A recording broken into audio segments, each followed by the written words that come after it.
California is both loved and hated by many.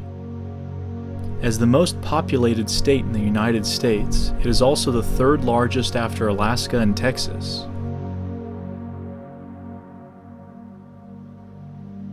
While the state has large urban centers that are home to millions upon millions of people, the rural areas of California offer unique landscapes and a diverse range of flora and fauna.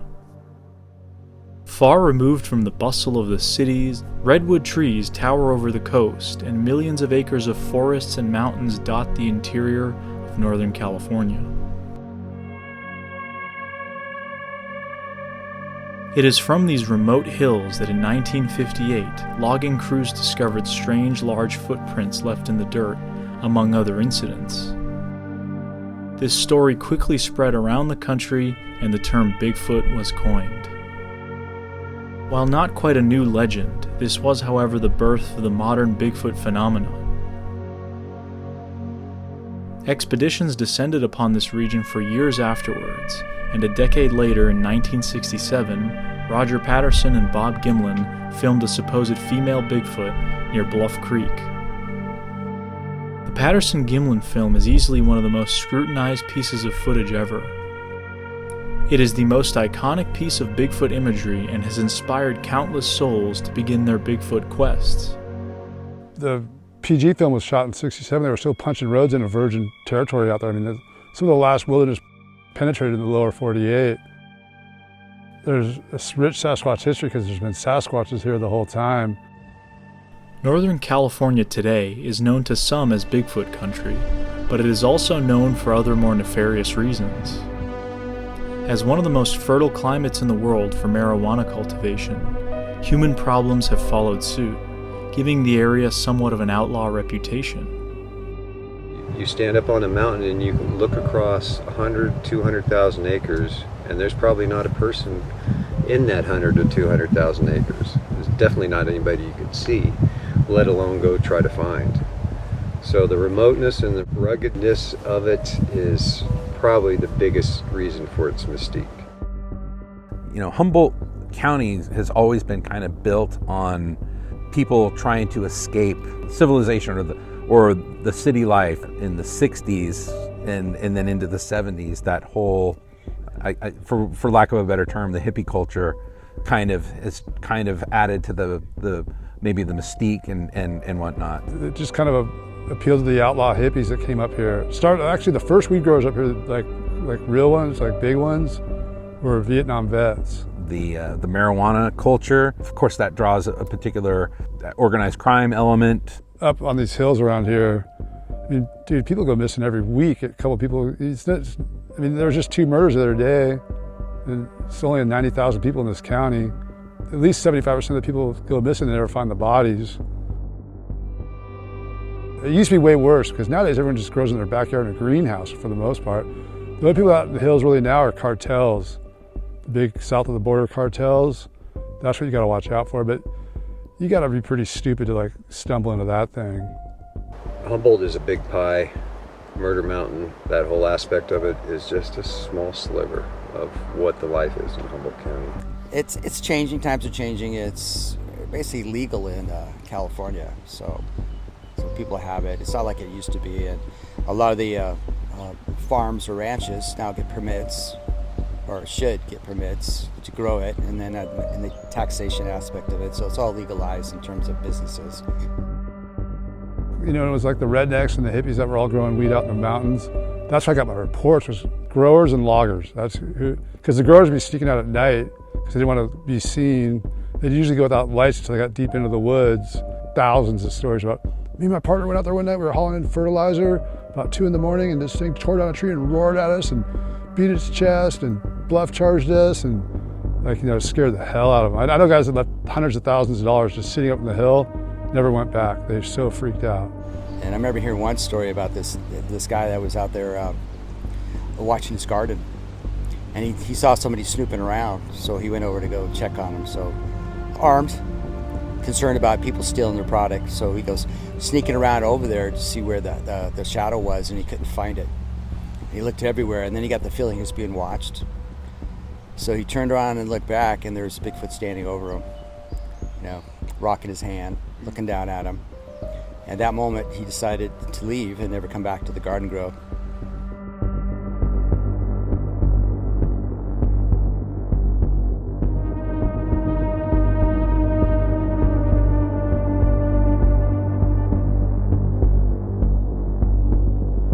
Given the backdrop of legend and lore surrounding this region of Northern California, we set out to explore the area. This time around, Eli Watson and I would be joined by researcher Tate Hieronymus as we set out on this wild journey throughout Northern California, headed for the Bluff Creek region and the Patterson-Gimlin film site specifically.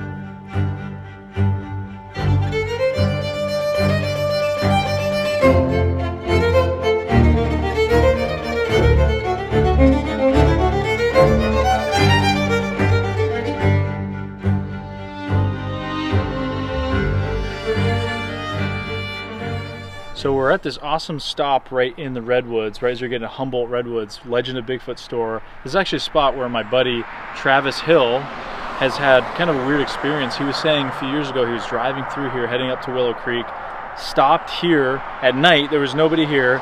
He got roared at and he felt the roar in his chest, and he like freaked out and left the scene right away. That's his recounting. And I just talked to one of the employees here, and he said that there was a recent road crossing sighting, well not recent, but this year in January of 2021, about 2 miles down the road, California Highway Patrol officer actually reported seeing something. He also went on to say, this employee, that his mother and grandfather have had a sighting on this stretch of road, you know, heading back down from Eureka, and saw this huge thing crossing the road. And he said other people come by and tell their stories. So I mean, we're in basically the heart of Bigfoot country at this point, especially heading north, so really cool to see this.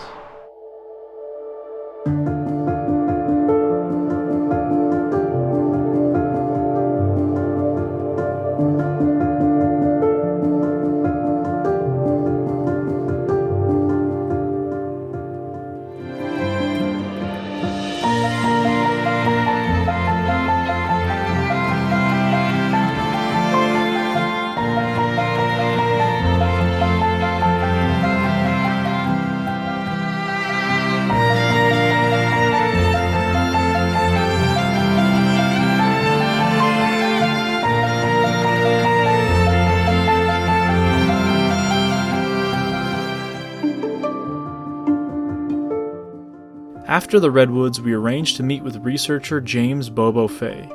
Bobo has been researching Northern California for decades and agreed to take us out to a property he was investigating with recent alleged activity. So what was the first thing you heard up here? Well, we were just getting out of the pool over there, and there was a really loud cracking sound coming from over there. And then it just cascaded all the way and culminated here with this branch falling on a car that was parked right there. So look how big this thing is. I mean, that's like as big as a tree. Yeah, and this is just the end. Like the noise started way up there.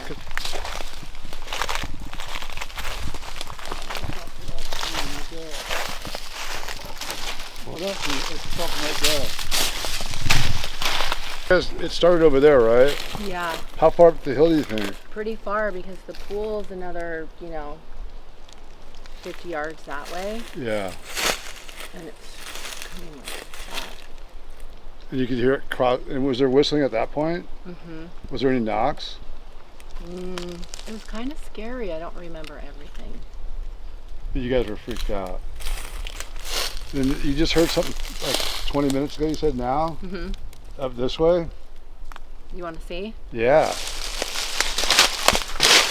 Hanging out the pool, I can imagine it's like a curiosity factor, right? I mean, This is the last house on this road. yeah. There's nothing back. It's nothing back up that way. There's no other houses at all.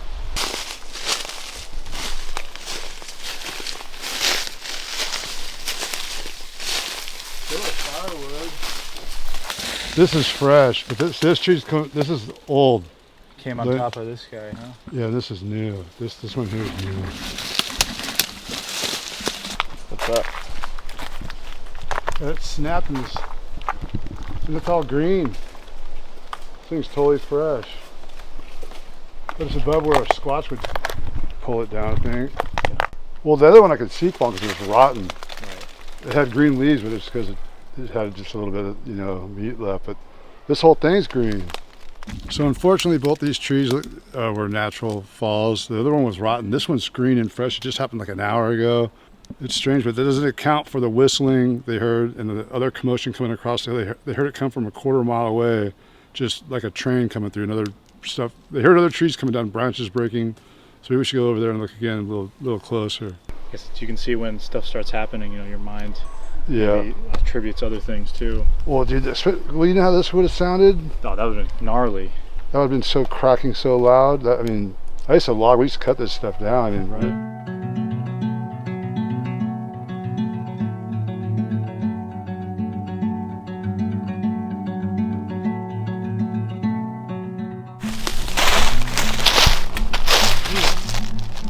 What is it? I feel like it's a bear, but Yeah, it looks like it is a double register. 1 and 2. Yeah. Holy crap, you see that? There's a deer going up the hill. Cameron. My guess is they had to come through here, judging from her description where the sound came from, because this is kind of a level. They look for these flat benches that go, the big game trails are. They like to walk on that stuff too. There's tons of bear sign though. There's bear sign everywhere. But bears don't usually make a ruckus like that. But Bigfoots do that on purpose, snap trees and branches to make noise, be intimidating. Bears, they can do that, but not like the way she described it. She knows what she's talking about. We continued onward to the little town of Willow Creek. The small town deems itself the Bigfoot capital of the world, and is filled with Bigfoot from top to bottom. The local museum even let us check out their collection of original track castings from the 1960s and beyond. These are original tracks from Patty from the Bluff Creek. So are these all his original too? Man, to feel this is amazing. Still got wood in it and everything. Yeah, dude, there's like wood and everything from the film set. Years later. Right here. God. That's crazy.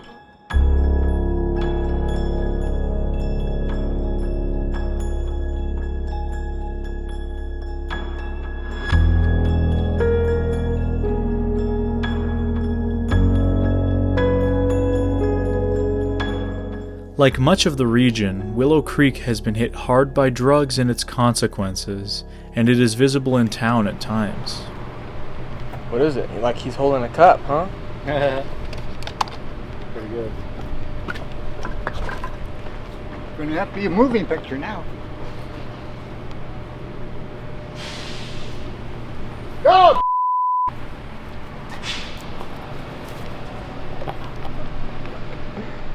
Despite these issues, the small town still has its charm and is a must-stop place for any Bigfoot enthusiasts traveling through this region.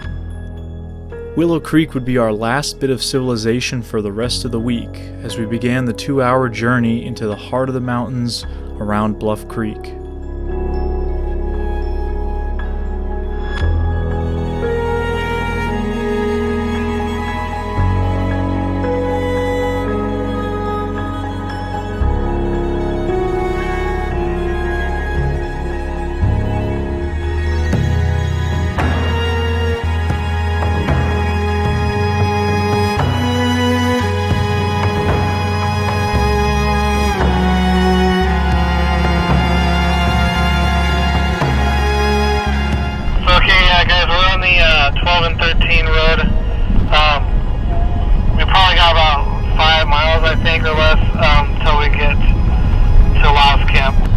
Alright, we hear you loud and clear, man. We're still following in, so see you soon.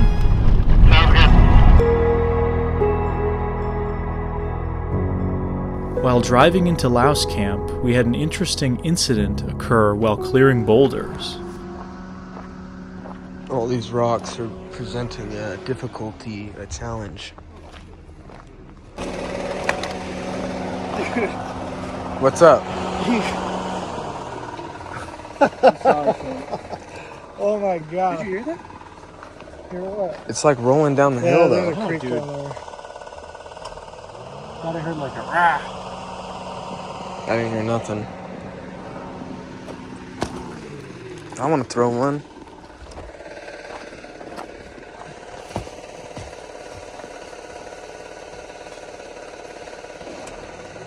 Yeah, that's a creek.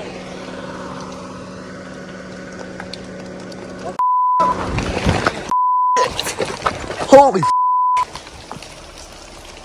Holy got rocks sliding down the hill here. This is nuts. Is that a bear?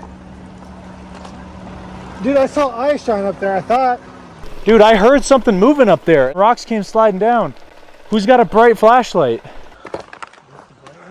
Yeah, the first setting's a bright one. Okay, I was looking up right here, and I thought I saw like two eyes. But something was on that ridge. I mean, rock slides happen. But dude, that was like crazy. That was like perfect timing. that was not accidental. Holy crap. Something moving down there. I heard that. So we've been throwing rocks off Like, the side of just the like road, that. and then I moved forward, and I start seeing rocks coming off the hill, still rolling down there, and I see a rock maybe this size coming at me, and I jumped out of the way. This thing would have hit me in the leg. Saw a couple of them coming, and they were coming right in front of the car. Yeah. And then Tate thinks that he's seeing eye shine up there. Well, you heard something up there before the rocks I fell. thought I heard something when I got out of the car. I thought I heard movement up there. I didn't say anything because then I'm hearing you throwing rocks in the side. So I'm thinking, and we're hearing movement, something down in this area over here. Okay, like so up this way is where Jerry Crew cast the first tracks and where those logging wires were thrown into the creek with the oil drums. Wow. That's just right up the road, and then Louse Camp is right there. And we were talking to Bobo today, and he was saying that he's had 2 sightings in Louse Camp, and I've heard things there. And that, I mean, there's something moving down in there for sure. there's something up there for sure too. Dude, it's so weird, man. I want to say it's a bear, but why would it go? Why would it watch us like that? I mean, I'm not going to say what it was. It's totally possible that those rocks coincidentally came flying down here, but also the fact that they didn't hit the car, which I thought they were going to hit your car for sure. Yeah, straight up. And we're talking like pretty big rocks. I saw. Like they were big enough that all of us freaked out and ran I out of the way. definitely saw eye shine there. Something illuminating. After the boulder incident, we continued on to Louse Camp, determined to return tomorrow to investigate the area during the day. So we've just made it to Louse Camp. Super remote in here. We're in Louse Camp, huh, Tate? Yes, sir. Dude, what an area. I can see why you like it so much in here. Yeah, dude, this place is pretty amazing. Like, Creek's right back that way. You can hear it. The star cover's unreal right now. The whole night through, your cheating heart will tell on you when tears come down like falling rain. Oh, damn. You'll toss around.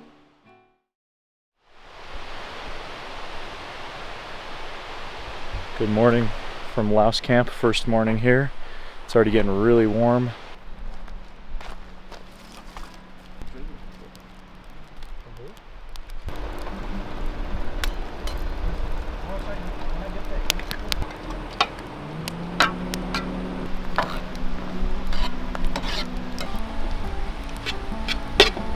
hey, What's that? took all the way. Oh yeah.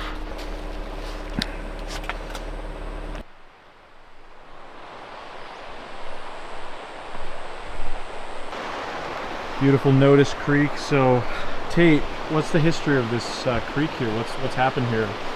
So people have reported like Bigfoot's being like, being spied on by Bigfoots up there. Because if you look up there, I mean, you can kind of see it, but barely.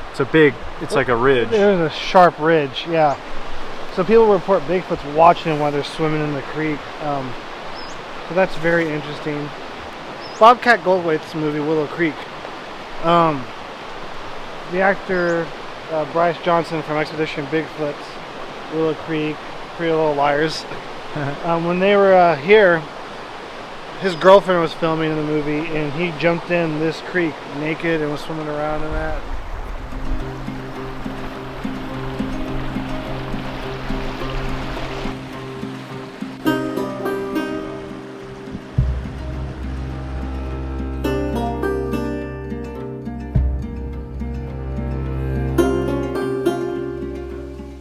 This actual road would be the one Jerry Crew, and then we're all bulldozing into the Virgin Temple. Was the Virgin Temple. Wow. So we made it to the spot where this is kind of a rock slide area, and this is where we were last night when we got that rock slide that happened. Here, we'll do a recreation. Here's a rock. I'm gonna toss it down.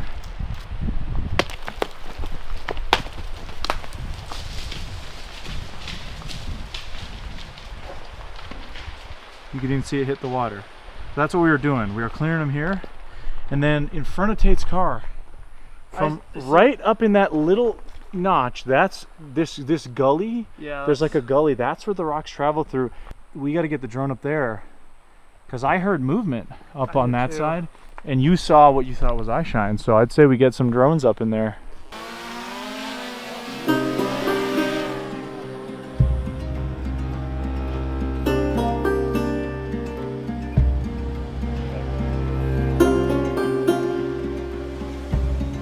So there's the road where the rock slide happened last night.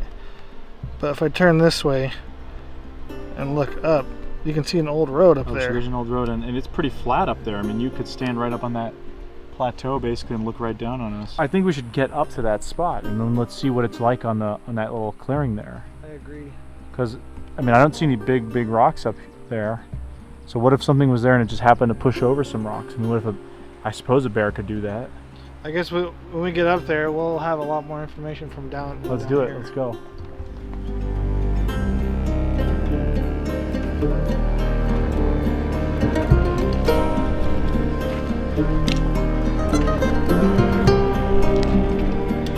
we go. I'm gonna just slide this whole little pile down.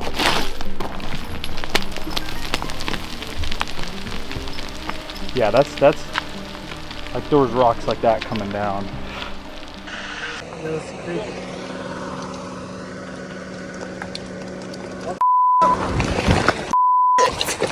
Holy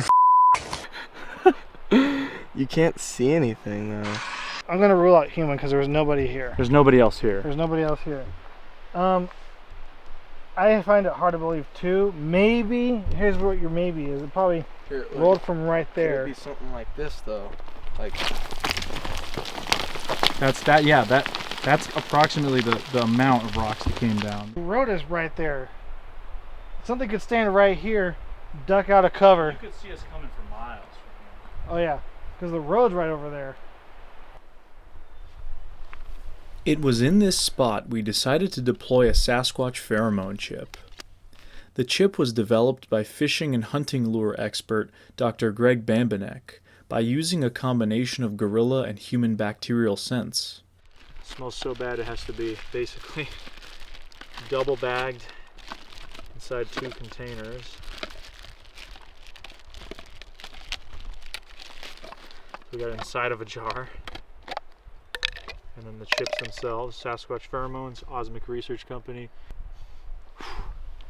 Alright, I think what I'll try is to hang it right here. So that, yeah, that smell's coming right at me. It's not pleasant. Given that scent can travel quite a distance, the idea behind the pheromone chip is to stir up some curiosity should something, perhaps like a primate, be in the area. You want to describe what that smells like? Oh, like the grossest gym bag smell. Make sure my bag doesn't smell. Mixed with like dirty feet. It's just nasty. Well, I mean, the wind, as you can see, is hitting the branch, should carry that stream of that smell right down there. You have to realize that these scents travel a lot further than what we can smell. Our smell is terrible. Oh God, I'm smelling it. You smelled it now, right? Oh man. Nope. Standing right in that path, no way.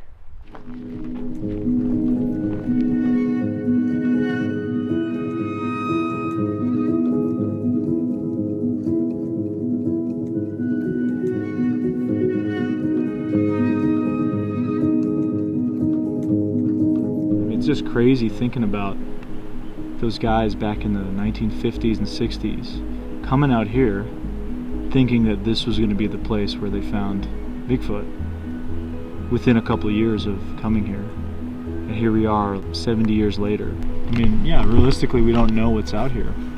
There could be anything in these hills here. And I mean, I've felt this same feeling in a lot of different places in North America, final frontier kind of feeling.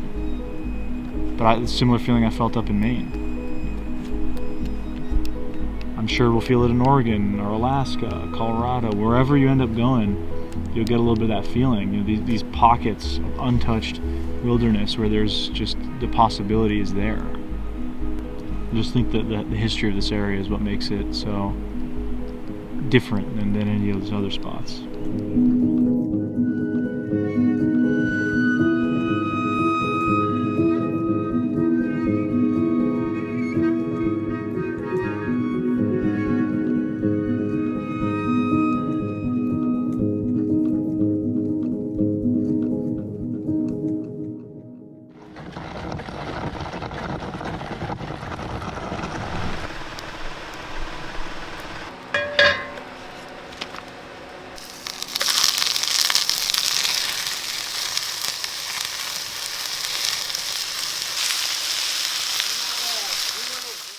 And there we have it, the winning combo. We've got our patty, some cheese, onions, a little crushed red pepper. For a drink, we have a Swipe Right Humboldt cider, really good tasting cider. Got a Bigfoot on it.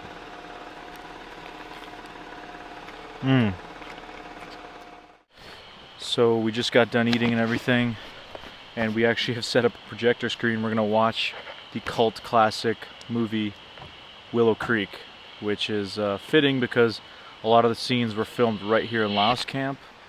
We've seen a lot of the locations, obviously in Willow Creek and elsewhere, so it just feels kind of cool to watch it in camp itself. What's that face? Just, it's your thing. Just. Hi, I'm Jim Kessel. I'm here at the Trinity National Forest along Route 96, also known as the Bigfoot Byway. Another morning at Laos Camp. Nothing much last night. I mean, it's really hard to hear anything here because of the creek running in the background.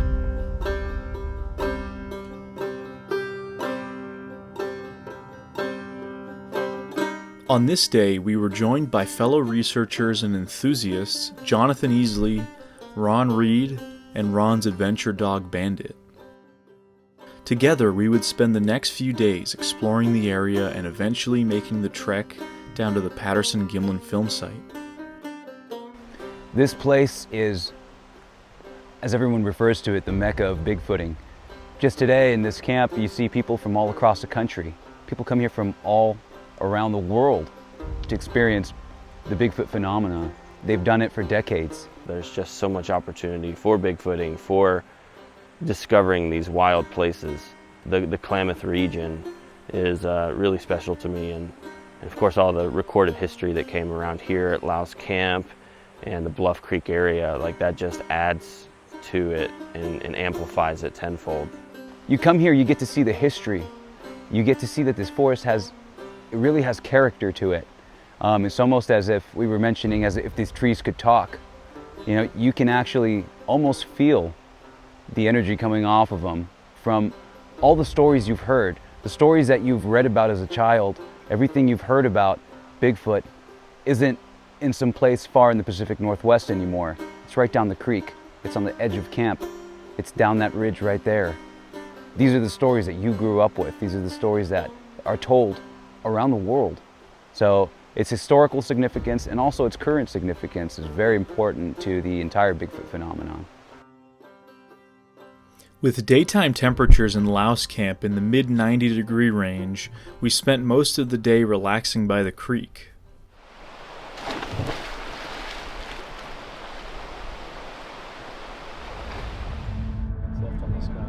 When the evening cool-down came, we decided to head out to an undisclosed area with a long history of strange activity.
What do you think you saw, dog? So we were looking out this way, and I saw this extremely bright and thick. It was like a light. It looked like something was entering the atmosphere or something like that. Right. Kind of like a meteor. When a meteor comes in, Yeah. when a meteor comes in, you see that big thick streak, but then it dies out. This was like that in slow motion. In other words, it was like 3 or 4 seconds of this really thick, bright streak, and then it turned into what looks like a satellite, and it was just cruising along for about 4 or 5 seconds and then faded out. So I don't know anything that's ever looked like that I've known of. Like that was just really weird. Really weird. Something, a bright thick streak moving very slowly. It was super bright for like maybe 3 seconds, and then it turned into just like what would look like a satellite, like a which looks like a moving star, and then it just turned off. No Bigfoot though. No Bigfoot yet.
Heading down now to the Patterson-Gimlin film site. Obviously it's a lot different than it would have been back in the day, but either way, somebody that's been into this topic for a while, just be cool to see it for the first time. Whoa, Alex, you good? Oh yeah. Woo! Did you get that? I did. Yeah, this is a very short little area. So you know. Yeah, get up. I can I'm gonna probably... need you to grab that. Yeah. Whoa. See what I mean? Yep. Bandit's here to be moral support, right, Bandit? You gotta move, bud.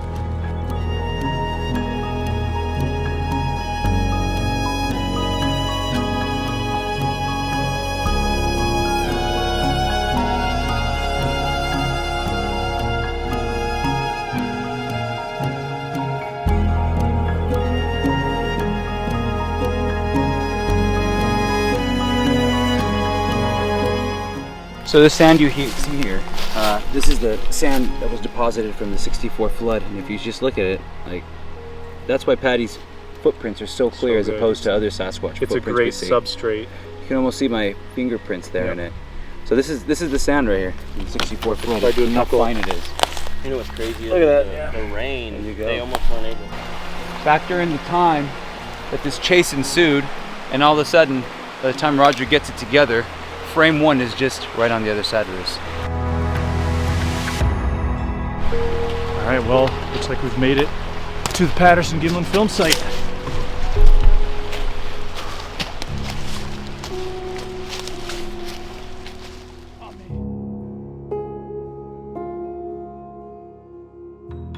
This is where Patty walked. Yes, sir. So this is where Patty of the Patterson-Gimlin film walked. Roger would have been over there somewhere. There's a marker, but Yeah, Roger's over there, and where? they would have been somewhere this way. So Do your best, Patty. I suck at patio. Do it. How do you do it? Like this? Like that? I don't know. Wow, I'm man. I'm not good at an actor, man. You want me to do it? You want me to do it? I'll do it. Do it. Nice.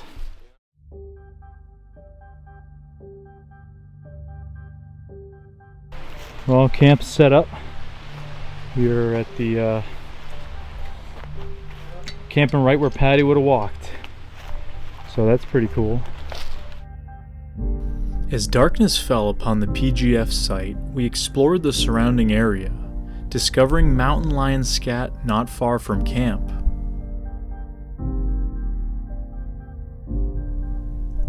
We also decided to deploy another pheromone chip nearby.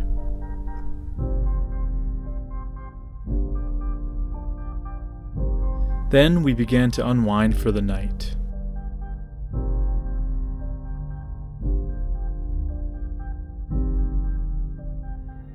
In a direct contrast to Louse Camp and elsewhere around Bluff Creek, the film site seemed to lack the creepiness of the previously mentioned locations, despite being in a more remote area. The night went on without incident.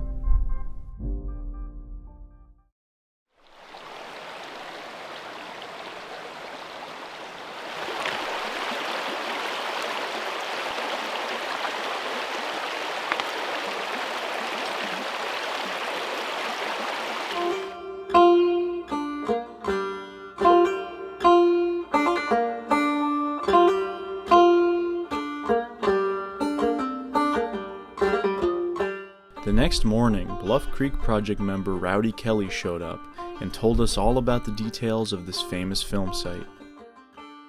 The initial goal of the Bluff Creek Project was to find the Patterson-Gimlin film site and verify that that was the spot. See those flags right down there? Yep. That is where, per Renee DeHinden's measurements, our sight lines that we've created with frame 352, which lines up the pool cue, smiley face, and then we found a new log that has a fir branch sticking up that's still there, that's in the foreground of frame 352. Fir is what's saving us at this site. Fir stumps is what's left. That's how we verified the site, is per mostly the stumps and some of these big log debris, like over there, back over here, and then right here. But this right here is perfectly lined up with a smiley face. So what I just showed you is that little stump, that log right there, there's the branch. See how it's lit up and it's kind of pointing right up to the smiley face? Smiley's right behind it, yeah. Yeah, so that's what's still there. That's the one I found in 2018. Now we have smiley face there, and then we go up and we have pool cue. See the flag right through the bottom of the triangle of the trees? Yeah, I see it. Okay, that's Roger's position. That's the only peak you have through to Patty at 352, which is right here. 352 is right here? Yeah, it's right here. So her pathway's been kept non-vegetative just because of this type of clay or whatever this sand is that came down, and it just kind of kept everything from growing there. So she walks off, and I think she goes this way. It's either that way or that one. She goes to the other side, but you can see this array of stumps in the last few frames. And then this is probably where she crossed the creek, went up the ridge. And that's where Titmus would have found the prints later. So somewhere around here, she probably crossed, but this is the ending frames. Patty is probably my biggest attraction to Bigfoot. The more I've studied the film, the more I've looked at the frame-by-frame progression, the good stills that have been produced from the film, the more it sucked me in as a real creature. Now I've worked on several Bigfoot productions, including movies, and I have yet to see a person in a Bigfoot suit with a mask on not walk anywhere without having to look down. It's impossible. The creature in that film just walks effortlessly through the whole thing. And that suit, if it's a suit, more power to those guys. That's probably a better story than it actually being a Bigfoot if those guys pulled off a suit like that. And we're still not convinced, that it's a hoax. So more power to those guys if they did that. Rowdy then proceeded to retrieve SD cards from the various trail cameras the Bluff Creek Project had deployed in this area. The cards hadn't been checked since their deployment in October of 2020, and showed the area was extremely vibrant when it came to wildlife, including bears and mountain lions. Wow. Smell that other bear. No, is that the same bear? That looks like it's a bigger mark, doesn't it? Yeah, it's a very long mark. It's the best scratch and shoot. It's coming back. Yeah. See how he walks funny? Yeah, that is really weird. Oh, I have no idea why. I think that's the same bear we've seen for a while too, walking like that. Oh, that's very brown. Isn't he pretty? How golden he is. The continued project with Bluff Creek is just for us to come out every year in July, have a camp out, maintain the trail. Every year more and more people go to the site due to it being more of a media presence as far as where it's at. We're pretty open sourced on how to get here safely.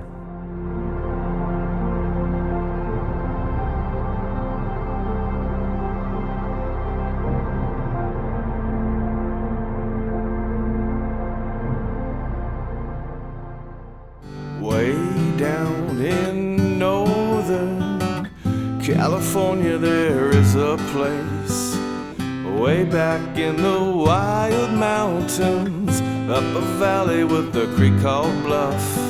Looking through the evergreens, goes on forever it seems.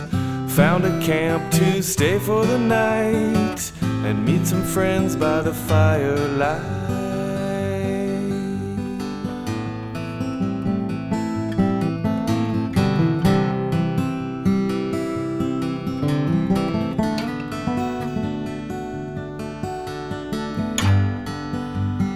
Down at old Laos Camp, you might see familiar faces and shadows dancing about. Way down in northern California there is a place, far, far away up there, a land the Indians and Sasquatch share. Standing on a lonesome ridge, wind is blowing cold as a fridge. Hear water running down at the creek, I'll take notice he's staying a week. down in old Laos camp. Renee, John, Tom, Roger, and Bob, and memories of others that had no doubt. Laos Camp itself is filled with history as well as strange stories. It was used as a base camp for Tom Slick's 1958 Pacific Northwest expedition, launched after the Jerry Crew footprint discoveries just up the road from camp. Since then, Laos Camp has hosted many Bigfoot enthusiasts and explorers alike. My only daylight sighting anywhere was Laos Camp in 2007, I think it was July. It was 105 degrees, like hotter than today even. So I thought there was gonna be no other around. So me and my buddy just walked right down the middle of the creek and went hiking down the creek, and we started getting whistles and knocks. And all of a sudden rocks like this big started flying out over these 40-foot trees, coming like 70, 80 feet at least, 100 feet from the tree line, going over these 40-foot trees, coming landing in the creek behind us. Like not too close, like 50 feet behind us, 40 feet behind us pretty much, 30 was probably the closest. And after a while, I was like, man, my camera just got stolen the week before, but I had an audio recorder. So I went to go get it, and then Monkey went with me. My buddy just hung out there and just hung in a pool because he didn't want to walk back and forth. Got back to my truck at Laos Camp. I was parked right at the main spot to go where the trail is to go down to the water. Right when I bent down, I had long hair. My hair kind of was cascading down, and I saw Monkey right there, and she just totally did her full alert, like a mountain lion or something was there.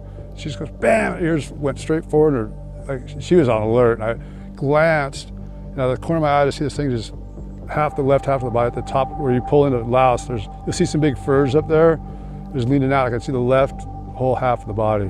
Big, long, skinny arm, broad chest, but super emaciated looking, but had really healthy, shiny hair. Like it was like blackish, kind of maybe some dark gray mixed in, maybe a little silvery tinge to it, kind of. Yeah, no, it was just like a half second. And I thought I hallucinated. I was like, no, wait, I just see that, because it jumped back, and I was like, grabbed the recorder, and like within 2 seconds I was back looking. So I sat there for like 10, 15 minutes, walked over there with Monkey, didn't hear anything, didn't see anything, walked right where I thought I saw it was, and it was just the thickest, most pungent Squatch smell I ever smelled. It was like eye-watering. There was not a puff of wind, and it hung like a 10, 12-foot circumference. And I start hearing rustling, like something walking. I look, because you'll see when you walk, there's like the road up to Onion Mountain goes right next to the old Bluff Creek Road. And it's, it's like 30, 40 foot, like basically cliff right there of dirt. There was still dust, dust and stuff rolling down from the top of the ledge, and you could see where it had a couple handholds, like something huge, like it was able to reach up and pull itself up, because that's all I saw. On my final night of my first time here, I was setting up a shot, kind of in selfie mode, because I was recording one of my videos. I had pushed record on the camera, and I stepped back about 10 feet.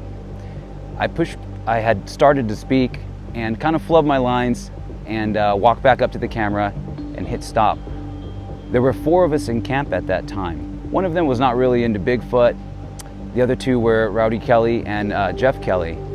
And they were speaking to each other about 25 feet from me. Everyone was in visual contact with one another.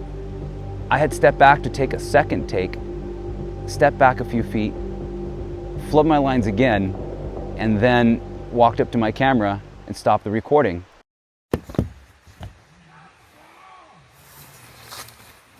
Three days later, I'm going through my recordings, and I'm looking if I have anything usable from that scenario, and all of a sudden, I start to hear this yell, vocalization.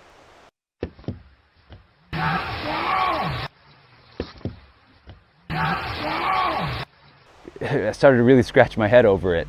I contacted the people that were in camp saying, hey, did you do some sort of strange yell? Did you do some sort of sneeze? Did something happen while you guys were talking to each other? I got no's from everybody. I can't rationalize that it was someone in camp. It just doesn't sound like the voices of the people that were there. This vocalization sound wave is almost non-existent. I had trouble adding reverb to it. I had trouble adding any sort of effect to try and enhance it. I couldn't do it.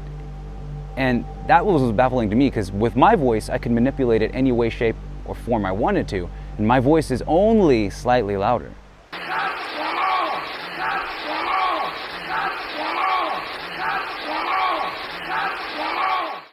To have that big difference between the sound waves, when the actual audio, when you listen to it, isn't that different, was kind of strange.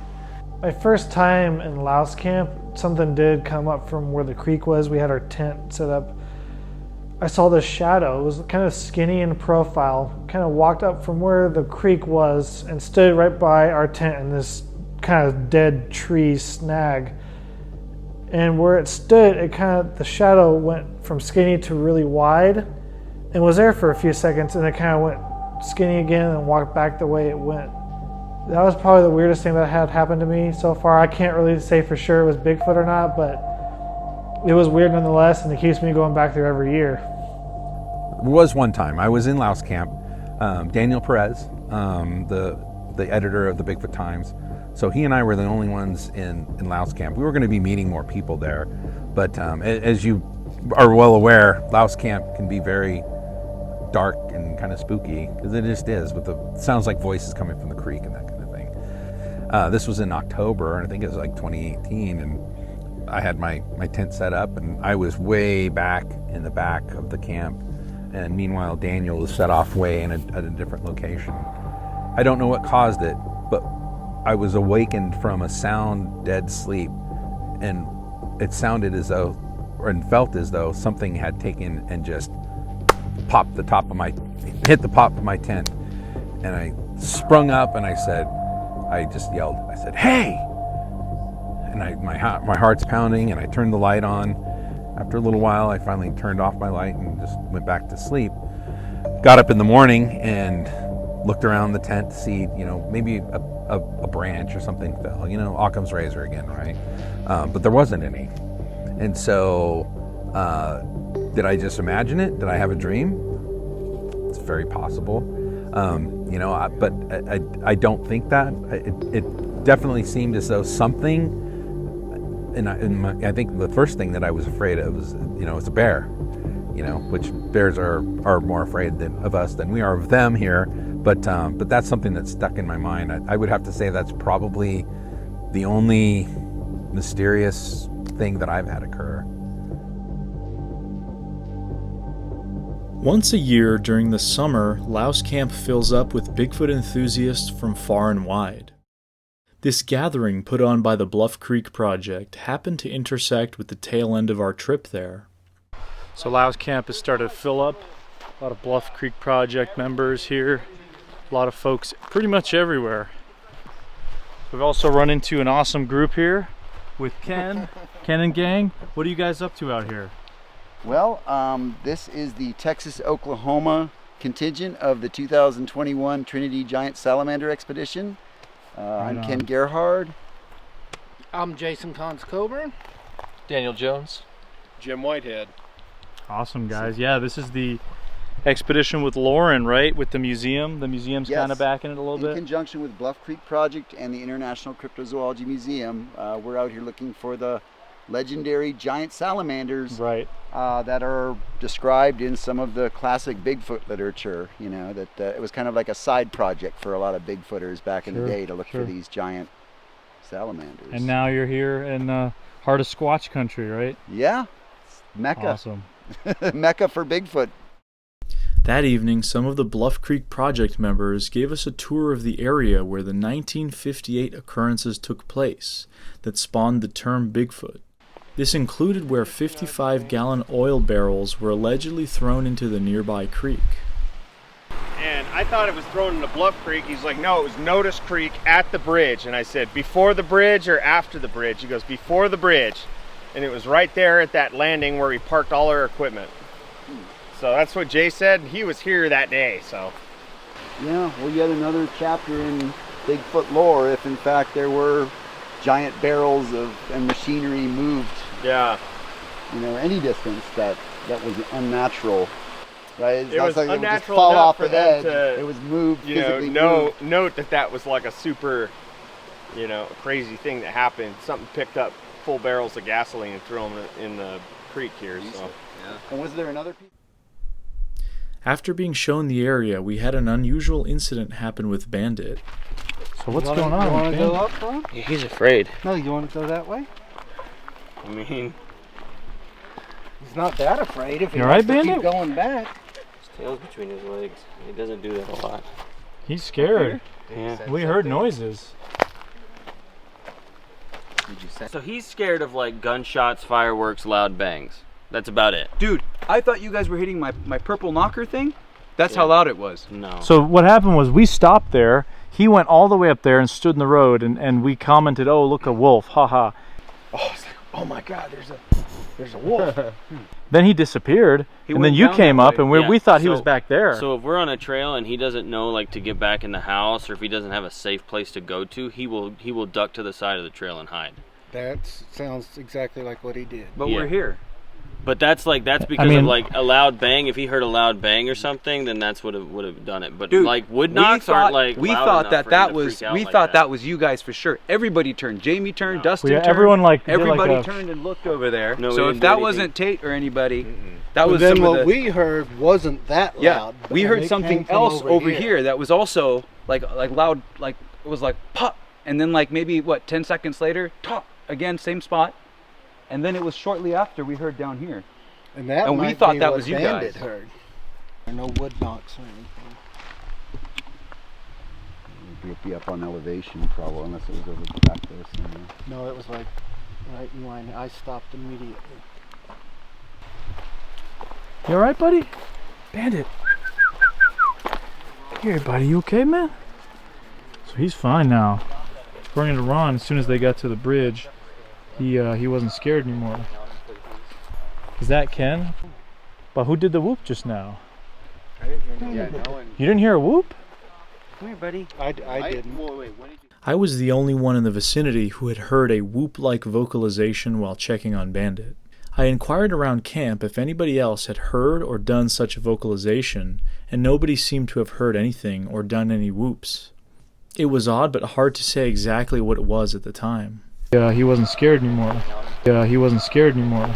Yeah, he wasn't scared anymore. I later shared the audio with Chris Spencer of the Olympic Project, who analyzed the sound further. He wasn't scared anymore. He wasn't scared anymore. He wasn't scared anymore. He wasn't scared anymore. Chris noted that the vocal ranged in the 700 hertz level. A human being doing such a vocal would hover around 730 to 900 hertz. The lower the hertz, the larger the lung capacity would be.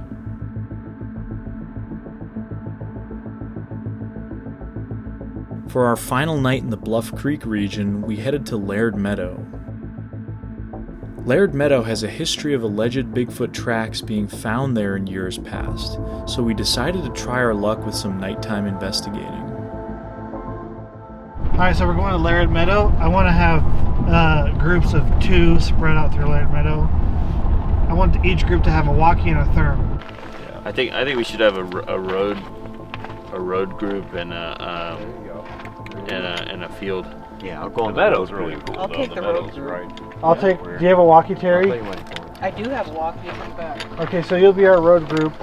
We're splitting up into 2 teams, so we got Terry, Dustin, Stevie, and Ron going up the road, and we got you, Alex, me, Eli, and Jonathan. We're going to Laird Meadow. We're gonna go in there, wait a bit, kind of go silent, lights out.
get response.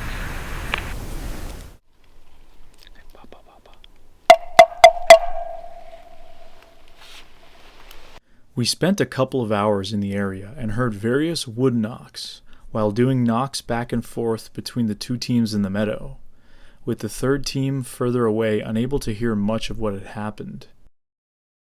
We had a branch come down right behind me, right in the tree line. And then the knocks that we heard were coming from that direction. Yeah, roughly that direction. That's what I heard. That's where we came in. A loud knock. We had radio communication with you, but we didn't have radio communication with them. So every time they talked, it was just static. It was just static. We didn't hear it. But you guys didn't hear the first sound that you heard of the night. What was that? Sticks breaking? Where? This way. Okay. Yeah, that was the. Cause I think that's the car. No, time I see that. What was the first thing you guys did? It was. We didn't do it. Oh, you did. We did a knock, 2 knocks. And then we waited. Yeah, we didn't hear you guys. There was a time when we heard branches. Yeah, that was right after. That happened behind me. Yeah. Well, sadly, our time at Louse Camp has come to an end. We have to bid our friends adieu and hit the road here.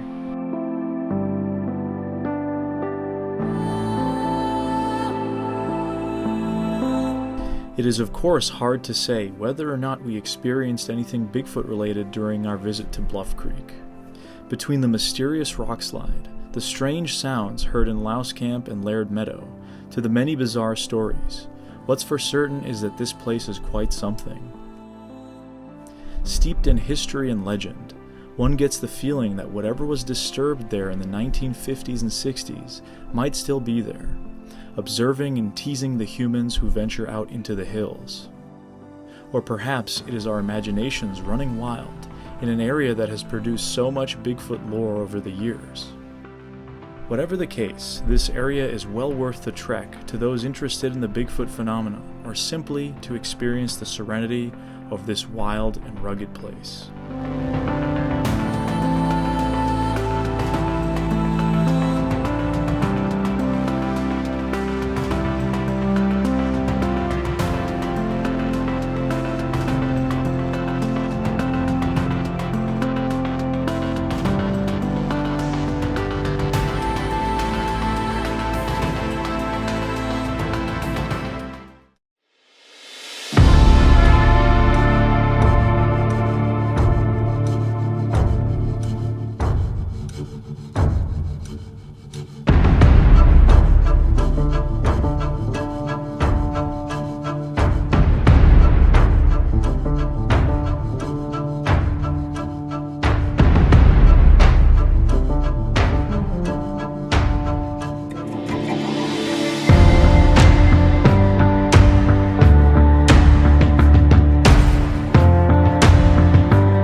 Colorado is the place where the expansive Great Plains of the American interior meet the majestic Rocky Mountains. Today, Colorado is the 8th largest state in the U.S. by size, with a population of 5.7 million people. That population largely lives along the Front Range in the Denver area and down to Colorado Springs, paralleling the rise of the mountains from the eastern plains.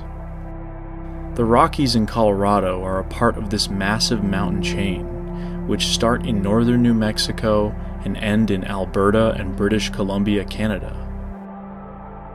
Nowadays, Colorado is known for world-class skiing, hiking, hunting, off-roading, and just about any other outdoor recreational activities one can think of. In recent years, Colorado has come onto the radar of those interested in the Sasquatch phenomenon, and for good reason. It's funny because everyone seems to think that Sasquatch lives in Oregon, Washington, and Northern California, and they do. But Colorado's ideal. I mean, if you look at this habitat, I mean, it's thickly wooded. There's places that are named after something. They're in Lost Creek Wilderness, there's Monkey Creek, and it's been Monkey Creek forever as far as I know. There's Devil's Peak, Devil's Mountain. These all got their names from something. And my guess is people, before they knew what Sasquatch was, they would call them hairy men, wild men, and devils or forest devils. And I think some of those names, even Monkey Creek, the only thing that anyone could conceive of being like a monkey is a Sasquatch. So in Colorado, we have the beautiful Rocky Mountains here, and even though there are a lot of hiking trails and biking trails, there is still a lot of unexplored wilderness for sure. And there's very dense trees, brush, caves, rock outcroppings, hiding places. So in terms of Bigfoot living here, we have great mountainous areas for him to hide in. And as well, it's pretty temperate here, so it doesn't get too cold in winter or too hot in summer. With Colorado, unlike, especially on the West Coast and even the East Coast, here it's all altitude. So they go up in the mountains. It's hard for people that are in their human states to understand what other animals and beings have to do to survive. It's because of that. They follow where the food is, they follow where the prey is, they follow where the water is, they follow the same thing that all of the other animals want to do, right? And then we have the human factor. You get down the valleys and you have dumpsters, you have livestock, you have animals. There's so many witnesses, so many people that have seen this, have done this, they know what I'm talking about. And it's devastating to look around and be like, I'm the only people seeing this? You know, I'm all by myself? And you're not. And that's really important, because you're not.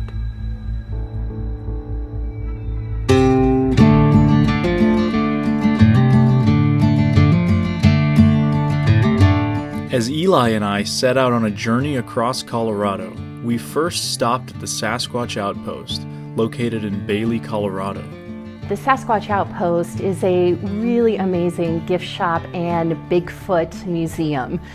So in the front here, we have lots of Bigfoot goodies, socks, books, t-shirts, hoodies, anything that you could want with Bigfoot on it. And then in the back, we have Sasquatch Encounters, which is a Bigfoot museum that talks about the legend of Bigfoot, the history of Bigfoot, and also offers a whole lot of evidence that has been collected. We opened initially as a mercantile grocery store. Two important things happened. One was I met my first eyewitness, Bigfoot eyewitness, and it was a woman who was running a business in Bailey, very credible. Then Finding Bigfoot, the Animal Planet show, came to Bailey largely on her testimony, but other people as well. We had to make a decision, and it was a risk, and we decided to go with the Bigfoot theme. Built the gift shop first, and then in 2016 built the museum. Then in 2018 we doubled the size of the museum. And I think to date we've had somewhere around 50 to 60,000 people go through that little museum. And we've kept upgrading it, and recently we added some professionally built Sasquatch, an adult male that's animatronic, his head moves, and then a juvenile standing next to him. It's been a big hit. A lot of people enjoy coming in and seeing the boss and Junior, it's what we call him. The main thing that's surprising is the sheer number of people who come in and tell me their stories and how they are so similar in what they experience. And the other thing I find interesting is the number of people who come in who don't believe in Bigfoot, but yet they had an encounter and they share their encounter with me, and I say, well, what did you see? And they basically say, well, I saw that. And I say, so you saw Bigfoot? And they'll look at me and they'll say, I don't believe in Bigfoot. I don't know what Bigfoot is. I don't believe it's real, but that's what I saw. Our store just gives people a convenient place to come and talk where they feel like they won't be mocked, and we'll listen to them. And it's not uncommon for us to have a couple come up to the counter and the husband starts to tell a story and the wife looking at him like, I've never heard that story. And he says, well, I didn't think you believed me, so I never told you. And it could have happened 10, 20 years before. Obviously, the Native Americans here have a long history of Sasquatch tradition, orally, and we have tons and tons of Native Americans who come into the store and tell us stories that their grandparents told them, and within their culture they don't talk a lot about Sasquatch. But they'll come into the store and we'll have long conversations. It's something that's accepted. The tribes from here were the Lakota Sioux and the Ute. We have a lot of Navajo that come up from New Mexico.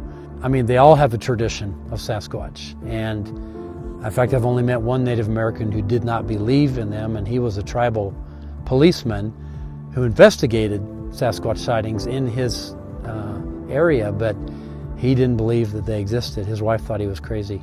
We've been privileged to get to know quite a few Native Americans and hear their stories, so that's been a lot of fun. So this is our sightings map, and every pin on here is a story. So I had to put the plexiglass because people kept taking pins out and sticking them in Denver, which didn't help me because I didn't remember where they were from. But anytime someone comes in the store and talks to me, tells me a story, and they convince me, I will give them a pin, bring them back, unlock the map, and have them put the pin where their experience happened. So red are visual sightings that people have had. Yellow indicates some type of tree structure. Black are footprints. Green is some type of vocalization or tree knock. And blue is when people have had things thrown at them. This is Bailey right here. So all this activity has happened around us. And people often ask me, why is Bailey such a hot spot? I don't think it is. I think this stuff is going on everywhere. We just are a convenient location for people to come and talk about it. So if my store and museum were located anywhere on this map, there would be an equal number around there because people would have somewhere to go tell their story. After our visit to the Sasquatch Outpost, we began to prepare for a night out in one of Jim's research areas in the wilderness surrounding Bailey.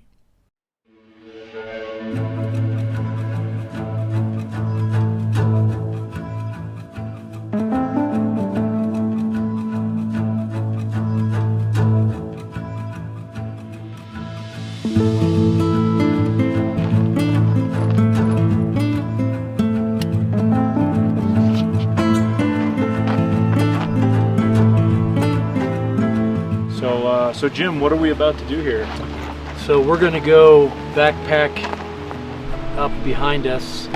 We were here Saturday night, and on the same trail we're taking, we were shadowed on both sides by something walking in the woods. Two things that would stop when we stopped and moved when we moved.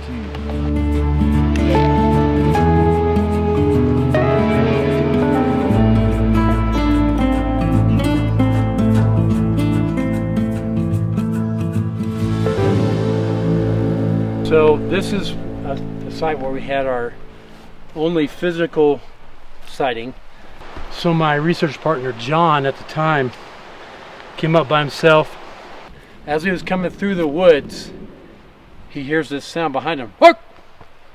He thought, there's a dog, and he's looking around, he can't see any dogs. So he gets to the trail, he's hiking up the trail, and then he hears "Rope!" behind him. He turns around, and standing where I'm standing was this six maybe figure, dark, real. He thought it was a burned tree stump, but it was like 4 feet wide, and then it turned and it walked right into the woods. Wow. And he said it glided into the woods. So when I came back with him to reenact it and see, he was standing up there and he'd say, okay, go in the woods. He'd say, no, faster. And I'd come back and I'd go faster and faster. And I couldn't go fast enough. And he said, when I got into the woods, he could see my backpack, my hat, my everything. He said when that thing went in the woods, it just disappeared. And so he yelled, "Hello!" thinking it was, his brain was trying to make sense of it. So his brain said, "That's a hiker dressed in black with a black backpack." And he thought later, no, we don't see many ninja hikers up here. And why would they hide from me? They had no reason to hide from me. And so he waited 30 minutes and never came back out. Just look into these areas and you could just imagine just sitting there, just completely staying hidden. Well, you could be watching us right now. Well, yeah, but even one of us could be sitting there. Yeah. And we would hike right by and never see him. And we're too busy focused on the trail, and we don't pay attention enough as humans. Exactly.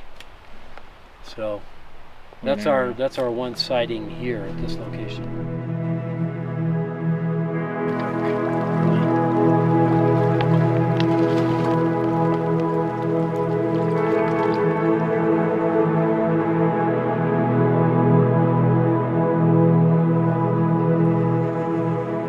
So we found a spot we're gonna hang for the night. Beautiful little area tucked in these aspen trees. Absolutely amazing. There's a hill. See the mountain right up over there.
Alright, we're taking our Zoom audio. We're going to hit record because it is raining a little bit tonight.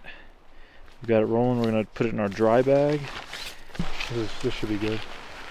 It's on a little notch area. There we go. Audio recorder is hanging. Alrighty. You're probably used to this by this point. It's pheromone time. Pheromone time. Let's get Paul Graves to write a song about it. Okay. Oh boy. Here we go. Here we go. Should I do it with one hand? Oh, I can. Oh boy.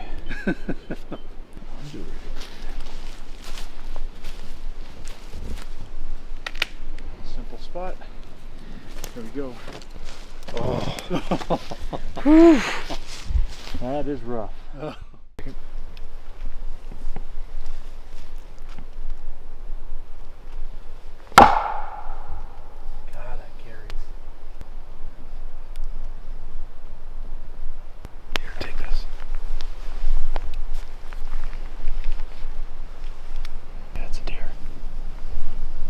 So creepy.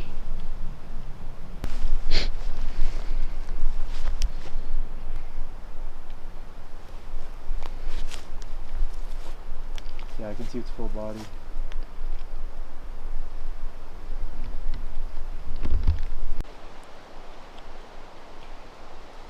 The freaks come out at night. The freaks come out at night. The freaks come out at night.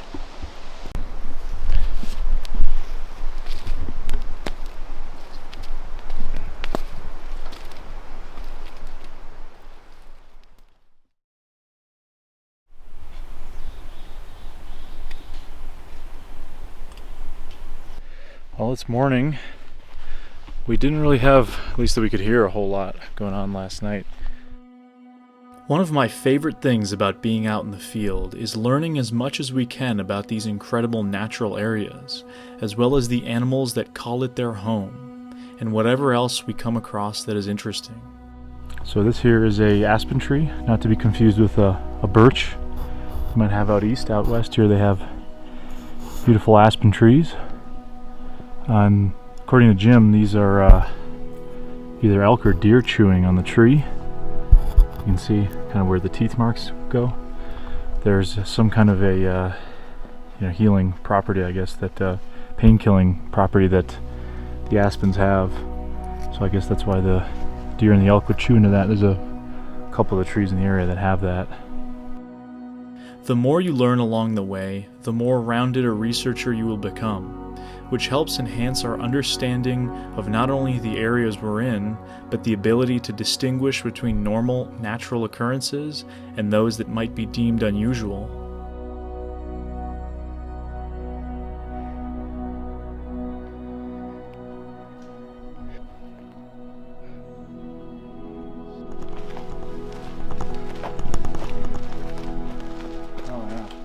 So what is this place, Jim? This is what I think was a miner's cabin, and obviously it's very old, 1800s sometime, but lots of cans of food. I've never explored here to see where there might be a mine, because they built it here for a reason. Right. I mean, it's too hard to get up here to not have a reason to build it here. But they built it around this big stump, which is interesting. That was hard work back then, man, cutting these logs and notching them, and you had to be hardy back in those days. Pretty cool finding old historical stuff like this just out here in the woods. Got a can.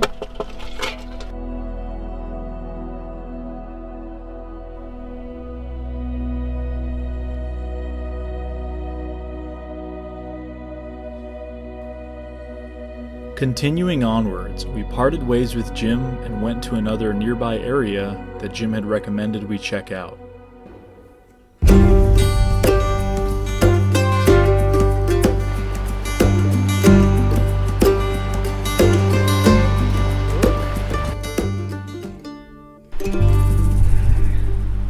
Yeah, so I think this area is marked by 90 or so tree breaks, which I think is really interesting.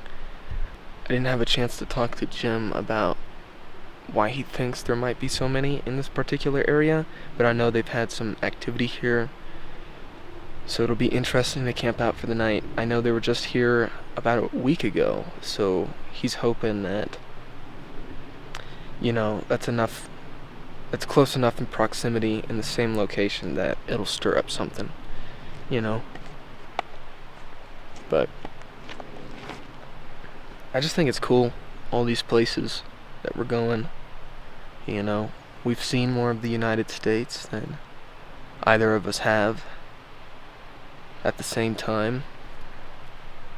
As well as bigfooting in most places, people don't go bigfooting. We obviously hit up the major ones, Oregon, California, hit up some places people didn't think we'd hit up, Maine. Utah is next.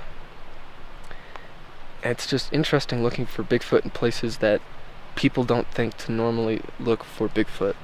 Especially in a place like Colorado. Even though there's all the Rocky Mountains out here, Bigfoot seems to only exist in small pockets out here.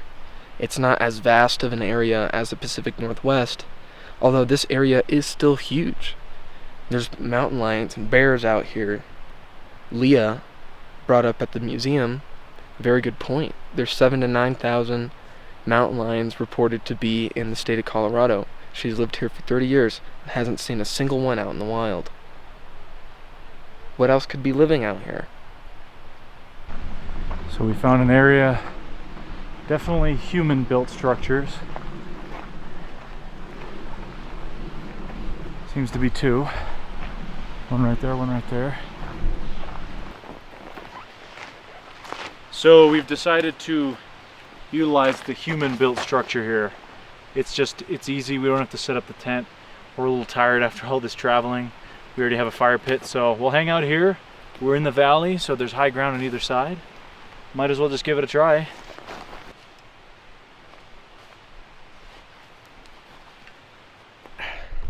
We interrupt your program with a Yugoslavian history lesson.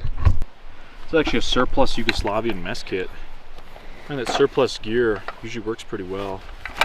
It's pretty neat. You got your utensils all fold right up there. It's pretty cool. I just like the design. I think it works. It's a little tough to get off. Bowl, little cup, the actual canteen itself, and your little pot for cooking water or whatever. All fits pretty compact, so we'll be cooking up some dinner right now. Should be good.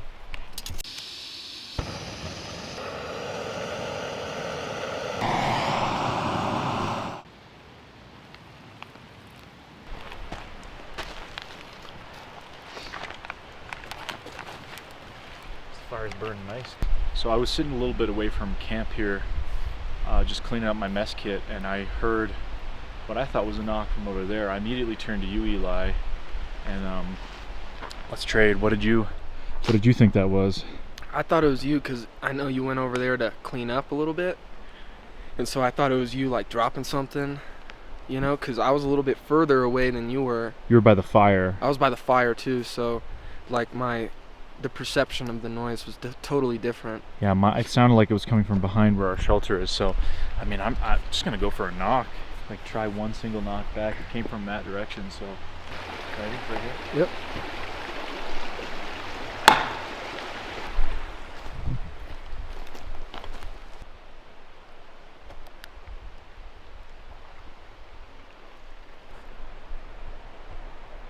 Move it around.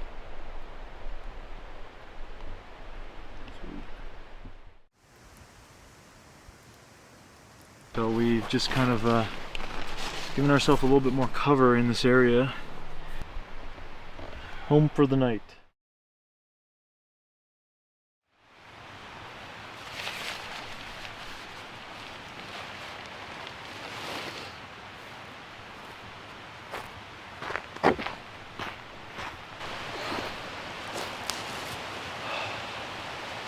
So it's morning.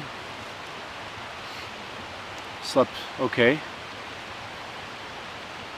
Kind of creepy, you know, the wind every time it would move the rain fly or the tarp in.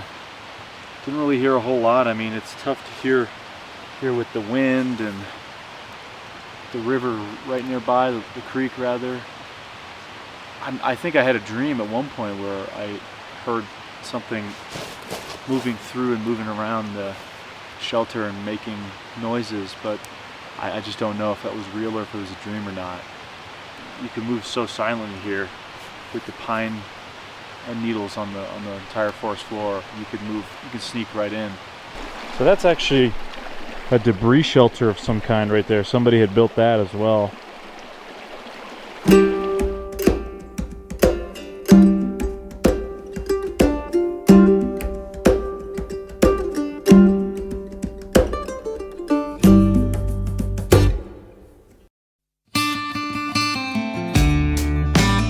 After those initial few days out in the woods, we spent some time traveling in the Rockies, first stopping by Pikes Peak.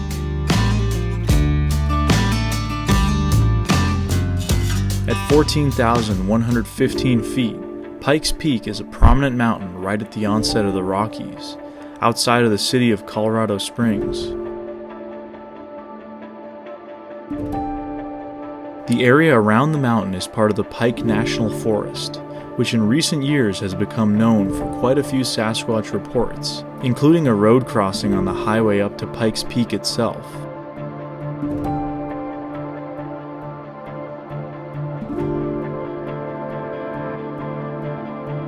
It was near Pikes Peak that researcher Jason Frank encountered something a number of years ago that changed the course of his life.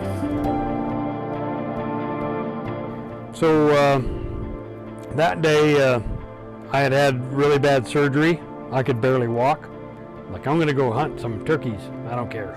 I was new to the Eastern Slope, so I grew up in Montrose, in Telluride area, Western Colorado. Very mountainous. And I'm looking on the map. I'd never been there before. This place is amazing. It's called Phantom Canyon. So it goes straight out of Cripple Creek. And until I really got into this, I never knew the origin of Phantom Canyon. Started driving down that road, had my dogs, my wife, and I look off the side of the road and I see these tracks in the snow that I'm like, I have never ever in my life ever seen anything like that. Never. And I have tracked so much. It was so weird to see these tracks, like these divots. I could tell they weren't normal. They were not like pronounced, you know, like they were divots, and they were like you see a hole, and then a hole, and then a hole. And we're talking snow that's up to my knees. I mean, nobody's been there in weeks. I actually had to use my winch to get in there. And I'm just looking at this, I'm like, this is insane. I can't believe what I'm looking at. And my wife, she doesn't know. I mean, God bless her, she has no idea what I'm looking at.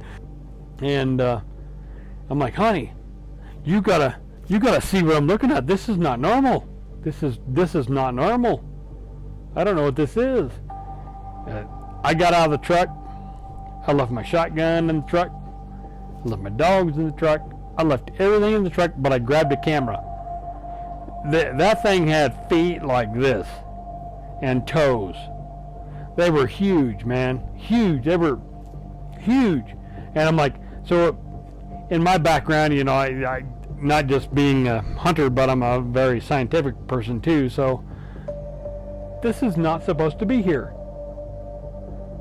But yet, here it is, right? Not like once, not twice.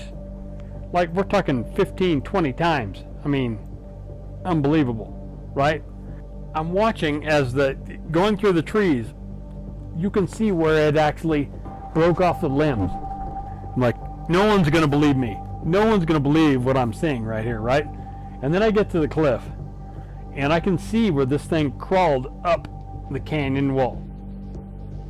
I could see where it went. I'll never forget that day. No, I will never forget that. That was just amazing.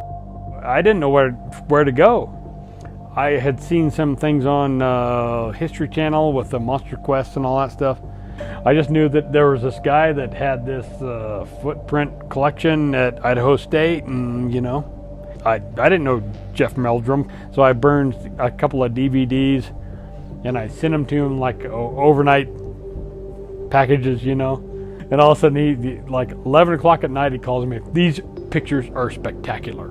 And thank you, Jeff, because you got me started, man. You really did. That was actually what changed my life. I mean, beyond that, I was just a normal guy who wanted to hunt and fish and camp, you know. I wanted a normal life, you know. It was a weird thing.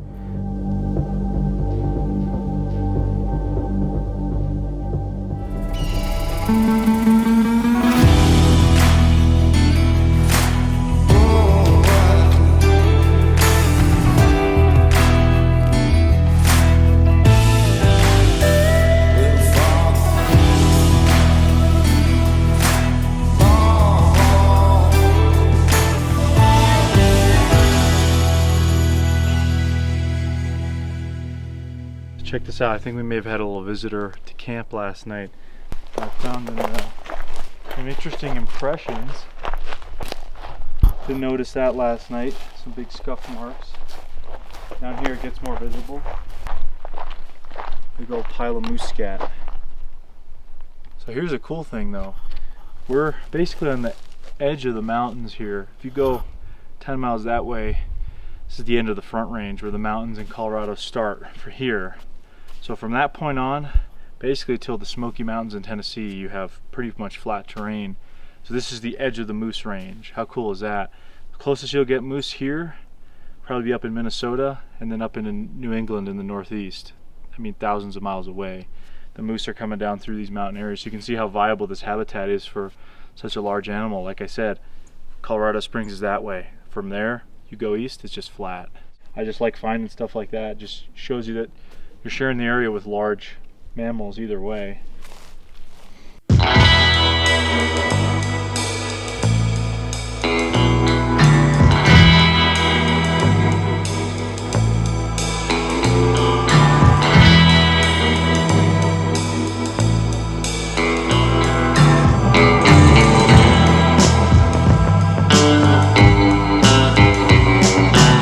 Traveling onwards, we met up with a buddy of mine and proceeded to an area of the mountains recommended by researcher Connor Anderson of the North American Bigfoot Center in Oregon, who used to research in Colorado. So we have Connor Anderson's maps, or one of his maps here. We're going to check out, we're in the Leadville, Colorado area. We're going to kind of check out the area around Turquoise Lake, find a camp and just kind of relax for the night. This is looks like a good area. We're checking out the satellite map too.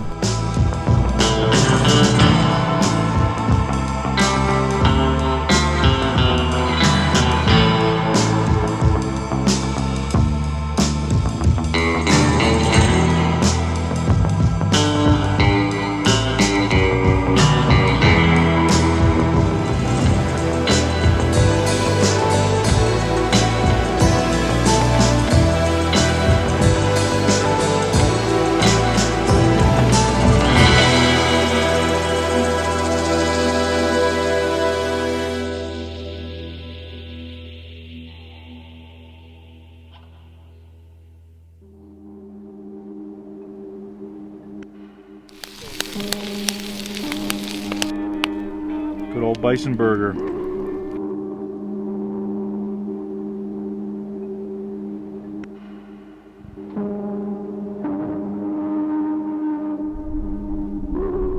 While we originally planned on spending multiple days in the areas recommended by Connor, in the meantime we were invited onto a rural property by a family Jim had connected us with. With that being said, we changed our plans and decided to head directly their way. Alright, so right now we are driving out in the middle of nowhere, Colorado here, heading out to meet with a lady that Jim hooked us up with. She claims to have activity going on, has seen some Sasquatch apparently, really big into horseback riding, so this will be an interesting experience. I don't know exactly what we're going to be doing, but should be fascinating.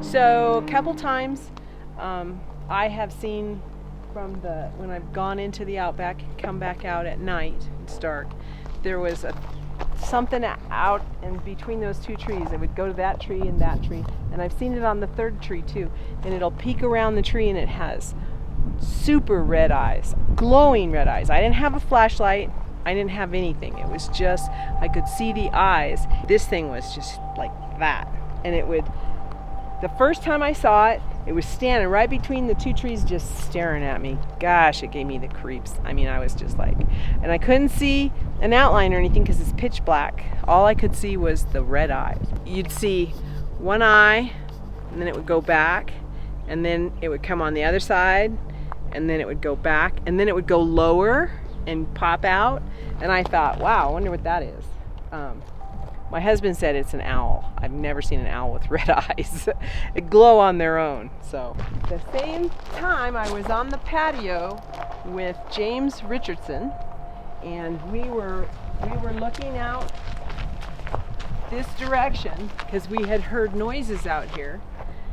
We had heard whistling and a weird growling noise, and we saw something walk from behind my horse trailer, and you could see the top part of it. So it was a black shape of some kind, and it walked from the horse trailer behind the barn. So it had to step over the gate. The gate's not that high, it's only 4 foot. But it had to step, in order to get behind the barn, it had to step over that gate, and it moved very smoothly. It wasn't like that, it was just like moving smoothly behind the barn. And from where we were on top, because the patio is raised, so you're up about 4.5 feet off the ground, we could actually see the head behind the barn. And the eye shine on it was not red, it was white. It was but the same thing, it was a big, like that big around of an eye, white. Not a red eye shine. But anyway, that we both saw that, and I told him, did you see that? He said, yeah. Did you see that? I said, yeah, it was something walked. He goes, yes, I saw, you could see the leg movement, but the head didn't bounce. It just went steadily from the horse trailer to behind the barn. That was before I went to work and saw the one going to work. And I'll show you where I saw that one. 3:30 is what time I had to leave in order to get to work by 4:30. Because I got there about 20 minutes early. So I came out of the house. I had my purse on my shoulder, my car keys in my hand. I'm walking down. Now, the garage is over there, and that's where my car is. So I'm walking, and I get right here. Now, of course, the sunflowers weren't here, but I get right here where the sunflowers are, and I see movement. And what it was is there was something standing close to the propane tank right there. I don't know depth-wise where it was, but it was there in that opening right there, and it moved to that tree, okay? And I turned and froze because I didn't know what it was. So at that moment, I'm looking directly at a head looking around the tree at me, and it's looking at me and I'm looking at it, and I just froze, and I'm thinking to myself, oh crap, what am I gonna do? That thing is huge. And it was the funny thing is, even though it was behind the tree, you could still see the muscles and the arms, and it was sticking out on either side. And what it was doing is it would look at me on that side, and then it would flip over to the other side, and then it would look on that side, and it would flip over. And that's why I was able to see it, because I'll show you the light on the chicken coop. It was shining right at it, so I could actually see the shape of it. It was black, dark, and I could see the face and the eyes, and it had it was smooth right here, so I could differentiate the eyes, and you could see a little bit of white around the eye, but not much. It had really dark black eyes, and but I could tell the height, the width, and I was thinking, I got my keys, but can I get my keys in the door before that thing runs over here and eats me, or should I head for the garage? Well, before I actually made a decision, it took off and went straight back behind the Outback. And then I ran to the garage door, got that door open, shut that door as fast as I could, jumped in my car, and it took me 5 minutes of sitting there because I didn't want to open the garage door. The light that turned on was that one right there. So I had plenty of light, and the motion, it picked up the motion. The top of its head was at the bottom of the eave, where it's squared off because they boxed in the eave, and that's where its head was. And it would come on this side and look at me, and then that side and look at me, then this side and look at me, then that side and look at me. It was almost to the top of that? The bottom of its head. Now when you're at a distance, of course things are going to be a little bit, but it was close enough to the bottom of that eave that I knew that it was really huge. Now we've got recordings of slapping this Outback at 1:30 in the morning. Whack on the side of the Outback. It hit the cabin so hard one day that all the dishes in my cupboards rattled. I mean, and my cupboards aren't loose. They're on there. My husband thought from living in California it was an earthquake. So I got online and I checked the Colorado earthquakes, and we had no movement that day. So it was not an earthquake. And it was about 8:30 at night. That's the kitchen window right there. So I figured it slapped between the bathroom and the kitchen window, so it had to slap like right here. Bam! But there was no marks or anything, but it hit hard enough that it shook the dishes. There's times when they'll come out and bark like crazy, that there's something there, alert, alert, alert. And then there's other times that they'll go into their doghouse and not make a sound. And that's when sometimes things will happen, and those dogs are not heard or seen because they're inside their doghouse and they won't come out.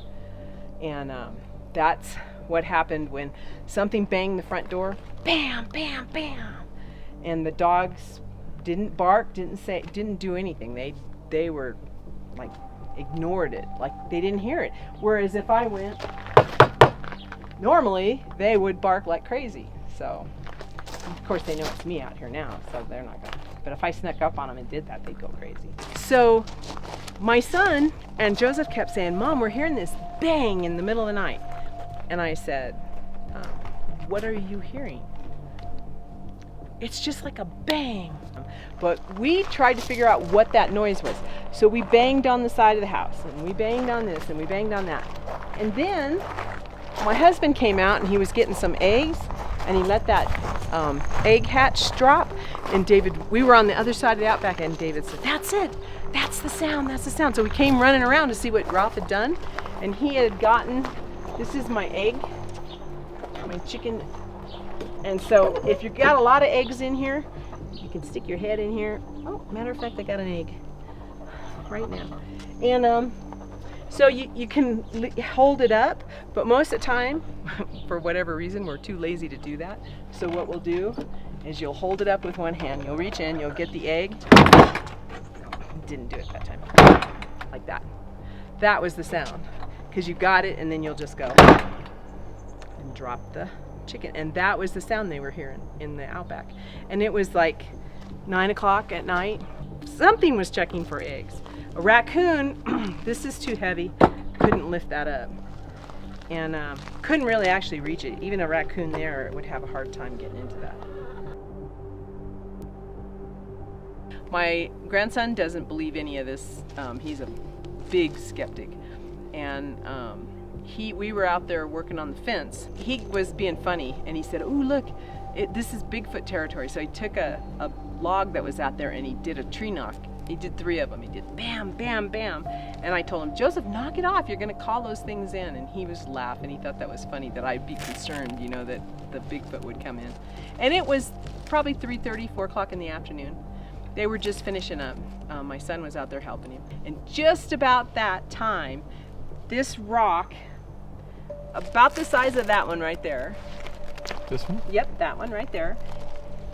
Flew over our heads about probably 20 feet in the air above us and landed behind us about 40 feet.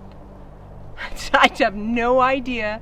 It came from that direction and went over our heads, and because we were looking that direction.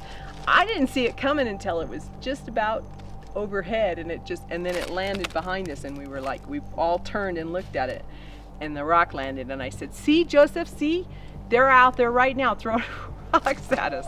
Yeah. I have no idea where the rock came from. I don't know if there was, we looked, there was no humans out there. When I moved here, I believed in mountain lions and bears and bobcats and things that are physical and have been proven, and then weird things started happening, and then I had to rethink you have to be aware. I'm out here in the middle of nowhere. You rely on yourself. So if I come out here at 12 o'clock at night unprepared, it's my fault. If there's a bear out there behind that tree and he charges me and I'm unprepared, it's my fault. So now I'm aware, and that's what I need to be. And I don't have to worry about what somebody thinks, You don't have to believe what I see or what's happening out here, but I can tell you what's happening out here, and it all adds up to a pile of nothing. I mean, there's nothing else that could do all that stuff. So you tell me what it is, because I'd like to know. So when we got the first footprints, they came right through the pasture. I followed them all the way down to where the fence was, and they came right through these trees, right through here, and kind of angled over.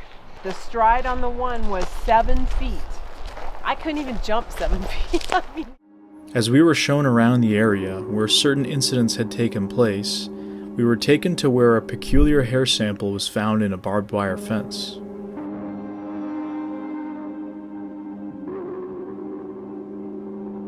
We were then given the opportunity to examine the hair as well as collect a sample of it to save for further examination by somebody more familiar with microscopic analysis. That one you can take some, there's enough in there, I guess.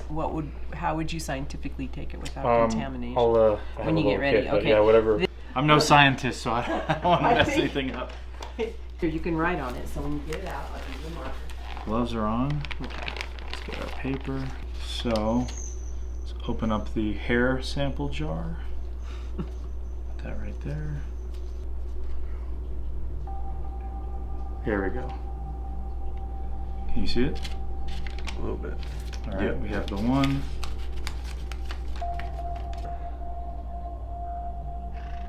there it is. Okay, I'm going to close it. After collecting the sample, we continued to listen to the stories of various incidents taking place on the property. What exactly happened with this shed incident? Well, so I was welding that trailer for my parents, doing some welding. I stopped, to go eat with them, and afterwards it was dark, so I come out to, I still had some tools out, welder and everything. It rains up here in the evening, so I was just gonna put them in the shed. So I come out and I grab some of my tools, and I'm sitting right here, and I'm grabbing my cigarettes. That's exactly what I was doing. I had my cigarettes sitting here, and I grab them, so I have both my hands on them, and I'm getting ready to put them in my pocket, and something goes. I mean, it just scared the hell out of me. So, reaction, I was just kind of a little upset about the whole, somebody or something always messing with me. So I run out, and I come out around the shed here. Watch your head. And I pulled my 45 out, and I come out, where you at, where you at? And I'm looking, and all the lights are on, there's nothing. I come back here, I'm like, come on, where you at, where you at? Come back. Nobody back here, which is where I heard the bang. And I'm looking, there's nobody. At that point, my parents come out, and they're yelling, what are you doing, what the hell's going on? Come back here, and I look, there's nothing. And you can see that there's nowhere for anybody to go run and hide after doing something like that. So I walk over, tell my parents, what happened. We played the camera back and saw it on the camera.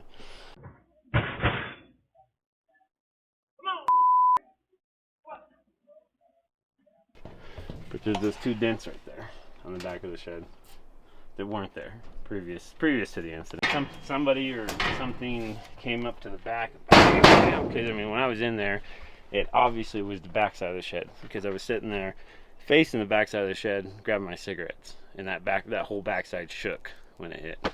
So, right. Which is why I proceeded to come out and come around the backside. So I go out the front.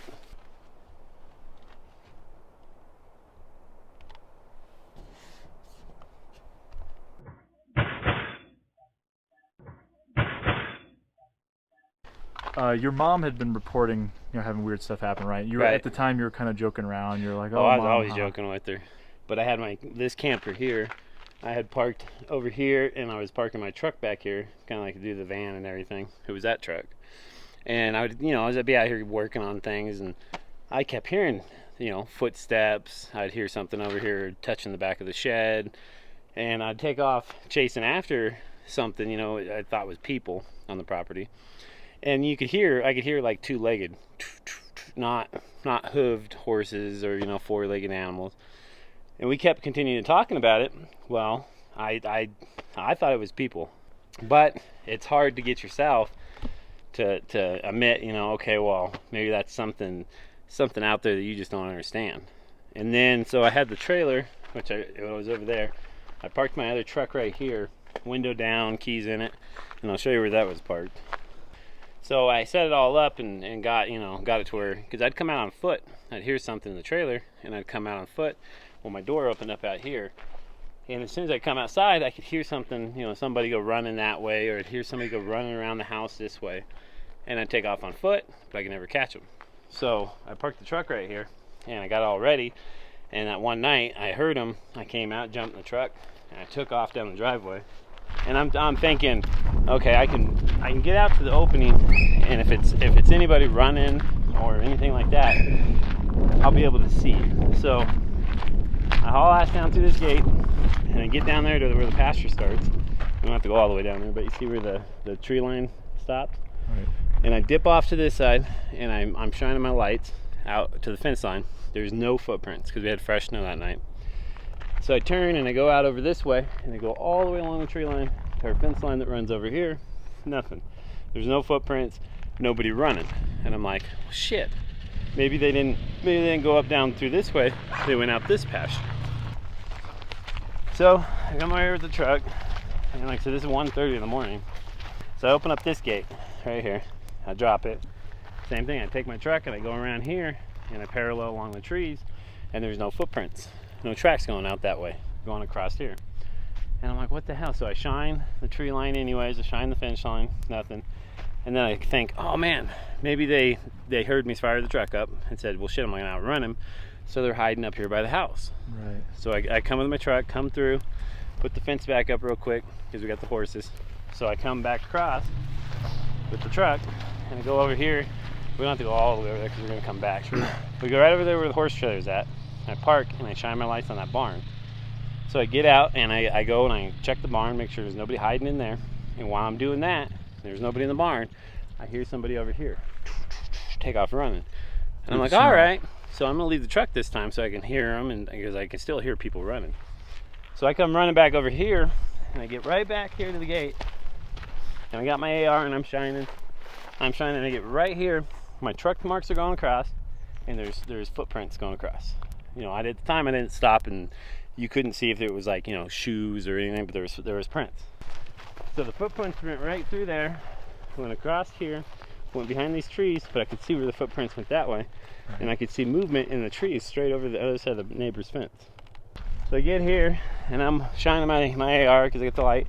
Then I hear somebody walking over in these trees. And I'm like, well shit, there's two of them. So I shine and they stop moving. And then I hear this one move, so I shine. And then I can still see an object, you know, like somebody standing in the trees. So I start walking and then this one starts moving. So I shine and I'm like, oh crap, there's two of them. Then all of a sudden I grab my pistol and pull it out. I got a light on it, so I shine it over there, shine my AR, and I start walking like this, kind of shining. Then I hear a third one off over here by these little trees, walking. And that's when I start going, oh crap, you know, there's three people and this and that. But I got two guns, so at this point I'm really terribly worried. So I'm going across and I'm shining, kind of just going back and forth. And I get over here, almost to the fence. I get right here. And about from here to the fence, and I'm shining on whatever's back in those trees, which is a ways back in there. I can still see the object of somebody standing there. I look over there, about in line with that post, because like I told you, he went around that way on the trees and went through, and I was just about to hit the tracks. And from here to there, I saw that footprint, clear as day, with no shoes on. I could see the toe marks, and man, I just about fell over going, there's nobody out here at 1:30 in the morning. I had 3 jackets on, still cold. It was like 20 below zero, and I said, there's nobody out here running around barefoot, let alone a print that big. And that's the moment when I realized that my mom wasn't, you know, everything she was saying was some truth to it, and it wasn't people I was chasing. So from there I went back to the truck, and after that I never chased anything or anybody around out here at night. What's up, buddy?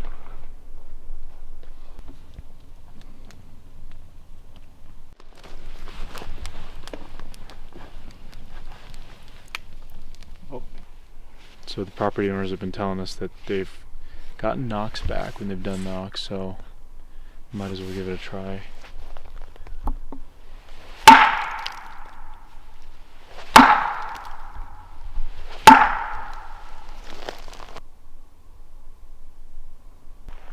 Alright, so as you can see, the tent is here. No rain fly. Right up in here at the edge of the property. Well, electric fence, but these woods, they say they get eye shine. They've seen shapes, all kinds of stuff coming out from here. So hopefully something happens between the 2 nights.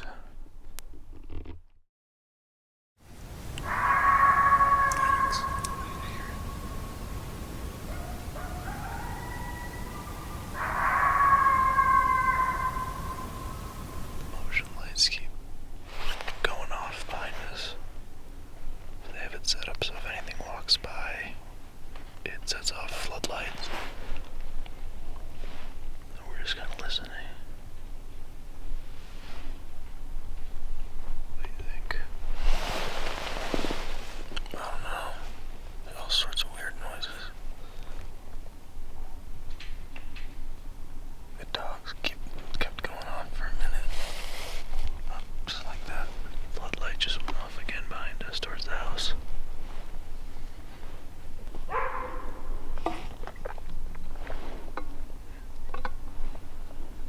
While we were woken up by coyote howls and dog barks, the overnight audio managed to capture other audio while we slept.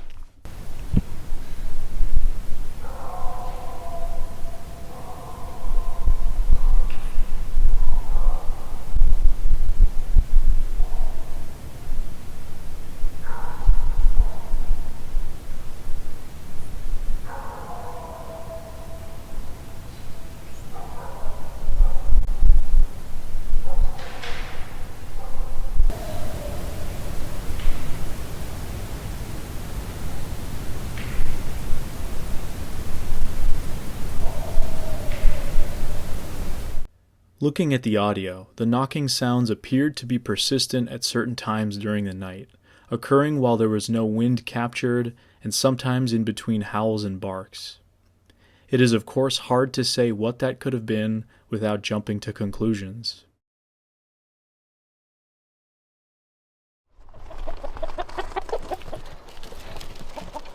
Hey buddy, what's up?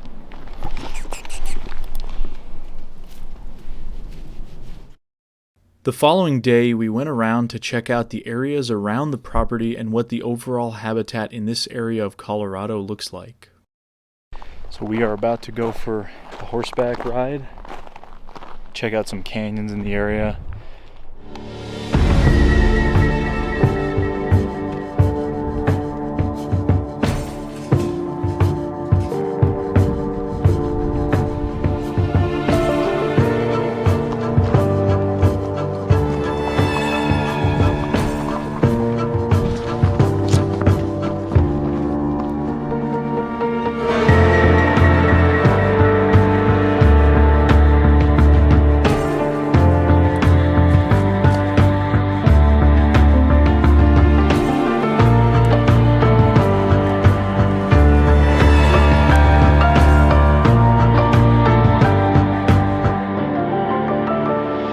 The tracks that I followed led into this canyon. This is the canyon.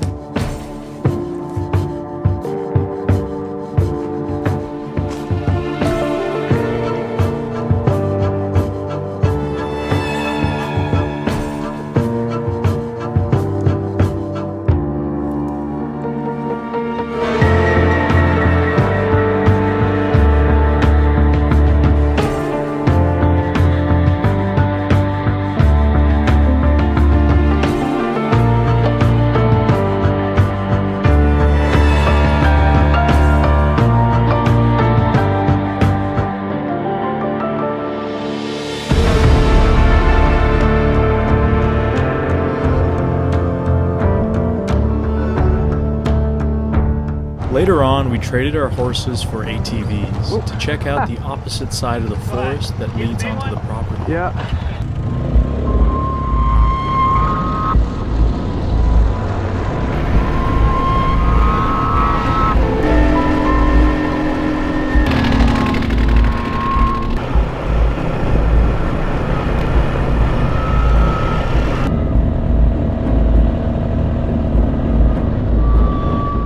So basically nobody lives in this area here? No, nobody lives. This right here is all open. It's an old ranch. So you got the woods on this side, and then up and here then you that got road this we hill. came off of, right? If you look back over this hill, and then there's that road we came off of.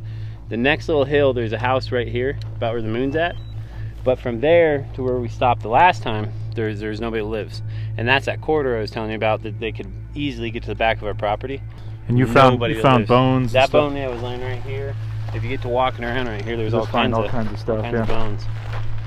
And I took a couple of them home and talked to the horseshoer, and one of them actually was a horse bone. Horse bone, okay. Yep. Huh. And then there's deer. There's like some deer carcasses up in here, and like here's oh, some there you bone. go. Yeah, here's some bone.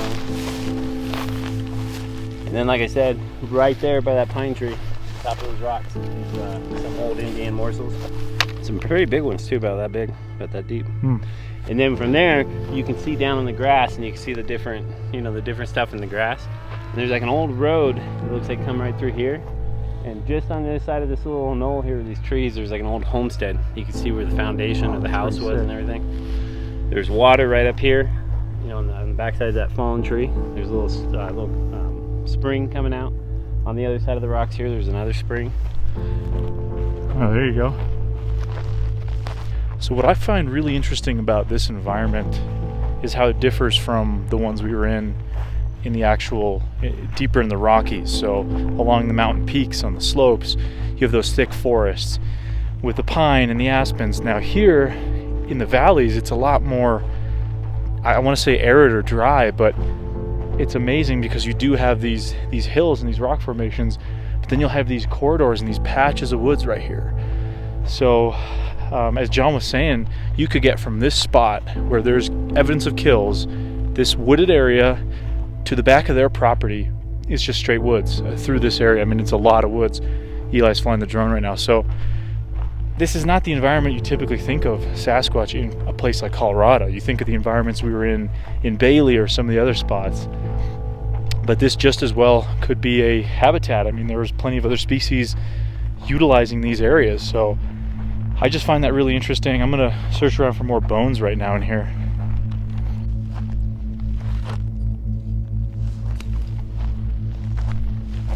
What'd you find on the drone? So yeah, so once you go over the ridge here, it just opens up. I mean, there's all kinds of... It opens up into this like valley. Look, watch, get that. See that? There's a whole valley back there with trees, and it leads off into another valley. And look at this opening up here. Can you pan up? Yep. Look at all that wide open up there.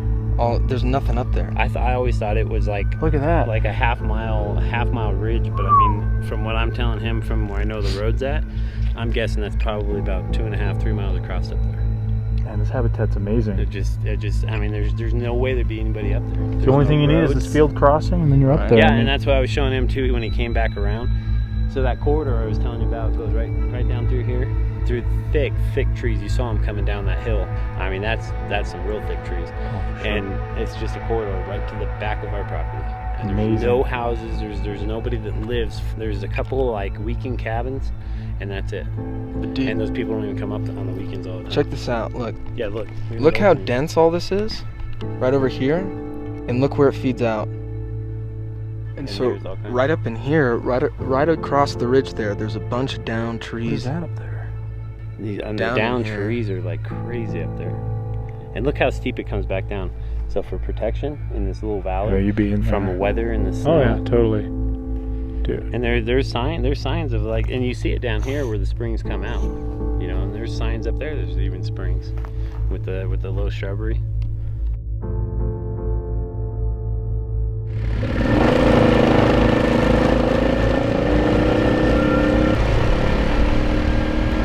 That canyon that my mom took you guys to with the aspens that are kind of stacked, and then you follow that little draw where the water's coming down, and that's where the aspens are.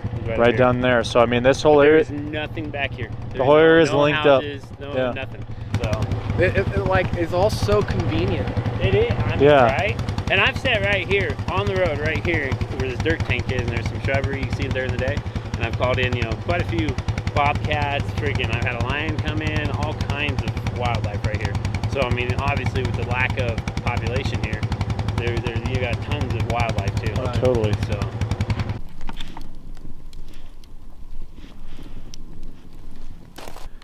They've talked a lot about seeing eyeshine, having things coming in from the woods here. As we've seen, the woods really go all the way back. I mean, there's a lot of areas it connects to. So I don't know if we'll be able to hear anything else. Staying 2 nights right at the edge of the woods. So last night, as far as I can tell, nothing unusual happened. Lights kept going on. Rained a little bit, but we didn't get any weird screams like the night before.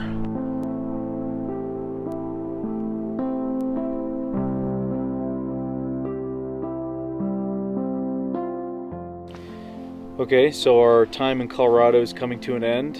It's been pretty interesting so far. Mm-hmm. Now, obviously we were on this property the last few days. Thoughts? Something weird's going on. Yeah. I mean, whether that's Sasquatch or something else entirely, I feel like a lot is left to be desired, I guess. I don't know.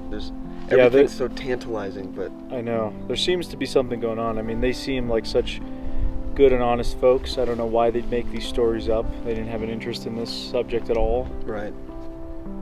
They were gracious enough to host us and let us hang out there and tell us the full story. And between all the different things happening to the different family members, that's what's really interesting to me, especially, between the mother and the son. Right.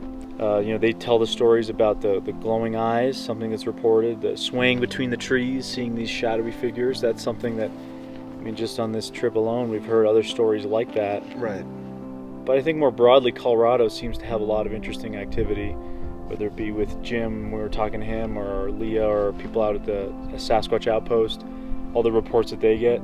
Yeah. You've got these patches of woods like we're in now in the mountains, in between the more deserty areas that really could host something like that. It certainly does host other animals, mountain lions, elk, moose, bobcat, black bear, large predators, large mammals in general. So it seems like there's something going on in Colorado. Yeah, I agree. I wish there was something more that we could have found, but we have the hair sample. I mean, we'll have to see with that if we can possibly get that tested or not. So either way, it's really interesting. That's something I think we haven't turned up yet in this series, so that's kind of cool. Yeah, it is. That'll be exciting to see what we get from that.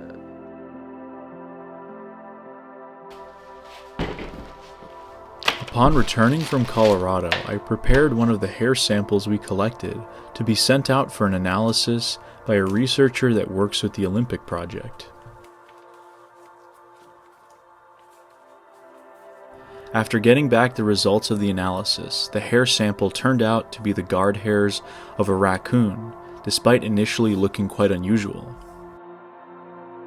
This only serves to highlight the importance of following up with a third party, especially when regarding evidence obtained in the field. It seems the mystery of the Rocky Mountain Sasquatch will persist, and what we saw in Colorado was amazing. A range of rugged landscapes and untamed wilderness, filled with wildlife and critters of all sorts, with humans interspersed between it all. The strange stories are there and will likely continue to inspire those keen to search for this mystery.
South Florida is home to one of the most unique environments on Earth. The wilderness areas that comprise of what is now part of Everglades National Park and the Big Cypress National Preserve contain over 2 million acres, making it larger than the state of Rhode Island. The world-famous Everglades is known as the River of Grass and is actually a 50-mile wide river that is quite shallow and slow-moving, that flows from Lake Okeechobee from the north into the Gulf of Mexico in the south. The Big Cypress Preserve is often overlooked or lumped in as part of the Everglades, but in fact it is unique in its own way, comprised mostly of cypress swamps, sunken prairies, and hardwood forests at elevations of a few feet higher. Despite human encroachment, this area overall has remained a wild and remote place since the dawn of time. Its history with human beings is ultimately what led it into what it is today. For thousands of years, indigenous hunter-gatherer groups like the Calusa and Tequesta tribes lived in the area of South Florida, foraging off of the land's abundant resources. In the late 1500s, the Spanish Empire took control of Florida and ruled it until 1763, when the British took it over for a period of 20 years, after which it was returned to the Spanish and would eventually become part of the United States in 1821. The colonial rulers of Florida showed little interest in the vast wilderness of South Florida, instead focusing on other parts of the territory. It was during these hundreds of years that the Calusa and Tequesta largely died off due to disease and war with the settlers, but some may have been assimilated into other groups of natives like the Seminoles from further north who had been pushed south by conflict. Shortly after Florida became a U.S. territory in 1821, there were a series of wars known as the Seminole Wars between the U.S. and the Seminoles that largely led to their expulsion and death. However, a few hundred managed to survive in the deep wilderness of South Florida, and their descendants still inhabit the area to this day. Florida did not become a U.S. state until 1845. It wasn't until after the U.S. Civil War, however, that attempts to tame this wilderness in South Florida began. The struggling post-war economy of Florida began a recovery that would include trying to drain this river of grass for development and agriculture, as the area was largely viewed as worthless swampland. From 1881 to 1930, the population of Florida began to grow due to the dredging and development. This eventually led to ecological disaster in the region, initially with drought in the newly formed agricultural areas, followed by a series of hurricanes that caused catastrophic flooding, which led to flood management efforts as opposed to further draining. Human effects on this massive environment were becoming more and more evident over the years, and in 1934, 1.5 million acres were set aside and designated to be protected as Everglades National Park. Comprising only 20% of the original Everglades area, it is now the third largest national park in the lower 48 states of the U.S. As for Big Cypress, it wasn't until 1974 that the preserve was established, after efforts to create the largest jetport in the world in the area were thwarted, which likely would have destroyed the ecosystem. Big Cypress comprises of over 720,000 acres, directly to the west of the Everglades. It was the first national preserve to be set up in the U.S. The overall Everglades and Big Cypress area today supports an ecosystem unlike anywhere in North America.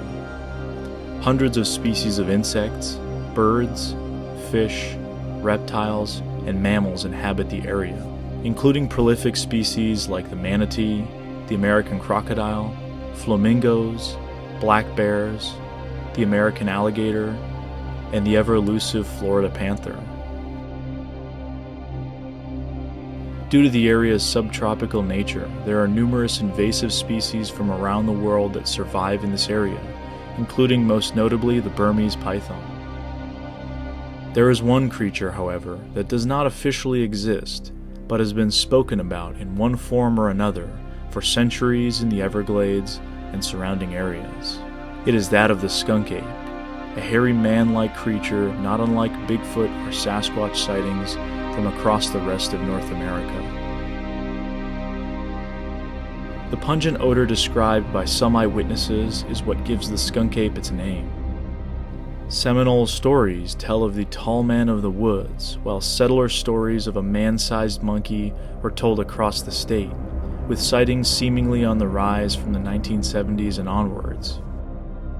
While Florida's population has grown from just under 1 million in 1920 to over 20 million by 2020, the wild areas of South Florida, like the Everglades and Big Cypress, still remain.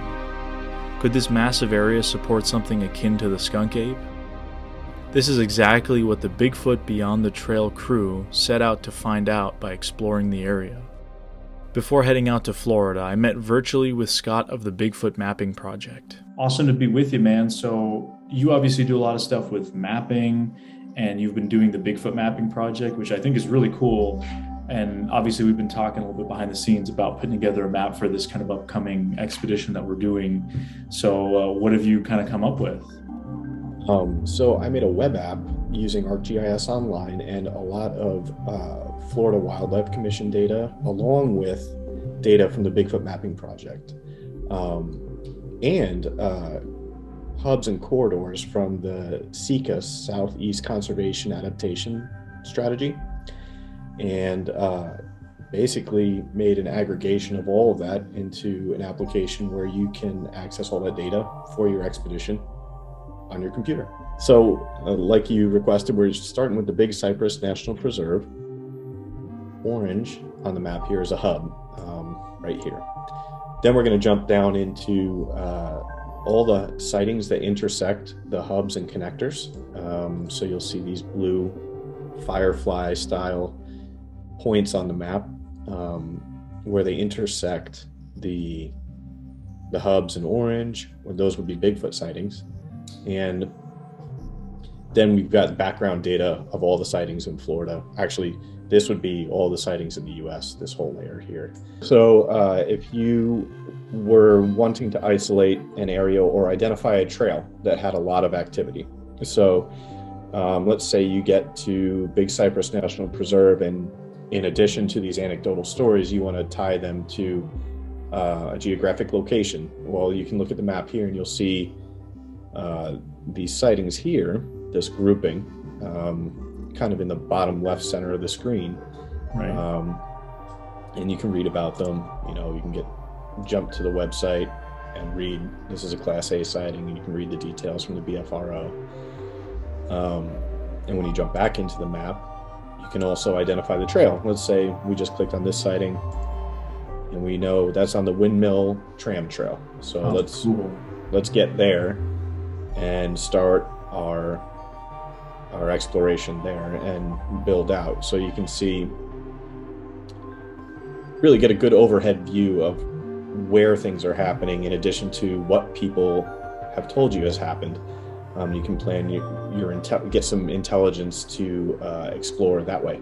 Maps are really, really good at taking a lot of information like you see on the screen and making it digestible so that you can get a good operational idea of how you want to form your plan of attack.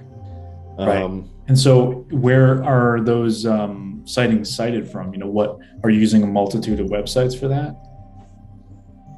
Yeah, I've aggregated data from the BFRO, from a site called Manjani's Bigfoot database, Kentucky Bigfoot organizations, Pennsylvania Bigfoot organizations. People will email me and message me on Facebook or Instagram, and they'll contribute their database. So it's really specific sightings.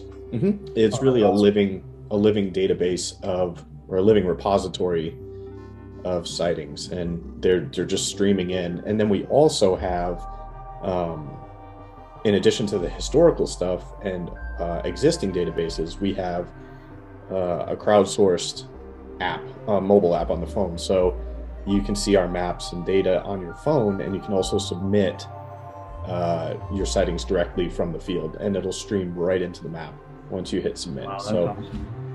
It's super similar to what the Florida Wildlife Commission has on their website, you know, with the tracking data for the panther. You know, you can upload the photo, you can talk about where it happened. So I think in Florida, there's a pretty unique, I don't want to say exactly a parallel here, but you have a population of, the only really recognized population of mountain lions, you know, Florida panthers in the east, in the eastern part of the United States, and there are sightings going on and people can report. So you have a little bit of a kind of parallel of a very elusive creature that's being seen in a state.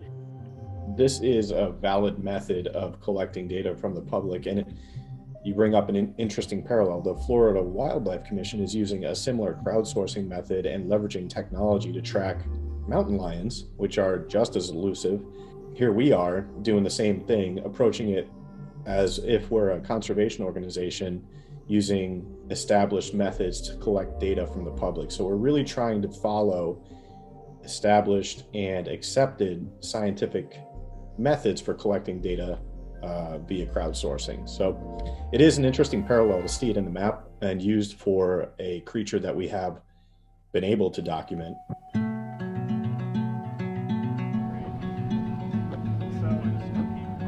The journey began in Miami, Florida, to some unexpected weather, including a tornado warning earlier in the day. From there, we headed to grab a few items that we'd need for our time in Florida.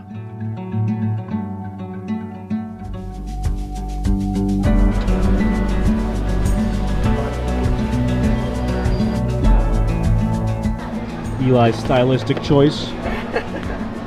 Getting ourselves some boots. Getting some swamp boots. Should serve us well.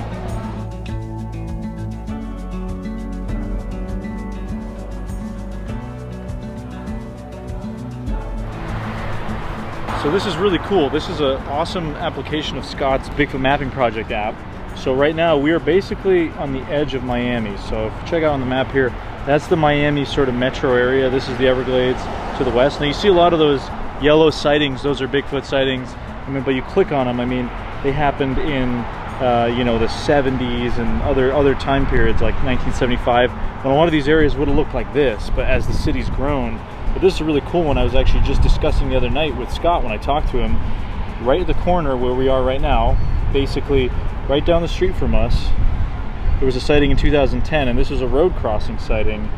And essentially, you know, we are technically on Miccosukee Indian property, so we just saw tribal police around here, but there was a road crossing sighting just right down there. So this is like the outskirts of Miami. Once we head out this way, we are basically completely in the Everglades and the big cypress, so it's just nothing out there. So it's just a really cool way to look at the app and kind of practically use it in these sorts of situations.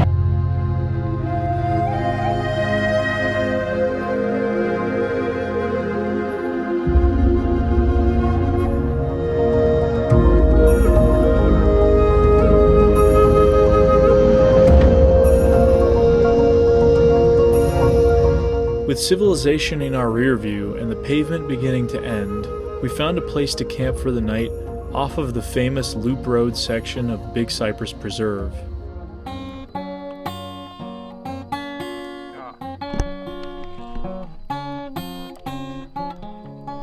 So it's our first night and we're gonna do a little night walk. Not expecting anything to happen, but we just want to test out the thermal imager. Yeah, we're testing out this AGM thermal.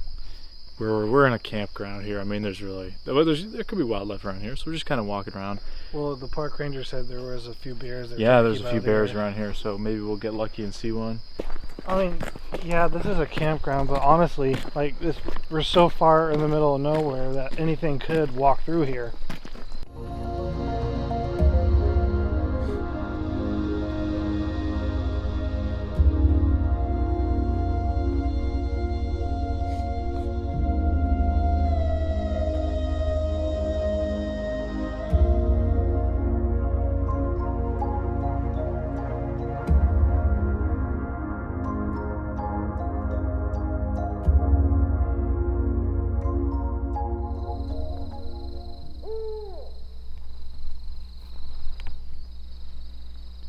Very weird barn owl.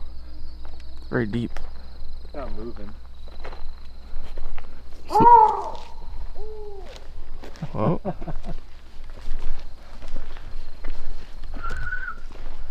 Harassing the local wildlife. Success. We tried out our toys. That's basically what we did. I think it's a success. This is a success story. Small town monsters. Huh? We got crocs over here? There's only gators here. Oh, crocs. No.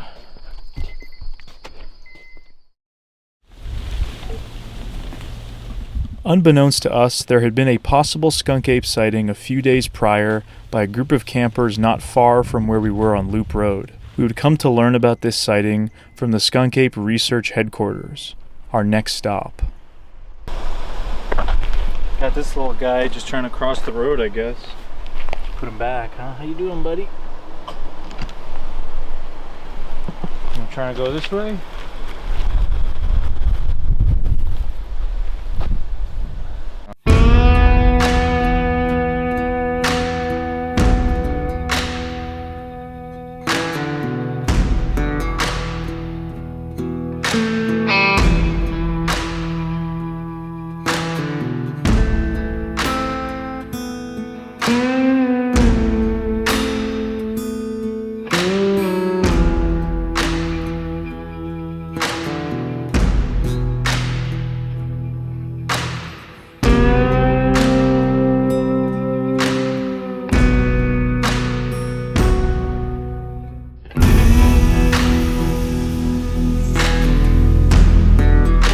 Into a guy looking for pythons out here. So a lot of people might be familiar, and here in Florida there's a lot of invasive pythons, and we're kind of walking this stretch of road. If we see one, I guess the protocol is you just got to kill them. can't take them live. It's illegal to transport them once they're alive or while they're still alive. So you got to kill them. There's really no reward. You're just kind of doing a service and protecting this area from an invasive species that wreaks a lot of havoc. So maybe we'll see one if we see one. That's funny because like up where I'm living, it's the same with iguanas, dude. They're pretty invasive animals. Invasive iguanas, yeah. Yeah, so it's more of a service that you have to put them down than to keep taking them. Yeah, that's the unfortunate aspect of human interference with an area like this, that you have these huge animals that just thrive because there's nothing to stop them. I mean, there's gators and panthers, but these snakes will eat anything. So, well, if we see one, that'll be interesting too.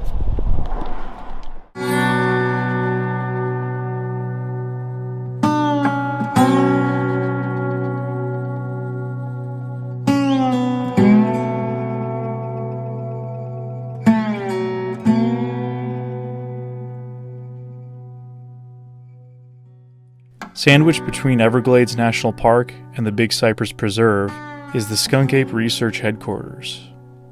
Run by Dave Shealy, the headquarters serves as a center to report sightings of skunk apes and features a museum filled with pythons, gators, and other attractions. Shealy himself has spent his entire life in the Everglades and claims to have had encounters with skunk apes 4 times. Well, you're liable to run into anything in the Everglades. We have cougars, bears, poisonous snakes, and you never know what you're going to come across. And so I've been researching here my whole life. I've taken video and photographs, and I feel like I've done all I can to bring the skunk apes to people's attention. If you were here in the Everglades and you were driving down a road and happened to be that a skunk ape crossed paths with you, if you were familiar with the Bigfoot, you'd say, I just saw Bigfoot. But then you'd say, but it was smaller. It wasn't 8 feet, and more like 6.5 feet. And if you went the extra mile and got out of the car and looked on the ground and found tracks, you would see that the tracks are a little different. They're more of a 4-toed track. So there are differences, but I believe it's the same animal. Visually, at a glance, definitely a Bigfoot.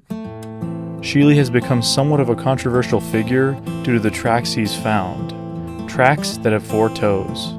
The whole 4-toed track thing that I find has been the biggest hurdle in my life. So when I came out with a 4-toed track, I got a lot of flack from the Bigfoot organizations, and it's been really hard on me, but I've had to stick to my guns because it's what I find. And little but slow, it's become more and more accepted that this might possibly be a genetic offshoot, something of that nature that's occurred here in South Florida. For about 6 months out of the year, we've got a lot of standing water. 2 to 3 foot of water covers the majority of the Everglades. And the skunk apes have kind of adapted to that because they'll build a nest, much like an orangutan does, where they spend the night up in the trees.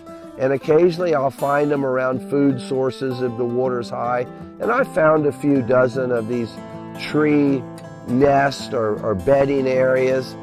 And it leads me to believe that they probably spend quite a bit of time in the trees, actually. But what I'm seeing is not an orangutan. It's similar, but it's not an orangutan. If I had to compare it to a primate, I would have to compare it to a large chimpanzee.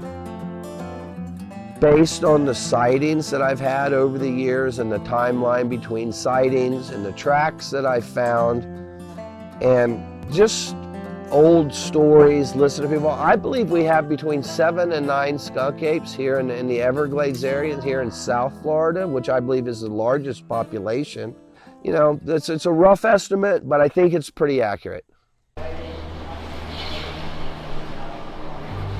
After our visit to the Skunk Ape Center, based off of data gathered both in the local area and from existing data through the Bigfoot Mapping Project, we headed into an area of interest to set up camp and explore for the next few days.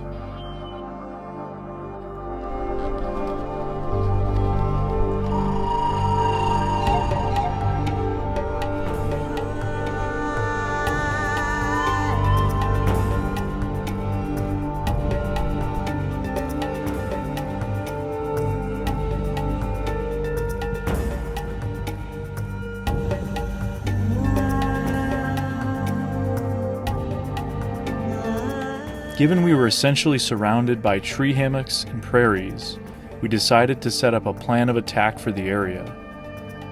While we were there primarily for the skunk ape, given the fascinating parallel with the elusive Florida panther in the area, I could not help but be intrigued.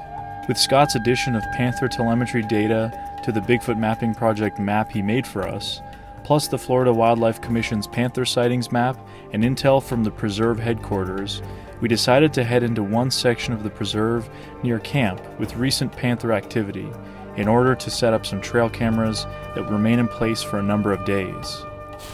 Okay, so safety basics, we gotta watch out. Obviously gators and snakes. Snakes are probably the biggest concern. It is getting later in the day, so it's getting a little bit colder, so that should be good. We're under 70 degrees at this point, which I think is good from what I've been told. So just eyes peeled at all times where you're stepping. No doubt.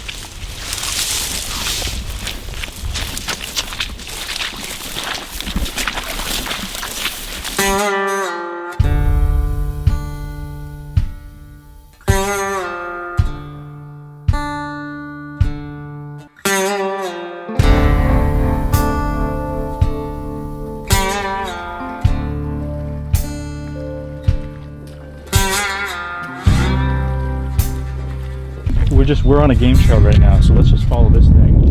We've got those tree islands over there. That might be a good spot for the cams, but I mean, we're getting little prints, a little mice and stuff, and deer right here, so this is a perfect thing to follow.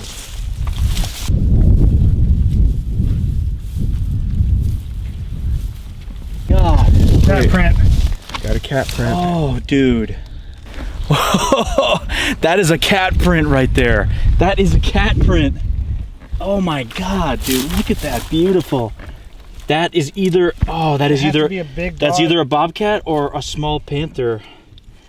Oh my God, dude. Newer iPhones can do like that 3D scan? Yeah. Oh, do it, yeah. I haven't tried it on I got this. So there you go, now we have that. That is so cool. It's a 3D scan of the track. More clear.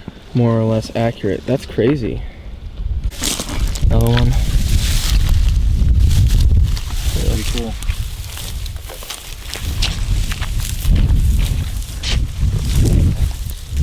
There's a double step right here. Oh man. You can see the double step right there. First track and second track. And those toes are round. That is cat.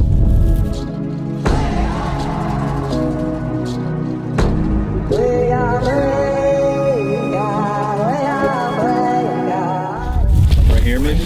Facing this way, you get whatever's walking by. Yeah, sure.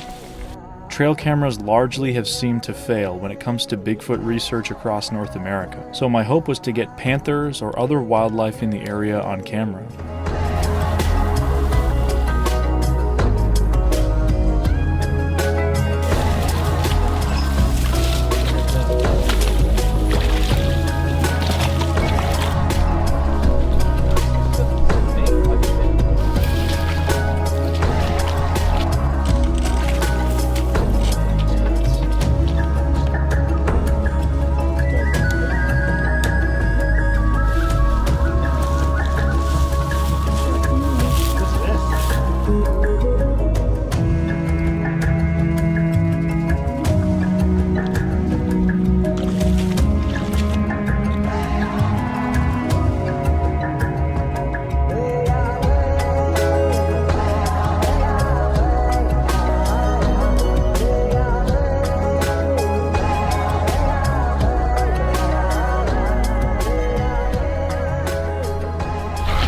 On a mission to find the skunk ape. There's no telling what I could find out here. I'm in one of the most dangerous habitats on the planet. And I'm here alone with nothing but a 9mm and a machete in my camera. You know.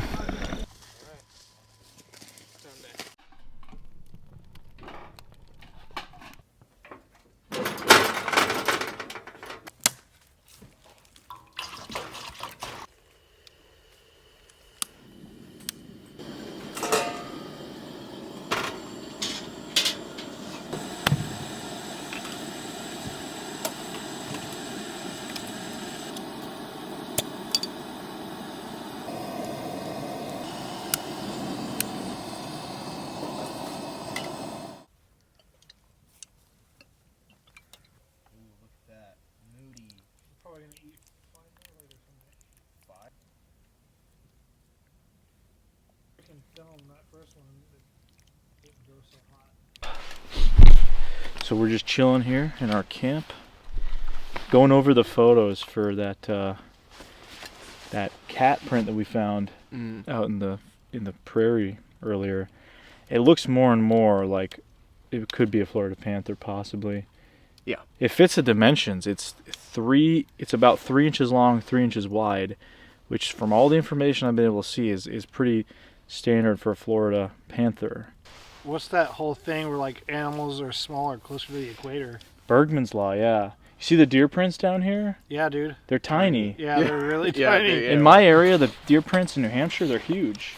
I mean, further north you go, they get big. The bears down here are smaller. All these animals are smaller. So the Florida panther too, I mean, it's smaller, I guess, in this area than it would be than other mountain lion adaptations. Plus this population's been cut off from, I guess, the other populations for a while, since most of them are extinct, officially. But I mean, I think at the time we were just thinking bobcat because we're comparing it to like in Washington. Remember in the Olympics when we found those mountain lion tracks that we casted with the OP? They were big. They were big, but those animals out there are I would guess, a lot bigger than the ones down here. They are, yeah.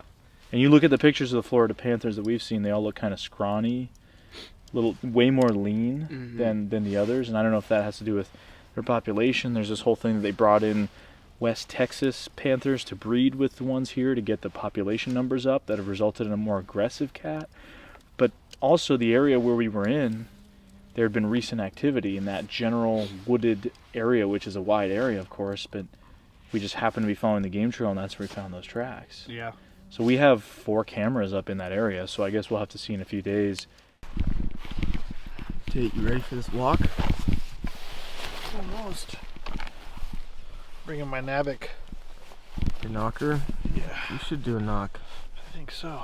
See what we could get. See what people we can wake up and piss off. Yep. What's the plan here? What are we doing? We're not doing baby call sounds, right? I don't think so, no. We should do... I mean, we could do it on the way back. Okay. We should alternate between screams and knocks. That's what I was thinking about. We should walk up the road and do different spots, not right next to each other, but like walk and do a call and then walk for really far and then do another one or a knock or something like that. All right, cool. So yeah, I guess basically do what you're talking about. We'll go walk up this way. We'll do some knocks, do something like that, and kind of figure it out. Yeah. So yeah, I mean, I'm probably gonna walk in the back a little further ways with the therm. I'll have my walkie so we can signal each other if we really need to. You guys go up forward. I think we should stick to red light just to keep it vision wise. And I mean, I would no, I think no light. Oh no, actually, like if you need to do a light, do your red light. Because my visions are going to be screwed up because I'm going to be looking through this thing anyway. You ready for this?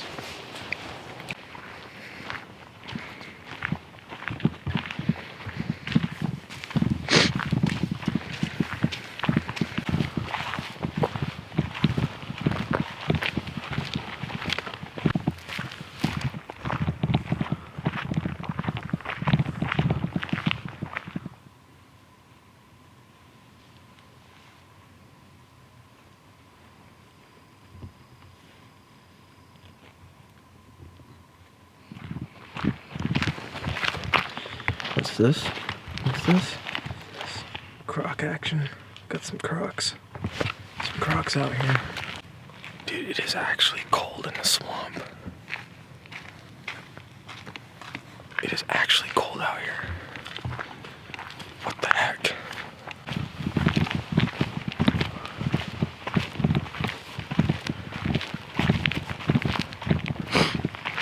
People are saying there's tons of bear here. Yeah. So, I mean, there's got to be some serious food around. Yeah. So if there are any skunk apes or Bigfoots here, they're gonna be here.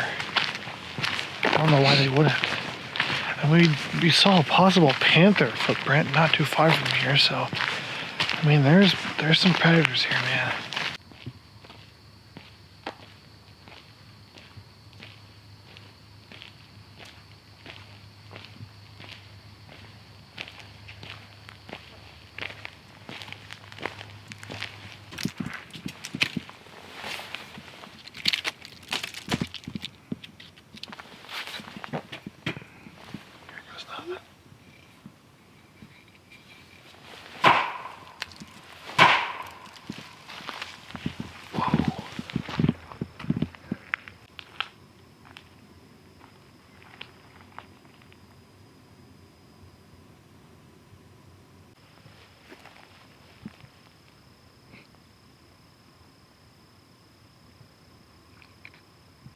That prairie is like to the left here, and then we're gonna go down that way on those off-road OHV trails. So the highway, that's where we know there's been that highway crossing sighting from 2012 down that way. And out this way where we're headed, there is nothing. Yeah, it's just OHV trails. Recent panther sightings too, so. I'm looking forward to it because I think it's kind of overgrown, and so it's going to be dark. Not only that, but the gate is closed, so. People usually OHV in there, but I don't know if there's a season to it or how it works, you know, with the off-road vehicles and stuff. Well, either way, it should be interesting. How's the battery? It's good now. Yeah. Right here. Especially for that same campsite, I can live in Ocala. This is completely wide open.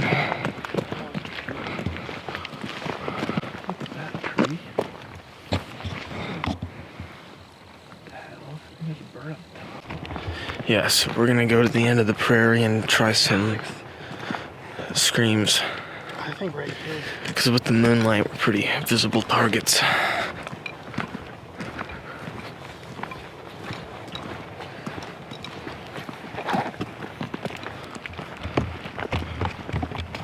So, I just don't like the whole screaming thing. I think it's kind of silly, but you want to do it's knocks? been effective. I think the screams are gonna be louder, right? Yeah. Attract something. I mean, so how would you want to do it? Like a whoop or like a oh? I can do a scream. No, but like, what do you want to do? Because we both have to match it. Do like a oh, something like that, sustained for a bit. Yeah, I guess. Want to try that? Our voices might sound different, but yeah, we can do it. As loud as you can, just fucking go for it. Should cuss. So you're doing that way? I'll do this way. Eli, you give us a countdown then. Okay, on go. 3, 2, 1, go. Oh!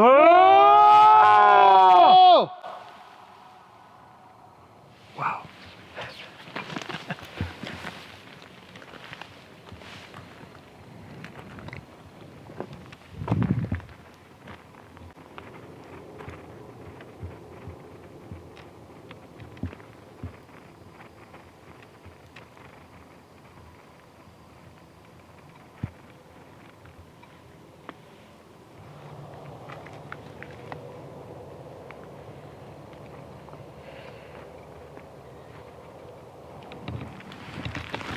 Start moving out.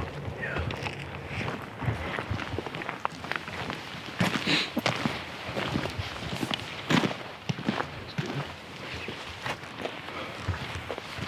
This is the road? Yeah, this is the road. Alex.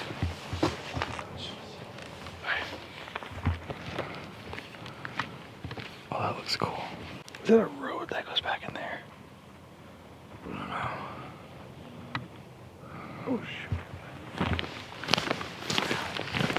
No way. This looks sick. Look at this. We'd be so far from everything out here. We should camp here tomorrow night. Oh, we'd have to come all the way back up here. I mean, it's not that far. Alright. It'd be worth it.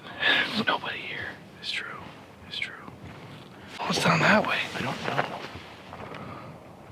Just in there. No idea. Let's go check it out later.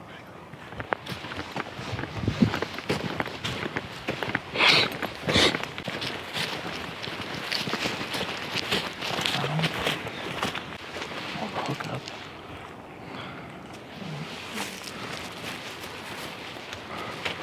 I'm not trying to knock him. Put it on. I'm not trying to knock here.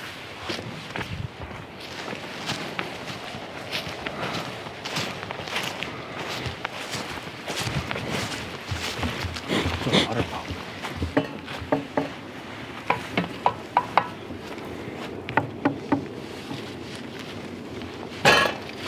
It's terrible. You got a car.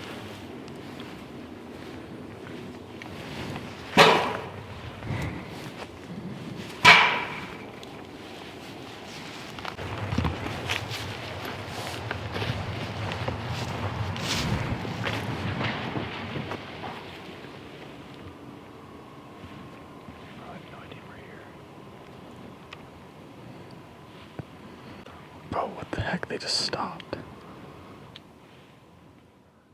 While out and about on the dirt roads near camp, from a distance, we noticed some people who were driving suddenly park in the middle of the road and acted suspiciously. As is usually the case while in remote areas, human beings tend to be the biggest threat out there, especially if engaging in illegal activities. With that awareness, we opted to turn back towards camp and head in the other direction instead.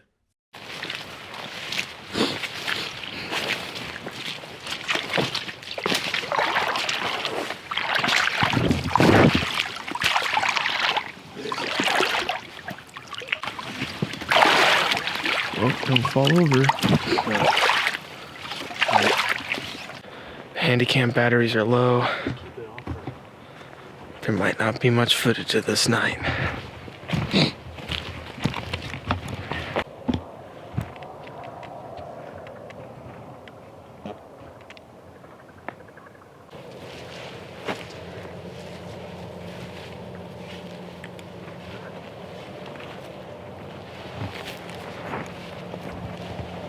Should I do a whoop? You want? Whoop! No echo.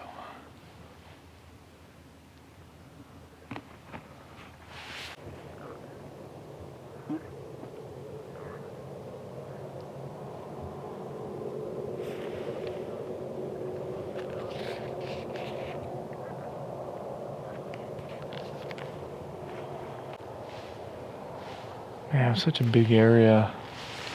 There's 7 of them here, like Sheely said.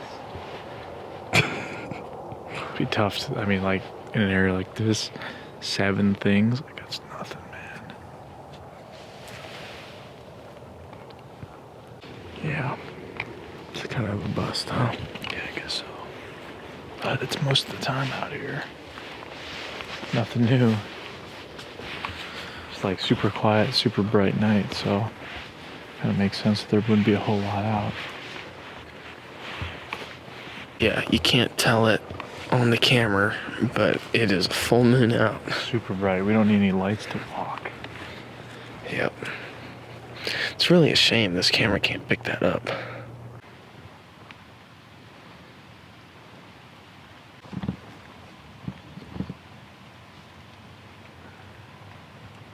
It's breakfast time.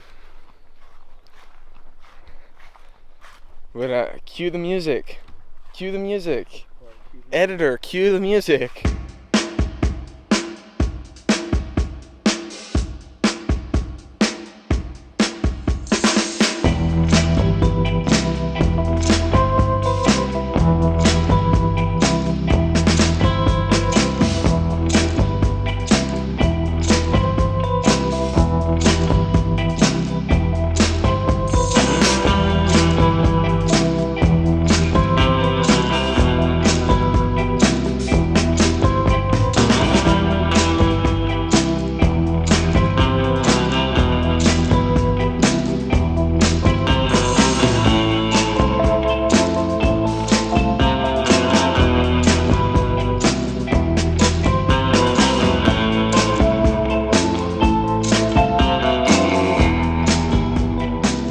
Film the success. What happened?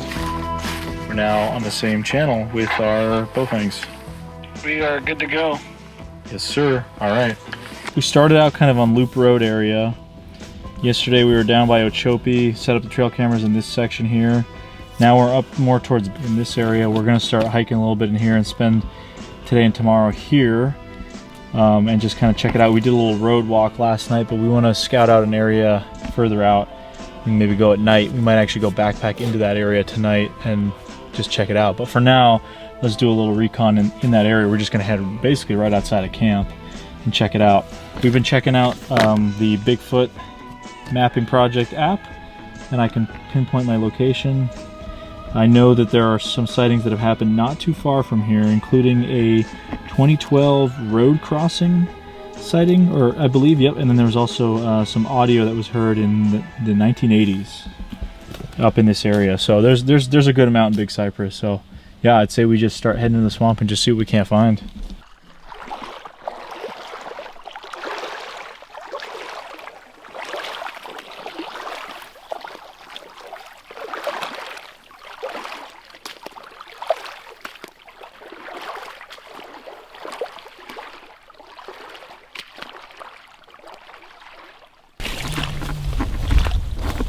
tracks around here.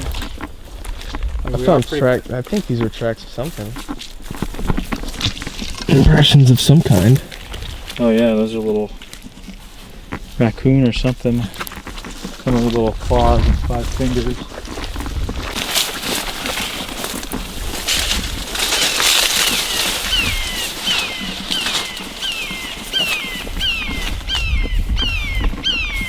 Somebody's alerting our presence.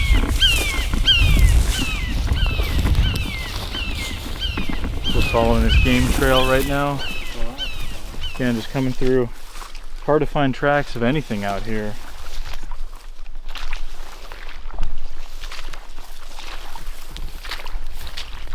It's just deep. Deceptively deep.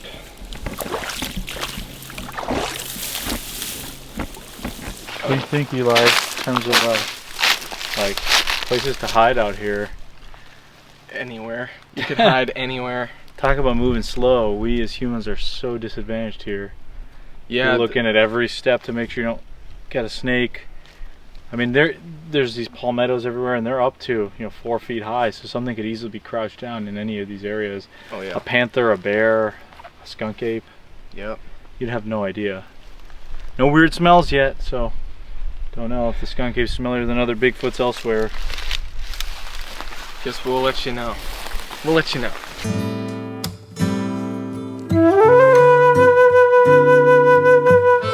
Yeah, it's pretty crazy walking through these areas. It's a pretty miserable existence.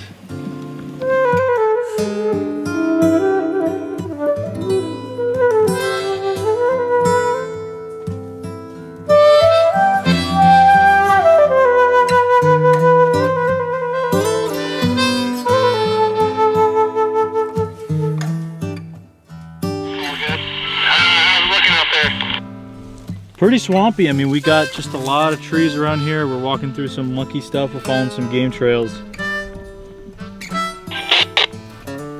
All right, well, we'll talk to you later.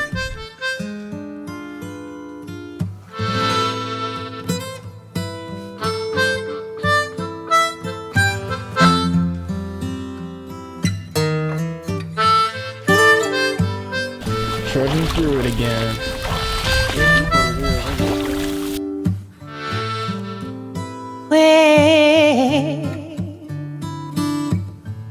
Of the morning. You'd be lucky to find a sign of anything out here. Seriously, like you were saying. I know. It's brutal.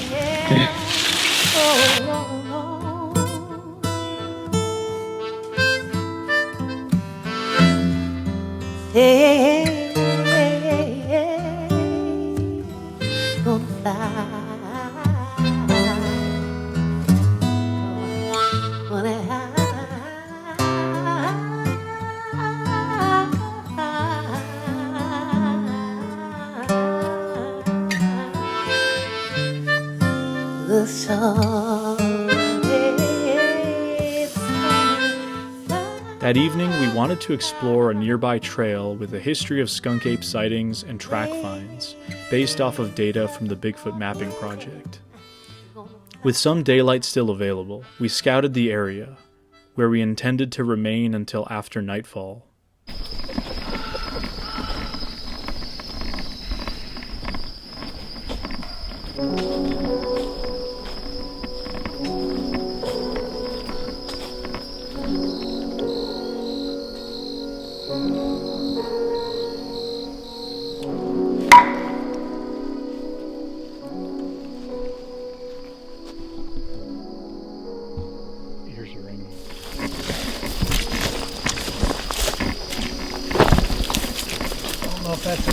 Something from that looks like snake or gator.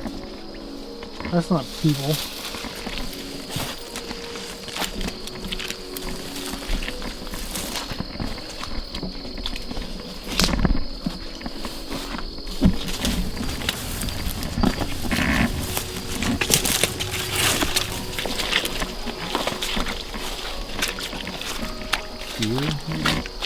Yeah, that's deer.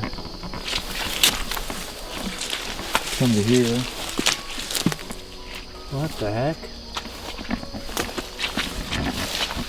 What do you see? That's interesting. I know. We got a light. That, man, look at that. Hope this isn't like where a human came and took a crap off the trail.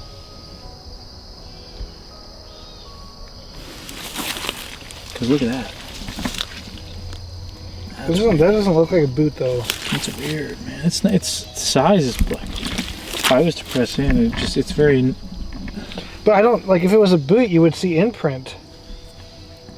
It's strange. Something else. Well, this branch is broken. Not that that means anything, but look, all these branches are broken. You see that? Alex, look at this.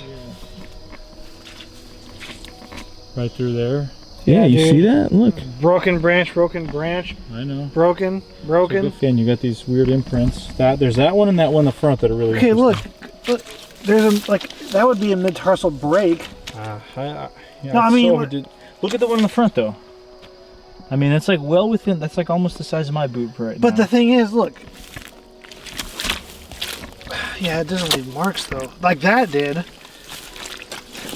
No, but if you give it a day, there won't be any more. Oh yeah, that's true. Like, can't get the flag deeper than that. Remember that. Let's just go up here. Oh, bro. Oh, dude. How did we miss that? But we just f***ed this whole area up by walking through here. 1, 2, 3, 4, 5, 6 breaks here. I mean, that doesn't mean anything to another critter, but it all leads up to here, where there's breaks. And there's these nondescript prints. Something, like a pile. I don't know what that means. If somebody just threw it in there. Should we go back and start getting geared up and like wait till it gets more dark? Yeah, this thing is almost this on one bar. Alright, yeah. Not that far in.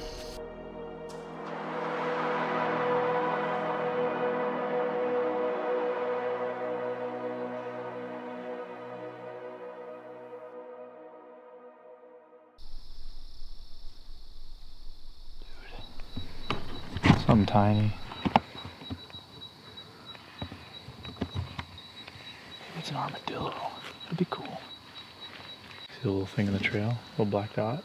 I do. I think that's a creature. What is that? A little tiny guy. Maybe it's that possum from earlier. Oh, there it goes. I think it's a fucking armadillo. That's a possum, dude. That's a possum. Yeah, that's a possum, dude. You got it? Can you see it on cam? Yeah, he's just running, he's skirting away.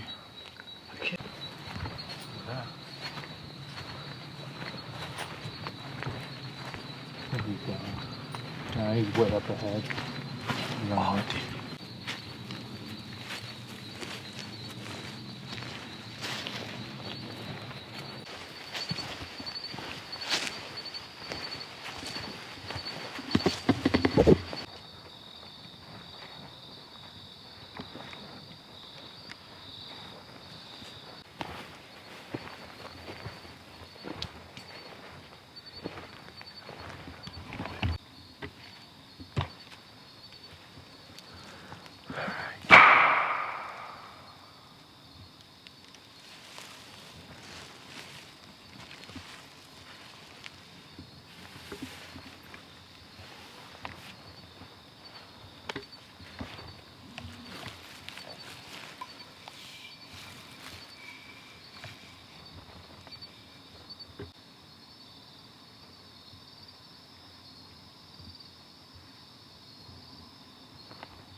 sitting down for a little bit. Sounds good to me.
It's just a huge open field, maybe a couple hundred feet to the next tree line.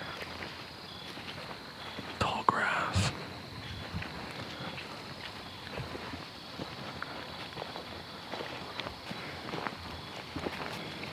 To the left of us here, there's a little bit of tall grass and the trees, and then the open field.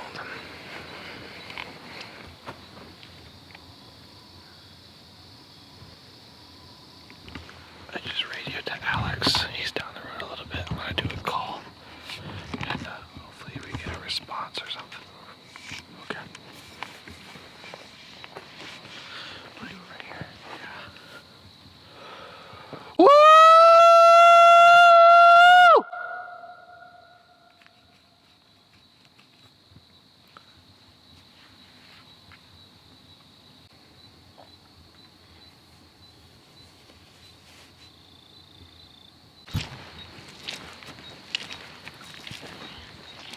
So that first knock, let's say that was the first knock that we heard. Let's say that was. If that was a knock, that's all we're gonna get because it's dead right now, and we've walked a good ways from where we did that knock and possibly heard a response. So I honestly don't think we're gonna get much after that. It's gonna be nothing. So we might just walk towards Alex and see what he thinks, if we should just go on or head back to the car, but we can't do much more than that. You hear my messages? I was just telling you to be quiet. You guys are like talking up a storm. Something's moving right in that tree line. Oh, I did not hear it. I just sent like 3 messages saying stop being so loud. There's something that's breaking sticks in that area. We can't hear you for whatever reason. We're not getting anything from you. Can you hear me now? What? Can you hear me now? Can you hear me now? Like someone's moving around in there. What do you think we should do? I don't know. There just doesn't seem like a whole lot going on. It's just so quiet out here. Like no creatures. Really at all. I mean, do you want to go? It's like a trail. We'll try. For the most part. We'll try.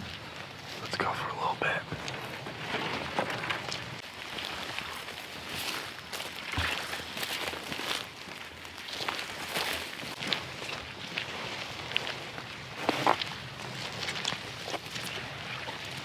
Got some tall grass on the other side. A couple of gator trails into this stream next door to the right.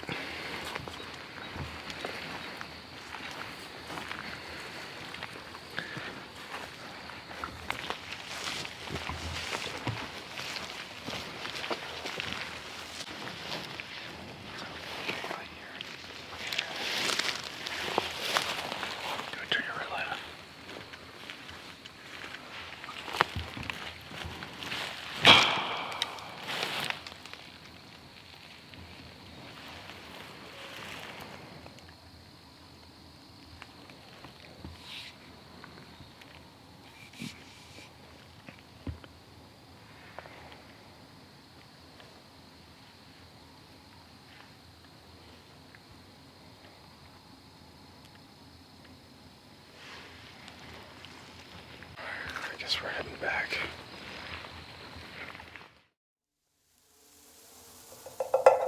All right, we're going in to get the trail cameras.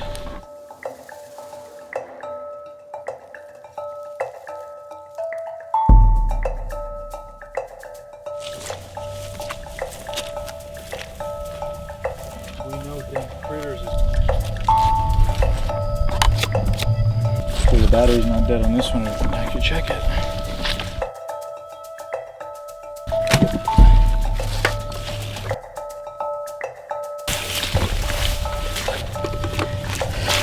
Last one. Can you guys hear me okay? Yeah, we hear you loud and clear. We just got all the trail cameras. We're heading back your location, so we'll see you soon.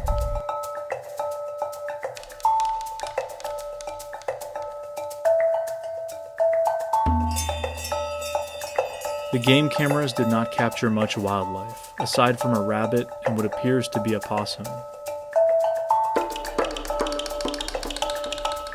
With the retrieval complete and camp broken down, we headed out, back towards civilization, intending to stop by the National Preserve headquarters on our way out. Is that a bear? Way up there.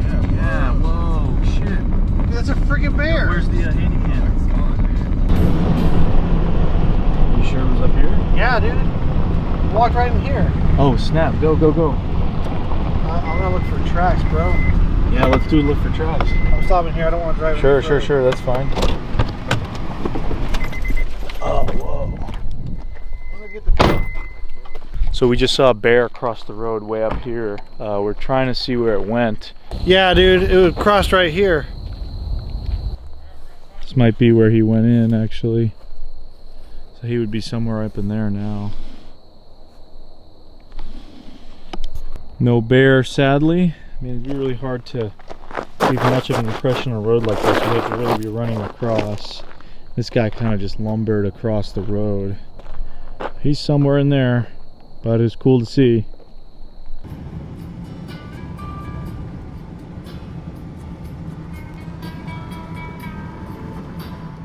All right, so we're here at the one of the ranger stations here in the Big Cypress Preserve because we wanted to go over that track that we found. We've got two panther tracks here. This is clearly a bigger one, but this one matches very closely to what we had. You don't have that tape measure in your pocket, do you? So if we look at comparison-wise, we've got 3 inches across, so that's right around this, as well as 3 inches wide. I mean, I think we got a panther. No skunk ape, but we got a panther, so that's a win because these guys are pretty elusive. There's people who live in Florida that never see one of these that have been out there. It takes years to even see one, let alone our first time in and we see a panther. I just wish we could have cast it, but at least we got the picture of it. So there we have it. So closing thoughts, Big Cypress Preserve, Everglades area, South Florida. And it's a hot day today. I can only imagine in July, 100% humidity at 100 degrees. Pretty miserable place. Yeah, it would be rough. For all the creatures living out here, I don't know, maybe there's just not a lot of these things down here. Maybe it's far and few between. I mean, but then again, you got panthers and bears, other hairy animals that are living out here, so they're subjugating themselves to it.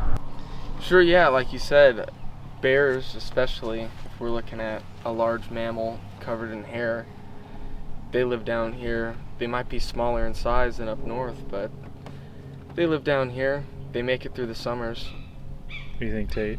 I think that's those are all good points, and it's like you were saying last night. You know, well, we just saw today a bear crossing the road in front of us, and they live in this environment, and it's mostly water and swamp areas, but they don't have webbed feet, like you were saying. Yeah, because people are saying, you know, what if animals are living down here like skunk apes, would they adapt to the water? But these animals aren't. No, yeah. So I think there could be some here, but it's such a harsh environment down here because it's mostly water. It's just so wet year round, even in the dry season. Yeah. I think they are going to be very few and far and in between because it's such a vast area, and you know, for people in general, unless you don't have boats or some kind of water buggy to get through there, you're It's really tough. limited to where you can go on foot to try and find them. So I think here you really got to get lucky to hear one or see one. Yeah. Well, all in all, interesting. Definitely a fascinating place, and Possibly heard a knock the other night. So comebacks another time in the future, I guess. But I'm not gonna lie. There are much more pleasurable places to do Bigfoot research. A little bit easier than this. So I give props to the people down here researching, because it sure isn't easy. Nope. Oh yeah. As is so often the case while searching for something like Bigfoot, nothing much usually happens. Bigfoot research, however, doesn't have to be just about Bigfoot. It can be so much more. The lessons we learn along the way about ourselves and this incredible environment are invaluable. Discovering evidence of the rare Florida panther was absolutely a highlight of this trip, and it showed that such a habitat supports these large animals. As mentioned previously, the parallels between the ways in which the Florida panther is studied in Florida, primarily with help from the public, is something that shouldn't be shied away from when it comes to the skunk ape or Sasquatch elsewhere. Whether myth or reality, the skunk ape seems to be tied to this wild place, and that doesn't seem likely to change anytime soon. One thing that is for certain is that this place is worthy of our stewardship and protection, as it was the case for thousands of years prior to our human attempts to control it.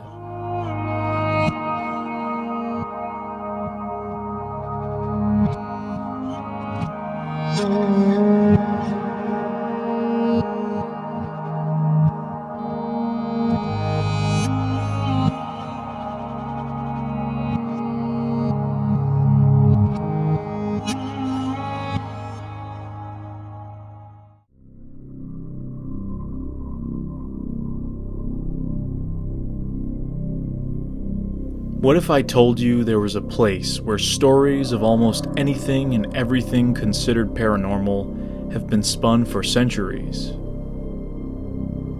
From tales of Native American curses, to ghostly hauntings, to strange lights in the skies and swamps, to cryptid creatures like Bigfoot, even grisly murders, cult activity, and crimes that will send a chill down your spine. Well, that place is now referred to as the Bridgewater Triangle of southeastern Massachusetts.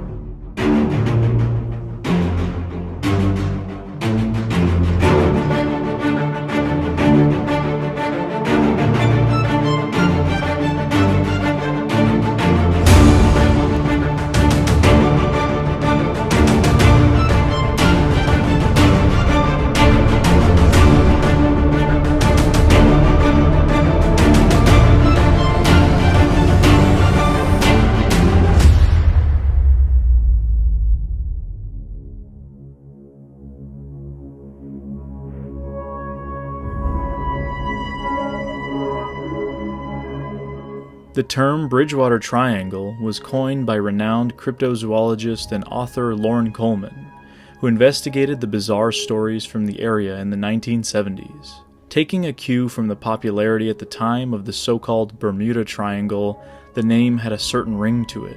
The Bridgewater Triangle has its apex in Abington, Massachusetts, its lower southeastern corner in Freetown, Massachusetts, and the southwestern corner is in Rehoboth, Massachusetts. Well, the Bridgewater Triangle has long been known as what we would call a flap area, an area with all sorts of different paranormal events, cryptid events going on in the same area, and they don't seem to be related in the traditional thinking. But in the newer thinking in the paranormal, the flap areas are actually involved in some sort of the same process, perhaps, and this sort of thing that would allow these events to occur. And of course, paranormal phenomena doesn't just occur within that triangle. There's been instances of cases in Dover, Rhode Island, South Central Massachusetts, the south coast of Massachusetts. The actual so-called Bridgewater Triangle has expanded somewhat in some people's opinion over the years. So the area has been known since way back The Native Americans will tell you that weird things were going on here. As a matter of fact, the Wampanoags have a jurisdiction over part of this area. So there are ghosts, cryptids, Bigfoot, UFOs, pretty much you name it that's going on around here, and it's been going on since human memory can recall. In recent years, the Bridgewater Triangle has gained the attention of many. I released a CD in 2006 called Mysterious Bridgewater Triangle with Chris Pittman, who I call the godfather of the Bridgewater Triangle, and Christopher Balzano, who's had many, many stories. He's the one that really brought Pukwudgies to the world's attention. Expanding the Bridgewater Triangle, John Horrigan joined by Christopher Balzano. Pukwudgies? Pukwudgies seem to be the last living remnants of the Wampanoag legends. Pukwudgies themselves are small troll-like creatures, probably no taller than 1.5 to 2 feet. And then after that, I conducted a tour in 2009 of the Hockomock Swamp, and eventually I got to narrate Aaron Cadju's film about the Bridgewater Triangle, which was an excellent benchmark piece. Filmmaker Aaron Cadju's 2013 documentary on the topic of the Bridgewater Triangle covered the various topics associated with the triangle itself. Usually when you're doing a piece on the paranormal and unexplained, you're pigeonholed into, this is cryptids, this is UFOs, this is ghosts. But this kind of ran the gamut, and it's like a buffet of the unexplained, for lack of a better term. And so that's what made it intriguing. And, I tend to gravitate more towards the true crime stuff as a skeptic.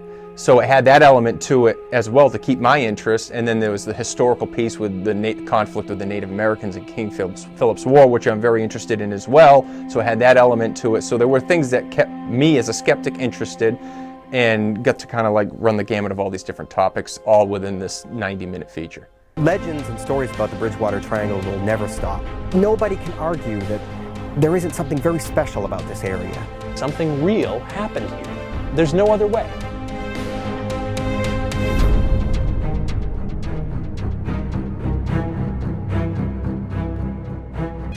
I don't believe in the Bridgewater Triangle. I accept it. It was precisely the works of Aaron, John, and Lauren, among others, that sparked my fascination with the entity that is the Bridgewater Triangle, fueling my need to explore it for myself. In 2017, I released a short documentary about Bigfoot stories in the Bridgewater Triangle, featuring investigator Joseph DeAndrade. This is my drawing I drew of the Bigfoot creature that I saw in that wooded area called Claybanks 2 in the winter of 1978. It was about, I'd say, 200 feet across from the pond at the most. And I'm not an artist, but I did the best I could, and this is exactly what it looked like. Joseph I found to be quite the character, and it was my first foray into this strange place. Now in 2022, I've returned to the topic once again. For a region with such strange stories, the Bigfoot encounters from this area do not disappoint either. Dave McCullough is a researcher with Massachusetts-based research group Squatchin, who have taken a number of reports from the Bridgewater Triangle region. Well, the Taunton River runs into the ocean, and if you follow that all the way up, that goes right up through the triangle, and all those towns have had different encounters. Gentleman in Hanson, so on daylight running across the road. It's on the BFRO page if you want to read up the report. Another one was a guy took me out to his place too. It was a long walk behind his house where it was all just nothing for miles. As far as you can see, it was just bogs. And he was letting his dogs out in the morning, and they came running back in, which they never do. Two pretty aggressive dogs, and he actually got to the door, and when they hightailed it, he looked, and there was one 50 feet away, just actually coming into his property, and it froze. And he took 2 steps to grab a flashlight, and he'd come back and it was gone. The 2 seconds he turned, grabbed the light, come back, and it was gone like that. And little stone wall in his back that it was actually stepping up over the wall, that it knocked a couple rocks off, and yeah, there was quite a few down this way. While there have been reported Bigfoot sightings in the past in various areas of the so-called Triangle, two areas in particular are of interest for reports, those being the Hockomock Swamp and the Freetown Fall River State Forest. The Hockomock Swamp was known by the Wampanoag tribe as the place where spirits dwell, and has long been feared by many, especially as a place where a lot of strange stories have originated. Most of the Bigfoot stories that have come out of the Bridgewater Triangle tend to be towards that Hockomock Swamp region, which is about 10 miles to the north of the Freetown State Forest. Two separate locations, both within this 200 square mile triangle. But most of the cryptid stuff seems to emanate from the Hockomock Swamp region. So in regard to the history of Bigfoot, I cited it as beginning in December of 1969. And that's when the Bridgewater State College, which was known as the Teachers College then, some female residents in a dormitory, some co-eds, and I can only imagine the terror that they suffered. And they looked out of the dormitory into the tree line, and there was this 7 to 8 foot tall a shadow of a creature. And not some sort of a pervert out in the woods. It was ape-like. And several girls saw that. And that really kicks off the spate of Bigfoot sightings in the late 1960s, early 1970s. What people were reporting as a bear walking on two legs, and they had this joint state police, local police task force trying to chase down this bear. The police from Bridgewater, West Bridgewater, and from areas of East Bridgewater all were reporting sightings of man-beast anthropoids, of these bipedal creatures. And the police were concerned because these calls were coming from people from all walks of life, all ages, people with really steadfast backgrounds, some high school kids, hikers, and essentially they were finding footprints in their backyard. They were finding tomatoes being half-eaten. There's one story of a Bigfoot being seen eating a pumpkin in a crouched position. And one night, a cruiser was sitting out back. Yes, ma'am, we got the details. Yep, you saw some sort of hairy ape. Yep, Yogi Bear's out there getting picnic baskets. Well, he's on watch. And suddenly, he feels his cruiser rock back and forth. And he puts his foot instinctively on the brake. And behind, with the glow of the red lights, is a hairy torso. And he said the thing was, he saw in the rearview mirror, it was kind of strange because it was dark, but it actually picked up the back of his cruiser and dropped it. And he said what he called, he didn't want to be ridiculed, a bipedal bear run around the side of the house, and he took a searchlight and he saw it. And so he considered retreat the better part of valor, and he went back to headquarters. We talked on the phone. I never actually met him, but he told me pretty much that was pretty much all there was to it, that it picked up the back of his cruiser. Obviously it must have been extremely strong. And all he could see in the rearview mirror with the low light as it was with just this hair. He wasn't aware that other officers had witnessed that, but he's still very, very reluctant to talk about that. We never were able to talk to the officer when we did the Bridgewater Triangle documentary. He had long since passed. And I'll never forget one screening in Bridgewater when we were screening the film when it first came out. The daughter of that cop showed up at the screening, and she's like, that was my father, that he was the cop who, cruiser was lifted up off the back by the Bigfoot creature. She said that absolutely happened. That wasn't a fabricated story. You talk to police officers around here, and they've said that if you can get them to admit it, they've seen all kinds of strange things. There was only one where somebody said they saw Bigfoot, and he ran into the woods, and one day I found these big prints in the ground, and I was all hyped up and everything else, and turned out to be some kids just playing games and making footprints and stuff, so it wasn't real. While reports of monsters from the Triangle have caught the attention of many, whether fabricated or not, the real monsters of the area might just be human. The Freetown Fall River State Forest in particular has been dubbed the most haunted forest in America due to its connection to heinous crimes committed amidst its trees.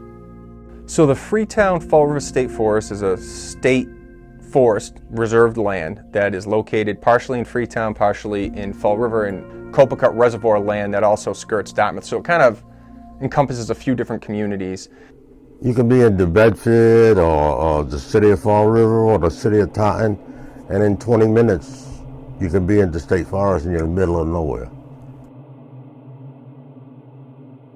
It tends to draw in strange people. People who want to hide stuff from drug dealing to stolen cars to even major crimes like homicide. It's a dumping ground, basically, including human bodies. The people that do believe that the Bridgewater Triangle is this entity claim that the negative energy that the triangle emits draws in the bizarre, strange crimes that happen in the Freetown State Forest. And there's been a long history of that kind of thing there, ranging from mob hits of people leaving bodies in there. We found a newborn baby. It was in a trash barrel off the side of 24. And during the autopsy, they indicated that the baby was alive when it was put there and died from exposure. And the baby wasn't more than 24 hours old. Very famous case in 1978, a guy named James Cater had abducted a girl from Raynham named Mary Lou Arruda. She was a 15-year-old girl, kidnapped her while she was riding her bike. Months later, she was found tied to a tree and had been sexually assaulted and murdered, and she was found in the Freetown State Forest. That's probably the most famous murder to have happened in the Freetown State Forest. That one really affected me, and I was the first officer on the scene, and I had to stay there and rope it off and wait for everybody else to show up. So I was all alone in the forest with a dead body, and that kind of sticks out more than anything else, I would say. Right around that same time is when the whole satanic cult murder case happened in Fall River, which is a city bordering Freetown. And that case involved the murder of 3 prostitutes from Fall River who were allegedly part of this satanic cult. The murders actually took place 2 in Fall River and 1 in Westport. But their rituals took place in the state forest.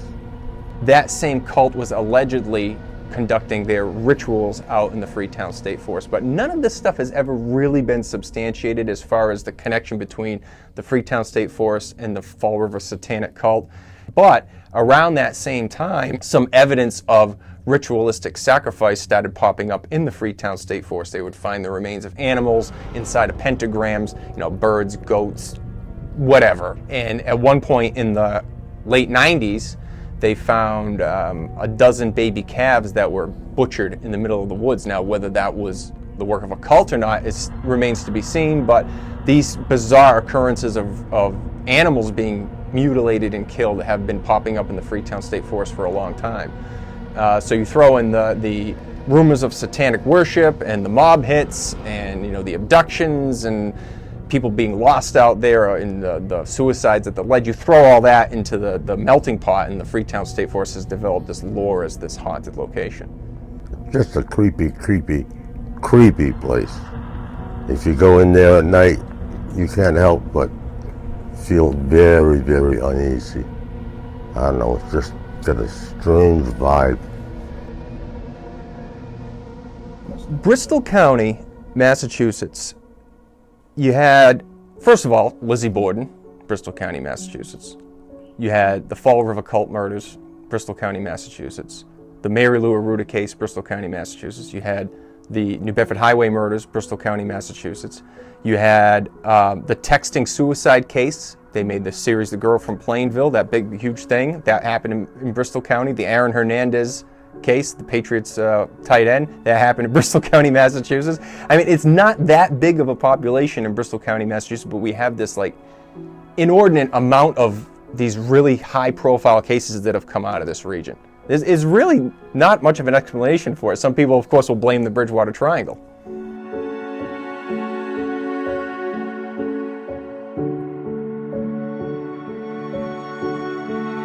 Myself and fellow New England-based cryptid researcher Carrick St. Laurent headed out to the Bridgewater Triangle for a few days.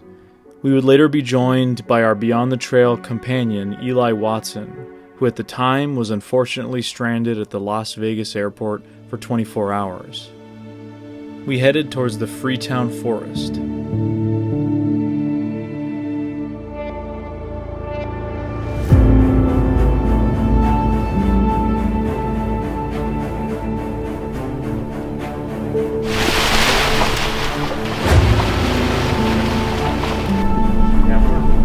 Copacut Road runs through the Freetown Forest and is a popular spot for off-roading. There is even a supposed story involving a ghost trucker on the road that approaches vehicles at night with bright headlights, attempting to pass, only to disappear as quickly as he was seen.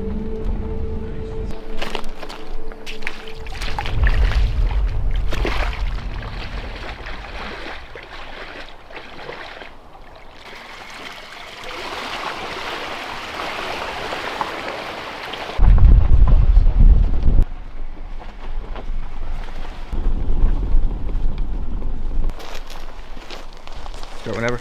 So yeah, this is the Freetown Fall River State Forest. We've been driving down the infamous Copacut Road, which I guess there's a lot of ghost stories, but there's a little bit of some kind of off-roading sections.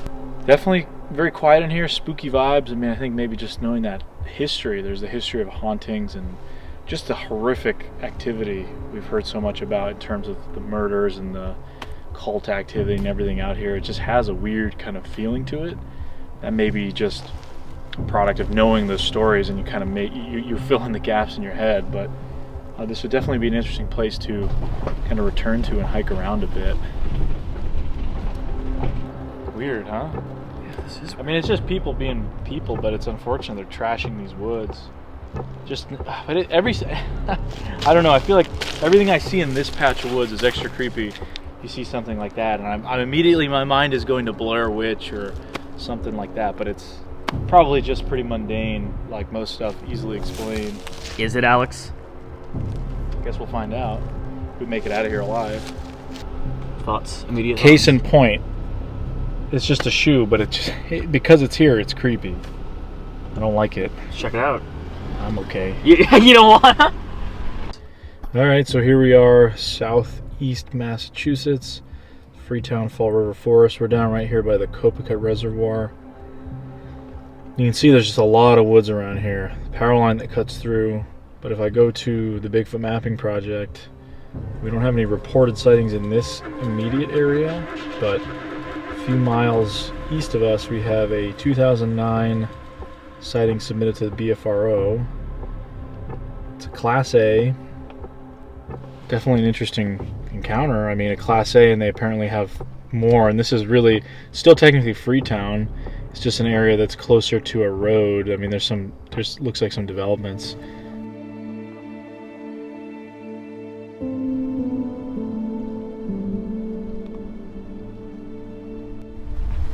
So this is some kind of like stone structure type thing that we found a few years ago down here. I don't know if you can appreciate that for a minute. Yeah, this is.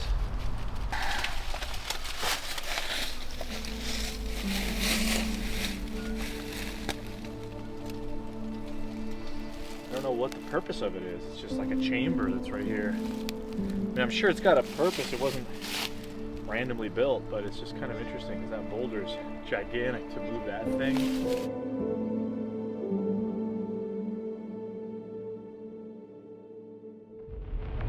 Later we met with Dave McCullough, who arranged to have us speak with a man who had experienced something strange in the forest a number of years ago. You talked about something weird going on. I mean, what? Oh yeah, we came out here, we parked the vehicle. When we get out of the vehicle, the headlights have like a 30-second delay. After the headlights shut off, we were planning on going for a walk through the woods. After the headlights shut off, we heard a loud, like, whoo, weird noise. It's like a grunt? Or like a grunt, yes. Then you couldn't recreate I can't recreate it, no. Yeah. Then it got our attention, so we turned that way, and within seconds, a big rock came from up over that hill, up on that hill, came down and just planted right maybe 5 feet away from us, 6 feet away from us maybe.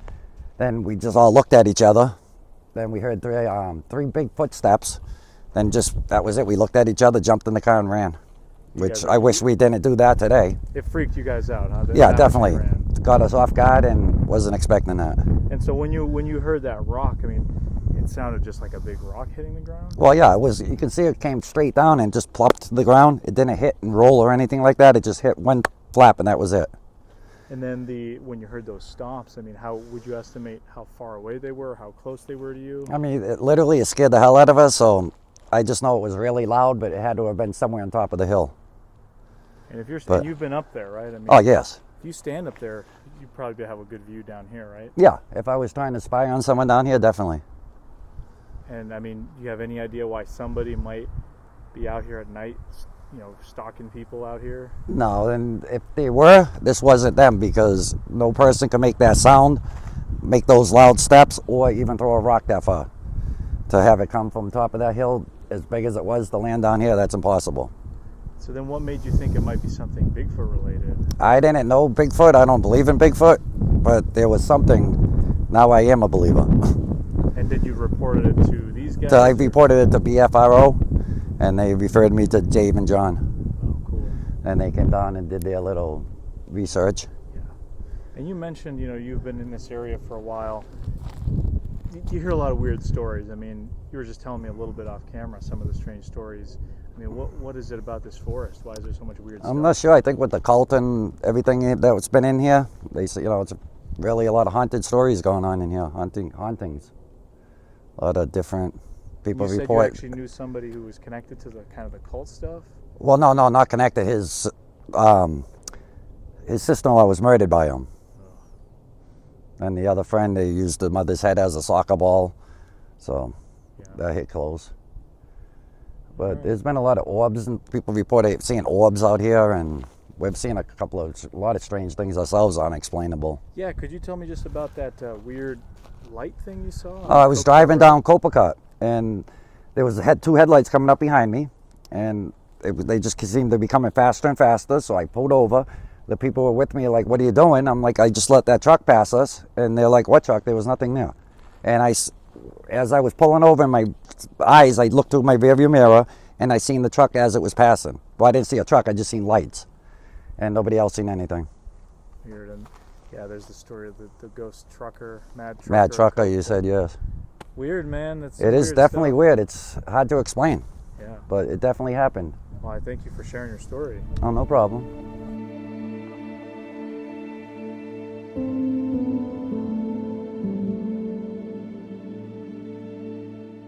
Dave also showed us the Wampanoag tribe's cultural area within the forest. This is the Wampanoag ceremonial where they had their celebrations. Whether it be for them weddings, birthdays, but whatever day meant something to them, the harvest, spring, summer, but this is where they'd have their fire and dance.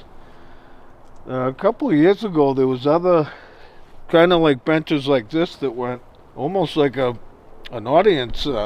They had some large numbers of people here. Wow. So I'm gonna actually set the mood for this place.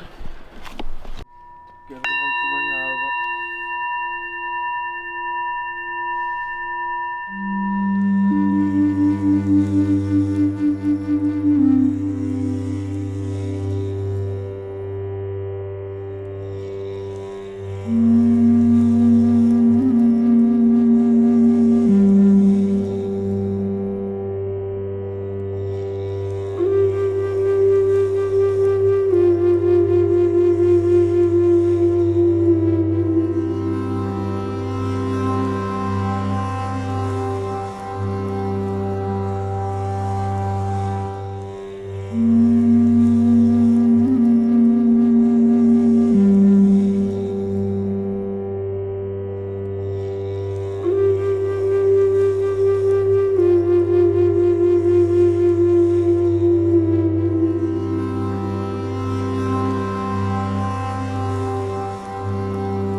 So that was pretty interesting, hanging out in the Wampanoag kind of ceremonial area.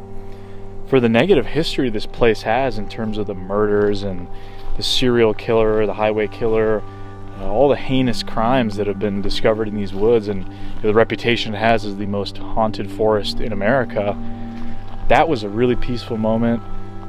We had the sage burning, we had the singing bowl going. It just felt really nice. I think we were all just kind of feeling that mood for the moment, which again is kind of funny given the reputation of this place, right? And I think it just goes to show about energy or feeling that might be in the air, whether or not maybe the fact that folks talk about all these haunted stories out here and killings, that they come out here and it almost creates a sort of spooky vibe. Because if you set the mood like we did, we didn't really, we just kind of thought positively, and that just changed the whole environment that we had there. So a really cool area. I'm digging it. So I guess we'll see what happens as we kind of hang out here further.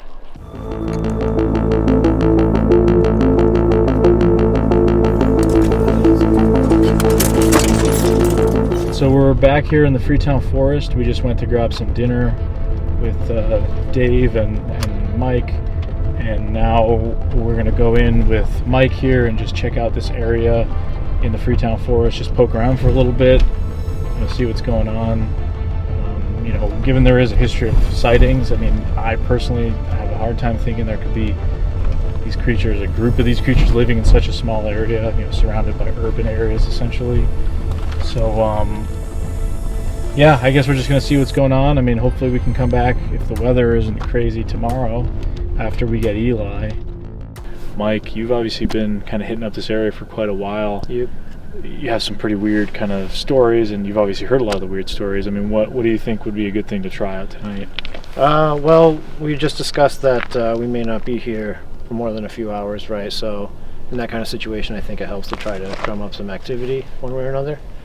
Most of the sightings happen to just be fleeting glimpses, right? People driving around the north section here, or maybe down at the south end. I've heard a couple things, and I believe I saw something down at the south end. Yeah, I was going to say, you mentioned something you had possibly seen. Right, so a friend and I were out, and he was a skeptic, and, going out hiking, and as you do, you just try to frequent an area, so we came here a lot, and, just screwing around. He did a whoop, nice big whoop, and about 20 minutes later, we had walked up to the truck, done kind of a clockwise loop to come out, and, I had looked up to catch something crossing the road. Just a big brownish, I would equate it to like a bison or something. Interesting. Just caught the back end of it. What I thought maybe would be like a shoulder, no head or anything like that. But circumstantially, there's not much else I could think. But I didn't catch much of a glimpse. Sure. And that was about 7 years ago, and I haven't heard of anything too recent since. But a lot of people keep quiet around here. Yeah, I mean, and you've been in this area, and a question I had was, have you noticed coming out here, do you see any people doing like paranormal research or any kind of like ghost people or any of that other stuff that this forest is kind of known for? Have you run into anyone doing any of that kind of stuff? No, I haven't. And some of these stories of the cult activity and things like that, I've never run into that. Okay. But this is a lonely stretch of road. So and unless most cars aren't going to make it back and forth this road, and nor do they have any reason to. I barely could make it. Yeah. other than looking for trouble or Sasquatch or something like that, or Puckwudgies, and that's a whole nother story. But sure. Well, cool. I mean, I'm excited to head down here. So yeah, I think we want to head down a little bit further, and then we can check it out, see what start happens. stomping around. Yeah, I mean, this gets us in a beeline to the middle of the woods, so Perfect. that's probably a good place to start. And it's where we like to go be, from there. for sure. All right. All right, let's do it. Sounds good. So there was a rock here. Yep. But it's definitely a track of some kind. And this is right here. You can feel that, and that's repeated through at least a couple of them. But I have a lot more casts, right, from this event. I've got 8 of them, but the width to length ratio is what's throwing me off. It's about 0.4, which is outside of typical human range.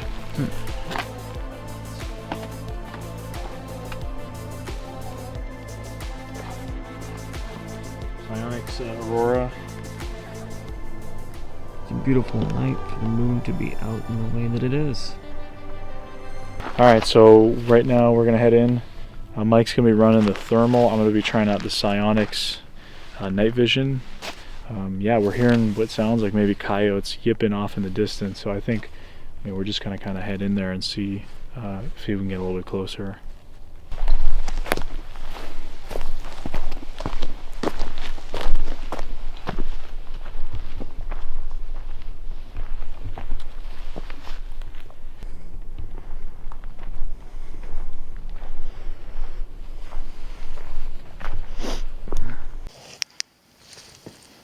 tree down.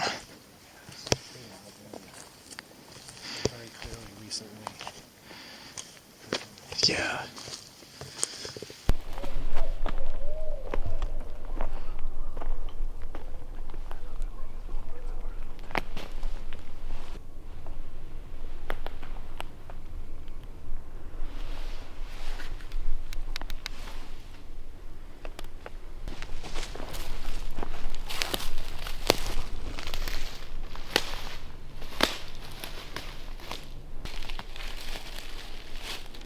You guys ready? I'm gonna do just a single one. Yep, you got it. How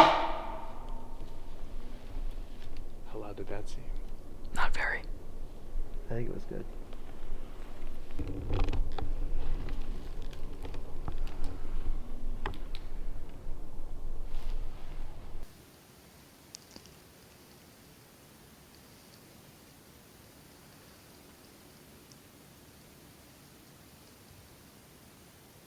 I don't know. I mean, we just heard one solitary gunshot right off in that direction. A little disconcerting that it's just one. At least a half mile from people. Yeah. Closer to a mile. Yeah, if it was multiple shots, you know, safe to assume. Yeah, people shooting at night, like that happens, but just one shot. I don't know if we want to head exactly in that direction.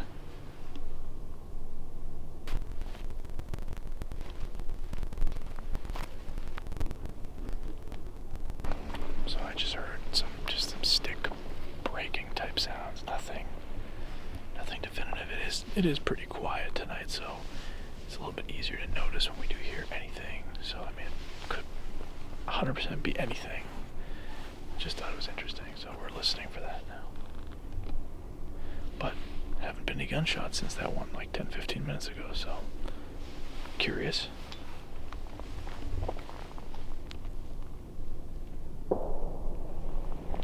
Well, I guess I was wrong. I stand corrected. That was a little bit more to the right there. I feel like that's where I heard the first one, though. I don't think they're moving. Yeah, general Right. area. I will say, in these woods, I did hear like one of those. You hear straight up like electronic mechanically sounds from inside the forest. You hear about that kind of stuff a lot, but I heard that. I couldn't. I just assumed it was a car off in the distance, an alarm or something, just really quick. That same day, I came across a guy digging a very deep hole. So Really? yeah, we departed rather quickly. Man, I don't like that. Yeah.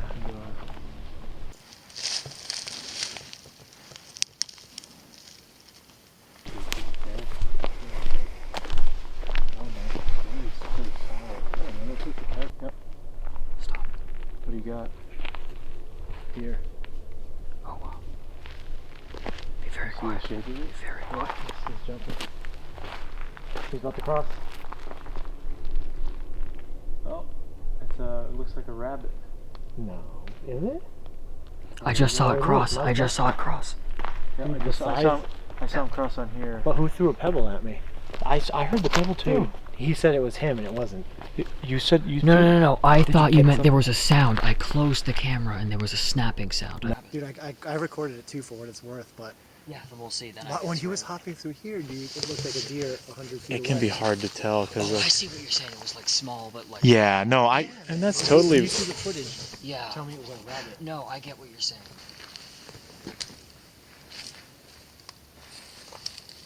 Like low this little path is here. Sweet. This is off-road high. Oh, that's a cool shot.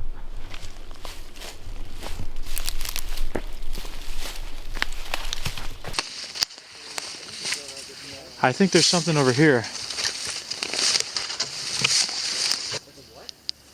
It's like a crate.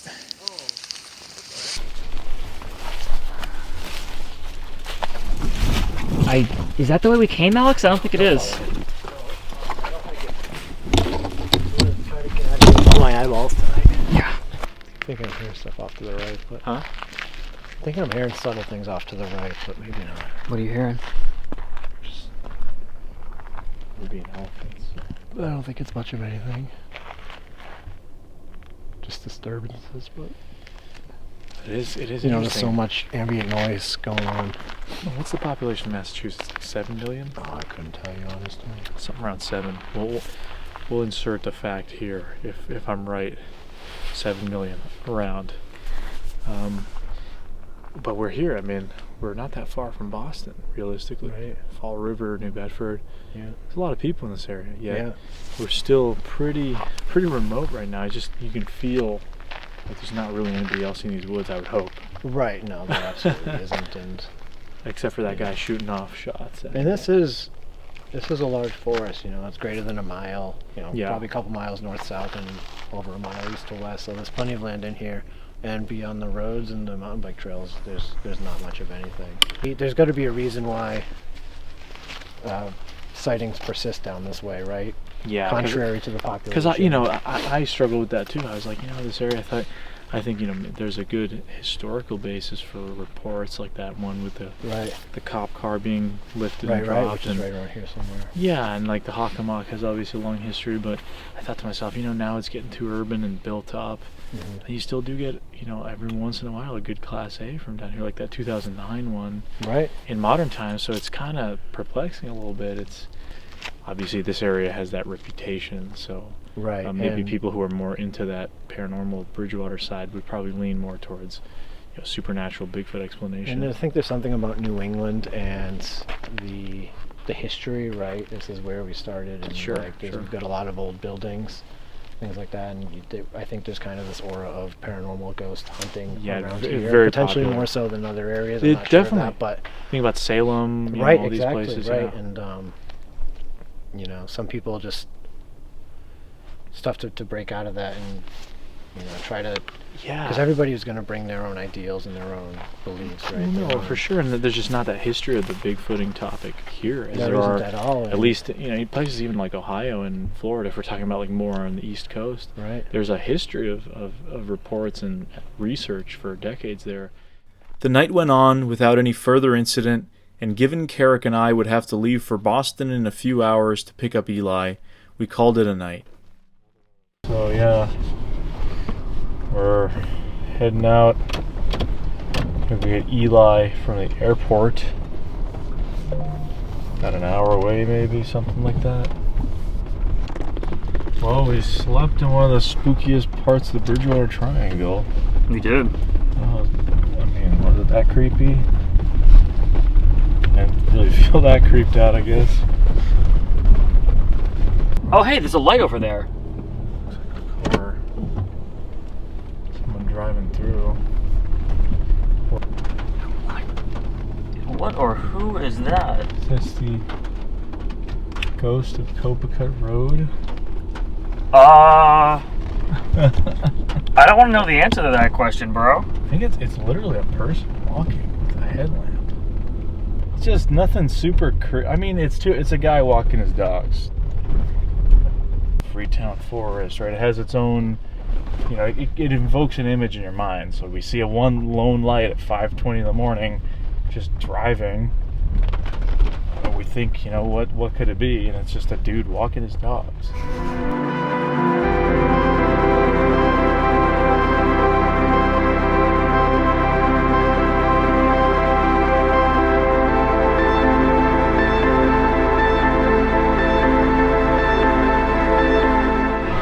He's alive. It's not a layover. It's not a big It's good to see you again, man. What's up, homies? Heck of a layover, dude.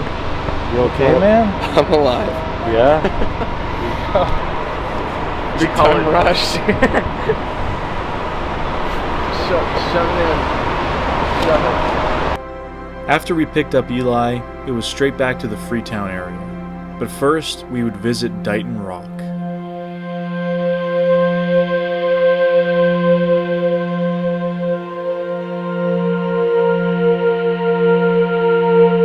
Located a few miles from the start of the Freetown Forest is Dighton Rock.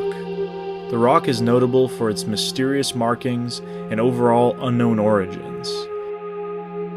Various theories include that it was the work of Native Americans, the Vikings, the Phoenicians, or perhaps Portuguese explorers. Yet another mystery in the Bridgewater Triangle. What if we solve the mystery? Let's do it. Conclusion of the 4 theories. So yeah, look at that. Again, there's pieces of all 4 of these. Maybe it was just like a cultural place where they would all put their mark on it.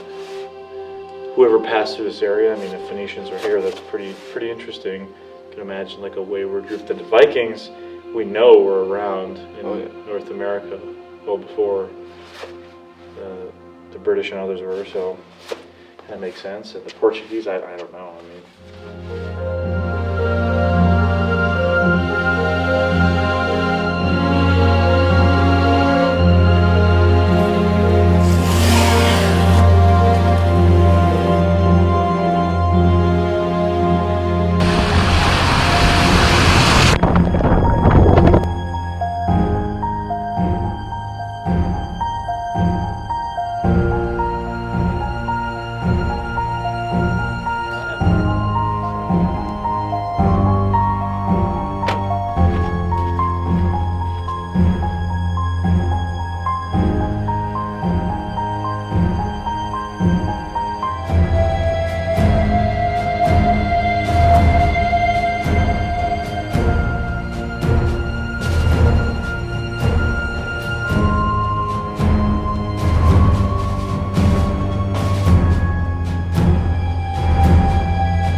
One of the most prominent landmarks within the Freetown State Forest is known as the Sonnet Ledge, or just the Ledge. I didn't like going to the ledge. I used to go to the bottom, that didn't bother me. But climbing to the top, I couldn't go near the edge. There was something telling me, pushing me to jump. I only went to the end once, and getting that strange feeling, I never went again. We've had a lot of people that, you know, from cars that drove off the ledge, stolen cars, dumped in the water. A lot of bodies found at the bottom and on the rocks below. But in the water, we found people. I even had a diver try and go down there in the water to see if there's anything else down there. But it's fed by so many underground streams that he couldn't see his hand in front of him. So he said it was practically impossible. He said there's a lot of cars down there. But the ledge is a popular location within the forest and has been the site of suicides, as well as alleged Pukwudgie activity, and it is supposedly haunted by a ghost known as the Lady of the Ledge. I had a friend who would occasionally, they would go back there. It was kind of, for the younger kids, it was kind of like a party place, kind of a place to go hang out. Would be off of Copycot Road in this area. So he was out here, and he said he was just sitting up against a tree, and he said he saw an apparition of a woman in a white dress, like an old style, like an older dressed in white, and it freaked him out. It was near the ledge, and they have that whole story with that apparition. The woman, husband died, something like that, and she went off the ledge. I don't know the whole story, but there is a story about the woman on the ledge. It freaked him out so much they ran and left, just not knowing what it was. And he talked about it a little while after that, and he was very adamant about seeing this apparition. And they went there over and over again, numerous times, to see if he could see it again, and he never did. But it just, the way he told his story and how adamant he was about what he saw, I believed him.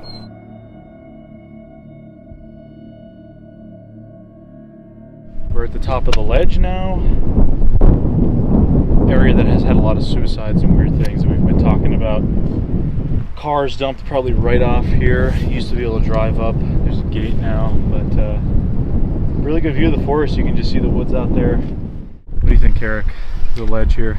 It's a really cool little area for sure, and what I love most about it, I think, is that you get to see so much of the land from here, and you see the kind of tree cover that you have here and how, like, the terrain looks, and it's no wonder people come here, I think, to have fun, because it's exactly the kind of place that you feel kind of very, for me, at peace at, which I think is kind of interesting here. But well, what about, you've done a lot of stuff regarding the Pukwudgies. Mm-hmm. It's kind of been an interest of yours. What do you think? This is obviously kind of in the Pukwudgie lore. What is that? What do you think about that whole thing?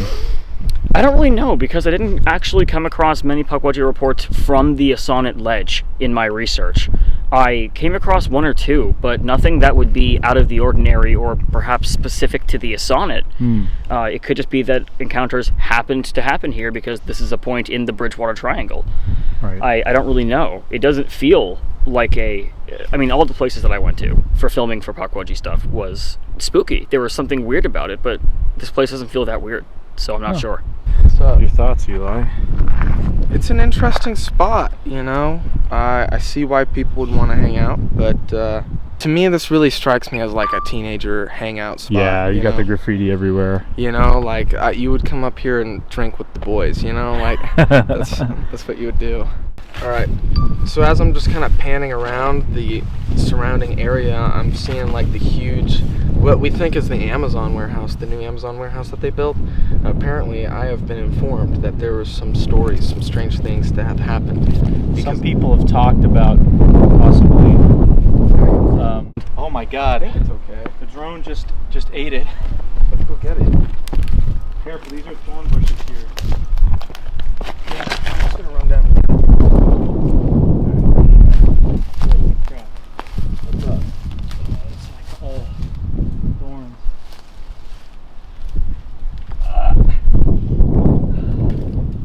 Got it? It's good. Everything's fine. That was a very graceful fall. It was the most graceful crash I've ever done. So I'm just thankful it's okay.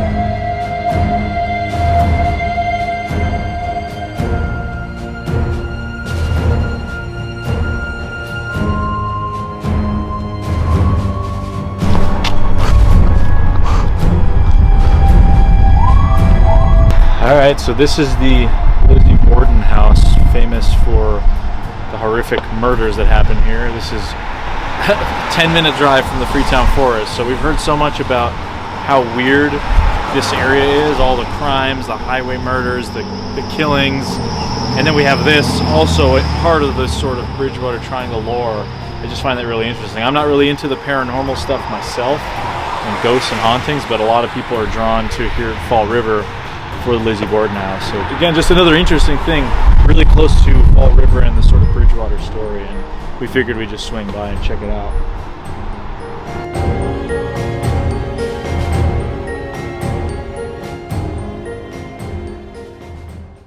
The last location we decided to pay a brief visit to was the Hockomock Swamp, just north of the Freetown State Forest.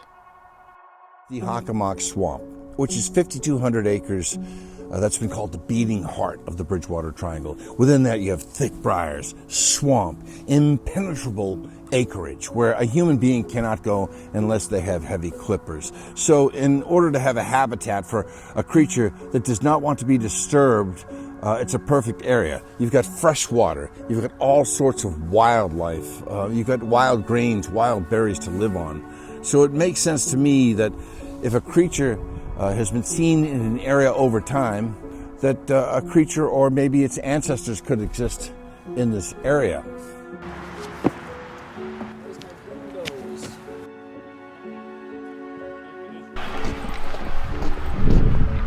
There still is a rail trail that you can walk, and so you're a bit above the swamp and you can get a good view of it. But there were all sorts of stories about Bigfoot activity in that area. The curious story of 1998, a man by the name of John Baker is out laying lines for muskrat, trying to trap muskrat as his father had done. And essentially the story goes like this. He's out there 1 a.m, somewhat of a waxing gibbous moon, giving some light on the forest, and he has the sense of being watched. And after that, he has that sulfur smell, that egg smell that's been associated with Sasquatch. And at that point, he hears footfall. And the feet are actually crunching some ice. So it's early spring, like March, maybe early March, mid-March, just before spring. And he can hear the footfall as if it's pacing him as he moves down the river in his canoe. And after that, he told the story. He's been consistent up to that time that he's convinced it was a man-beast anthropoid.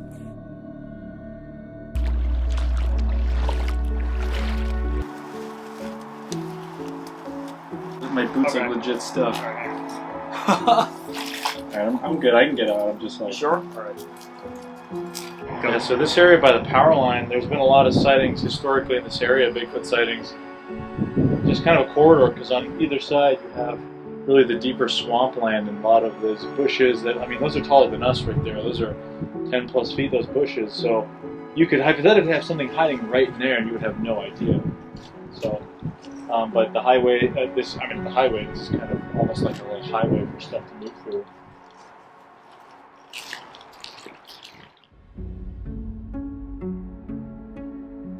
Just getting to that side of the swamp over there, off of this corridor, is very difficult. Perhaps with the drone, it's a little bit easier. That's probably our best bet. I mean, just for wanting to even poke around here for an hour or two.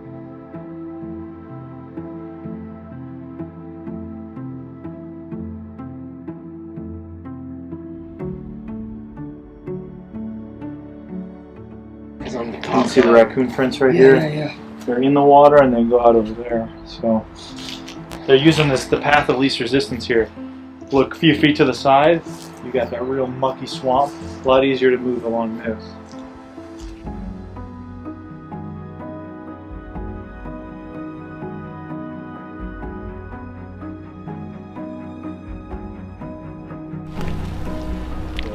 If you keep to the side, you should be okay.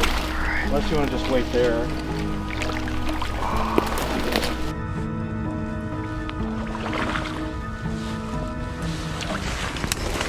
Oh boy.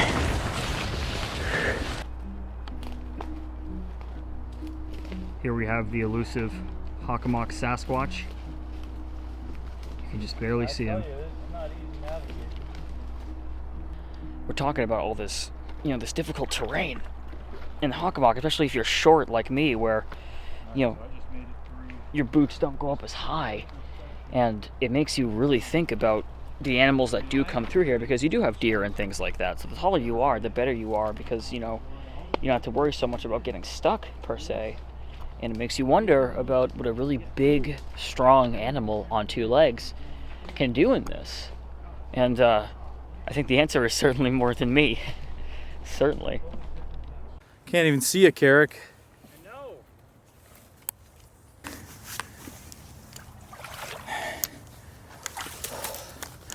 Wow.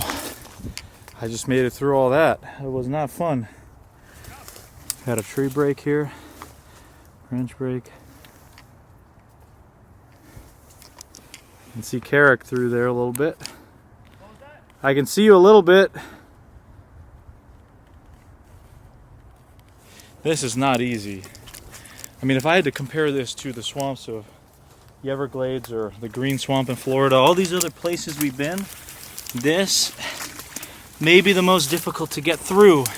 Everything is trying to prevent you from getting in or out, I suppose. Oh man, look at this. Totally different kind of swamp too. You have just these areas just sink right in. I mean, look at that. It's just it looks deceptively shallow because of the way the leaves are, but your feet just fall right in. Like I said, very difficult compared to the stuff in Florida. So if something did want to hide back here, I do not think anybody would want to mess with it for at least a little while. Let's say something was just transiting through the area. So we're not in the deepest or really darkest part of the swamp even. That would take quite a bit of effort. That would be, I imagine, an all-day hike to get in. If it's just this hard to get, 50 feet off of the power line trail. So it's interesting. I mean, this is springtime now, and it is so difficult to get in. I can only imagine a couple months and over the summer where this is all green. Bugs, ticks, absolutely would be awful to be in here. It is, it's pretty treacherous. Next step is I gotta get out of here. Oh man.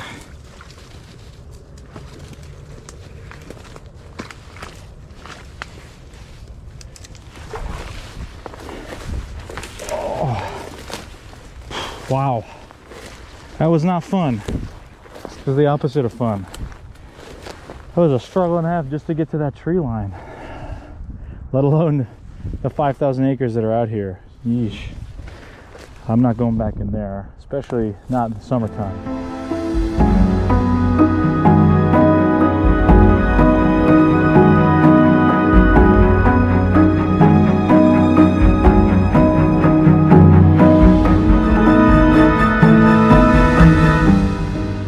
This place is pretty wild. I'm surprised at how actually swampy it is. Because I know you said it's the Hockomock Swamp. It's not like a real swamp like we did in Florida, but it kind of is a real swamp. This area is conducive for a man-beast anthropoid. I got that on camera! Something could hide in here. They're coming for us. Read the numbers. They know we're here.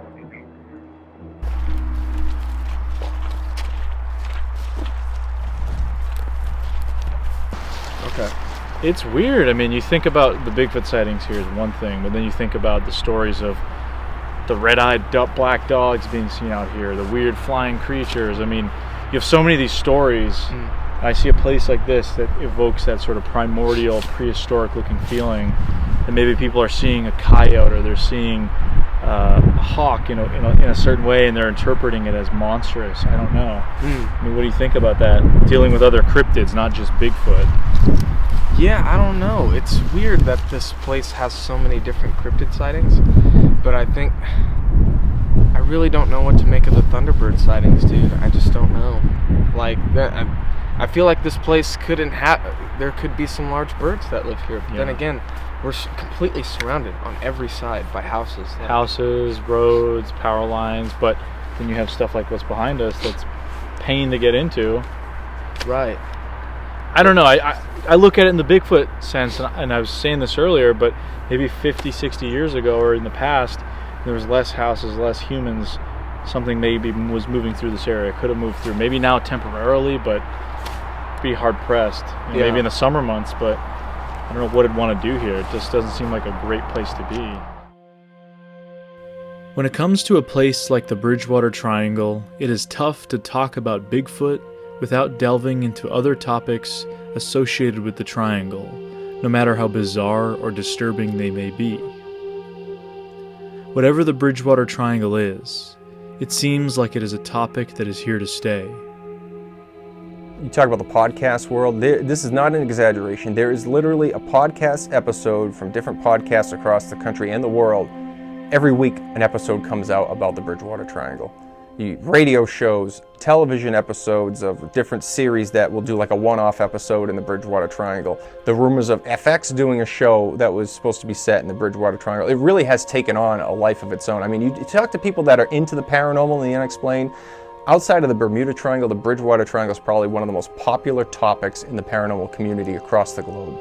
Well, as far as the number of stories in this area, I think it's perhaps not only that it's very active, but that there are enough people around here to see it be active. The whole notion of the triangle, as we have Bermuda Triangle, Bridgewater Triangle, it's a research tool, and it gives you a sort of a concentrated area in which to work, and you know where to put observers and then to begin gathering data from the police departments, things of that kind.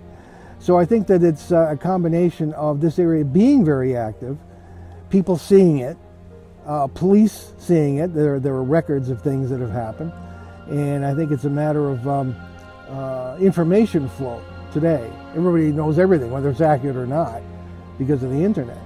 So I'd say it's very, very much kind of all of the above when it comes to the factors that make this area famous, but it is justifiably so. Perhaps part truth, part urban legend. The sheer range of wild stories within the triangle, many involving cryptid creatures that would be seen as monsters, it seemed quite evident to me how here the true monsters were human in nature. Not a lumbering, hairy man-like creature seen in the woods, but human beings that you might walk beside in the streets, or even be your next-door neighbor. The irony is that searching for monsters has shown and reminded me time and time again exactly who the real monsters are.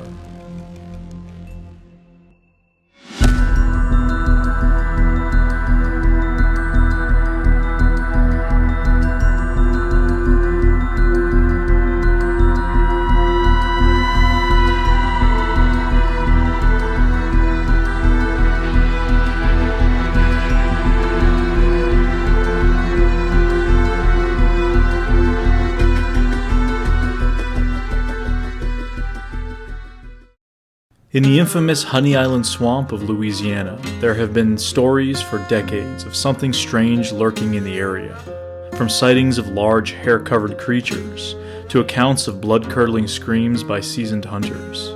Footprints of dubious origins have been found, and the story gets complicated and about as clear as swamp water. Join me as I take a deep dive into the story of the Honey Island swamp monster.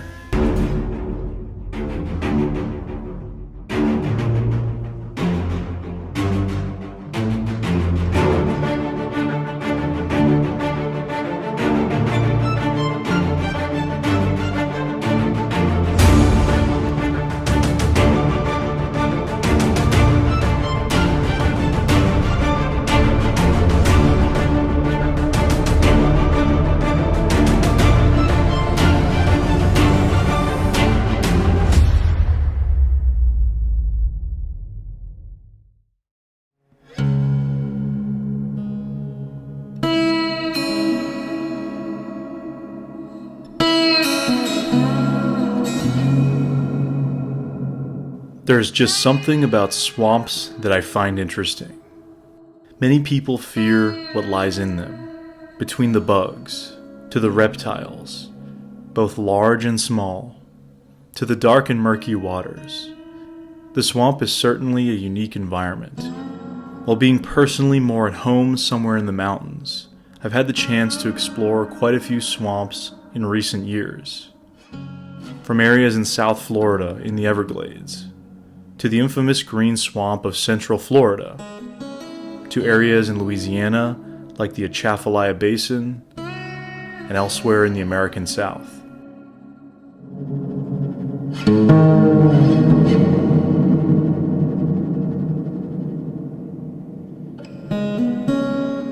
Perhaps no place better embodies the spirit of the swamp than Louisiana.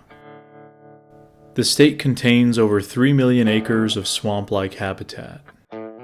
The word bayou is synonymous with Louisiana and describes a slow-moving stream in a swampy section of a river or lake. The word bayou finds its origins as a French term taken from the Choctaw word for small stream, called bayou. Louisiana as a state has had a very unique history when it comes to human beings. Over the centuries, this area has changed hands many times, from the various native tribes, to being a colony of both France and Spain at separate times, to being a part of the United States, as well as part of the Confederate States during the Civil War, and once again part of the United States, where it has remained. Culturally, it is unlike much of the rest of the U.S. Its deep French history has remained quite strong, both from French colonial times and especially from the influx of French-speaking Acadians expelled by the British from modern-day Eastern Canada during the French and Indian Wars in the 1700s. These people are now known as Cajuns. Whether it be French, Creole, Cajun, African, or other influences, Louisiana has become well known for its mix of cultures. Things like Mardi Gras and Cajun cooking are now known the world over. New Orleans as a city is recognized for its history, architecture, nightlife, and even tragedy. We're one of the most haunted cities in the United States, and there's many reasons for that. This area has been known for its pestilence and death on top of death over 300 years. We had major fires that burned down the entire city. We had yellow fever epidemics for 200 years that killed people by the thousands, numerous wars, and so forth. And we've also got a very high crime rate, which has been so since the beginning of time, because this was, after all, a penal colony for the French in the 1700s. So we've got a lot of tragedy in New Orleans that has occurred over the years, especially with the hurricanes and floods and so forth, as most people are familiar with. And we're one of the few cities that no matter where you go in the city, you're probably standing where someone has been buried. Just about anywhere you go, there's probably a burial ground right underneath you. If it's not one from the colonial era, it could possibly be one because the Indians at the time used to use a lot of the swamplands around the areas to bury their dead as well.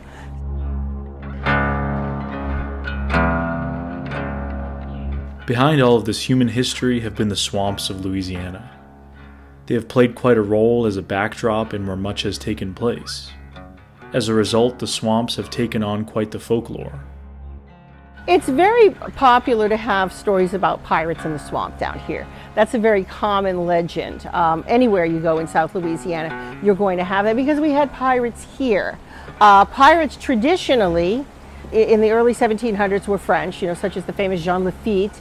And basically what these guys were doing was they were going out into the ships and going out into the Gulf of Mexico, into the Caribbean, and traditionally they were robbing Spanish ships. They're robbing Spanish ships and they're bringing the goods back here to a home base. And it's interesting because they've got some great folklore and legends that go along with them, because it's said that the way that they kept their goods, they didn't keep a lot of it. What they couldn't sell in, say the French Quarter in Pirates Alley, there was always a place that they could go and sell some of this stolen goods, some of their contraband. But some of the things that they wanted to hold on to, it said that Jean Lafitte would bring it into the local swamps and bury the treasure in the swamp. Now the legend has it that he would also shoot one of his pirates and bury him with the treasure so that his ghost would guard the treasure and prevent anybody from getting it. Now the local legend about what was called the fifilet, which is basically a blue light that people have seen in the swamps, and a lot of people might call it swamp gas. But the legend of the fifilet is that is the spirit of the ghosts of the pirates that Jean Lafitte killed to guard the treasure. So we do have a very rich legend area around here with ghosts and also with strange creatures. We of course have the Cajun werewolf, the rougarou, and interesting because the Choctaw Indians also had a creature that they called a rougarou. And the Choctaw legends of the rougarou was more of a Bigfoot creature, very similar to the stories that we hear today about the different types of Bigfoot or skunk apes or so forth.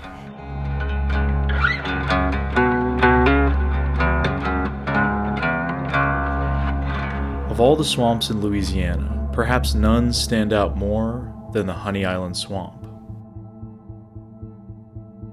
Located just 45 minutes north of downtown New Orleans, the Honey Island Swamp straddles the border between Louisiana and Mississippi, with the Pearl River being the border between the two states in many places. While only being a fraction of the size of the much larger Atchafalaya Basin Swamp, it is still quite an expansive habitat, roughly covering 70,000 acres, about 20 miles long and 7 miles wide. Roughly 35,000 of those 70,000 acres are protected as part of the Pearl River Wildlife Management Area. Just to the north of that is the Bogue-Chitto National Wildlife Refuge, which protects an additional 36,000 acres of Honey Island Swamp and Pearl River Basin habitat.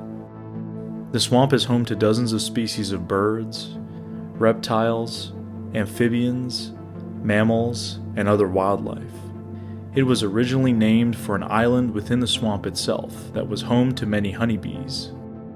Today, the Honey Island Swamp is considered to be one of the most pristine swamp habitats in the United States. I would best describe the Honey Island Swamp as one of the most primitive areas in the state of Louisiana. We do have a lot of swampland here and a lot of open land with water, but there's just something eerie and strange about the whole ambiance down there. You've got the Pearl River, which is often very high and often floods its banks. You've also got the surrounding swamp areas. And throughout my entire life, we all heard the rumors of the monster in the Honey Island swamp, and it was someplace that you did not want to go. According to legend, the Honey Island swamp monster is said to be a hairy man-like creature that inhabits the remote areas of the swamp. Typically, the swamp monster archetype from popular culture is one of a more reptilian-looking monster, such as the classic creature from the Black Lagoon, or something made of swamp muck like the comic book creature from The Swamp Thing. But these reports of real-life swamp monster sightings are typically more Bigfoot-like, whether it be the Fouke monster of Arkansas, the skunk apes of Florida, swamp ape stories, to wood boogers and many other names. They are generally more similar than different. Descriptions of the Honey Island swamp monster are generally that of a Bigfoot-like creature, with shaggy hair, not unlike other southern Sasquatch stories. But there are allegedly some differences, which has become somewhat of a contentious part of this legend. While there are Bigfoot-like reports from across Louisiana dating a few hundred years back, it wasn't until the 1970s that the story of the Honey Island swamp monster would become more widely known. The 1970s in general were a time known for strange paranormal stories from across the world. By this decade, the infamous Patterson-Gimlin film of 1967 was well known, and in 1972 came The Legend of Boggy Creek, which was a first-of-its-kind docudrama that largely introduced the idea of Sasquatch-like creature stories existing in the American South. As for the Honey Island swamp monster, the story goes that in 1963, two men named Harlan Ford and Billy Mills encountered a strange creature while on their way to a hunting camp deep in the Honey Island swamp. They claimed it was initially on all fours, digging for something in the ground, but then proceeded to stand on two legs and run off. Harlan Ford described the creature as large and baboon-like in nature, but with human-like eyes. After this encounter, Ford grew interested in the mystery and allegedly found a variety of strange four-toed footprints in the swamp, including this one in 1974. So this is a replica of one of the Honey Island swamp monster tracks. Now when I look at it, I see some red flags. Biologically, this doesn't seem to really make sense. Three-toed footprints, almost looks like a alligator footprint basically. So I don't know, I mean, to me it doesn't really scream credibility. This footprint, in my view, shares a suspiciousness with similar alleged three- and four-toed tracks, like those found in the Everglades, allegedly of a skunk ape, and the infamous Beanfield track of the Fouke monster in Arkansas. One of the alleged origin stories of the Honey Island swamp monster that would explain the unusual tracks is quite comical, whether intentional or not. The story alleges that a train containing circus animals crashed somewhere near the swamp, and as a result, chimpanzees escaped into the wild and eventually mated with alligators, producing half-chimp, half-gator offspring that has resulted in the monster itself. While being completely biologically implausible as the origins of the creature, the crashed circus train is a common motif in many folkloric stories from across the U.S. The Ford track measures to about 10 inches in length and 5 inches wide by the toes. While in Florida recently, I was able to document and cast some large alligator footprints, which bear quite a resemblance to the Ford track, other than the claw placement. Most alleged Bigfoot prints have 5 toes, as that seems to be the norm. Some have suggested either a genetic deformity, or perhaps inbreeding, or even adaptation to living in a swamp as reasons for the 3 toes. But that still seems like a stretch to me. Perhaps the tracks simply aren't real, which would make the most sense, as Occam's razor dictates. There might even be evidence that conclusively proves the Ford track to not be real. In 2003, researcher and filmmaker Jay Michael, alongside longtime researcher M.K. Davis, we're shown a pair of shoes with an alligator footprint attached to the bottom, allegedly discovered buried in mud near the area where Harlan Ford had made his hunting camp in the swamp. That is cool. Take a good look at that. Yeah. Turn it around. Well, I'll be doggone. According to Jay, the shoes were discovered in the late 1970s, and when confronted about it, Harlan Ford did not confirm or deny anything. At the time, it was known that the tracks were faked, and that local news even covered the discovery of the shoes, but that news never made it out nationally. Here's the shoe along with photographs of known Honey Island Swamp casts and cast photos, including the original casts cast by Harlan Ford. The shoe print is the same size and width of the casts. It bears the same indentions where the toes begin. Even the telltale tilt of the middle toe can be seen in comparison to this cast photo. The bends and arches of each toe can be easily seen represented in the casts. With my own rudimentary analysis, the alleged track and fake gator shoe line up quite nicely with one another. Regardless of the track's authenticity, the profile of the Honey Island Swamp Monster continued to grow in the 1970s, and eventually the cult classic show In Search Of with Leonard Nimoy covered the Honey Island Swamp Monster in 1977. As for Harlan Ford, after he passed away in the early 1980s, some of the hype around the monster died down. However, stories and encounters continued to trickle in here and there.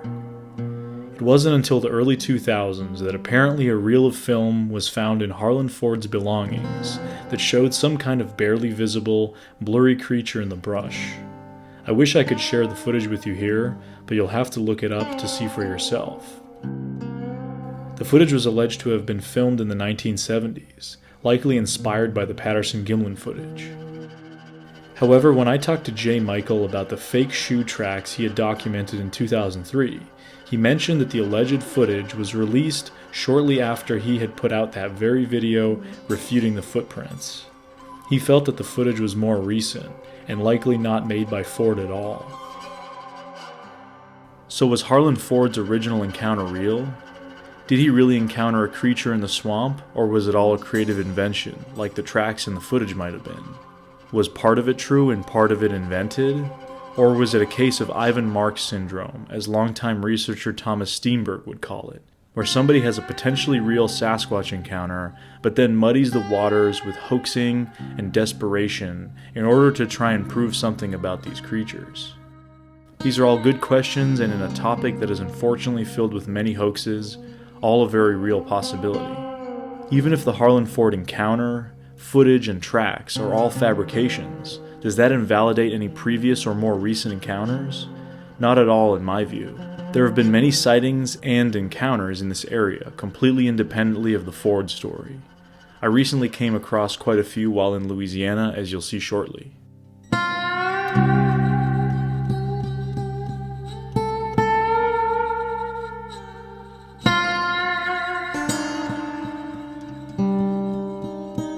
The first time I actually visited the Honey Island Swamp was while I was in Louisiana in 2019.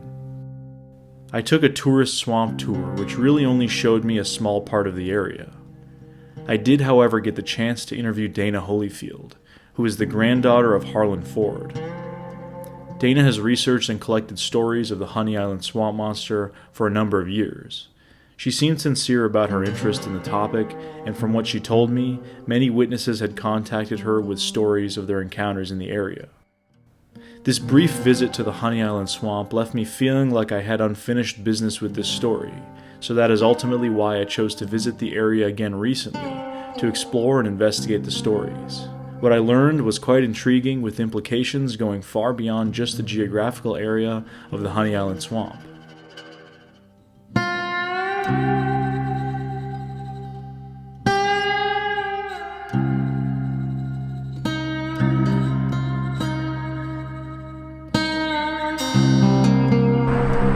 So right this way is the West Pearl River. As you can see, very flooded. It's the overpass here. I mean, the road is being swallowed up by water. So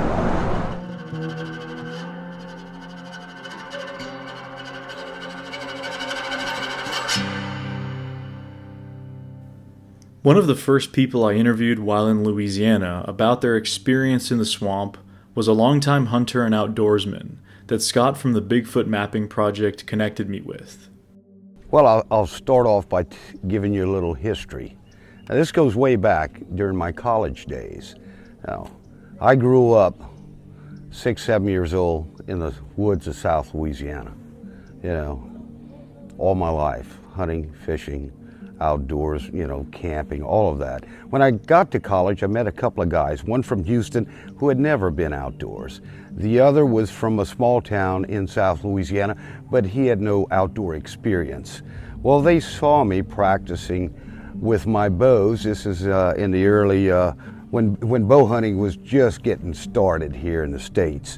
And I was practicing, they were interested, they wound up buying each a bow, and I would show what I knew. And then one day they said, well, we'd like to join you on a hunting trip. I said, well, I plan on making a bow hunt in the Honey Island swamp. I hadn't been there ever. I had been nearby in similar woods, but not technically in Honey Island. They decided to join me. I said, boys, we're packing it in. That is, we're gonna park the vehicles, we hiking in, bring what, and we're staying a couple of nights. And later that evening, we had a campfire, we had a couple of drinks. About 10 o'clock around the campfire, we were feeling good, proud of ourselves of making the trip into the woods. And these two inexperienced, they were loving it. And all of a sudden, I heard a sound I have never heard before. Nothing like any animal, not a pig, not the moaning sounds of a wild cat, nothing like that. It did it a second time. The hair on the back of my neck stood up. The two guys were fearful. They looked at me. Well, Stacy, what is it? They figured I knew. I said, I don't know. It did it twice. The proximity, 100 yards from us. It was a howl, but not a high pitch, more from, I hate to say it, more of a human-like sound, an ape sound of some sort. This was different. And like I said, I spent a lot of time in the woods, and I still do. I've yet to hear that same sound. Now, at the time, you know, people were talking about an old movie that came out, the Boggy Creek Monster or something like that. And I guess that was in the 70s. And it immediately went to my mind. I said, holy smoke, what is this? Well, we stayed the evening, a bit restless, but we did stay the evening. And I still talk about it today. And people say, well, you know, this creature, does it really exist? Is it, you know? I'm not sure what it was, but I can tell you this much. I had never witnessed anything like that, ever. And was I fearful? I won't say fearful like runaway fearful. Concerned that I couldn't identify what this was. Because if it's a bear, if it's a cat, a bobcat, or a hog, I know what it is, I know what to expect. This was a sound like I've never heard before, ever. Was it loud? Incredibly loud. I got the impression that whatever animal was there, not only knew we were there, was letting us know that he was there or it was there and didn't like it. Very territorial sound. And that's all I can say about that. That's all I can say. You know, years later, you know, you hear about, you know, the Honey Island swamp and this, that, the other. And I said, holy smoke, somebody else. And that I've never told this to anybody other than my immediate family. And then one day I run across somebody that says, hey, we heard or we, you know, experienced something. Anyway, that's why I'm telling you about it. Because I experienced something. And it was unsettling to say the least. And I mean, so you heard obviously then about the stories of the Honey Island swamp monster? At the time, I knew nothing of it. It's not like I knew and said, well, we're going to the Honey Island swamp and maybe we'll hear a monster. No, it wasn't like that. I didn't even know that.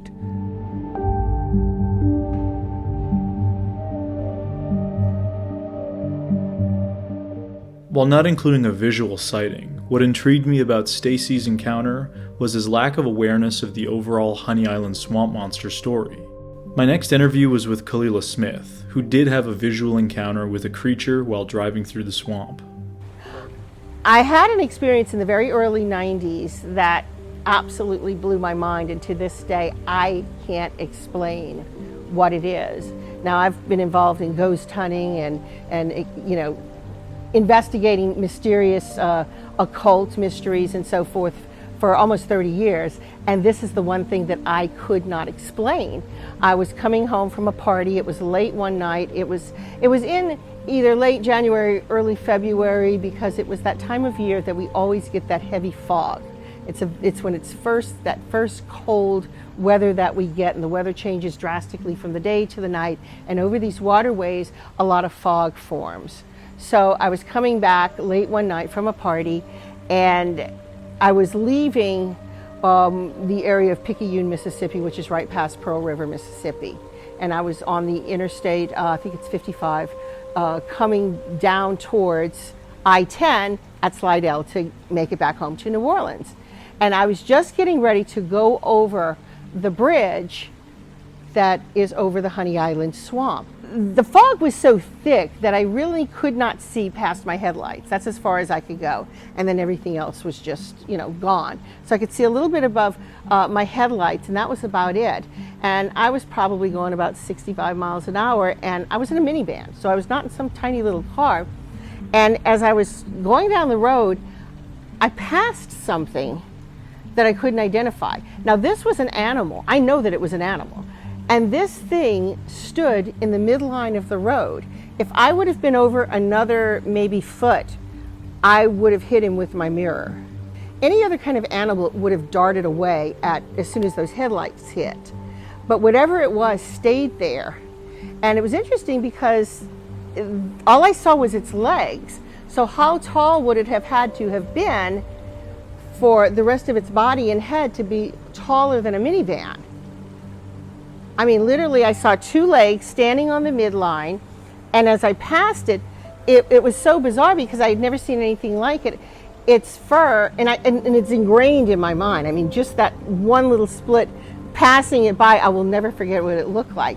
It had this dirty, gray, matted-looking fur on both legs. And they were big legs. They were about this big, and it was all of this fur. It reminded me of what, like if you didn't shear a sheep and they just got dirty and matted, and it looked like maybe there was some mud in there. And I passed it, and before I could even say, what in the world was that? I smelled the smell that everybody described, that I had heard my whole life, of that smelling like that wet dog, gamey kind of smell. And it had the smell of, unless you grew up down here, you don't understand when I say it smelled like swamp mud. That swamp mud, that mineral mud kind of smell to it, plus a wet dog. And it was just like, I just got this chill because it was like, was that the Honey Island creature? I know you had mentioned to me before you had thought about perhaps turning around to go see it again. I mean, what was your initial reaction? Were you confused, frightened, or what was running through your mind? At that point in time, I had a million things running through my mind. I immediately looked into the rearview mirror to see if I could see what it was and make out what it was, and of course it was pitch black. And my first inclination is, let me find a turnaround so I can go back. And as soon as I hit the bridge, there's the sign saying there's several miles before the next exit. So back then, I didn't have a cell phone. I didn't have any type of camera or anything on me to take a picture. And here I am by myself. It's after midnight. I'm out here in the swamp, and it's foggy. And my first thing, do I drive several miles, turn around, come back, and circle back up? And that was, of course, the first thing you think to do. You know, it's that, you know, that Scooby-Doo mentality of, I got to go back and look at this. I've got to go see what this was. And then as I'm driving, I thought, but what if it's not in the center line next time? What if it's in the middle of the road and I hit it? Then what? And I started getting really fearful, and it was like, maybe I don't need to know what it is. Maybe I need to just research this beyond going back there. And That's what I decided to do. I started really getting kind of, that gut feeling you get where you get that sense of just fearfulness and you go, that's probably not a good idea. As it was shown earlier in the video, Kalila knows quite a bit about the overall folklore of Louisiana and would have been aware of the stories of the creature. Her sighting, however, is not out of the ordinary. A majority of Sasquatch-like sightings across North America take place on roads or highways. You have the two right ingredients in the same place at the same time, being a human driving on an oftentimes rural road and a Sasquatch either crossing or being seen near the road. I had a few other interviews to conduct while in the area over the next few days, but in the meantime I wanted to see the actual Honey Island swamp, so I met with a local who would take me out deeper into the swamp itself. Alright, so heading out now in the Honey Island swamp, taking this guy right here.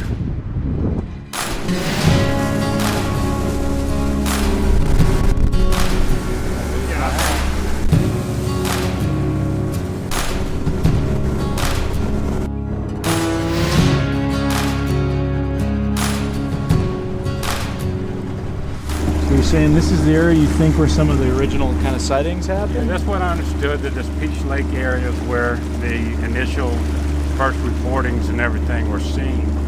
Peach Lake is a really, really long canal, so I'm not sure exactly where that might have been. My understanding is that he was heading out to his camping area for hunting purposes and everything else, but I'm not sure exactly where that is. Like I said, this goes for miles and miles. Yeah. And that was back in the 60s or the 70s? So I think there was like two sightings or something like that. One was in the 60s, and then there was something again that popped up in the early 70s, I think around 74. And that was right about the time we were moving to the area. Oh, I got you. And I can remember. Now, I don't know if the initial sighting was in the 60s and tracks were found in the 70s or how that worked, but yeah.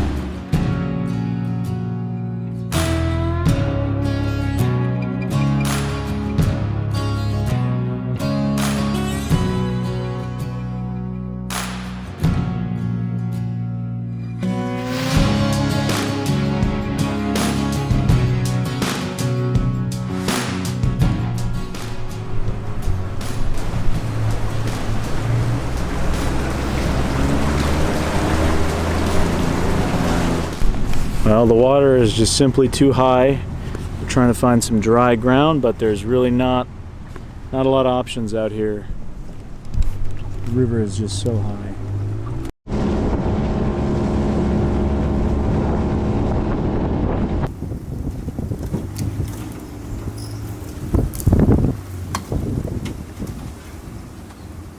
So we just stepped off the boat.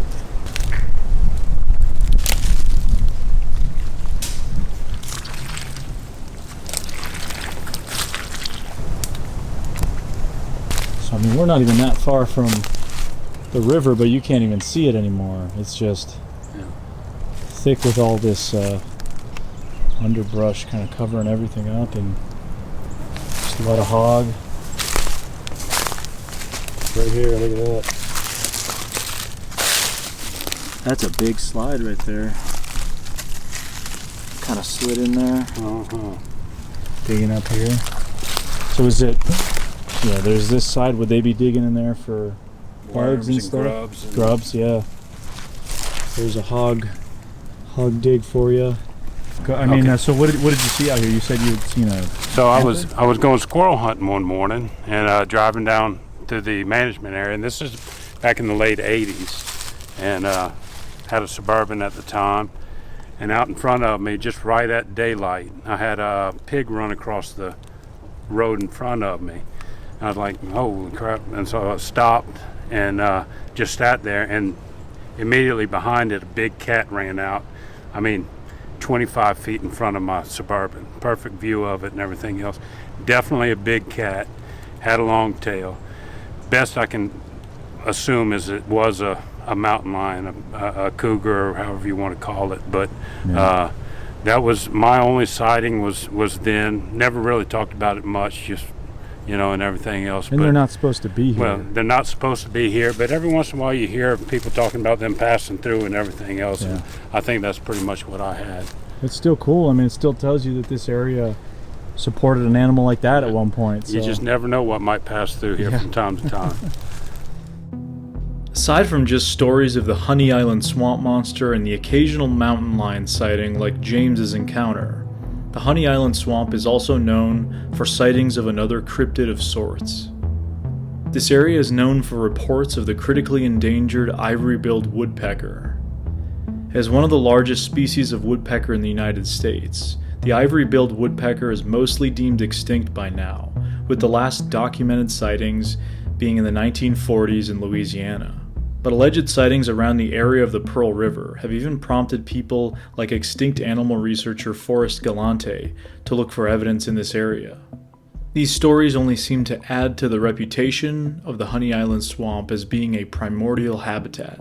So you got something right here where, see this? It kind of looks like a footprint, but I think what you're having is some kind of a slide. You see that? I don't know if that's just a natural or what that's from, but somebody could look at that and say, oh, that's definitely a footprint. Definitely ain't your foot. But it definitely is not. I don't think it's a footprint. But you see, And when there's only one like that, I mean. But you see, you know, there's the dew claws, there's the point of a pig there. I'm just wondering. There's not a whole lot here, just a lot of hog evidence. I mean, it just goes on, the woods here. You could, I guess anything hypothetically could be out here, but with the water so high, there's limited areas of dry ground. So that's kind of what we've been looking at in here and just finding a lot of hog evidence, and that's pretty much it, not much else.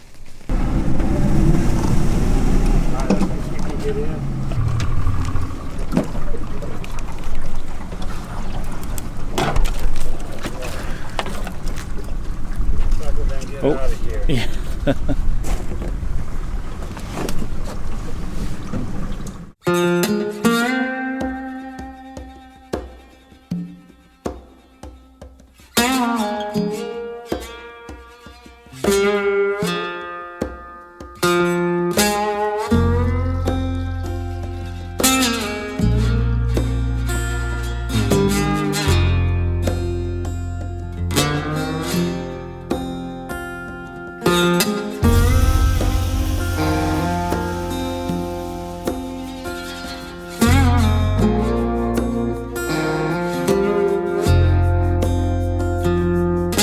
It was quite interesting to see deep into the swamp in a way that otherwise would be difficult to access.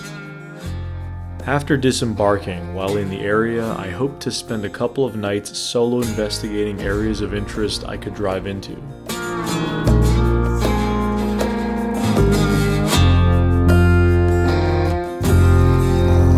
Well, I just saw a water moccasin up the road, very venomous snake here.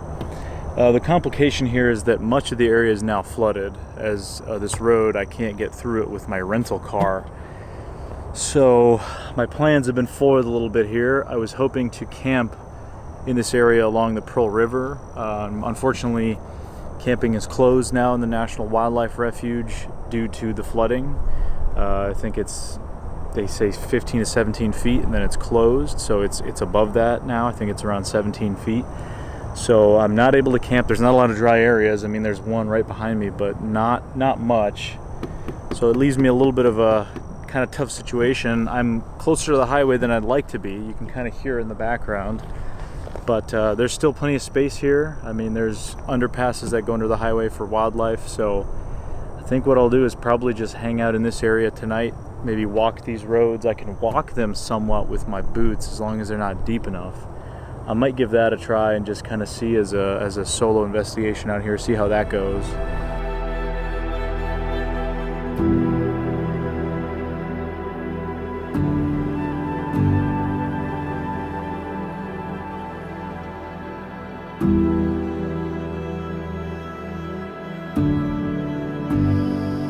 So I managed to find a different area in the Bogachita National Wildlife Refuge. It's actually a lot drier. There's a little bit of rolling hills almost here. There's actually kind of a hill behind me. There's water kind of on two sides, but I was able to pull right in, and it's very quiet here. I don't have the highway close by. This is more in the northern section. Looks very wooded, very promising driving in here. I'm already hearing stuff moving around, so what I believe is probably an armadillo or something. I was just scanning with the thermal.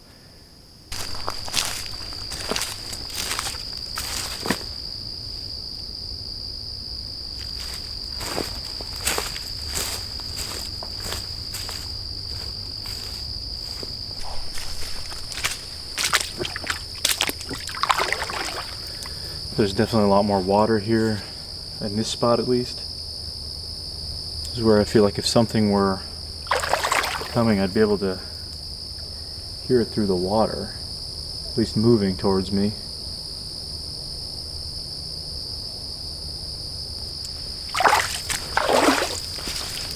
Just heard a huge splash in that direction. Try to see if there's anything moving in there.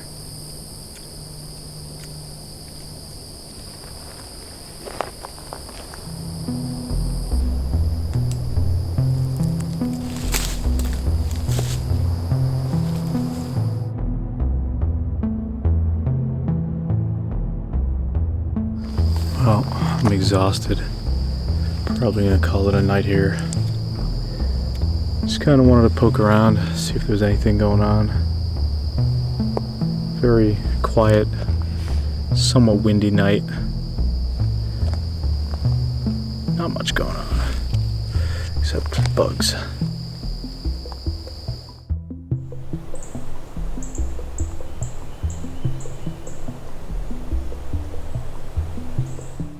That morning, I headed for areas north of the Pearl River to meet with a local Bigfoot researcher.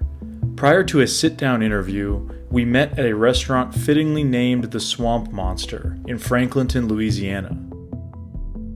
My name's Eden Boudreau. Live in Washington Parish, Louisiana, and that's where I had my first encounter when I was about 8, about 1973, 72.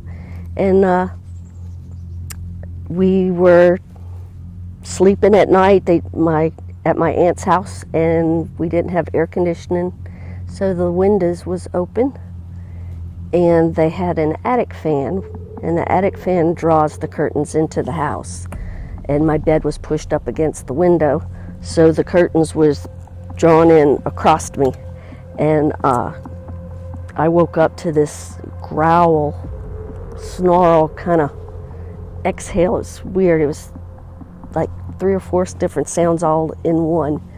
And I looked out the window, and there was a Bigfoot standing there. The window's probably about 6 feet off of the ground. So he had to have been 7.5, 8 feet tall. There was a light in the yard, so he was backlit, so I didn't get a good look at him, but that's how I got interested in it. I mean, I basically grew up knowing that they're real.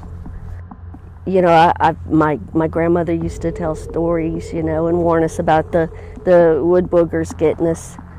Since I've been up here, people know I'm interested in the subject, so they reach out to me, and there's sightings, lots. I've probably talked to at least a dozen people that have had sightings, and a few of them real close to where I had my sighting as a child, only they had their sighting like in the 90s. Eden's childhood sighting took place in Bogalusa, Louisiana, which borders the Pearl River. Bogalusa lies about an hour north of Slidell, Louisiana, which borders the Honey Island Swamp section of the Pearl River. This is essentially all the same continuous habitat. Well, along the Pearl River you have different wildlife management areas all the way down to the coast from Bogalusa and all the way down. You got the Old River, and then you got the Pearl River, and you got the Bogachita. And so it's thousands and thousands of acres that are just wildlife habitat. But also in Washington Parish, you have a lot of timberland that it's not open to the public. It's gated. They'll lease it to hunt clubs, but you just have guys going in there a few months out of the year. So there's a lot of that too. So there's a lot of undisturbed forests. Where we currently were for the interview was near Franklinton, Louisiana, along the Bogue-Chitto River, which runs directly out of the Pearl River just north of the Honey Island Swamp. I've talked to people that have had sightings along the Bogue-Chitto River. You probably saw it when you went past it. It doesn't flood as bad as the Pearl River does. But yeah, there's sightings all along the Bogue-Chitto also. And it's the same thing. It's more along the Bogue-Chitto is privately owned land, but again, very few people have access to it, and it's mostly undeveloped. Now, I know you mentioned a story about a friend of yours or somebody you had talked to. I think it was along the Pearl River that had the dog killed? Oh, yeah, no. No, he doesn't live along the Pearl River. As a crow flies, he lives maybe 15 miles from here, down that power line. There's a power line right over there. And, yeah, he grew up hearing stories about Bigfoot all along the Pearl River, his grandfather and his uncle telling him stories. So he got out there looking for stick structures and finding structures at his place and places where they could hide along his yard and watch him. And he started having problems with them. They started slapping his house.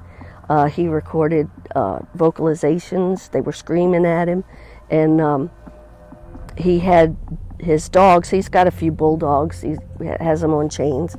And one had something. He swears it was a Bigfoot, and I don't doubt it. It grabbed his dog by the body and pulled it and pulled its head off. So the collar was still on what was left of the neck of the dog, and the chain was still there, but the body was gone. He said the head was back there about 3 days, and then the head went missing. And then he said about 3 months later, the head showed up in his yard again. So that really disturbed him. It bothered him because, it was his pet.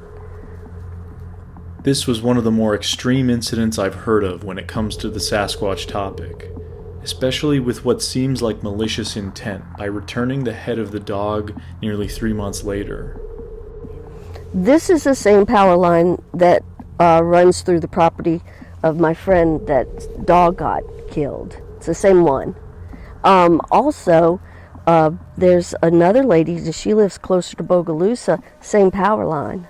And she's had stuff thrown at her, and she had, something thrown at her grandson, and, she says she hears them. And she grew up on the Pearl River. And I was lucky enough, I got to speak to her mother. She passed away a year or so ago. And her mother had all kind of encounters along the Pearl River too. She said, when the river would get up, she said there was a slough back behind their house, and she said she could hear it screaming sometimes all night long back up in there.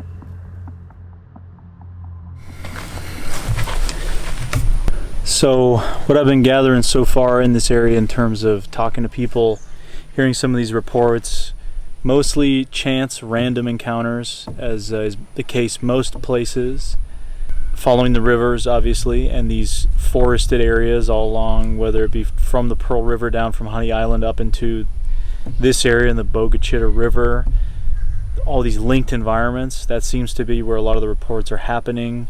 And as I said, most of them are just chance encounters. Obviously, the dog story of the head being ripped off is probably one of the more dramatic ones. I'd love to follow up more on that. I just wish I had more time out here. It's always the problem when in an area only for a few days where you're trying to do multiple things. It's not as conducive, obviously, to something like, say, Area A in Alaska, where we were there for basically almost 9 days. It just gives you more time So I think a lot of these people that live in areas where they have these encounters nonstop, or they're always able to get out in the same area and research, have a little bit of a leg up. I mean, you never really know with this kind of thing. It's always kind of a shot in the dark. But these are just my thoughts in the moment while out and about. And yeah, that's basically it.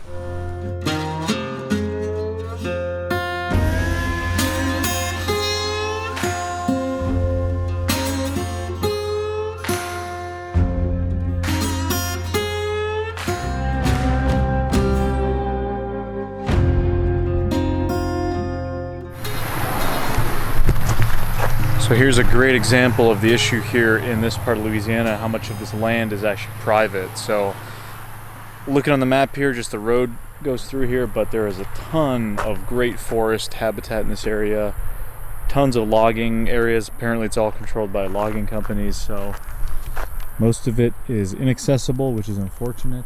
So in this area you really got to stick to basically smaller state parks and the wildlife refuges along the Pearl River, which are flooded. But I'm gonna probably try going back to that area that I was in, check that out again, and see if there's anything in that kind of area, you know, as far in as I can get some of the higher spots where there isn't as much flooding. So that's pretty much one of the best options at this point. Kind of a bummer, can't get into places like that.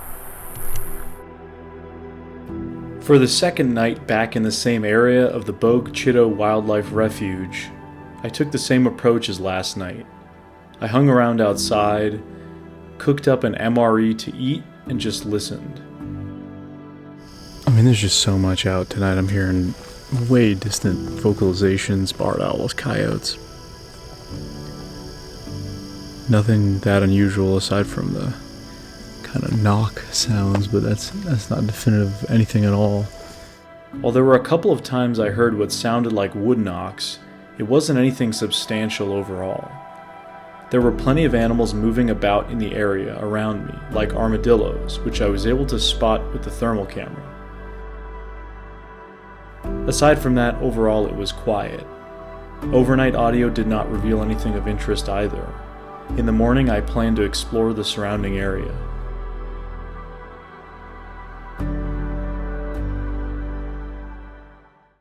Right, so here's the area.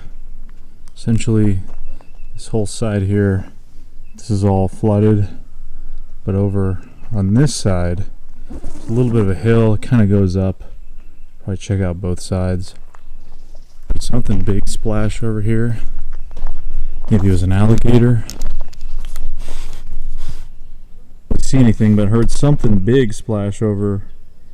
I saw water movement, so I think could have been an alligator, maybe a fish. It's pretty loud. I'd guess alligator. So a new piece of gear I'm trying out here in the field for the first time. Something I just got. It's this Hill People gear chest rig, chest pouch. People call them different things. It's really cool. It's basically, you know, like a pouch you have kind of hanging right in the front. It's held on. It feels really comfortable.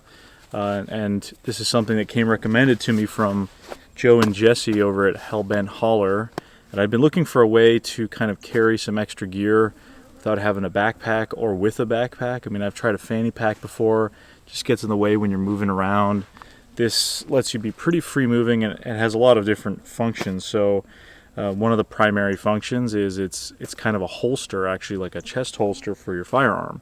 So what you do is you just pull it out, and then you would have access to your defensive firearm when in the field. You can just pop it right out, and it comes out pretty quick. But that's not the only function. That's obviously a pretty nice one, but with the extra space, you also have essentially a whole area to store stuff. So in here, I've got just a hanging flashlight, actually. In one section, got my bug net. I've got my Garmin GPS system in here. I've got my Bigfoot Bushcraft fire starting kit, so we've got a whole little kit of those little fire starters. We've also got a lighter in here too. This is a ferro rod in here, so I've also got my Sawyer Squeeze mini water filter, and then I've also got a front pocket, and this is where I keep a full expanding little water pouch that goes with the Sawyer Squeeze, so I can just put the filter right on here, and if I don't have any water on me, emergency, I can just fill that up. And then in the front, I can also keep something like my wallet, keys, stuff that I don't really want to have in my pocket or necessarily in a backpack. Even if I do have a pack on with this, the idea is if I have to dump my backpack or drop my backpack, I still have my essentials with me, and they're not getting in the way of me climbing or being able to do much. So I'm liking it so far, but we'll see how it does in the long run.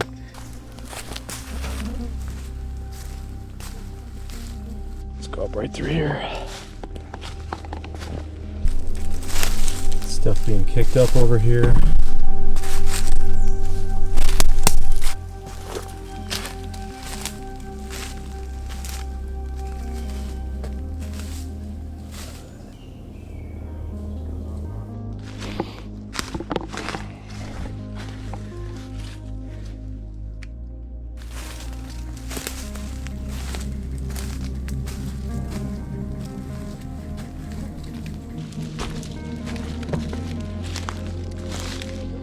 Yeah, I'm trying to see if anywhere where tracks might be visible along the shoreline here.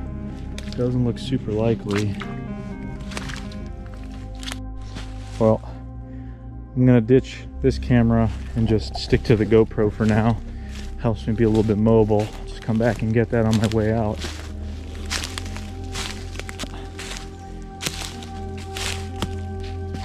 You know, people have been in here, older looking bottles.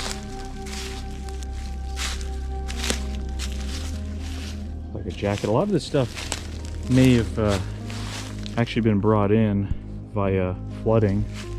I don't know if this is, assuming the water has probably gotten higher than this in the past here, so maybe a lot worse than this at certain times of year. Back at water's edge. Gotta watch every step I take. I have yet to see an alligator out here. They're out here.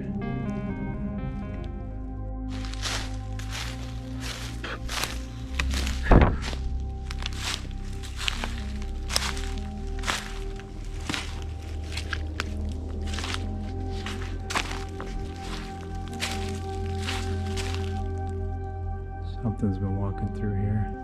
I guess would probably be hogs. That's kind of interesting. Oh, that one looks... Yeah, I'd have to guess hog. Pretty decent sized. Hog digging through maybe. Seems to be a lot of tracks like that right in this one spot.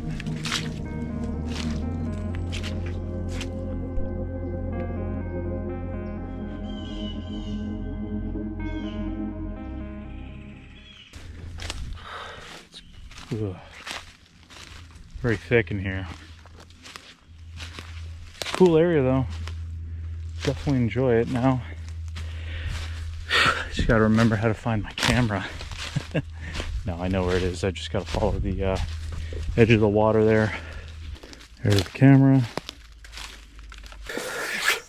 Yeah, where I am now, I'm essentially straddling the border between Mississippi and Louisiana. The Pearl River is actually right over here. That's where all this water is coming from. I'm not that far, but there's just nothing but trees, at least from the map. You got flooded section there and it just goes on. I don't know what else I can really do in here since I can't use a drone. Not allowed in the wildlife refuge, so puts me at a disadvantage for sure.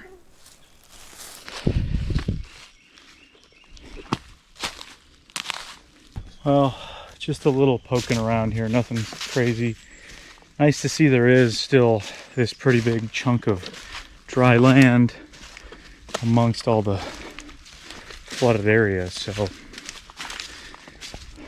you know, it's tough being able to cover any kind of ground, especially alone like this. So, just glad I was able to kind of get a visual for the area here since I was here last night.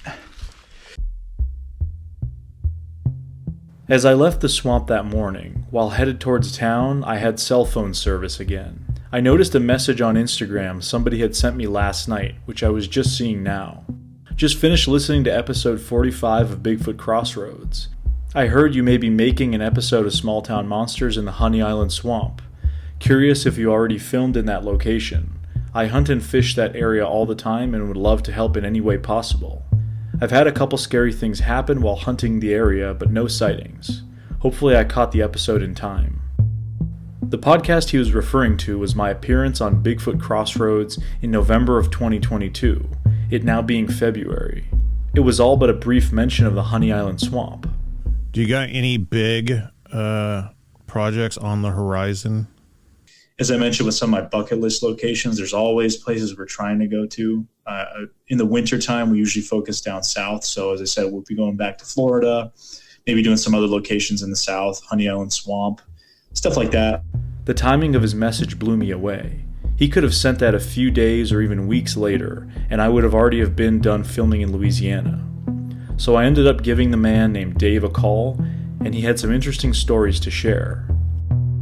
We eventually met up in the evening and headed into an area he had experienced some strange things in the swamp. We're currently out here. We're with Dave. You cool with me calling you Dave? Yeah, Dave. Yeah.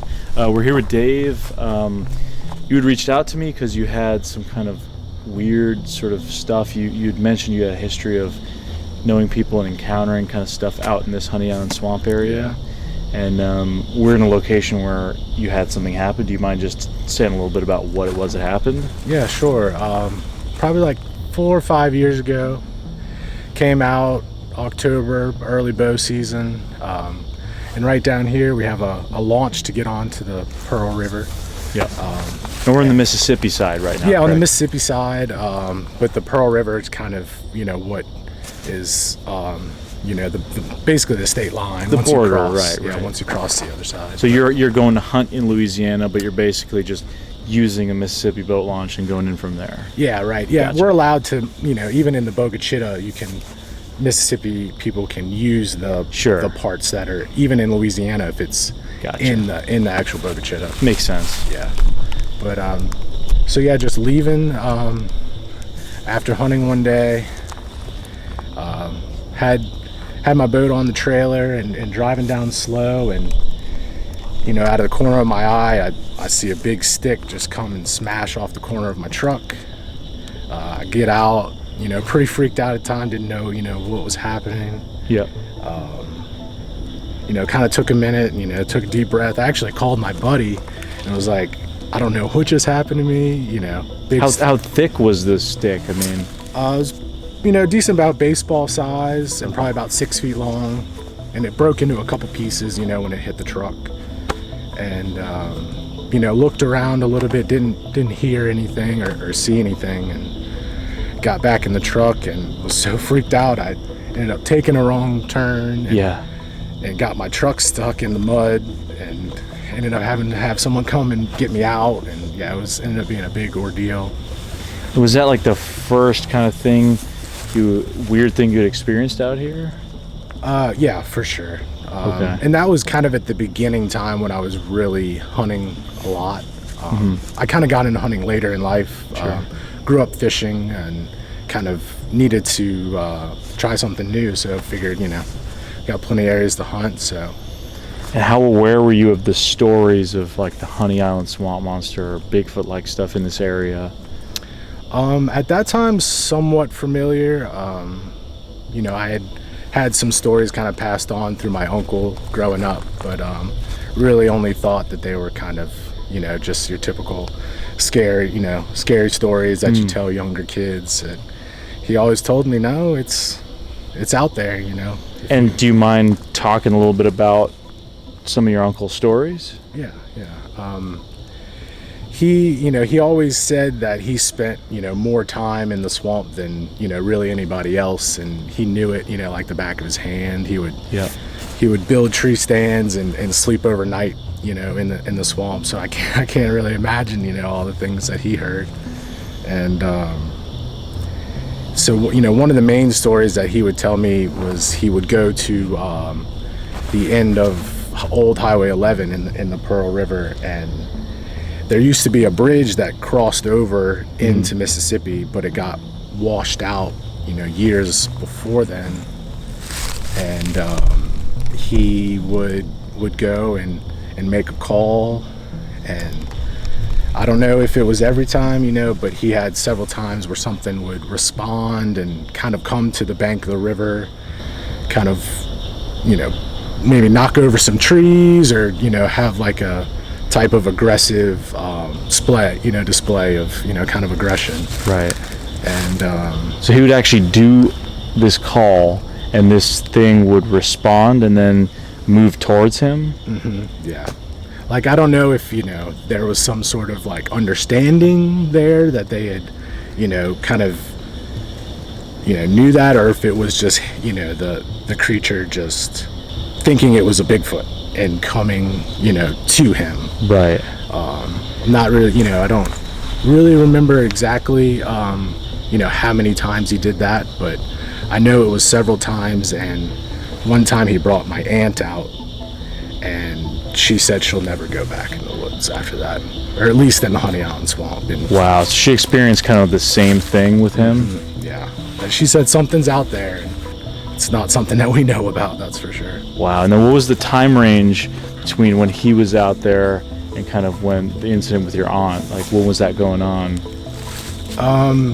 So he mainly his stories were from the 80s, that he was spending time out there a lot, but with her, it was in the early 2000s that they went back. Interesting. Okay. And was that before? Would have been before or after Katrina? Before.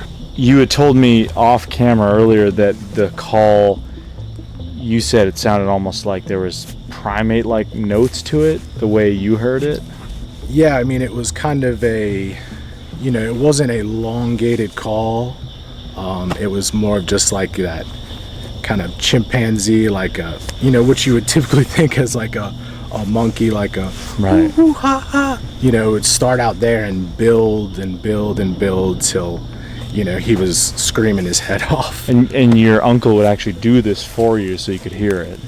Yeah, several times. And, you know, one time actually he got kicked out of the house for it, because my grandmother got so mad at him and told him that he was never supposed to do that, you know, around her.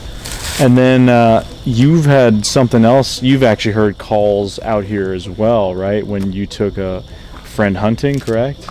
No calls exactly. Or you had some kind of. What was the incident where you had with the? You said you took a buddy out hunting.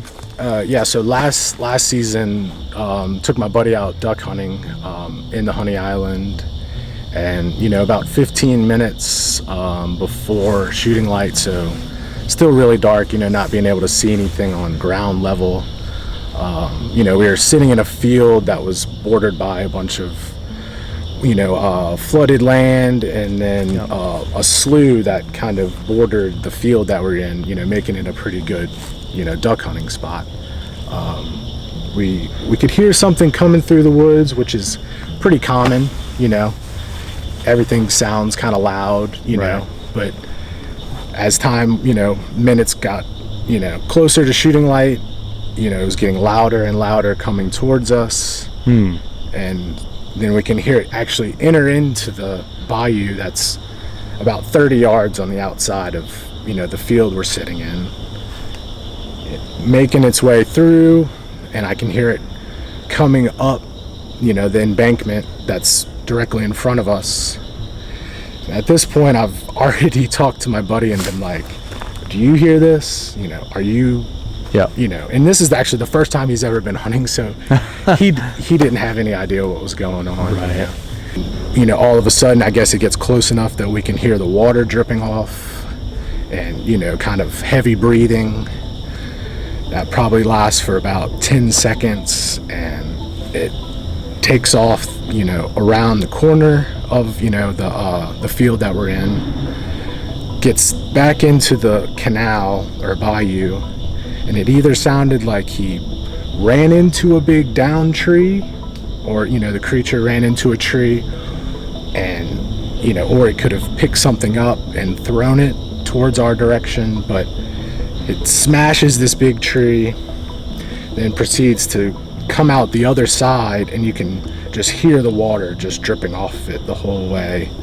And as it runs through the woods, I mean, probably over the next 15 seconds we can hear, you know, very loud, tree breaks and, bushes being pushed over, and, until it, we didn't hear it anymore, and we were just, I don't know, just kind of dumbfounded about what had just happened,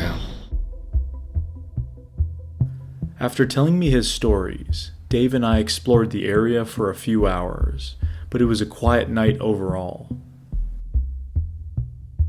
Upon returning from Louisiana, in the following days and weeks, Dave relayed some even more recent stories he had heard from the area, including one from a hunting buddy of his who experienced the ransacking of their camping gear, as well as a deer carcass being thrown at them from the woods, and another experience from Dave's coworker, in which they encountered a large figure watching them as they hunted in the swamp.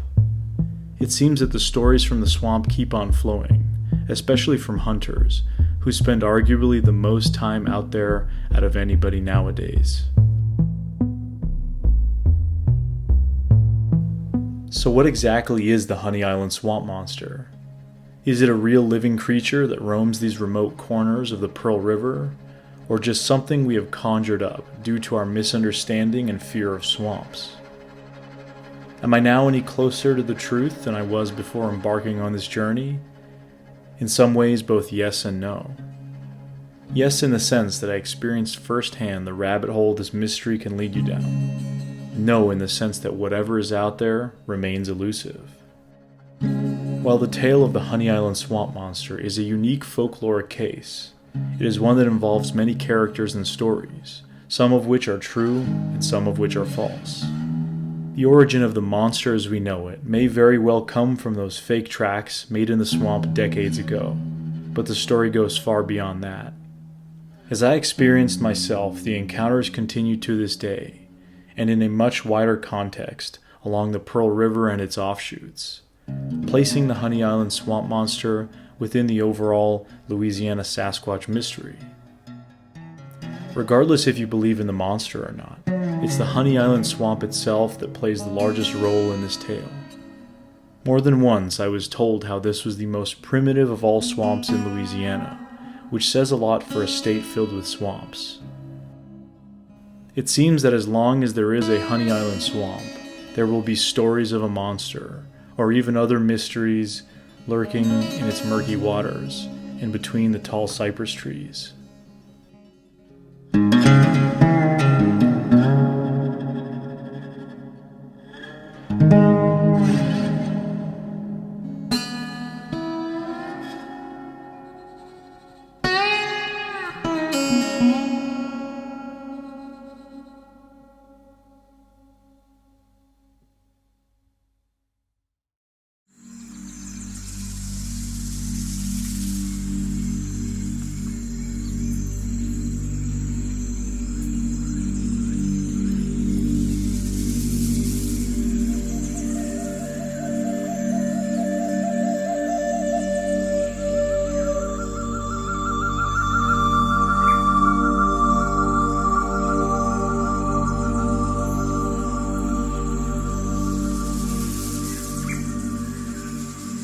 The Bella Coola Valley is nestled among the endless coastal mountain ranges of British Columbia.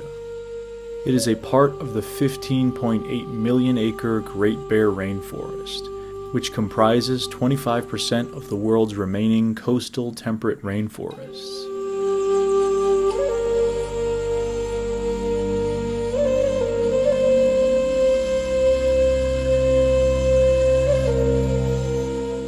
Stretching across much of the BC coastline up to the Alaskan border. This remote and stunning area is the homeland of the Nuxalk Nation, who have a very deep-rooted connection to this land, residing in it for tens of thousands of years. The Nuxalk have a very rich culture in general, filled with incredible artwork, woodcraft, and much more.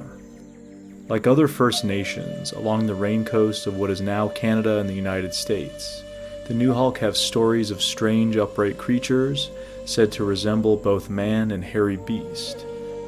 But without attempting to speak on their behalf about their folklore and beliefs, I will leave that to those who can accurately and appropriately describe it. I will instead focus on my journey to this beautiful corner of the world and what I learned along the way from the New Hulk Nation and from the land itself.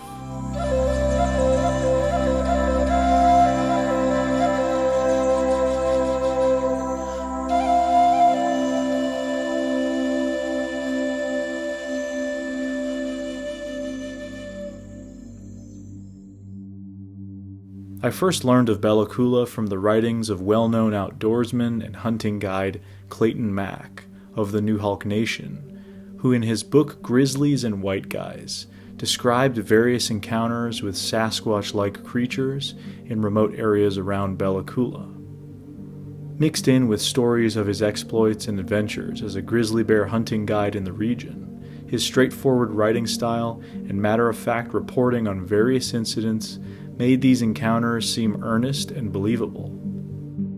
While Clayton claimed a few sightings of Sasquatch himself in the book, he also described stories from his family and others in the area. This following passage is his writing about what he thought these things might have been and how they behaved. Quote, "Sometimes I wonder what kind of animal is a Sasquatch. Half man, half animal, I think. You know all the Indians up and down coast have the same name for Sasquatch, Bukwas or Box. Many different languages, but same name for Sasquatch. I think they live in caves in winter, hibernate like a bear. I don't think they like fish. Sasquatch got strong smell like a pig, they say. I never smell it, never did in my life. But a lot of guys smell them. They see them and smell them. I saw the one in South Bentink up close, but I never smell nothing on him. Maybe wind blowing the other way. The way a Sasquatch finds out how far apart each other's is they pick up a stick and hit a tree with that stick. Makes a spooky noise. You will hear bong on one side of the valley, then bong when another one answer from the other side of the valley." End quote. While this passage is from at least 1993, when the book was published, what I find intriguing about it is the mention of smell being present for some of the encounters, as well as the form of communication being wood knocking of some sort, which has been widely reported in various parts of North America in conjunction with possible Sasquatch encounters. It is interesting to hear this coming from a source that lived very much close to the land and spent so much time in the bush. But I digress. Inspired by the stories from Clayton's book, I strive to visit Bella Coola for myself.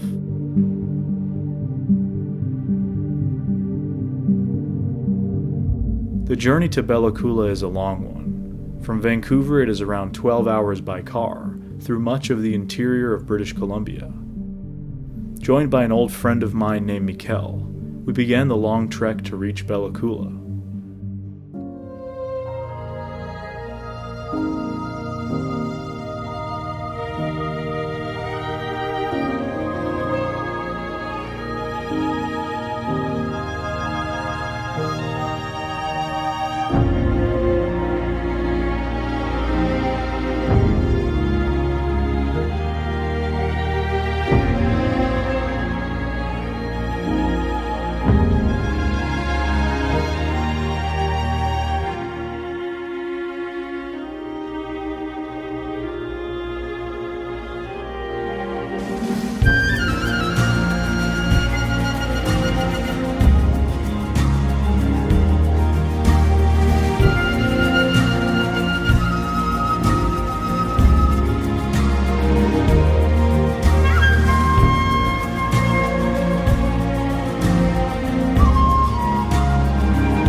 We just made it down the infamous so-called hill heading into Bella Coola. Absolutely just amazing getting down there. Look at the river roaring down there.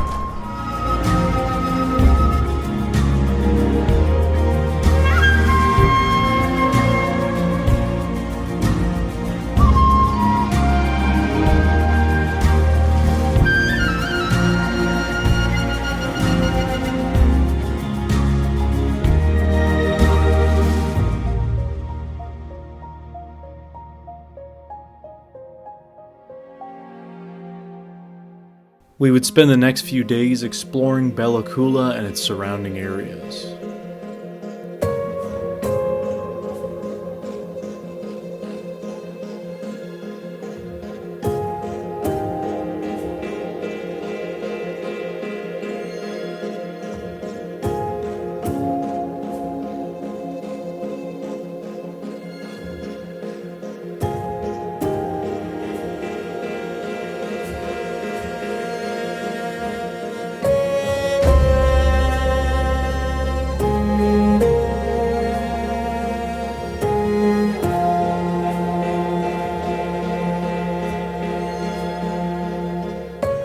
Anstalakumais, Wihuatlamach, Kumkuts, and Wakwatna.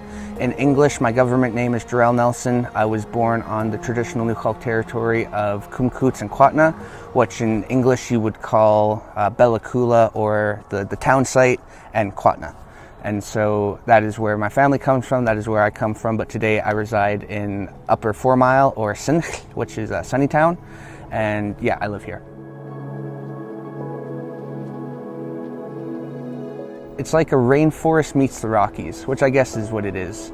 You get a little bit of everything. You get some swamp, you get river, you get nice mountain ranges. You don't get really any prairies in this neck of the woods, but there's lots of big trees, there's lots of beautiful rivers, small creeks, and hidden valleys of paradise.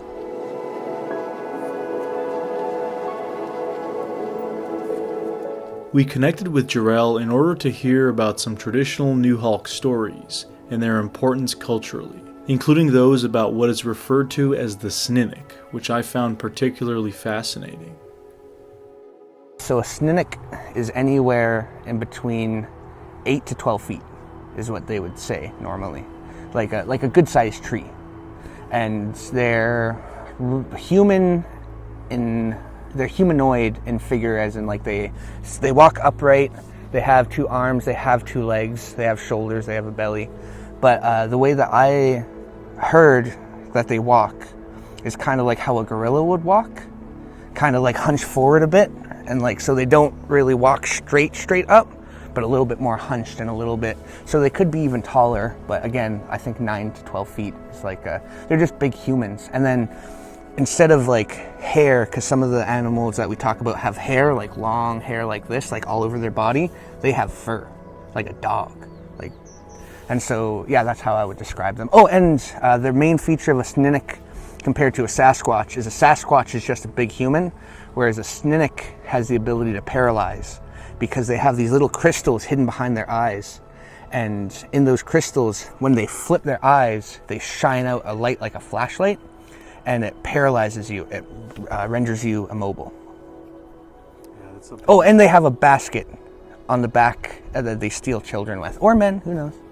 And so they take the kids, and you kind of described it earlier, you can get in, but you can't really get out. Yeah, it's with all these like needles, and they point downwards, so it's very easy to slip in like a crab trap, but you can't come back out.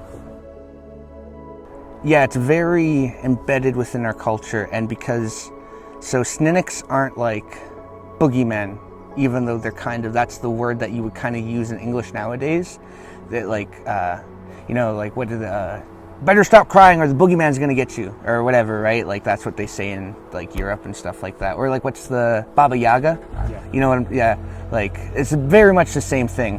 Whereas like if you cry at night, then you're gonna have a Sninick come get you. And so it was very much used as like a cautionary tale, or like a, one of these days, Alice, I'm gonna send you right to the moon. Like when you keep crying so much, the Sninick's gonna come steal you. But they come from a much deeper part of our culture than that. It's everything before was dark. And finally, Ashkwandam, he created this whole world with the help of his brothers and sisters. And they were gifted a light, which was supposed to bright up the whole universe. But he was selfish, and he thought, oh, I was given this cool, important job, so I'm gonna grab this awesome gift and I'm gonna hide it away, I'm gonna smother it, and no one's ever gonna see it. It's all gonna be mine. And his underlings, like the people that he was in charge of, creator, they thought like that's no good, but we can't do anything, or we'll be insubordinate, we'll be like banished or whatever. So the oldest brother of these 4 reached his hand into the fire and he pulled out a bird, and the 4 of these brothers together created Raven, who became like our Loki, or became our trickster. He became the one who and the way that my elders taught me was he's an editor. He's not a creator. He's not a fixer. He's an editor. He takes something and he changes it to the way that it should be. And so in that time of chaos, when he brought light to our world, and I hate the word stolen, because it was never supposed to be kept in the first place, he freed the light. So if you ever hear that, Raven freed the light. It never stole. Gives us a bad reputation. And so, Raven, when he freed the light, it created the need for a lot of things, because there was never a difference in day. It was always just one continuous period. And so now you had the sun that needed a place to go. And the four carpenters who are talking about that created Raven, they created a sunbeam like a bridge for the sun to travel upon. And within that, all these creatures, because like I said, everything was dark and everything was chaos. And so when this was all made, these creatures and these chaos kind of came out. And so they were also the creatures that inhabited. So our people, I'm getting way ahead, but our people believed that all these mountains were once giants. And so they were once frozen and turned into stone. And so amongst that, like if you have 100 giants, you're not going to notice Snuneymuxw. You know what I mean? Because they're so much smaller. So I think that they lived here before, but with the giants being gone, they now had more free reign of the world and nothing threatening them. And so that's when they would have cultivated their own society or their own. And that's how we think of them. Like a lot of the stories, they do have like high-ranking people, or they have sons and daughters, or they're their own people. They're their own race. They're their own thing. They're not monsters. They're not faceless boogeymen who just steal children and eat them. Now, in terms of, obviously there's this kind of modern craze where it's Sasquatch, Bigfoot around the world, Yeti, you name it. Do you think that the story of the Snuneymuxw kind of fits into that, or is its own unique sort of entity? Being? Or yeah. I've always thought of it this way, of like, you look at me and then you grab some dude from Taiwan. We're not going to look anything alike. We're not even going to be able to communicate with each other, right? And if you showed that to an alien, you'd be like, yeah, those are two different things. Those are, and or if you show like Shaquille O'Neal and like Avril Lavigne, I would think those are two totally different species, right? So that's just how I view things, is that they're all the same, they're just different races. They're not different creatures, they're just, Yeah, that's interesting. Now, in terms of, kind of modern encounters, there seems to be a lot in town, and I know you talked a little bit before about something you've had happen in kind of in an ancestral land and some kind of an interesting incident. Anything you'd like to talk about with that? No, next question. I'm just kidding. Whatever. So I'll just start with a little bit of context. My family is quite outdoorsy. My dad, the man who raised me, was a part of a land back activism kind of thing back in the 90s in the protection of Ista, or our traditional land. And then so once that was kind of done and settled away with, my dad was like, well, they're not going to stop. The forestry and the logging, and they're so greedy that they're not going to stop. So I can't speak for everybody, but I can speak for myself. And I want my land to be protected. I want my children to be able to go into the woods and say, yes, this is my land. This is where my dad lived. This is where my grandpa lived. This is where, to time immemorial, this is where my people have been. So this is where I too shall die. And so he went to the traditional land called Sohwilk, and that is the Mac territory. Other families come from there, so but the Mac comes from there, and other families as well. But so he started building a cabin there, because that way if a logging company ever rolled up, there's a cabin. They can't do anything. People live here, go back to Ontario or wherever. And so, he built this cabin, and we took my uncle, who is a little bit of an alcoholic, and my parents were telling him, like, and again, this is just from what I remember, could have been totally different. He could have been sober, so I'm sorry if you're seeing this uncle and you were sober, but he went and he just took off. He took one of our canoes, because we had a bunch of canoes tied to a tree. It was high tide. He went and took one of his canoes, and we thought, because like where we parked our boat, so you park your boat and then you take your canoes up the river, or your little speedboat or whatever.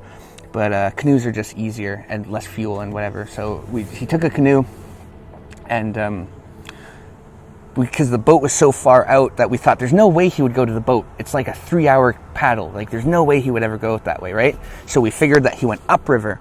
And so the 4 of us, me, my dad, my other uncle, and myself, all take off looking in the boat. And the only way I could describe it is because like with a scream, there's a very obvious start and there's a very obvious end. And you can tell it's being controlled by breath because it's like a, ah, you know, like, or if anyone else is screaming, it's like a very human or very, like, you can tell what it's coming from. It's got a organic way of, yeah. And so when I heard this, it was like a movie, like just the most inhuman, guttural, like, it sounded like if a bear could speak English, or, you know, it was just something to this day that I'll never really forget. And it was just like, it sounded like a siren. It sounded like it was coming from something mechanical or something huge. And yeah, we just all got freaked out and we went back to the campsite and my uncle was sitting there eating a bag of Doritos. Where the hell were you? And he's like, I'm hungry. All right, go pass out. Like, and so that's just one of the stories. And my family has more stories of that nature as well. Like just little encounters. My mom actually one time, this one just kind of popped in my head. Her and her friend were going to dump fish guts and they were joking with each other. Oh, it's real late at night. I'm probably going to run into a sninnick. And they, oh, haha, whatever. And they went to go dump these fish guts because, so usually you go dump it, like you can dump it at the wharf or fast moving water is the best though, right? Because that's, you want it to be washed away. And so they went to this one little creek and as they were like doing whatever, they seen a flashlight and they thought, oh, someone else dumping their fish too. So they, hi, how you doing? Yeah, good to see you. Nothing. And all of a sudden that flashlight goes from like down here to like 12 to 15 feet in the air. And so they immediately like, okay, that's not human. And they just walked away. And that's the story that my mom has. That's freaky. Do you know of people, I mean, I'm assuming growing up, you probably heard just stories galore in the area of people having weird things happen or seeing strange things. I mean, how was that like kind of growing up in the area? Well, a lot of it molded who I am as a person. Just so like I'm very cultural, even though it doesn't look like it, you know. I don't got no braids in my hair or nothing, but I live, breathe, and speak the culture. At least I try to. And so like I've always thought of it kind of like yeah, like a grizzly bear encounter. If you walk around with fish perfume, you're gonna get attacked. You know, if you just like leave garbage all over your place, obviously the bears are gonna come into your yard. So there's things of like, you don't talk bad about them. You don't really, and the other thing that I was told is that if you say their name a lot, that means that they're around because they're like, you're thinking of them and you're like speaking them into existence. And so that is something that I've always kind of been like cautious of, is to not take their name in vain, I guess is how you would say.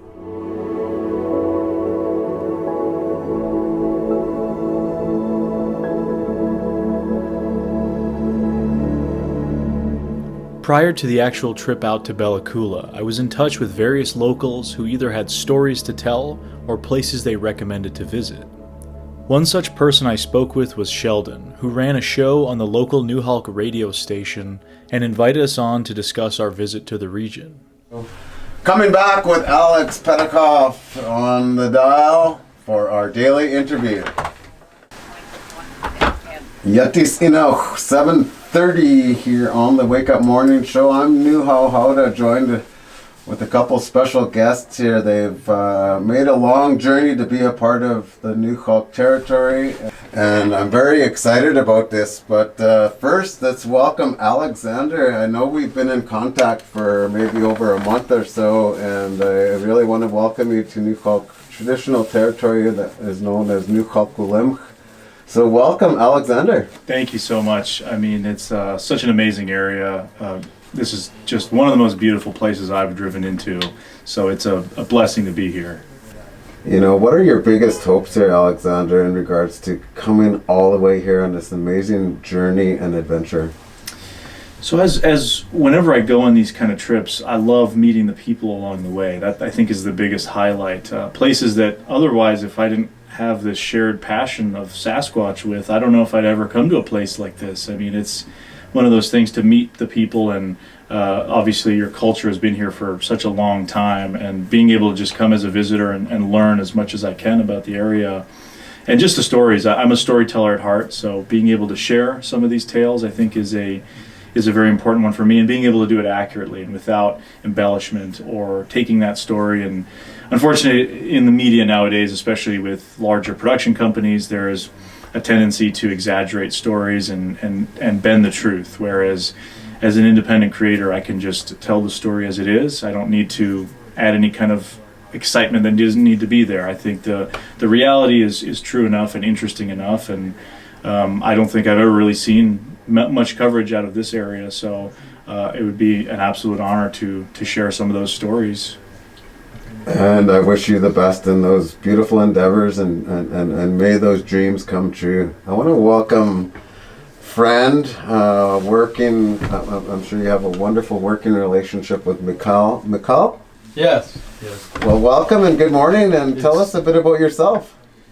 I'm Mikhail Izgani, and I'm from Mexico City, and this is actually the first time we're working together. we've been friends for like 15 years. I spent some years in the US in school, and that's where I got my love for nature and exploring, and that's when I met Alex, and we share that passion for exploring. And so I really haven't had any experiences with Sasquatch or really got into any of that, but I knew Alex was coming out here, and I had a place in Squamish, so I was like, I want to come with you and get to know the people, get to know the place. I'm just really excited about that and getting to know some of the stories. Beautiful. Well, welcome to Nihok territory. Thank you very much.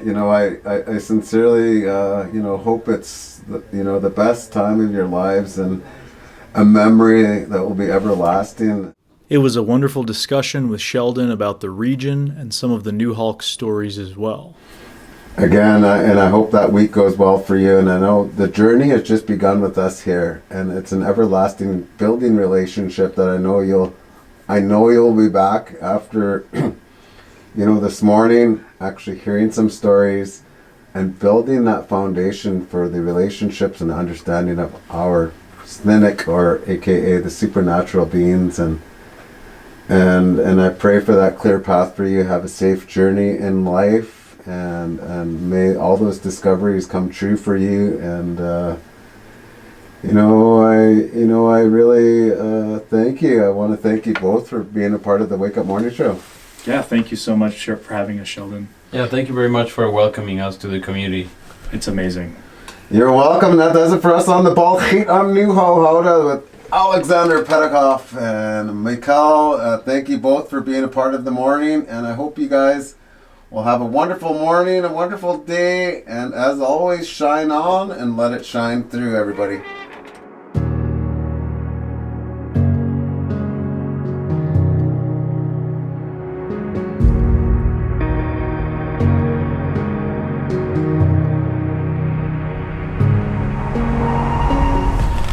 So we were just on the New Hulk radio. It's really awesome to talk to Sheldon, the host, and we got to meet a lot of people afterwards.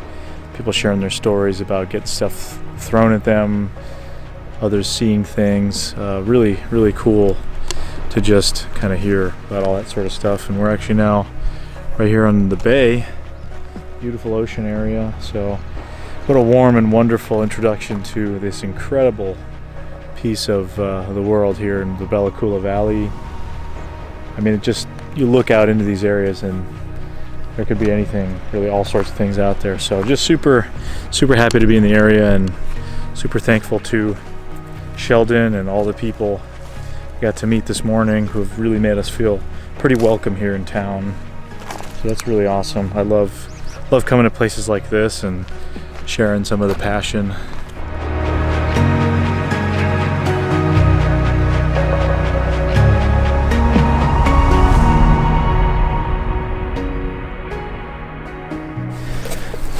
Well, as I sit here on the outskirts of Bella Coola.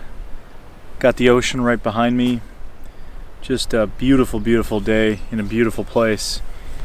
Just wanted to talk about that book by Clayton Mack, Grizzlies and White Guys, that is one of the inspirations for me even wanting to come out all the way here to Bella Coola. In his talks about Sasquatch, and I wanted to read a little bit from some of the stories in the book about Sasquatch while out here. How fitting of a location, probably some of the areas in the bays that he hunted in. Alright, this is from his chapter titled The Sasquatch. I was fishing in Squatchin all by myself in August, nobody with me, and I came home for the weekend. I was getting pretty lonely, low on gas, and getting low on grub too, so I went home for a few days. Then I got a fresh start of grub to go back again. I told my wife I'm going back to Squatchin again. Early in the morning on Sunday, I took off from Bella Coola. I was probably in my 30s. I had a little boat, about a 30-foot boat with a single-cylinder engine. I got to Jacobson Bay, about 15 miles from Bella Coola, when I saw something out on low tide. I saw something on the edge of the water. It was kneeling down, and I could see his back humping on the beach. It looked like he was lifting up rocks or maybe digging up clams. But there were no clams there. I turned the boat right in toward him. I wanted to find out what it was. For a while there I thought it could be a grizzly bear, kind of light color fur on the back of his neck, like a light brown, almost buckskin color fur. I nosed right in toward him almost 75 yards to get a good look. He stood up on his hind feet, straight up like a man, and I looked at it. He was looking at me. Gee, it don't look like a bear. It has arms like a human being. It has legs like a human being, and it got a head like us.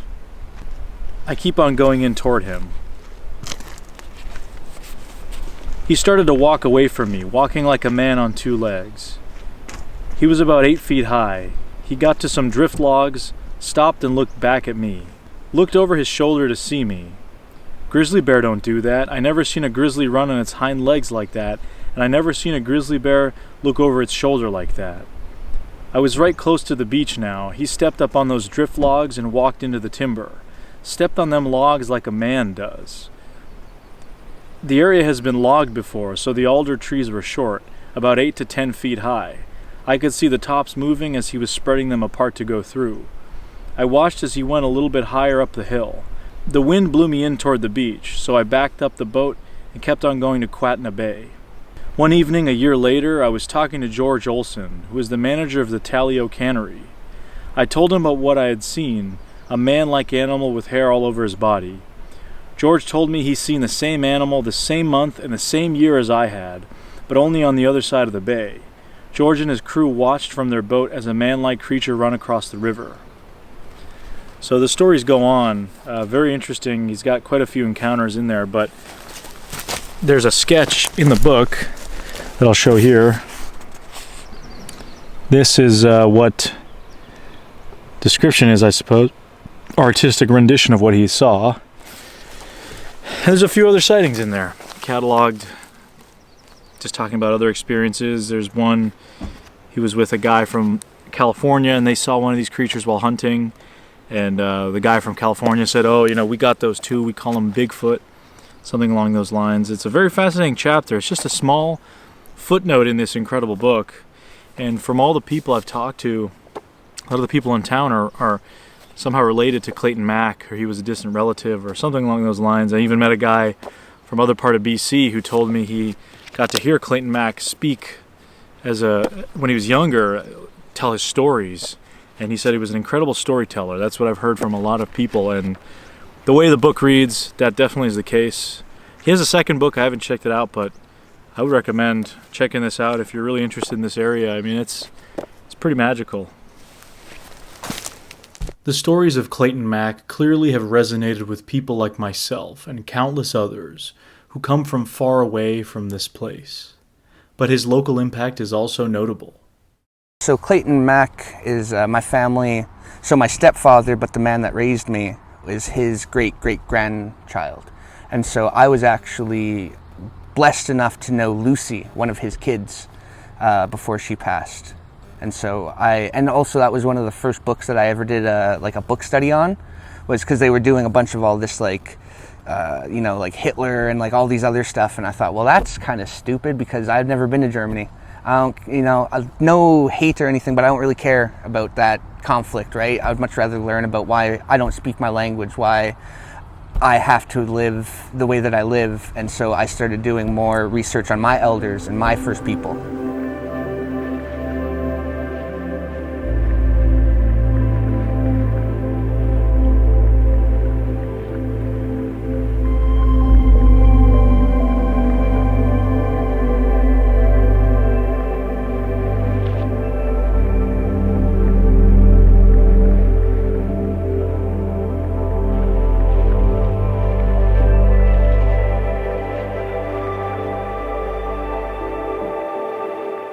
Later on, we met up with Sheldon and some of his friends, who shared with us some of their stories, as well as an interesting book done by a man named Ivan, who was originally from Croatia and lived in Bela Kula at one point. Ivan was apparently here in search of Sasquatch-like creatures and wrote this book, filled with illustrations, witness sketches, photos, and more. He earned himself the nickname Sasquatch Man.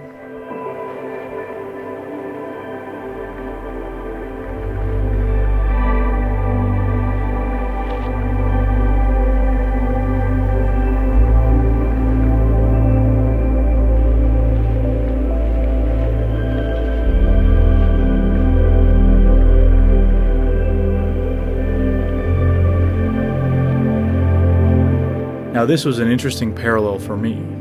Ivan being from Croatia, coming so far in search of this mystery, and myself, with my own familial origins in Croatia and Serbia, also venturing a long way from home to Bela Kula. Quite the coincidence.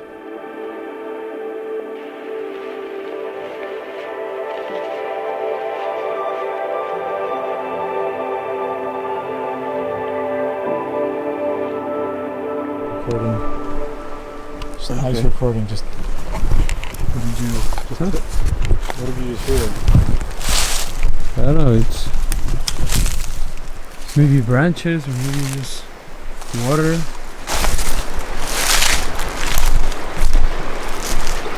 I mean, what did you hear? Just like branches crackling, something like that. I heard some like sounded loud. I haven't heard anything that's very loud.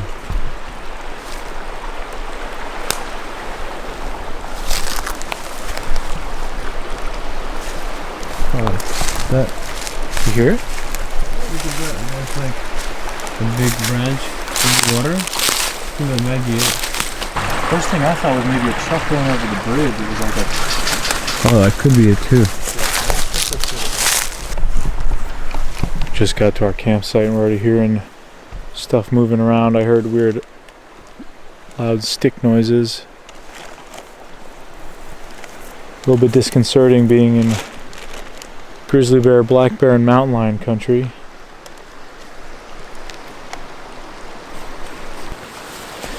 Well, just chilling here on the edge of the riverbank. We've been hearing this tapping noise up the river, across the river rather. I think maybe it's a branch in the water that's maybe making that noise. It's hard to say, but you know, when you're out in an area like this, it's so remote, so far from town, that obviously your mind plays tricks on you. That happens every time in the field, but it's kind of intriguing. Just you come out here, you really think the possibilities are there, so.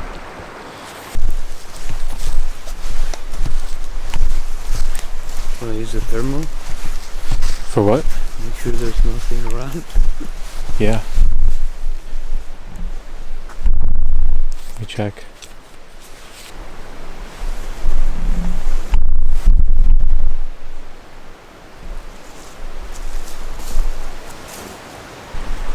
It's pretty relaxing. Yeah, well, we're gonna call it a night here. Get in the tent, see if anything is going on. We've got audio out.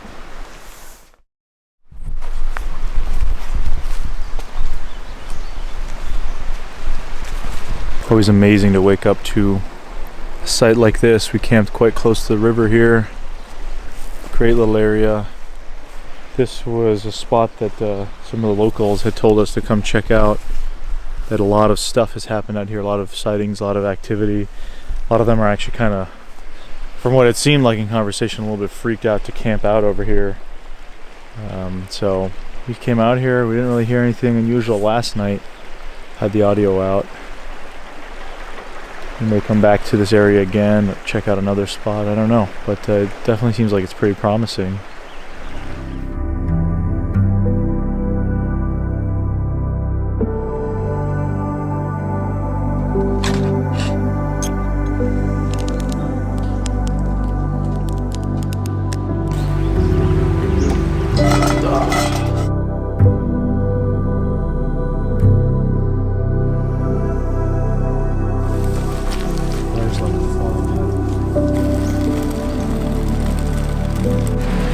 The final product: fries, bacon, toast, eggs, whatever that is.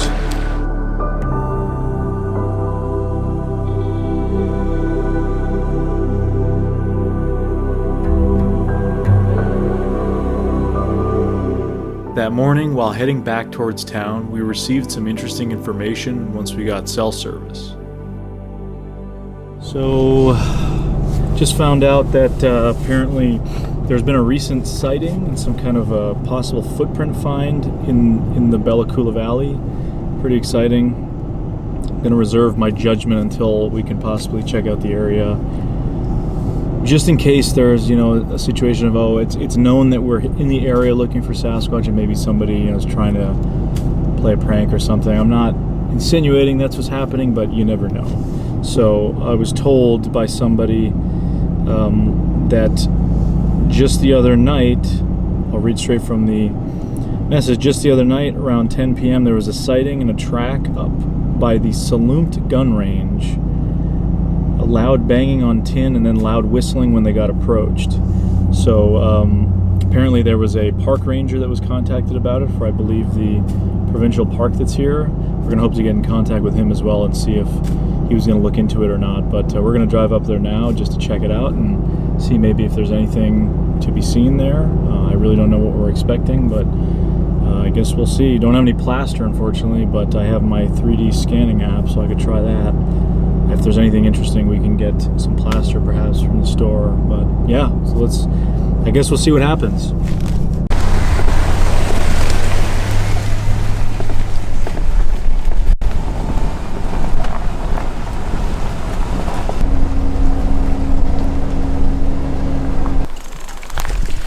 And this is a pretty large pile of scat. You can see just a loose mess. You can see hair in there.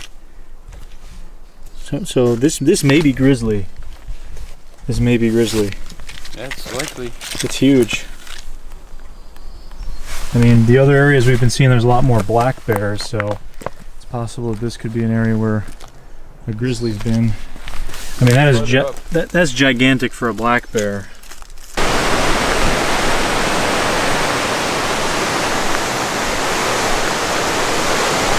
Good look. Something came down this trail. Okay, so here's the situation. Notice these kind of muddy looking impressions on the ground, and I thought, hey, something in here, so we walked over here. We noticed this here, and then some kind of an impression here, and they go up the hill.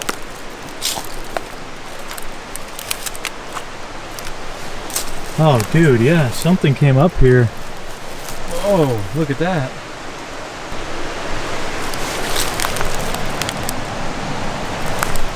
Dude.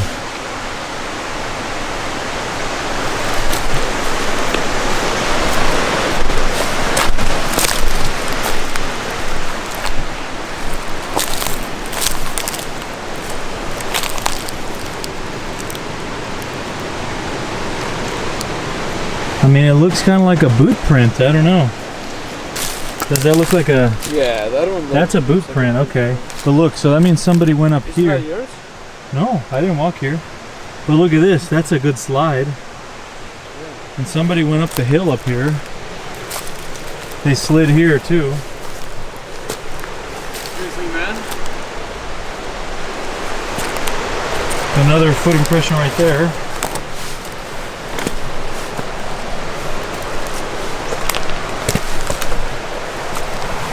Yeah, those are boot prints. Yeah, it looks human. Looks like they hiked all the way up here. So we just went all the way up the hill here. Some human prints over here. Just goes to show, even out in the middle of seemingly nowhere. I mean, they're, just to give you a feel for the area, just a totally random shoot off a logging road. You've got human prints going up that way. So somebody went up there for some reason. Kind of can't see here. We got some bear here. Older bear prints. Some clearer deer prints. The bear is kind of right here. It's probably a black bear, pretty small.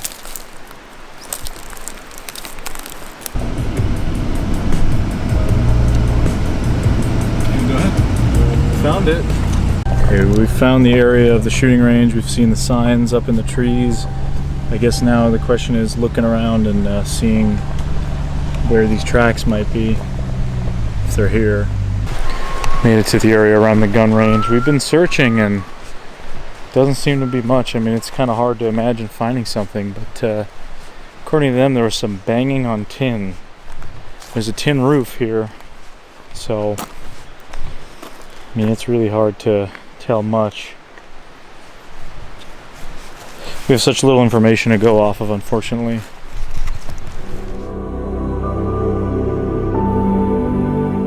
While we did not find any tracks or anything else of interest, we decided it might be good to stay the night in this general area and found a campsite.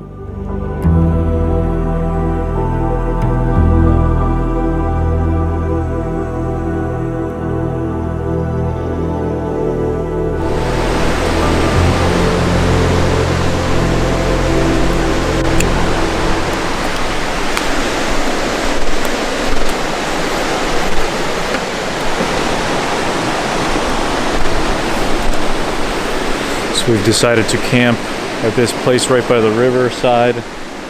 Obviously it's kind of hard to hear anything with the river being here, but maybe that'll encourage something to come and check us out. This is not far from the location of the alleged sighting, just from the track find, so we're hoping maybe tonight something interesting can happen, but it's a pretty cool spot just right by the river here. Little fire pit. Beautiful mountain view. A lot of big, really spooky looking trees all around us here.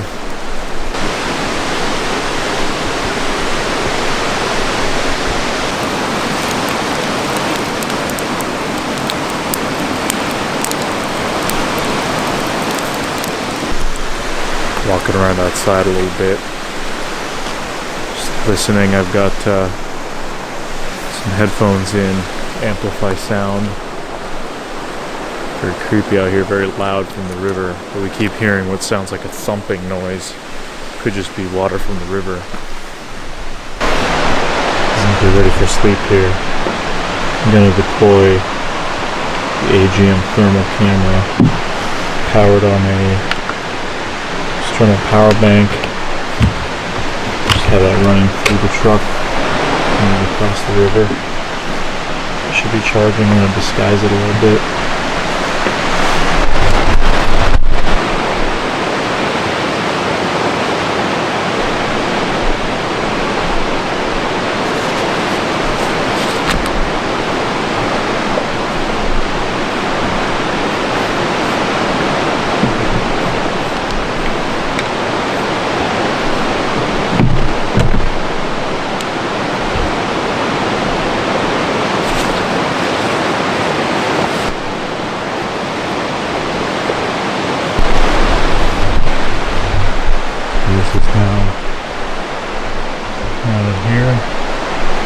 Across with the river.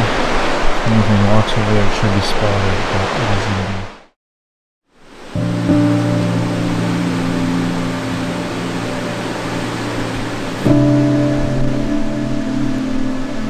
My overnight thermal camera managed to capture some wildlife. This first clip shows a hummingbird passing by, very close to the lens itself. The second clip showcases what I believe is possibly a bear, as it moves through the trees across the river from us. You can see the animal moving better in a sped-up version of the same clip. Given the distance to the trees across the river from us and how low to the ground the animal looked, a bear seemed logical, as it does appear to be bulkier than a deer, even if it is hard to tell overall.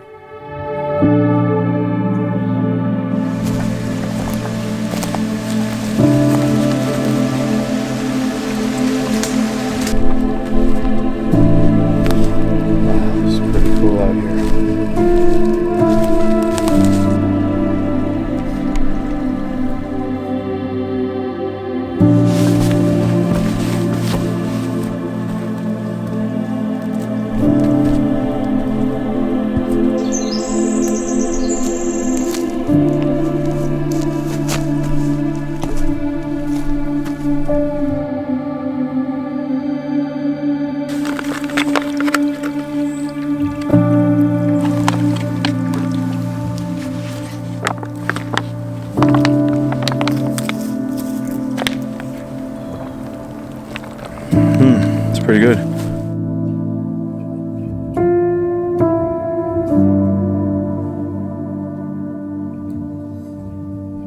We headed back towards town in order to visit a very special place, but along the way we were stopped while in front of a store by some locals who wanted to share their stories with us. We were just told by some folks here, they were driving by and they saw us in front of a store out here, and they were telling us all these kinds of stories that they've had.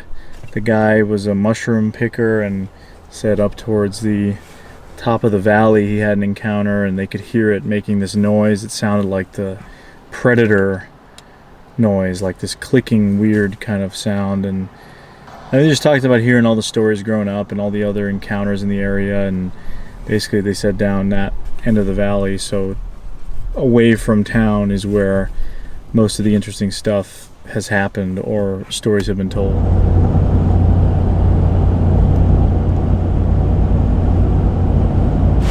So right now we're hanging out. We're going to be taken actually to a New Hulk petroglyph site. These are some sacred petroglyphs to their culture. We're going to be taken by Clyde, who is very culturally aware and kind of an expert in his culture, really. So it's going to be really interesting to see. From what I understand, or what I've been told rather, there are some connections to the Sninique kind of Sasquatch-like entity in connection with the carvings, as well as in connection with just their culture in this area. So I'm going to wait for them to tell me about that instead of assuming that. I mean, I have been told that by other interviews, but I will let Clyde do the speaking on that part. So this is just me kind of stating a few things about what we're about to do before the fact.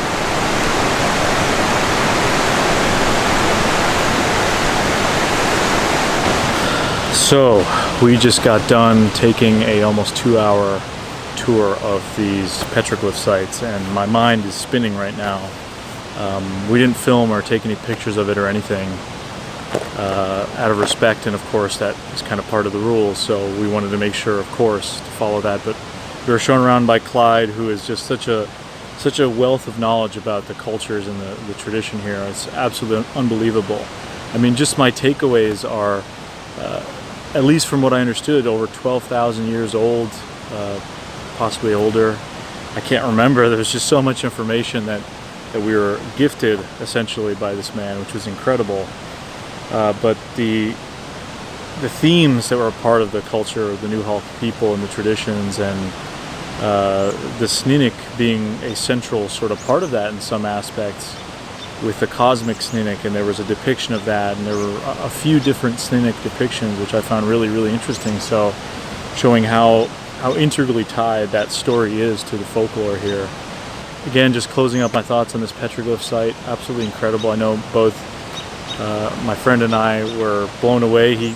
I asked him if he wanted to join the recap with me, and he basically said his mind is spinning because of all the information, and all the history and everything, and the injustice that we heard about as well, that the Newhawk people dealt with, smallpox and sort of the eradication that happened, which is extremely tragic, but it's part of the history and it's important to know that sort of thing. So yeah, in closing, what an experience. I wish I could share some of that with folks. I hope to it someday, to share some of this with people, but of course only with the blessing of the people here who this belongs to. Yeah, it's been really an absolutely incredible visit to this site and just visit to this area. After seeing the incredible petroglyph site, we felt inspired and wanted to get out to venture into some valleys south of Bella Coola, accessible only by logging roads.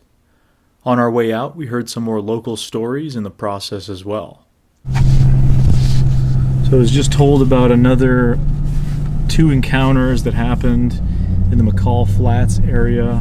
One of a guy, again, mushroom picking with his brother, and they were kind of doing their thing, split up, and he heard what he thought was somebody whistling at him. Assuming it was his brother or somebody else, did a call, didn't get anything response. Finds his brother sleeping later and says, "Hey, did you do anything?" He says no.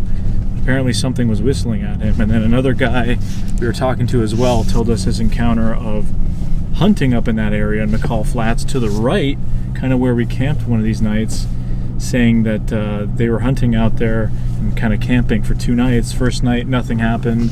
The second night, they heard from maybe only a couple hundred feet away what sounded like something kind of screaming at them, and they instinctively felt it wasn't really human or animal, something kind of in between, and they both got kind of freaked out and decided to leave after that. So those are 2 fresh reports we just heard. Pretty interesting. Again, just seems like so many of the people have stories to tell here in town of just weird experiences around town that, in my view, some of the stuff I've been told about Sasquatch behavior and heard myself kind of seems to fit that purported behavior kind of profile. So that's just some more interesting details.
Well, we've made it up to the snow line here.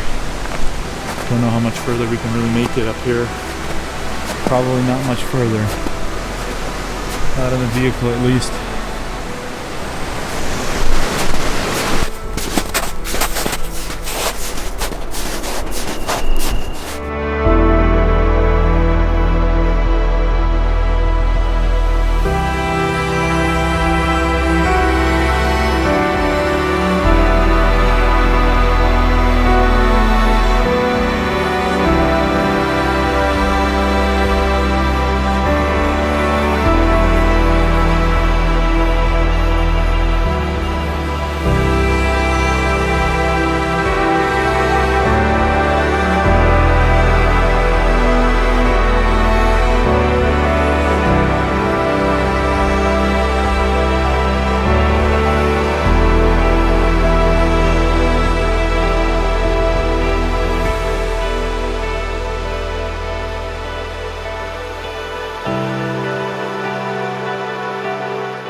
Prior to the trip to British Columbia, while doing research on the deep valleys around the endless maze of mountains surrounding Bella Coola, I learned of a remote glacial lake with a curious name, Ape Lake. The interesting thing about Ape Lake was there's a giant glacier that sort of keeps, I can't remember now if it's on the ocean side of the lake or on the other side, but basically there's a glacier that is at one end of the lake, which controls the amount of water coming in or out. How it got its name was, I think it was in the 1940s or maybe the 1930s. Some fellows were out there and they probably pack-horsed in. They were looking out across the lake, and it's a fairly large lake, and at first they thought it was people walking along the edge of the lake. And I don't know if they had binoculars or whatever, but at some point they were able to get a better view, and they realized that it wasn't people walking on two legs on the other side of the lake. And my guess is they probably thought they looked ape-like, and that's where the name came from. So, venturing to Ape Lake would have been something I would have loved to do, but with limited time and winter conditions still persisting at these higher elevations, it was simply not feasible.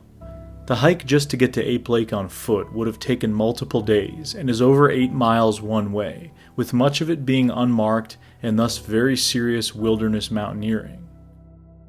That night we camped off of the side of a logging road in the high country.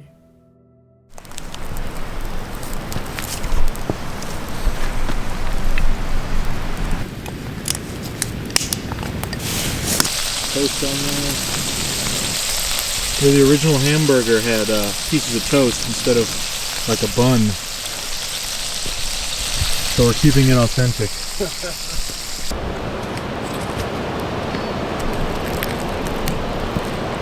Just finished up dinner. We're just hanging out at camp now. It is a very high up spot, elevation wise. I don't know exactly what we're at, but we're pretty high up. We've got the river down below, a lot of logging areas around here, a ridge above us. Spotted that black bear, a couple ridges up. Oh yeah.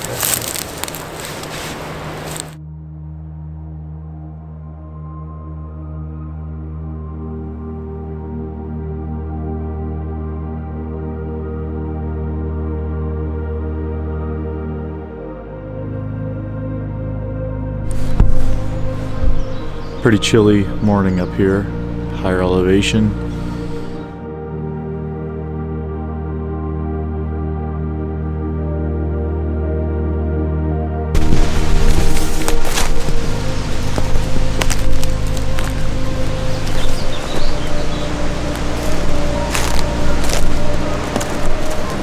The old logging equipment. So I'm just sitting here in camp, just kind of thinking, have some thoughts about just this area, how tough it is to get to just with a vehicle into this Bella Coola Valley area. And now we're up many miles, many kilometers, I think about 17 or so kilometers up these old logging roads in an area where, just stunning beauty, higher elevation than the valley itself, how remote it is. And this is just one road that cuts through here, but if you look just south of here, basically almost until the Squamish, British Columbia area, which is driving wise 12 hours from here, there's nothing. So the way we have to drive from there is go into the interior of British Columbia and loop around, because there's just these mountains. There's a ferry out of Bella Coola, or you drive in through that road, which takes basically 10 to 12 hours, depending on how fast you do it. We did it over the course of 2 days. Knowing from here south to that point, there's just nothing. I mean, there's so little. There's just endless amounts of these types of mountains and valleys and all the countless wildlife that live in there. It really kind of makes you feel that how small you as a human are, how small we are as people. And I've been to the vast expanses of wilderness in the lower 48 of the United States, whether it be in the Pacific Northwest, or it seems endless there, even parts of the Northeast or the Rocky Mountains in Colorado or Utah, where it just seems like it goes forever. And it does, in a sense. There's a crazy amount of wilderness down there, but this just seems even more. There just seems to be more wilderness. I mean, I haven't had a feeling of this scale since Alaska. And I think a lot of these areas essentially are very comparable to coastal regions of Alaska in terms of remoteness and similar terrain and habitat and certainly wildlife, with the exception of being mountain lions in this area as opposed to Alaska. So that possibility that something could be roaming around in this area, it's just, how would we even be able to find something like that? It would be so difficult. We're so disadvantaged. So sort of thinking about it and the possibilities being there and how to approach this. As we've talked to so many of the locals, it seems many of the encounters happen closer to town while they're out hunting or camping or doing something in the local areas, usually the valley going further up from town or even in and around town. So these things seem to come down, whereas when you're in an area this wild, it just doesn't seem as possible to cover much significant ground.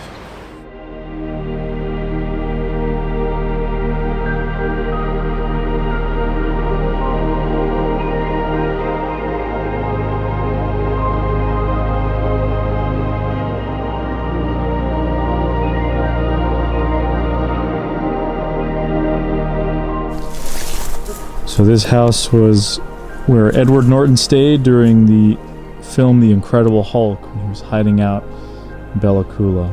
There's a cool little local fact for you.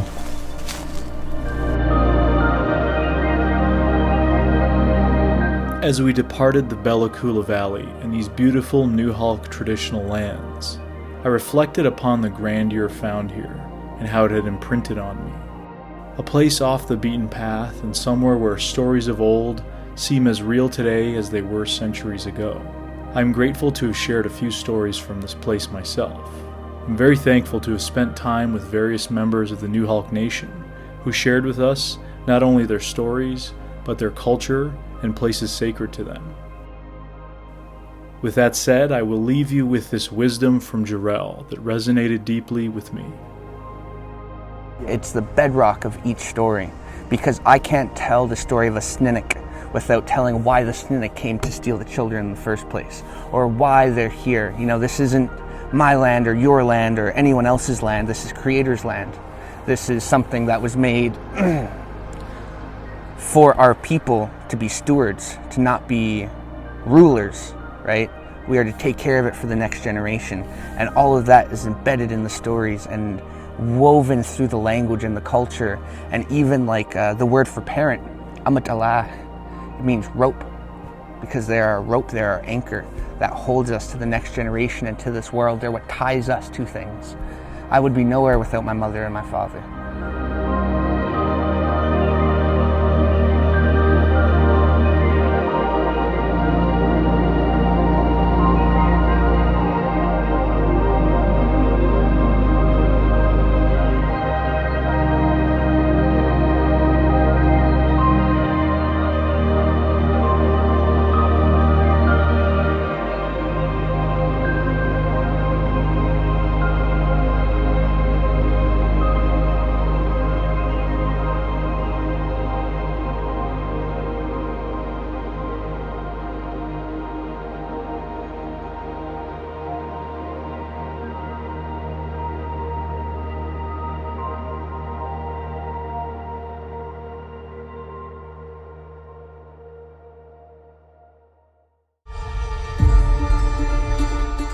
In the summer of 2023, I embarked on a road trip of epic proportions with my brother that would take me from the east coast of the United States all the way to Alaska.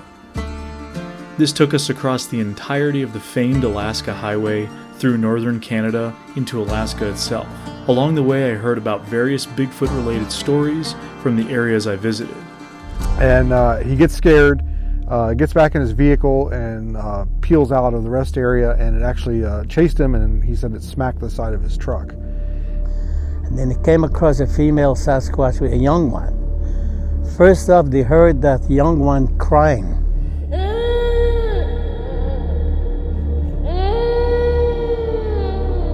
So they walked to it. So he thinks that he's seeing this moose jogging down the side of the road, and then it turns and crosses the road, and he realizes it's not a moose because it's up on two legs. Throughout the trip, the idea of Sasquatch seemed to loom largely over the journey. Join me for this unforgettable cross-continent voyage on the Alaska Bigfoot Highway.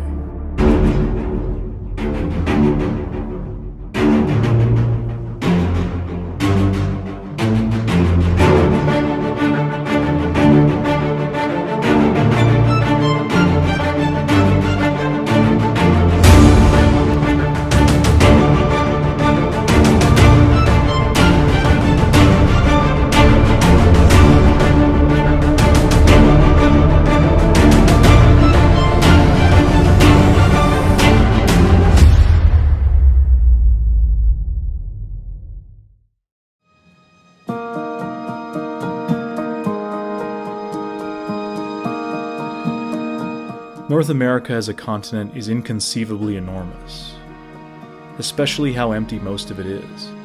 It's actually hard to understand unless you've flown over it or driven across it. This is especially true in most of Canada and certainly the state of Alaska. There are many areas that simply have not been explored by humans in centuries, or perhaps never. I've been lucky enough to see many of the remote areas of the United States throughout this Bigfoot Beyond the Trail journey. But now, after having completed this nearly 10,000-mile round-trip journey from the East Coast to Alaska and back, even I didn't realize how remote most of the continent is.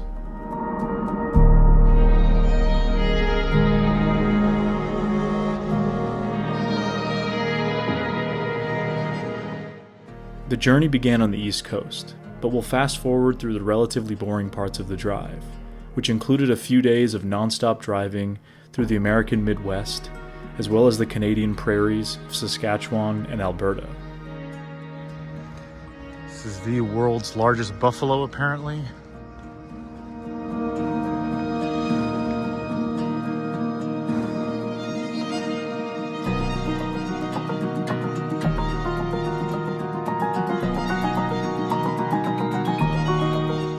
The province of British Columbia is somewhat synonymous with the word Sasquatch. As the place where the term originated, Sasquatch is typically associated with regions of southern British Columbia, like Harrison Hot Springs and the surrounding area, as well as Vancouver Island, the extensive rainforests around the endless coastal mountain ranges of the province, and areas bordering Alberta and the southern Canadian Rocky Mountains. But for now, this journey will take us across far northern British Columbia along the Alaska Highway.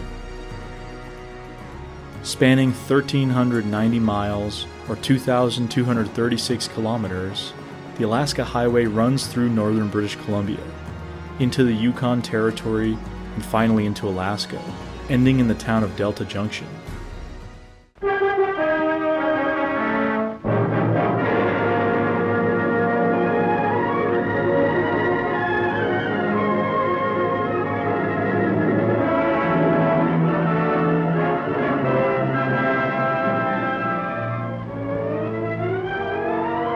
The Alaska Highway, also known as the Alaska-Canada Highway, or simply the ALCAN, was constructed during World War II by the U.S. Army Corps of Engineers. Built from 1942 to 1943 using 11,000 soldiers, the goal was to link the contiguous United States with the territory of Alaska, which at the time was not a state. This was propelled by a fear of Japanese attacks on isolated military installations in Alaska, which could in turn lead to an attack on the west coast of the United States. While such an attack never came to fruition, the highway was indeed constructed, and it remains an engineering marvel, especially for the speed with which it was constructed through some of the most remote terrain in North America. Today, the Alaska Highway serves as the primary land route from the lower 48 U.S. states to get to Alaska. I had plans to spend a month in Alaska filming not only Dark Coast, but other Bigfoot Beyond the Trail documentaries, and our first destination in Alaska would be the city of Fairbanks in order to attend the Boreal Bigfoot Expo, where we were screening some of our previous Alaska films. So you can say the journey was already off to a start that included Bigfoot, which would seem to be a theme throughout the drive up.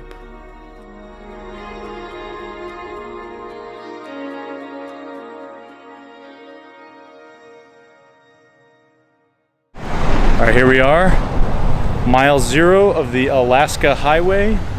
We're gonna be starting it out here.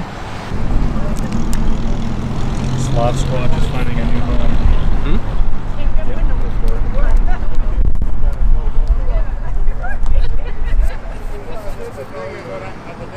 There we go.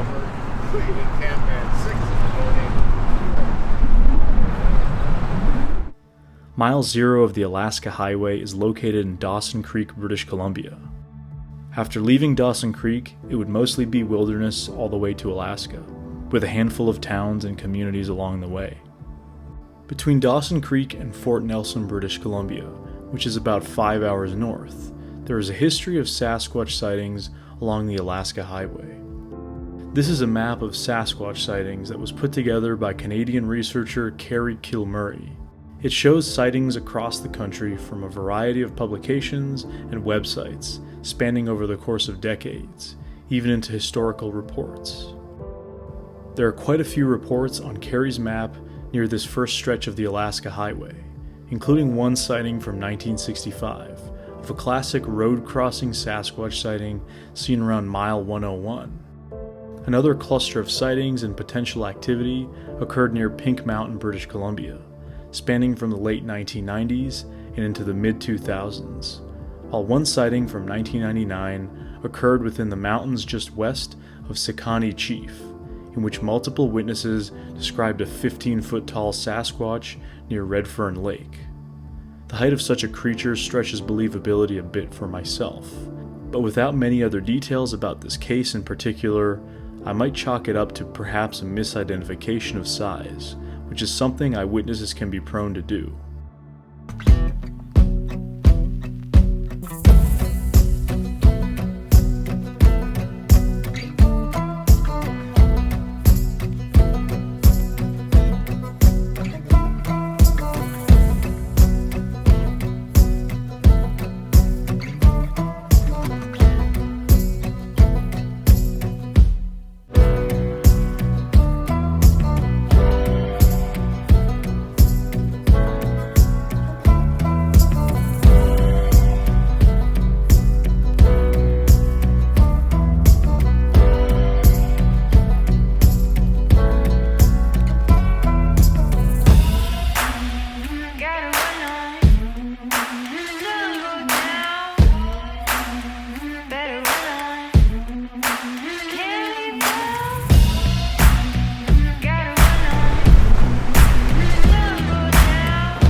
Now in this beautiful canyon. The water here is some of the nicest I've seen. Just in general, absolutely clean. You know, that's snow-fed mountain water. Incredible.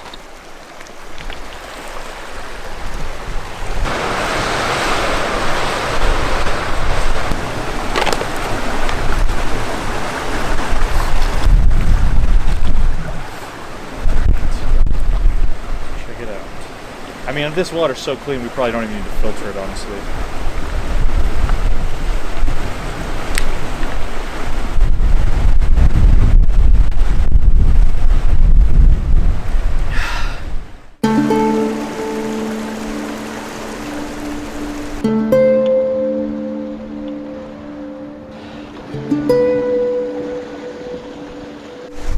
We've reached this pretty awesome looking area of the canyon here.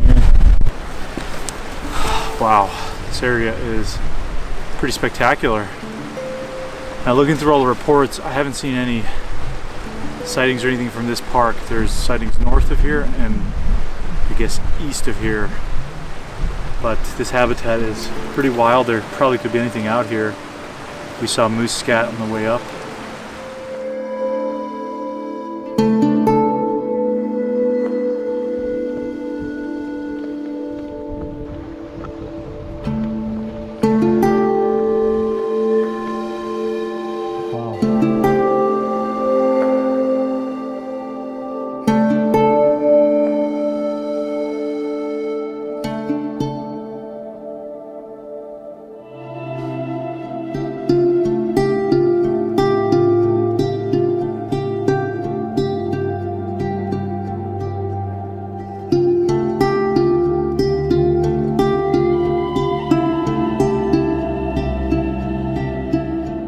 This section of the Alaska Highway was probably one of my favorites.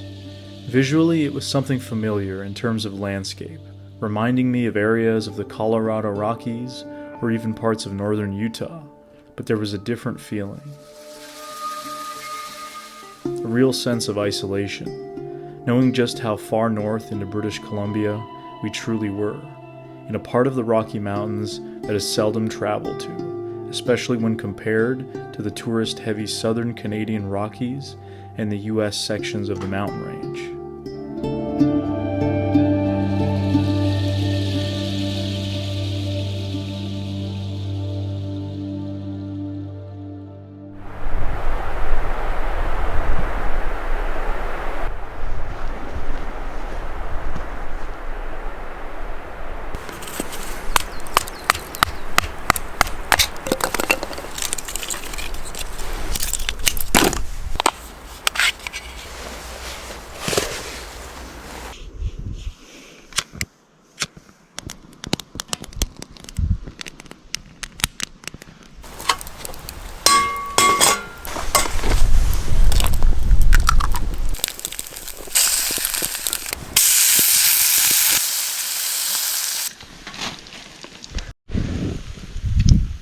There's breakfast.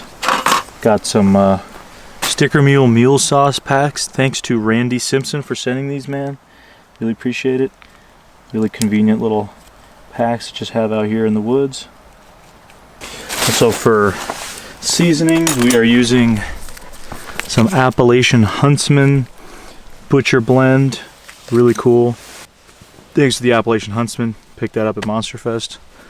Smells awesome. Yeah, we're definitely doing these sandwiches again.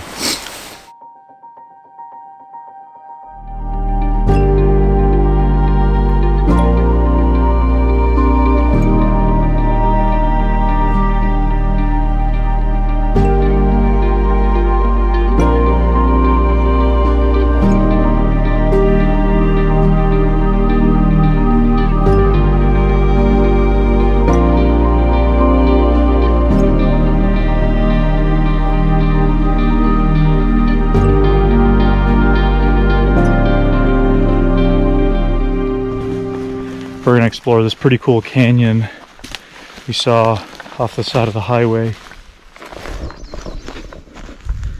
A little bit of a bushwhack to get to it. It leads up to some pretty epic snowy mountains.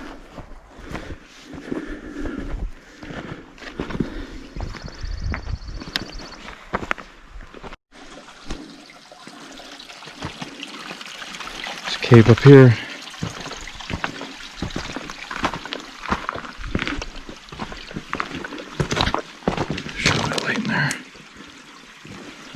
I think it's just where the water goes.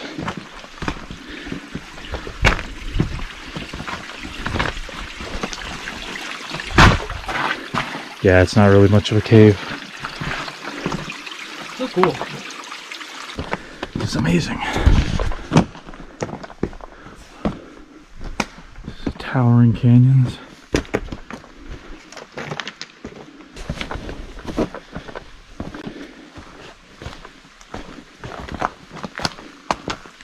Dude, it goes.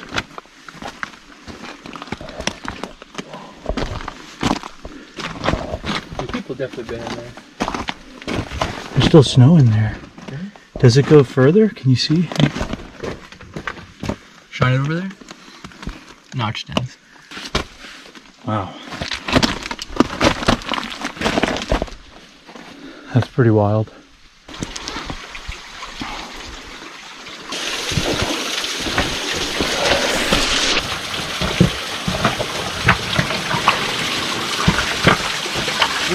Sorry. You're good. Feels nice.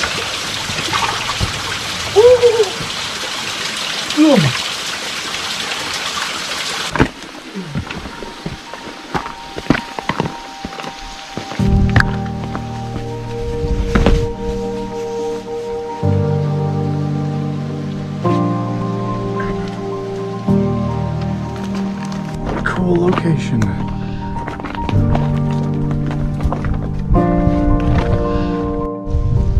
just pretty interesting being in this canyon. We've got a raven, its nest right on that cliff. Seeing all this moose scat right up here in this canyon. I mean, it's a sort of desolate kind of place. How much tree cover up there. It goes to show how these moose and these critters really get into everything, and into a lot of the aspects of the environment.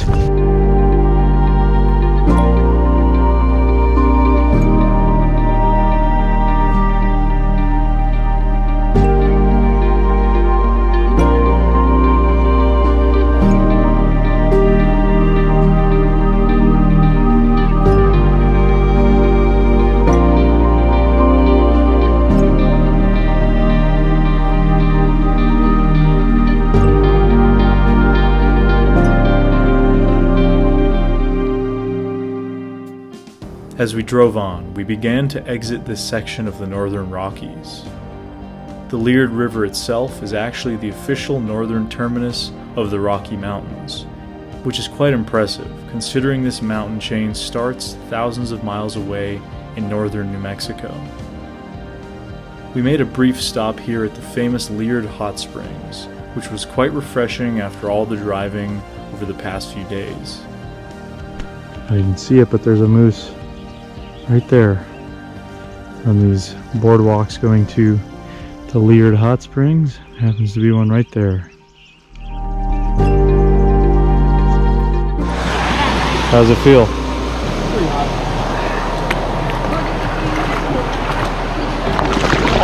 Oh, it's nice though, huh? It's kind of nice.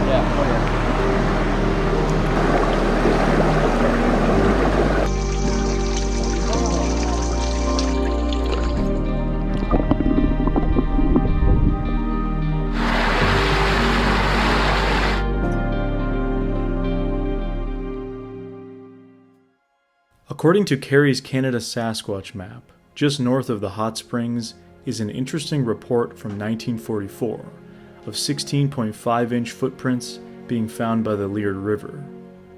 The report doesn't contain many other details aside from that, so it is what it is, but I do find it intriguing that it occurred in 1944, at a time well before the concept of Bigfoot was popularized in the late 1950s and into the 1960s. The term Sasquatch would have been somewhat known within British Columbia at the time, but mostly associated with the Harrison Hot Springs area, at the far southern end of the province, while these tracks were found at the far northern end of British Columbia, over 1,000 miles away from Harrison Hot Springs. Also, it is curious to note about this finding being reported in 1944, which would have been right after the construction of the Alaska Highway. This makes me wonder if at the time of construction any encounters took place, given this road was being built in some extremely remote areas. I did a little bit of digging on this but found no leads, so this is likely something we may never know about.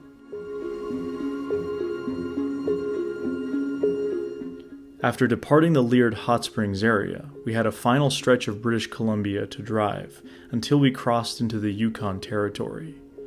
This stretch would prove to be teeming with wildlife and probably the most amount of bears I've seen in just a couple of hours.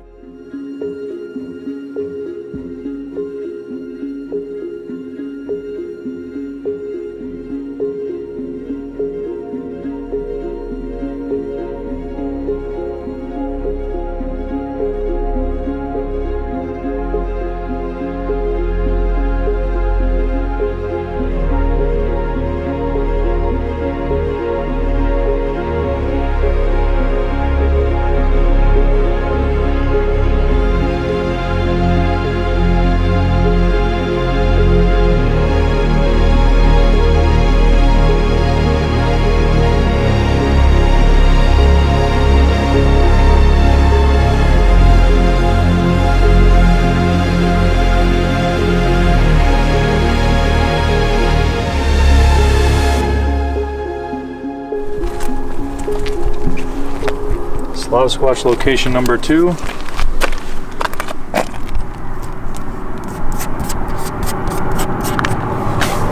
you go.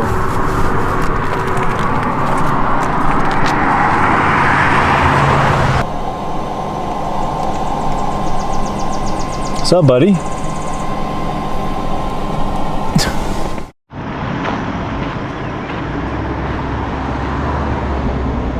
So there's the signpost forest. People put up signs from around the world. Here it's huge. I don't know how many signs there are, but there is a lot. All kinds of stuff. San Jose, Czech capital of Nebraska. Dang, this is wild. The signpost forest, which is located in Watson Lake, Yukon, traces its origins to 1942, when U.S. soldier Carl K. Lindley was in town recovering from an injury while working on the Alaska Highway. He put up a sign in this very spot, indicating the direction and distance to his hometown of Danville, Illinois. This trend caught on quickly, and since that time, over 70,000 signs have been added to the forest by travelers using the Alaska Highway from across the world. Just past Watson Lake, next to Upper Leard, is where Route 37, also known as the Cassiar Highway, ends and connects to the Alaska Highway. The Cassiar Highway is the main route to reach the Alaska Highway from other parts of British Columbia, in the interior or further south, such as Vancouver, but especially if you are coming from the west coast of the United States, from Washington State or elsewhere. While most Americans and travelers in general going to Alaska take the official Alaska Highway from Dawson Creek, quite a few take the Cassiar route as well, taking you through an endless maze of mountains between the coastal ranges of northern BC and those found west of the northern Canadian Rockies. Given the terrain, it's no surprise this highway also has its fair bit of reported Sasquatch encounters along its route. One such encounter I heard from Alaska Bigfoot investigator Larry Beans Baxter. I had a really interesting encounter, aggressive encounter relayed to me from a gentleman. It was on Highway 37 coming through British Columbia, and he had stopped at a rest area to take a comfort stop. And as soon as he stepped out of his vehicle, he got really, he just got a bad feeling. He got creeped out. He felt like he was being watched. So much so that instead of going to the vault toilet at the rest area, he decided to urinate next to his vehicle. And while he was doing that, he looks over by the toilet, the bathroom, and sees a Sasquatch standing actually taller than the bathroom, and it's doing the typical, weaving back and forth motion. And he gets scared. Gets back in his vehicle and peels out of the rest area, and it actually chased him, and he said it smacked the side of his truck. And as luck would have it, I mean, I just happened to be driving through that area about a year or so maybe after this guy had given me the report. And I thought, well, why not? I got to go through there. I'll just stop there. I was on my way back to Alaska from a trip to the Washington to the lower 48. And I thought, I'll stop there. It's around lunchtime. I'll stop here, have a little picnic, and just kind of make an afternoon out of it. So here's the bathroom that the Bigfoot was standing next to. It's a standard vault toilet. I'm 5'11", and stick my hand up there. That's about 8 feet, and I can just go over the lip of the roof there. So if it was standing here, if it was taller than the roof, it was about 8 foot or more. I was by myself. I got out of my car, was kind of moving things around, getting my lunch ready, and I just heard this massive tree fall. I mean, I could hear the branches snapping. It sounded, I thought a rifle had been shot at first, and it was like snap, snap, snap, boom.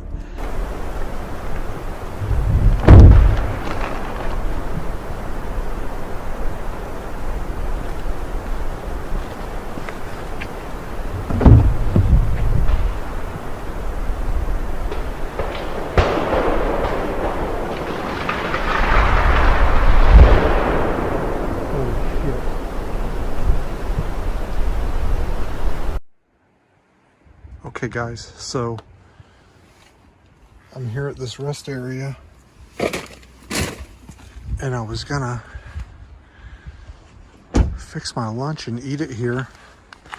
This is where that sighting took place a few years ago. And I just heard a massive tree fall over there. Oh my gosh. It scared me. I was like, holy cow. The wind wasn't blowing at the time. There was, no logical explanation for it other than the tree either just fell over or something pushed it over. Knowing what I knew about the area and the aggressive encounter there, it creeped me out pretty bad. So I almost just left, but I ended up talking myself into staying. I ended up eating lunch in my vehicle instead of at the little picnic table there. And I reached back out to the gentleman who had given me the encounter and told him about what had happened to me there. And he said he'd heard of other encounters that had occurred there. And someone in his family had told him that they believed that maybe there was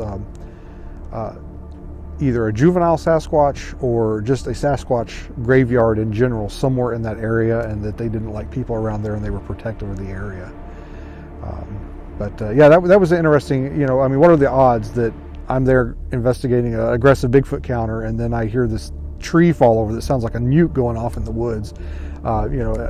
Maybe it's a coincidence, but it was a creepy one and it scared me for sure. Interestingly enough, not far from this location, there was a report on the Canada map of an encounter from 2006 of a truck driver pulled over having dinner at a similar rest stop, getting an eerie feeling of being watched and hearing strange vocalizations and howling that seemed to get closer and closer to him as he had dinner, causing him to leave the area fearfully. This report first appeared in the book Nagani, Tales of the Northern Sasquatch, which would come into play the following day on our trip through the Yukon. Although these encounters happened on the Cassiar Highway and not along the official Alaska Highway route, I felt that it was compelling enough to share, especially as this is all the same habitat. Aside from our human routes and small outposts throughout this massive region, this place belongs to the wild, which includes the Sasquatch. Now, have you heard of any other stories like along the Alaska Highway? Yeah, I've heard of plenty roadside crossings on the Alaska Highway. There was a woman that I used to work with. She was moving up from the Lower 48, and they would stop and sleep in her camp trailer at night on the side of the road while they were traveling through Canada. Not a Bigfoot person, not into Bigfoot.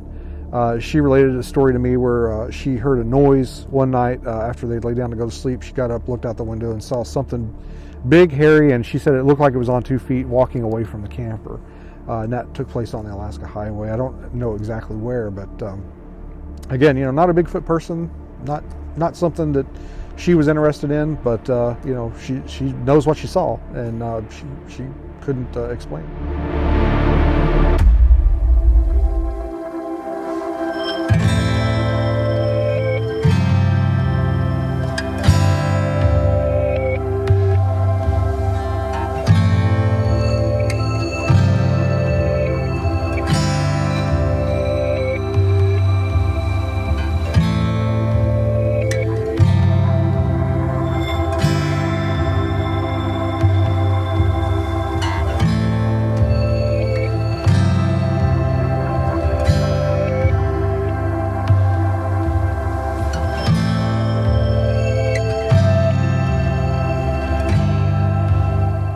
While we had officially crossed into the Yukon, this section of the Alaska Highway crosses back and forth between British Columbia quite a bit, and as a result, we wouldn't end up further into the Yukon until the morning.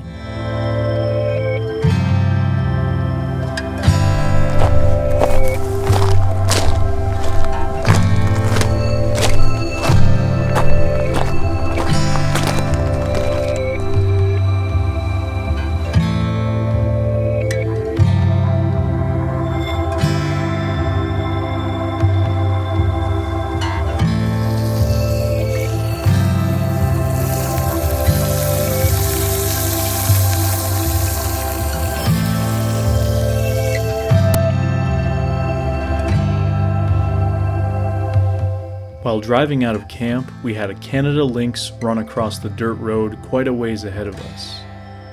Here is the zoomed-in footage, with the lynx itself being barely visible. All we needed now was for a Sasquatch to do the same. That morning, we headed towards the town of Teslin, Yukon. Looking at the map, this area seemed to have quite a few Sasquatch sightings in and around it, which is something we would come to learn quite a bit about.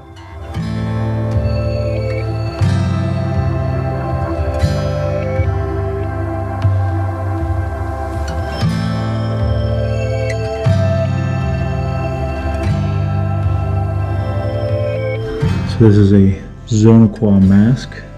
Their description there on the side saying Zonaquah wild woman, kind of like a female Sasquatch depiction amongst these masks.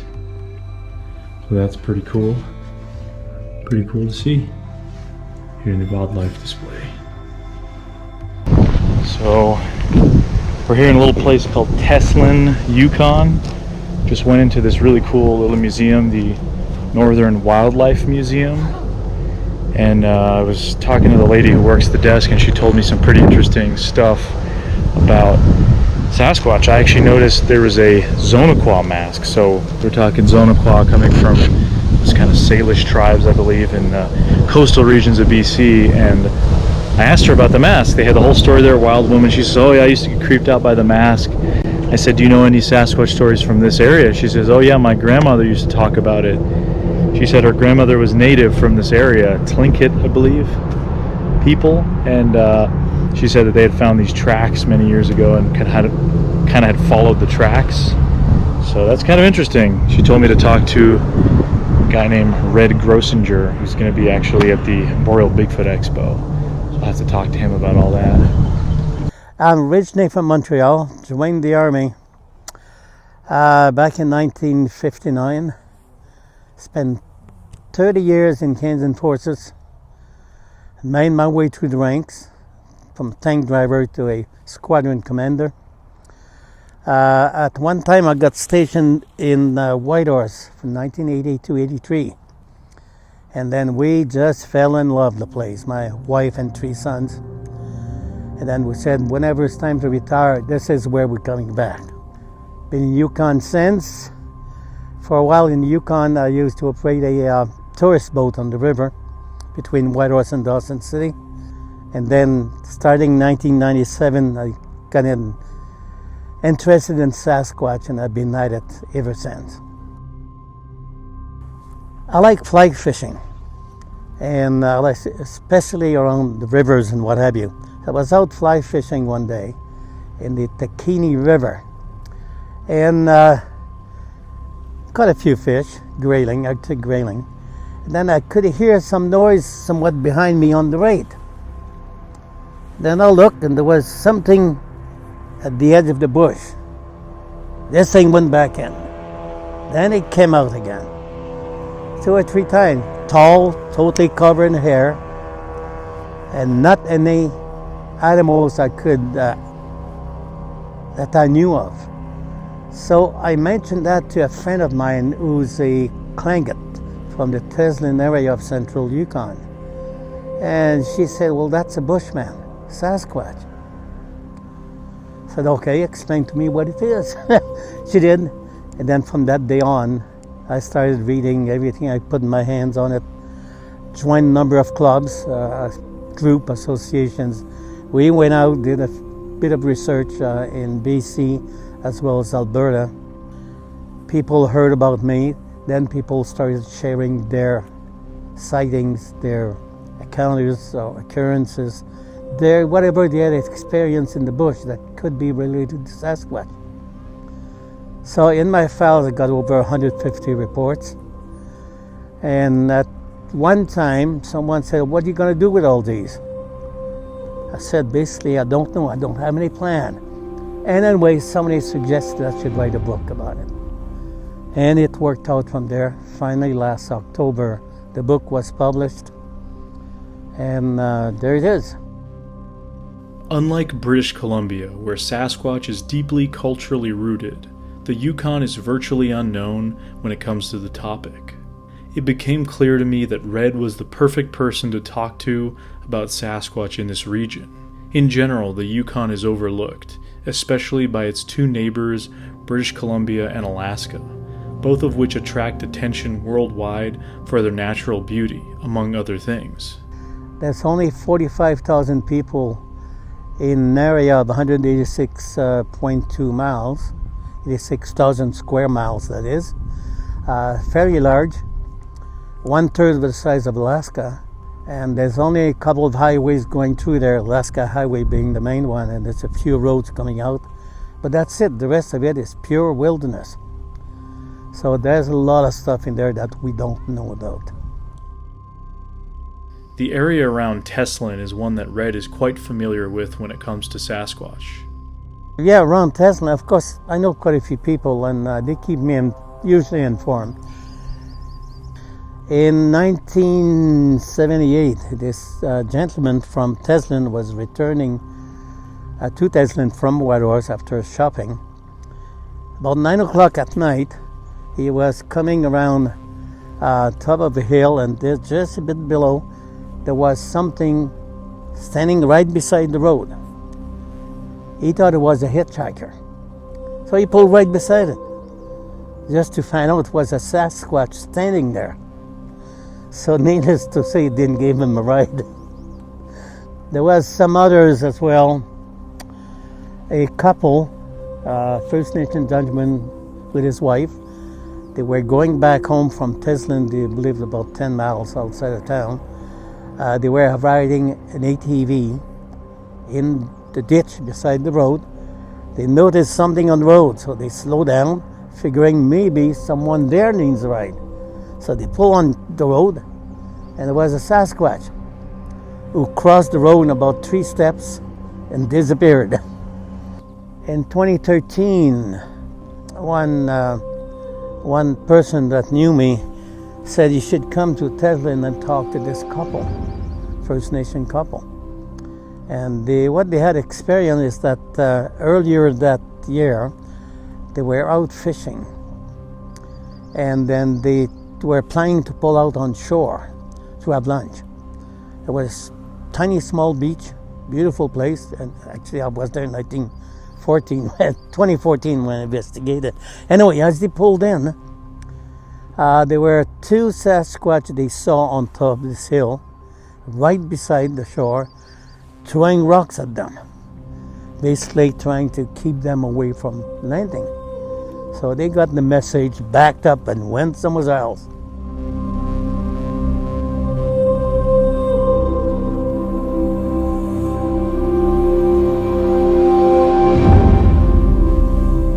Cool, we're still here in Teslin, just went to the Cultural Center for the Tlingit people here.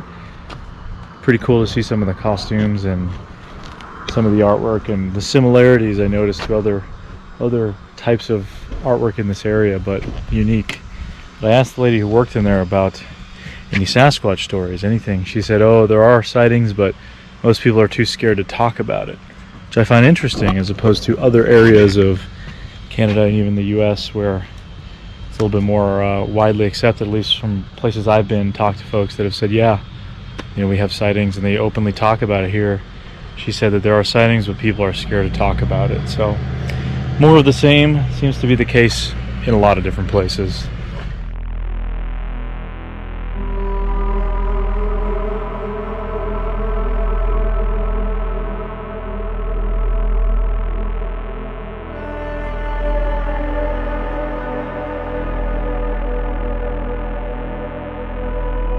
As we drove further into the Yukon and closer to Alaska, we began to lay our eyes on mountains that just looked different from the ones we had seen thus far.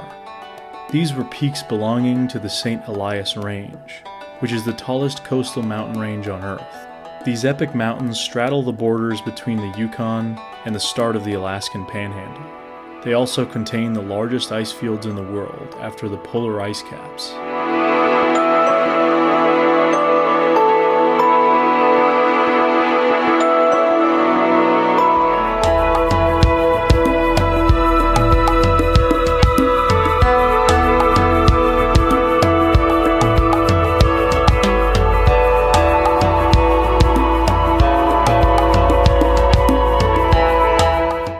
This area was as well peppered with Sasquatch reports directly on the Alaska Highway. One report from 1927 describes a bushman being seen near Destruction Bay. Another incident from 2011 listed on the map was documented by Red Grossinger. Actually, there was one not too far from Destruction Bay where a couple from southern states somewhere, anyway, they have been spending a vacation here, they were driving back. They found a place to pull off on the Alaska Highway, close to a bridge. There was a fairly high bank river, and as they were pulling off and resting, something threw a rock in the water. And they didn't know where it was. And then another rock, they seen this rock come in this time. So they figured it wasn't safe. And they carried on down the road.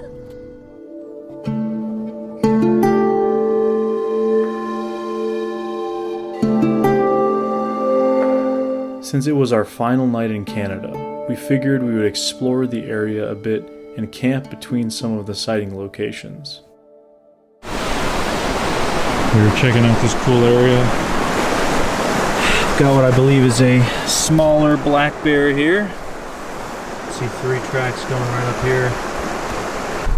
Yeah, here's a really good black bear print. Yeah, just toes there. So we've got the black bear right there. Here we've got a moose. Following this grizzly track line, we think it may be grizzly. Pretty big. We got the toes there, claws going into there. Tracks leading right back here. Yep, 2 right here. I mean, that's either a really big black bear or a grizzly bear. Yeah, there's a pad right here.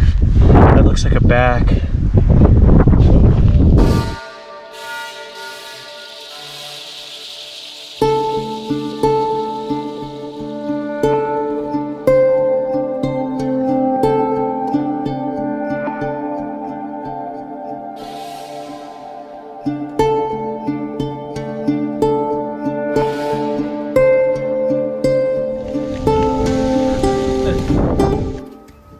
How you do a goofy little mini burger. Burger's barely in there, but hey, it works. Meal with a view.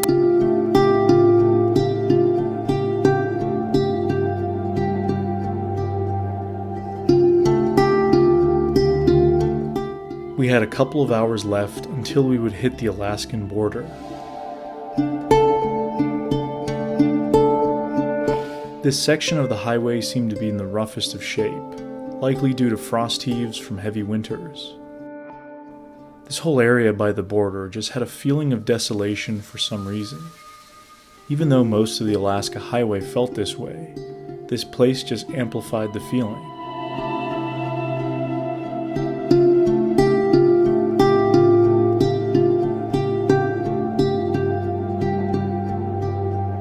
The border between Alaska and Canada is over 1,500 miles long, contributing to the US-Canada border, which is the largest national border on Earth.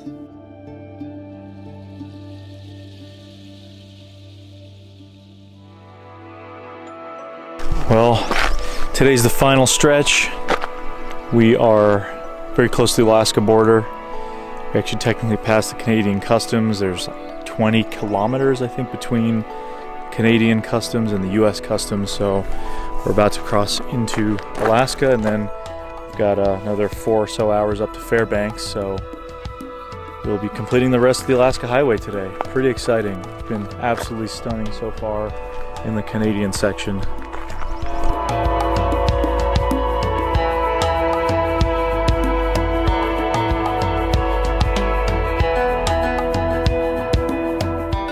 As we finally reached the Alaska sign, it was an incredible feeling. I had always dreamed of driving to Alaska, and doing it from the east coast of the United States was quite an unforgettable journey.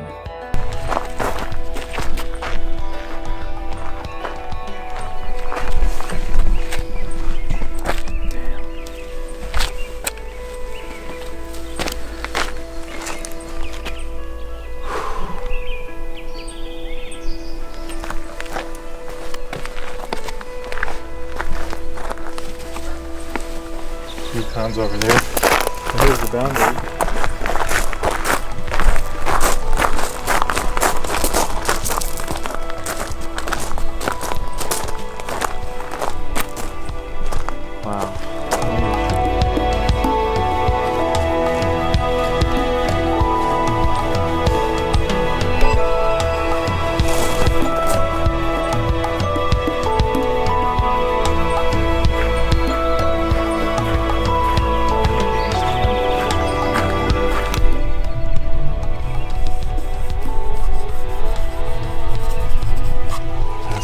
location of the East-Lob Squatch.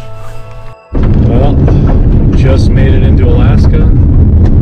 It's funny, the border agent was inquiring why we were coming up here, and I'm telling him, looking for Sasquatch, speaking at the Sasquatch conference in Fairbanks this weekend, and he asked if I knew Michael Thompson, who is going to be at the conference, who Sasquatch tracker. He interviewed him last year when we were up here, when we were doing the other Sasquatch related projects on the trail of Bigfoot and all that stuff. So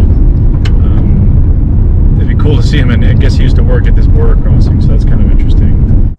Daytime crossing, not sure of the year, but it's kind of why I got back into it. I kind of went through a period of non-interest in my life. I want to say it was maybe 2003, 2004 maybe. I just decided to, I don't know what it was, but hey, I should just look up Bigfoot activity in this area, and there was one that was at Gardner Creek, which is like a 15-minute drive from the border, and I'm like, you gotta be kidding me, I have to go look at this one. And that's where I kind of got started back into it. So yeah, there's sightings that happen along the highway in that area, definitely. Since 2005, Michael has collected an impressive collection of Alaskan Sasquatch reports on his website sasquatchtracker.com, with reports dating back to the late 1800s and early 1900s to the modern day from across Alaska. He's very familiar with the Yukon-Alaska border area in particular. There's a Tetlin Visitor Center also, Tetlin Refuge Visitor Center, about 7 miles from the border. They get a lot of stories too, and they relate some of that stuff to me. As we transition away from the Canada Sightings Map and move on to the Bigfoot Mapping Project to see reports for Alaska, we see the presence of 4 reported Sasquatch encounters between the border and the town of Tok, all directly along the Alaska Highway. There's lots of stories about, running across the road at night. Of course, the midnight sun, so it's not really dark, the 2 a.m. thing. One in particular that it seems to be one that I remember the most, because I hear tons of stories. A truck driver, commercial truck driver, and this is on the other side of Tok, so not the border side, but the delta side of Tok. 2 or 3 in the morning, he's thinking he's seeing a moose that's walking away from him, trotting away. Sees a big wide butt of a moose, and then the moose has a hump on its neck to support the antlers and whatever, a big thing. So it looks like a sagittal crest, so he thinks that he's seeing this moose jogging down the side of the road, and then it turns and crosses the road, and he realizes it's not a moose because it's up on 2 legs, a human-like figure. And that really stuck out in my mind, because this guy was a former state trooper. Not that people don't lie because of their jobs, but this guy had some credibility with me. Having been a law enforcement officer, there was no reason for him to lie to me for something like that. What I find intriguing between the work of Michael Thompson and Red Grossinger is that they are both covering such wide swaths of desolate landscape that, aside from our human boundaries, is really the same habitat for the creatures that reside there. Some of the reports that both Red and Michael have taken from the border region itself could very well be the same Sasquatches venturing across the sparsely guarded border. We got a lot of encounters about things being stolen from smokehouses. A lot of one in particular was a daytime encounter. The guy witnessed the Sasquatch and played peekaboo with him. He didn't really realize what was going on until later on. Then he started sensing danger and kind of went back into the house to avoid it.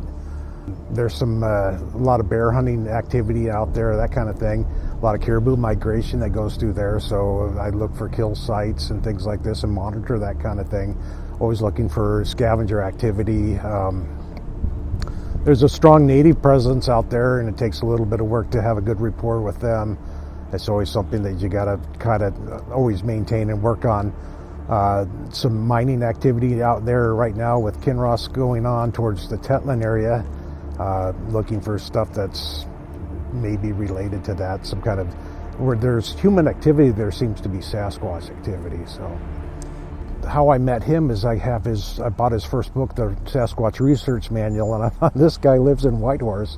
So I did contact him, and we did keep in contact for a little bit, and we've gone through, periods of where we don't speak to each other, not out of anger or anything like that, but, life gets in the way of things. But he's got a lot of interesting stories about the Yukon, and that's right on the border. That's my neck of the woods too, so yes. Oh, the only one I heard of was recently, was something that happened actually in 2004. Of these 4 hunters that came across a female Sasquatch with a young one. These gentlemen, the elders of the First Nation around Eagle, Alaska, they went out hunting, and one day they were setting up camp just about at the border between the Yukon and Alaska. They were along the Yukon River. And as 2 guys were unloading the boat, 2 others went out to pick up wood to set up campfire. And then they came across a female Sasquatch with a young one. First off, they heard that young one crying.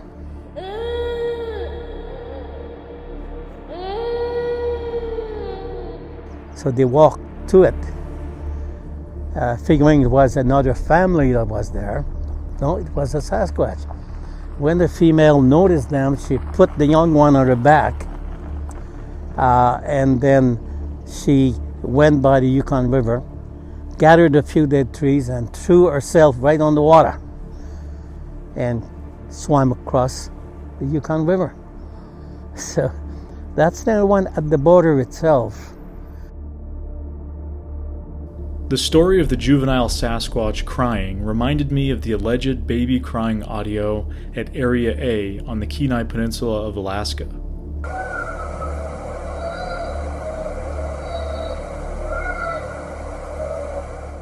In that case at Area A, that sound was only heard on a few occasions when women were present. Whereas in this case on the Alaska-Yukon border, it was a group of First Nations men. Per some of the stories I've heard from First Nations people in Alaska, the sound of a baby crying is tied to the stories of the Kushtaka and the Hairy Man. Just something interesting to note.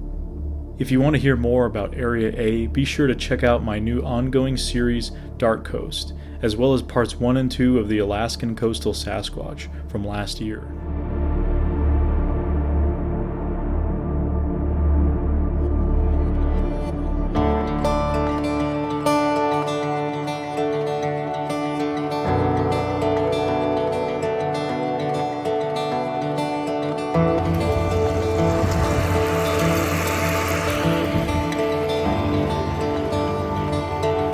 As we journeyed on into Alaska, we completed the entirety of the nearly 1,400-mile-long Alaska Highway. At the time, we did not realize that there was an official marker noting the end of the Alaska Highway in Delta Junction, Alaska, so we didn't have a chance to see that as we traveled onwards for the city of Fairbanks. While in Fairbanks for that weekend, I was joined by Eli, and we participated in the Boreal Bigfoot Expo, screening some films, and joining a host of speakers, including Larry Beans Baxter, Red Grossinger, Michael Thompson, and others. They've never seen an ape before. I thought, well, maybe when they saw Bigfoot, they can identify it with an otter. It looks like an otter, so they call it an otter man. That's kind of what I thought. But the more you look into the Kushtaka, a lot of them think it's a shapeshifter and has all the normal powers and whatnot. And it moves about as if it's grasping these supports, limbs, and branches with 4 hands. As part of the speaker panel, we got to answer some questions. Here was my answer to a question about suitable habitat for Sasquatch. Yeah, it's tough to say that there's really a place that there's certainly areas like Bluff Creek or like Beans just mentioned, the Olympic Peninsula gets a lot of attention, Washington, the Pacific Northwest, great habitat, don't get me wrong. I mean, essentially extending from the Kenai Peninsula down through British Columbia to Northern California, you have this temperate rainforest habitat. Probably one of the best places in the world for something Sasquatch-like, but I may be biased, but I found an area that's particularly interesting to me because I'm from there and it's not covered a lot is the northern part of New England. So that would be northern New Hampshire and Maine, which is has the most amount of moose in the United States outside of Alaska. Here is Eli's answer to a question about woolly mammoths being a cryptid in Alaska. Yeah, I'm gonna give you a fun answer. Okay. My dream, so I play guitar, and my dream is to make a guitar out of like the rarest things I can find. And what you gotta help me out here. It's where the string, it's that white piece. Sometimes they make it out of ivory, sometimes it's bone, where the strings fit. The nut or the bridge? The nut or the bridge? The nut of the bridge, yeah. I not only want to find a woolly mammoth, I want to take a piece of its tusk and make the bridge of a guitar with it. Overall, it was a fun event and a great way to conclude our travels across the Alaska Highway and kick off the month I would be spending up in Alaska. At the event, I heard a lot of interesting Alaskan Bigfoot stories from witnesses and researchers alike. Some of it would lead to investigations that will be featured in upcoming Bigfoot Beyond the Trail episodes. So as we conclude this leg of the journey, I wanted to share my final thoughts. We completed the Alaska Highway in 3.5 days, which some might consider a speed run, but with limited time, we did what we could. That being said, I still feel as though we experienced so much and got to see so many of the sights that make the Alaska Highway special. This is a map I put together of Sasquatch sightings and clusters of sightings directly along the route, just from the online sources I featured throughout the video, primarily being Kerry Kilmurray's Canada Sasquatch map and the Bigfoot Mapping Project, not including sightings reported by Larry Beans Baxter, Red Grossinger, or Michael Thompson. While there are some stretches of the Alaska Highway with no reported sightings, virtually all of this area is more than suitable habitat for most of the large wildlife found along this route. In my view, that could easily include Sasquatch as well. As is generally common with Sasquatch sightings around North America, road crossing sightings are very prevalent on the Alaska Highway. Perhaps it is because of its presence as one of the only major roads through one of the most remote regions of the continent. Or perhaps it has to do with the large amounts of prey species and food sources that can be seen from the road itself. It is hard to say. Even though most of this highway goes through northern Canada, between the sightings documented along the route were the Sasquatch coincidences that took place to me while I traveled. Between learning of Red Grossinger and Teslin, or about Michael Thompson at the border crossing, or even all the stories I heard after the fact, there was a reason I chose to call this place the Alaska Bigfoot Highway.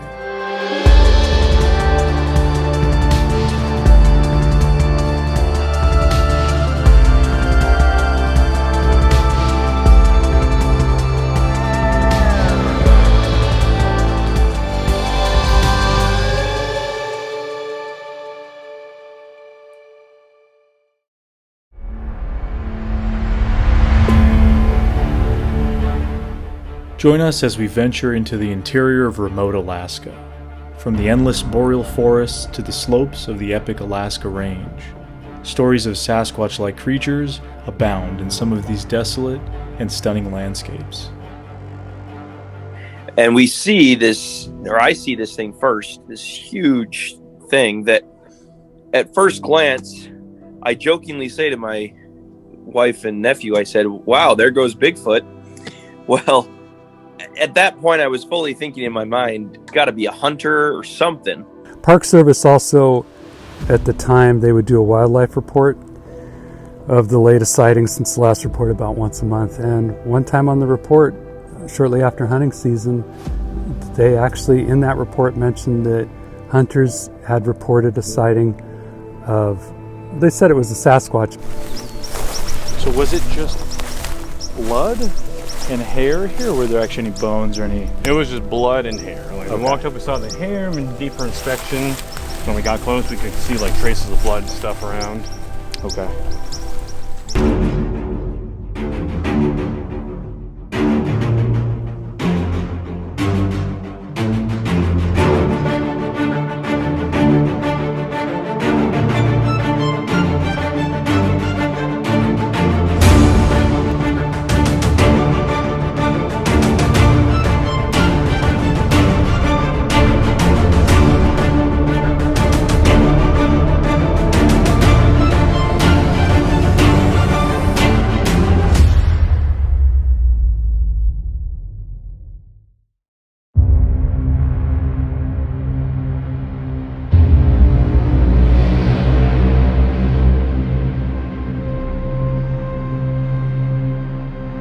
Alaska is one of the most dangerous places you can be in. The land will literally swallow you up.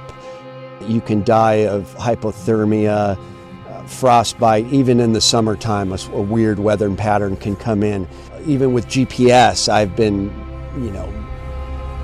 gotten lost at times. You can get disoriented in the mountains, not know where you're going. There's all kinds of trenches you can fall into, just really inhospitable land, not to mention the bears, very aggressive bears. I've been charged by bears before, attacked by bears, just very dangerous. The moose alone kill more people than bears do and injure more people here in town. They're just very dangerous. They'll stomp on you. But the bears are very vicious. Wolves, people have been attacked by wolves. It is just an inhospitable place, very difficult place to travel. There is just so much land here. Our population is small, and so much of Alaska is unexplored. So who knows what's out there? There's all kinds of legends, and half of them could be true because it's just unexplored. It's a very wild place. People go missing, people die, they get in accidents. Bears eat people, literally eat them here. It's a very wild, wild place.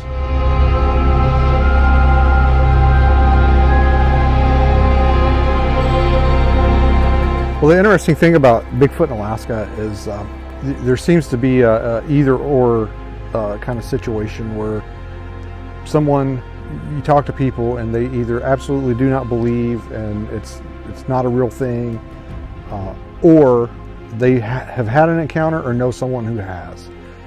There doesn't really seem to be a lot of in between. There's a lot of space up here. It's just open areas. People have never been everywhere. So around here you can see how they could do it because you just can't see anything through these. I mean, it's just, they could totally stay hidden. Why not? It's not that crazy to think there would be some kind of a primate or some kind of an ancient hominid that has survived and is thriving around, certain areas. So Alaska would seem like a logical choice because they stay hidden. They could easily stay hidden. You see a lot of people that have had encounters in remote areas, away from cities, away from municipal areas, and that's one of the luxuries that Sasquatch has up here is just if it doesn't want to be around people, it certainly doesn't have to be. There's not a lot of areas where you would have like choke points, maybe in between two cities or a couple of large bodies of water and some towns. You've definitely got a lot of room to just be away from people if you want to be. And you see the majority of encounters that I've heard about and had reported to me seem to occur just out in the bush, out away from civilization. I have a lot of people tell me like, oh, you're so lucky to be up there, to be able to research up there and look for Bigfoot up there. And honestly, I don't know if it's a blessing or a curse because again, to beat the dead horse, it's so massive up here. It's just so much area to cover. And I'll get reports from people, hey, I had a sighting at this area, you want to come investigate? And it's 10 hours away from my house, and I'm like, that's a big commitment to make, to drive and just look at a place where something crossed the road if there's no tracks or anything. So yeah, it's a challenge. I don't think there's too many places in the lower 48 that can compare. If you are going to go exploring in Alaska, at the very least you need bear spray. I would suggest a firearm because many times bear spray does not work and you need a firearm to protect yourself. You need a way to contact people, so a shortwave radio or like an inReach satellite communication system, first aid kit. You have to have the right gear to keep yourself dry and warm. That's probably the most important thing. If you're not warm and keeping your feet from getting wet, you can die very quickly out here, even in the middle of summer. So you have to be prepared with the right clothing, the right gear, boots, rain gear, survival equipment.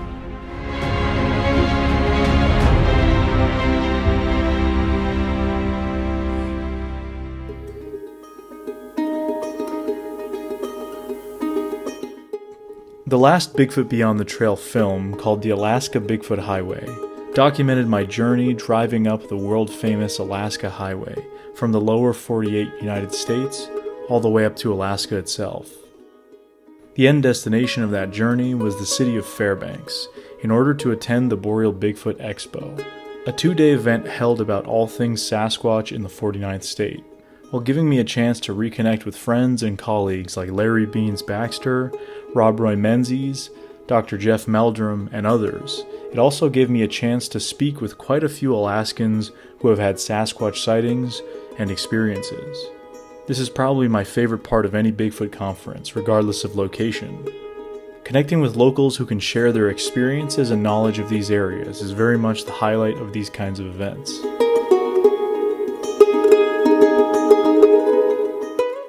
With interior Alaska being such an insanely large and remote area, having some tips on where to head definitely helped steer us in the right direction. Otherwise, you're just looking at a giant, mostly blank space on a map, with potential habitat abounding. There were a few locations that we did visit as a direct consequence of knowledge gained from the Boreal Bigfoot Expo, whether from the locals I spoke with or from researchers like Larry Beans Baxter. Given the city of Fairbanks' central location within Alaska, it was an ideal jumping off point to other areas of the interior of Alaska we could visit. The first place we ventured to was about 3 hours outside of Fairbanks, on the road to a place called Manly Hot Springs. It was first brought to my attention by Beans, who had been wanting to visit the location for a while. He had previously received a sighting report from somebody driving through this area of interior Alaska. So the witness contacted me, told me about the roadside crossing he had there near Manly Hot Springs. He seemed like a good, credible witness. He was wanted to use a pseudonym and remain anonymous, which was fine. A lot of witnesses do. The following audio is from an interview Beans conducted with this witness. We're from interior Alaska, and we had gone out to Manly Hot Springs. And Manly Hot Springs is a small community, just over 100 people, 156 miles from Fairbanks. So it's a pretty remote little place out there. So anyways, we were out in Manly and we were heading back to Fairbanks.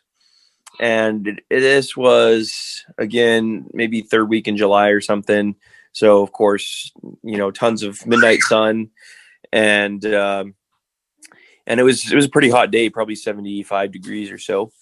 And we were playing a game, driving back, trying to just stay awake, be entertained on the long drive back. So we were all kind of alert, paying attention. And we were in between Manly and Fairbanks.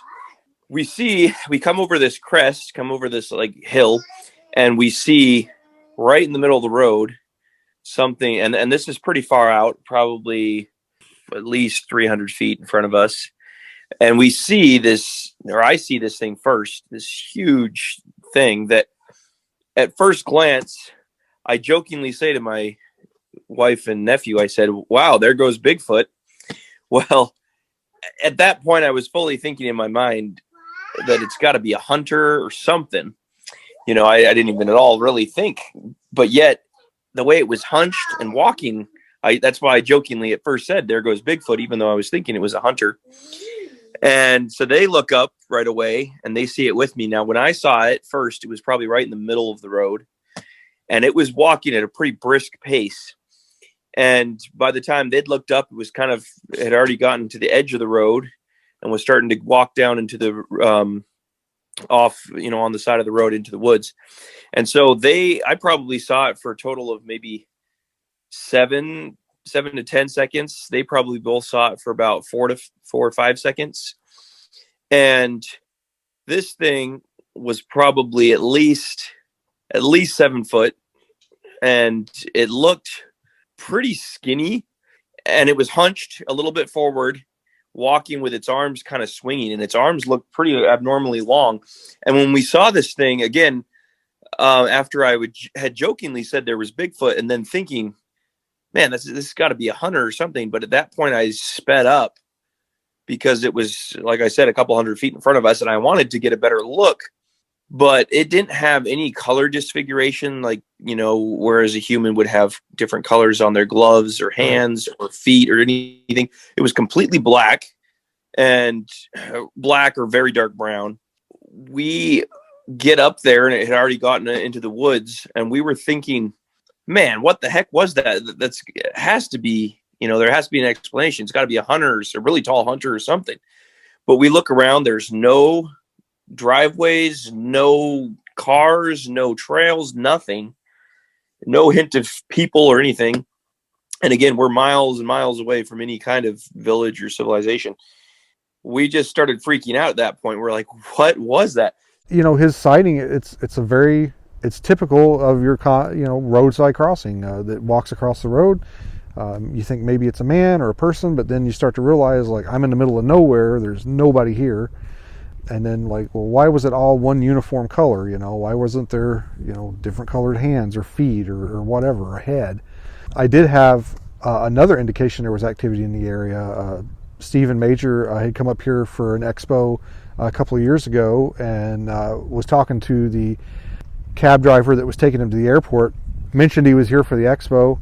The cab driver said, hey, my family's from Minto, and there's all kinds of crazy Bigfoot stuff going on there, which is just a few miles away from where we were in Manly Hot Springs. So, you have those kind of, not necessarily collaborating, but compounding reports of activity in the same area. So I thought it was definitely worth going out there and checking out. While at the expo, I got a chance to meet with the eyewitness. He seemed credible in person in my estimation, not interested much in the Bigfoot topic previously. Given this information, we decided it warranted a visit to the area. Alright, so we're leaving Fairbanks now, heading north and then west towards more of the geographical center of Alaska, a very remote area near Manly Hot Springs, about a 3-hour drive. Should be just cool to see the kind of area around there and check the whole place out. So we're going to convoy out there with Beans.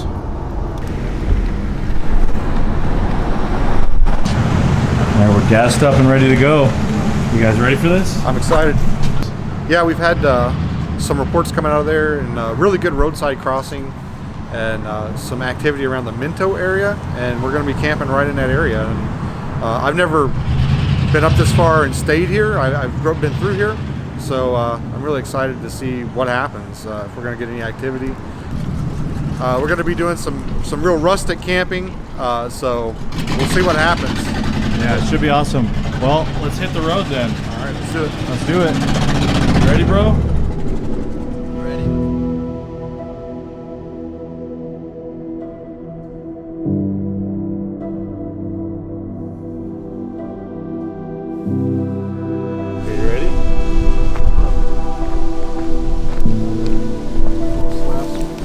There's a lot of Squatch on there, yeah. There we go. Nice and prominent, huh?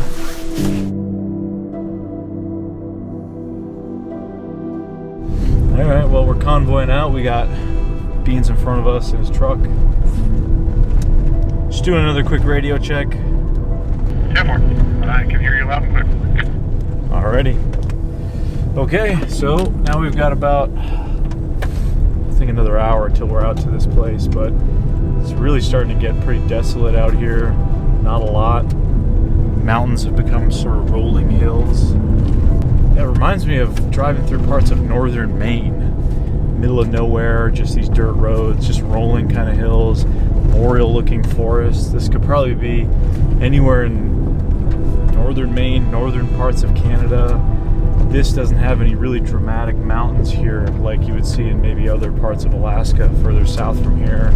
I don't know, maybe even further north. I don't know the terrain, but it really just, it reminds me of places I feel like I've been to these kinds of areas.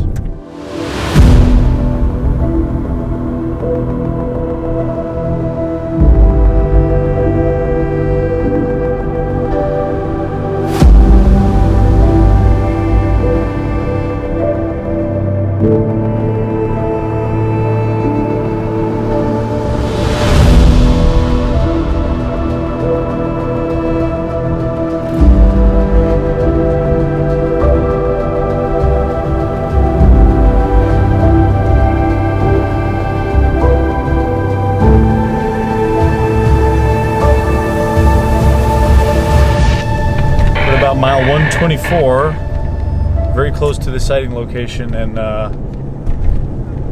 just about to be a big rainstorm just as we're about to get here. Just our luck. Drive up to it closer.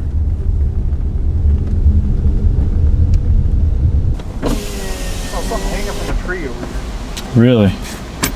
Alright, getting out too.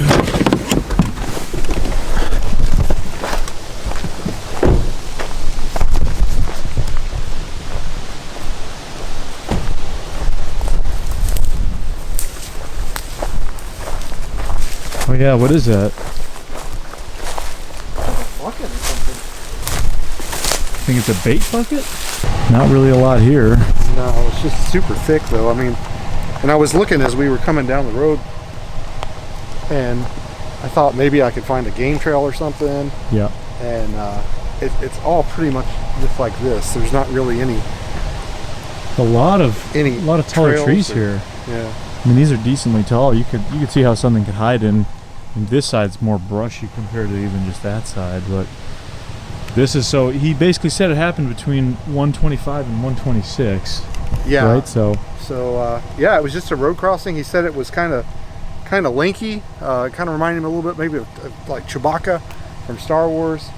And initially, like a lot of witnesses thought it was a person, but then it kind of dawned on him, like, look where I'm at. There's no cars, you know, nobody's parked on the side of the road here, and kind of realized probably what it was. Yeah. I don't understand. So explain to me how they keep the mosquitoes off of them, because that's what I want to do. Yeah, how do the bears and the moose do it? I mean, they just deal with it? I guess. I don't know. Jeez. Well, we're getting hit with a little bit of rain, but yeah, I mean, I talked to the guy too, and what he described was what he thought was really weird was the all black. And he said, you know, no different skin tone or anything like that. So what a person would be doing wearing black ninja outfit, you know, whatever it is, but we'll drive the mile. Yeah. And see if there's maybe any other trails in or anything. If I see any trails, and yeah. You want to lead the way? Sure. Alrighty.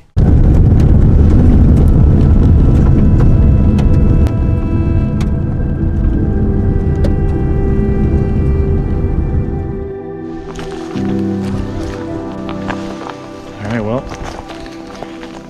we just loaded up and we're going to check out this area out here. Old logging road of some kind, or just an old road. Everybody's equipped, armed. We got all our bug stuff, although, I mean, you've got the mask off. Doesn't seem so bad now. Not right now. But it was you never needed. know.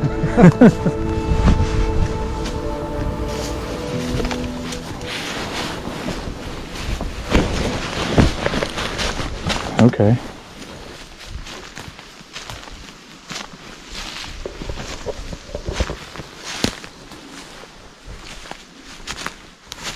Pretty sweet looking area.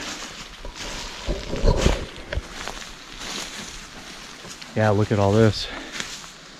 Oh wow. These look like moose tracks. Yeah, look at that. Oh yeah, look. Oh, that's perfect. Oh, here's the.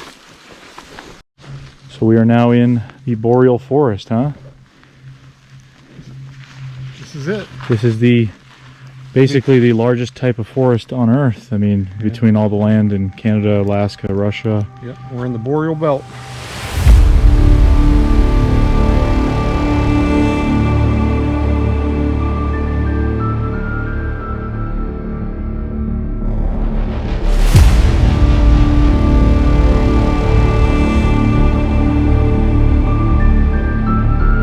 The so-called boreal belt, also known simply as the boreal forest or the taiga, is one of the largest biomes on planet Earth, comprising over 6 million square miles and 11.5% of the Earth's landmass.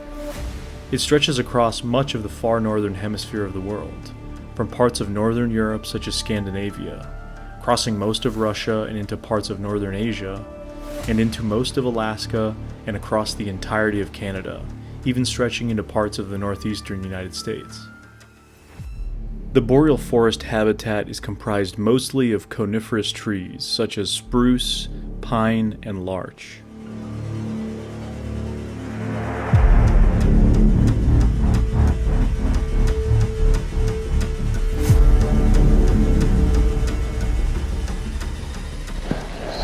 like, almost looks like cat food, like long little pellets. I'll have to do some research and see what that is. Wow. Pretty disgusting. I don't even know if the camera does this any justice. That's how many are on Beans' hat right now. Which is sprayed with bug spray, by the way. Yeah. Bug spray doesn't work on the Alaskan state bird.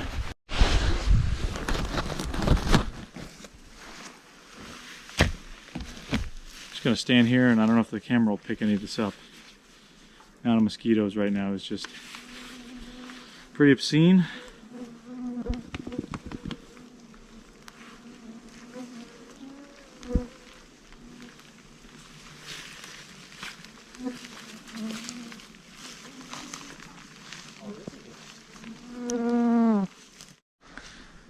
They like drowned in my hat. So many dead mosquitoes on his hat. You hear that, Luca? What? Oh, I thought I heard something move up there. Nope. Got one on your face. I got a hood on, so I can't hear as well. Oh, okay.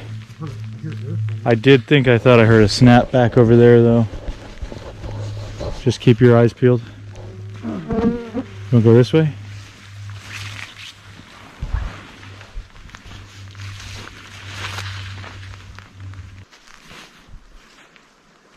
Yeah, I just don't know if something lived here. I mean, what a miserable existence. Look at that.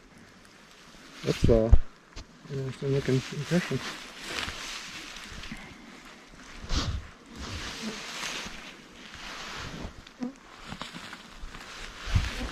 See if there's anything else like that up here. No, it's just kind of pretty generic up here.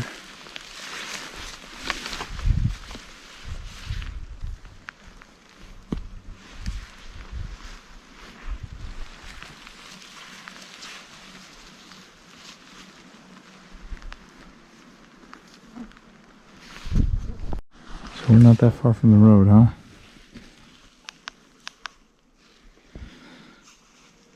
Well, out here I guess it's probably good to stay closer. And we could just go off into one of these directions and disappear forever out here very easily. Oh, you could People do. You could walk that direction until you hit the Arctic Ocean. I mean, you would probably die first. Yeah, right. But take you a heck of a long time. There's not much between here and the Arctic Ocean, but this. Unending.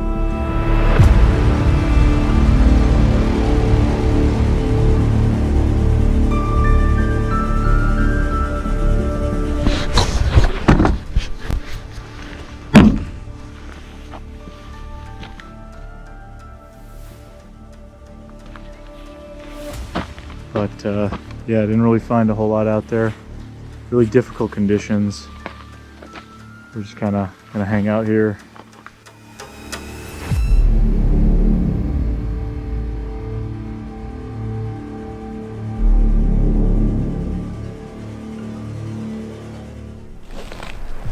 Here's Alaska for you.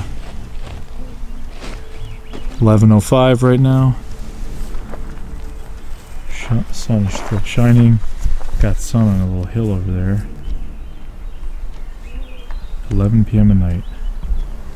So this little piggy put his tent together with the flap closed, and this little piggy did not. And what happened? I don't know. I just have more than a bit of a colony in here. I mean, there's just Mosquito City. I mean, you can't even see. I don't even think the camera can catch how many are in here.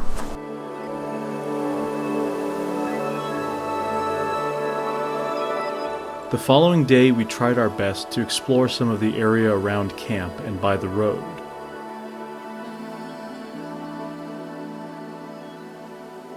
But with conditions being less than desirable, we mostly ended up hanging around camp, eagerly awaiting our departure from the area the following morning.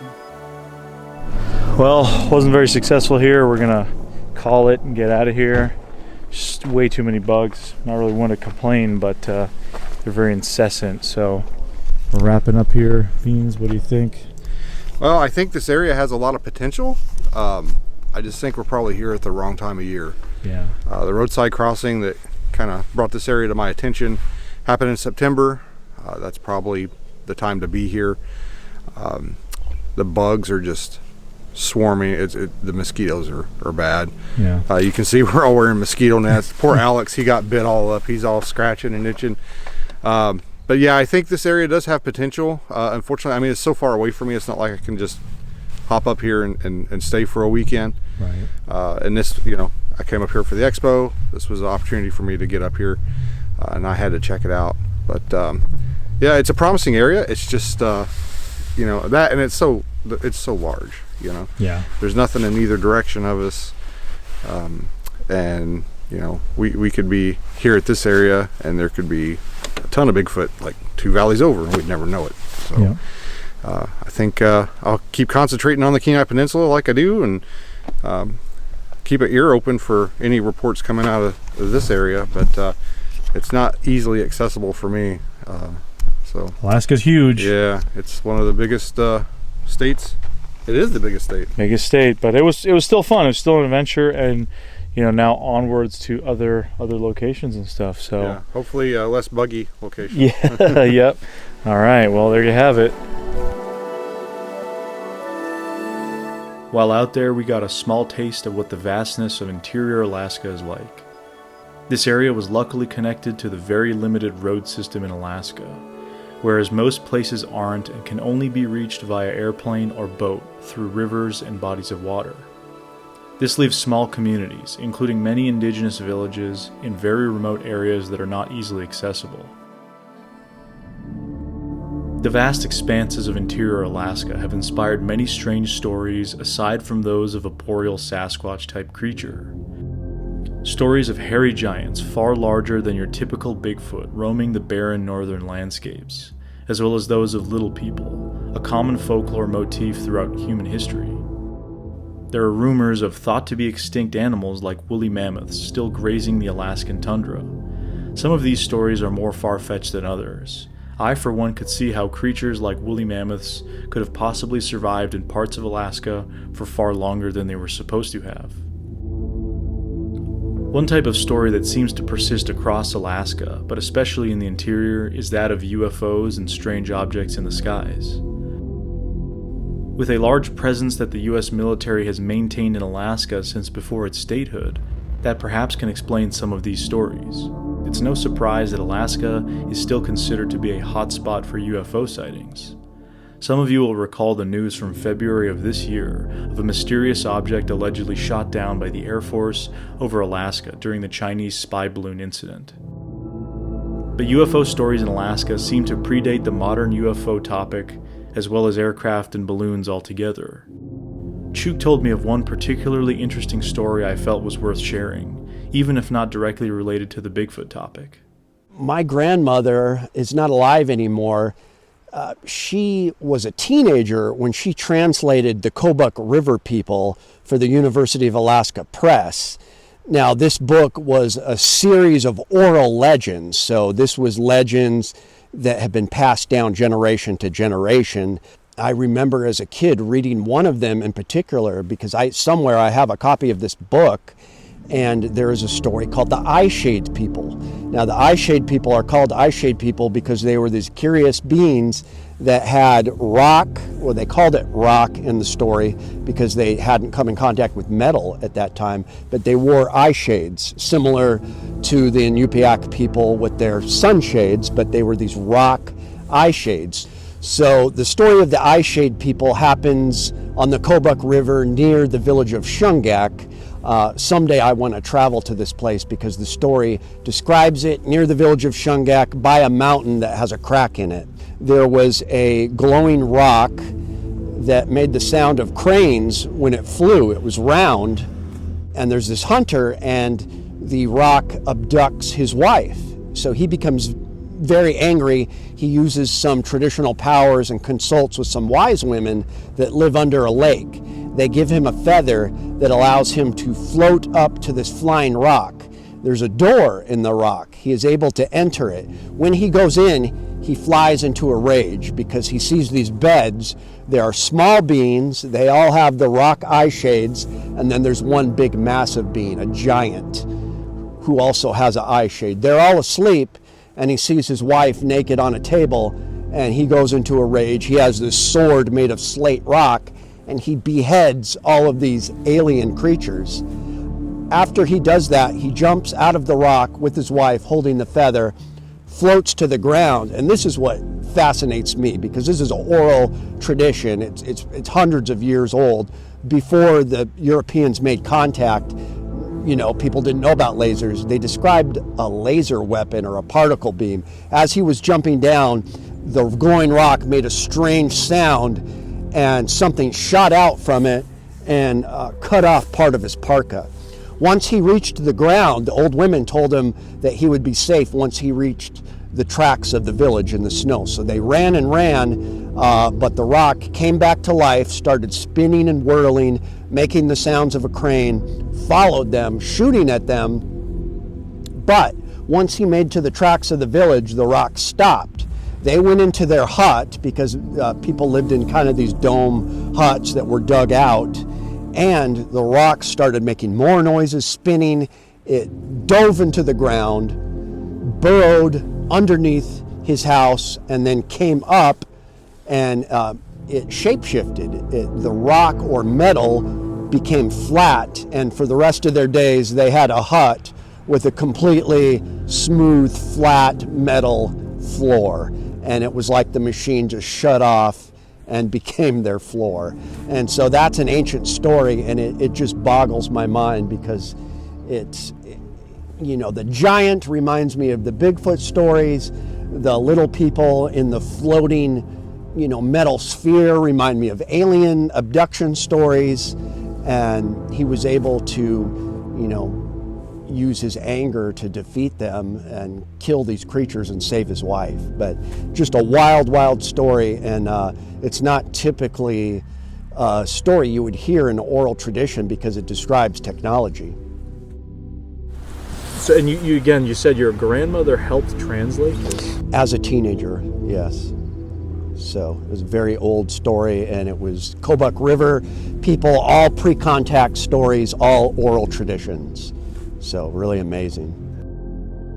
This story clearly has a very folkloric nature, but to the Kobuk River people, it carried some significance. Ancient people often prescribed many mystical qualities to the things they observed in nature. But something like this story seemed a little different than most Native American stories I've heard. We're likely to never find out the answer, but if we as modern humans are seeing UFOs nowadays, why wouldn't people in the past see them to some degree as well?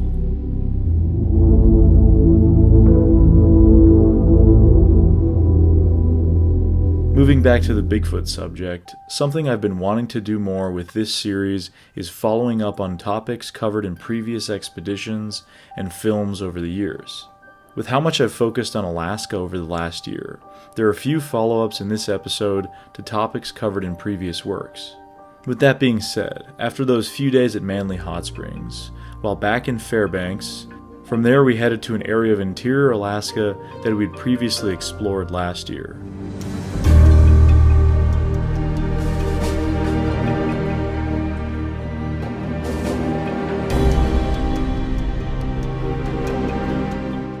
At over 6 million acres, Denali National Park is known around the world. It is famous, of course, for being the home of North America's tallest mountain, known as Denali or Mount McKinley, at a stunning 20,310 feet.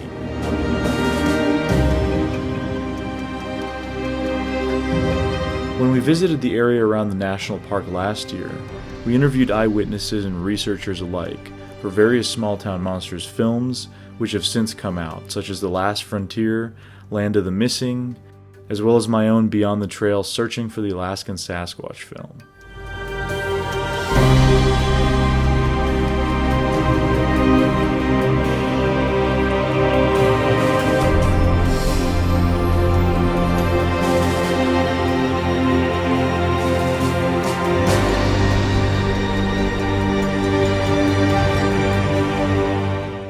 I'd been wanting to return to this area once again, in order to follow up on some old threads with new leads. Healy, Alaska lies right outside of Denali National Park. The infamous Stampede Trail starts at the end of town and drifts into the endless Alaskan wilderness. This trail has been immortalized by the story of Chris McCandless of Into the Wild fame, who was last seen alive on the Stampede Trail. But the Stampede Trail itself has somewhat of an unusual history. Last year in our video, I read an official National Park Service report that described the vandalization of some remote cabins in 1992, during the same time period McCandless was living in the surrounding wilderness. A Park Service employee hiked overland from the park road at the Teclanica, and he hiked into the cabins that are there, and there's a few cabins. There's a Park Service cabin just inside the wilderness boundary, and then there's three cabins just outside of the Park Service boundary on private land.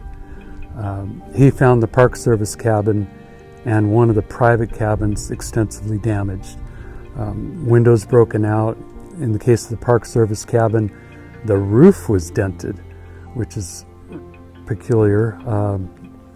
The other private cabin, the heavy wood stove had been carried out of the cabin and deposited outside, and a carpet had been dragged out of the cabin. Foodstuffs, as I recall, were not missing. The places were trashed. It was very upsetting to people. The denting of the roof was chalked up to somebody grabbing a splitting maul and hitting it. I've been to that cabin. I've slept in that cabin. The roof eaves are fairly high. They're about 7 feet up. It just seems odd that a vandal would go after the roof.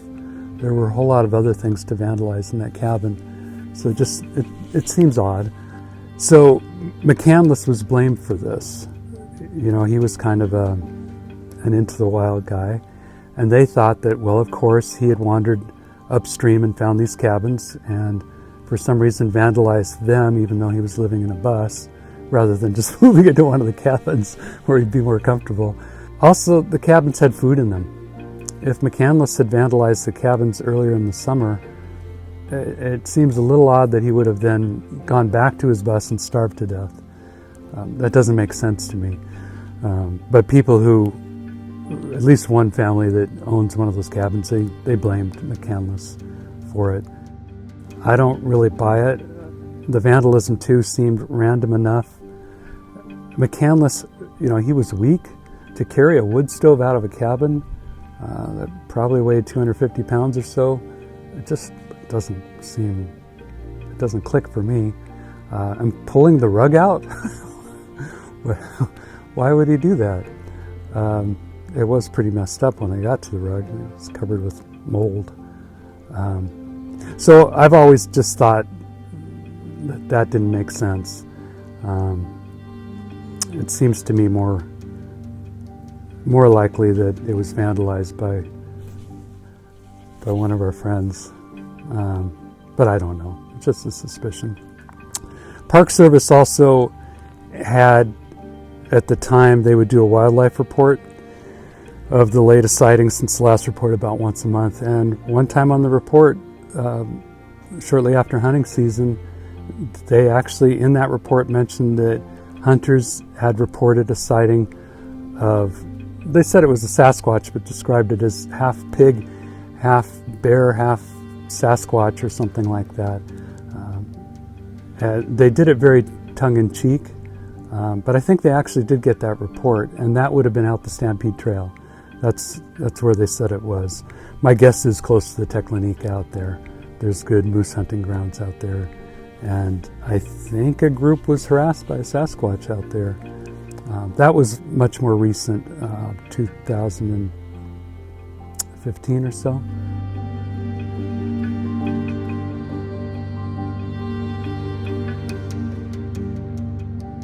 When I first visited the Stampede Trail area last year, it was covered with too much snow for us to even attempt to make it very far into the bush. Returning to the area this time around would prove to be different, with full-on summer conditions. There was also another reason for the visit. A story I was told at the Boreal Bigfoot Expo, which we decided to follow up on while here in Healy. We would meet with the man who told us the story on location, along with Norm accompanying us as well.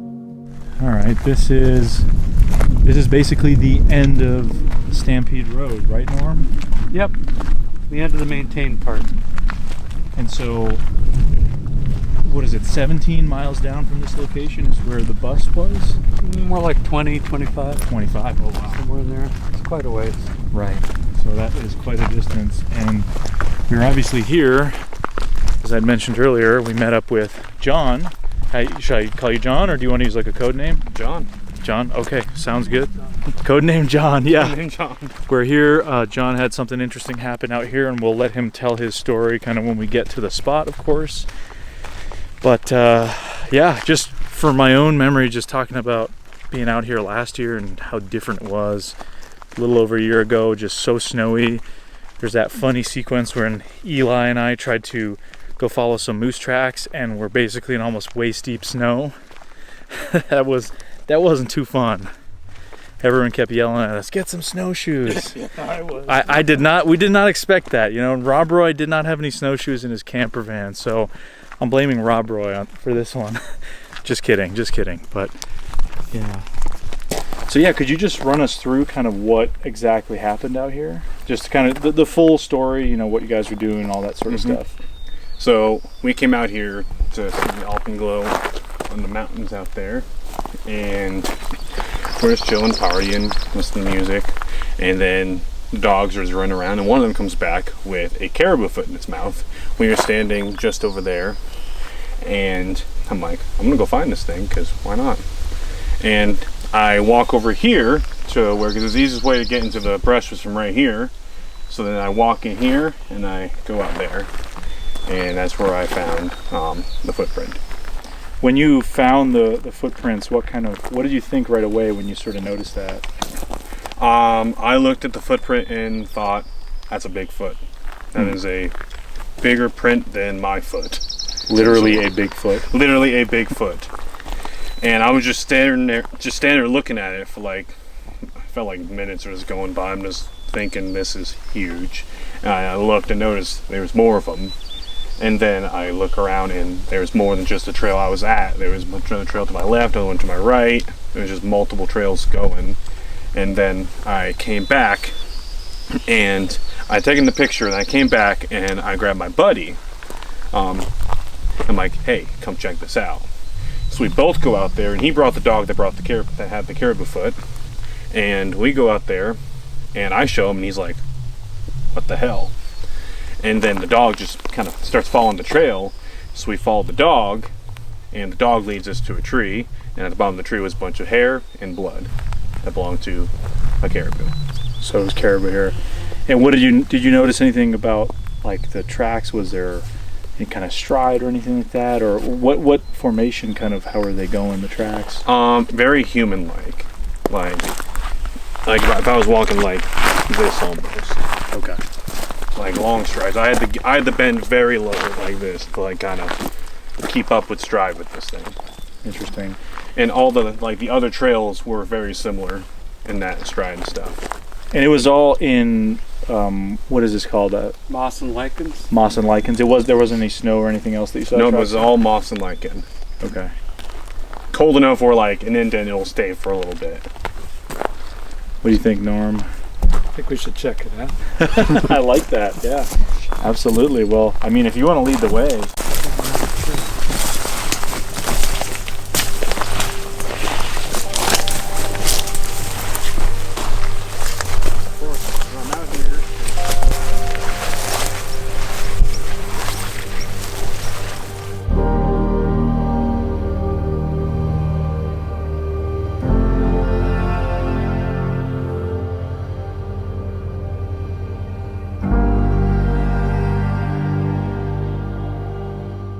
Like around this area right here, and when I brought my buddy back out, the dog kind of started going that way, behind Norm. Yeah. And that's where the tracks were headed. Yeah, the trail that we followed, another set of tracks was going out past Luca there, and then another one was kind of going that way a little bit, and some of them were right next to each other and then splintered off in other directions. Right on. And then I guess just take us to the tree where you found what was left of the caribou. Yeah.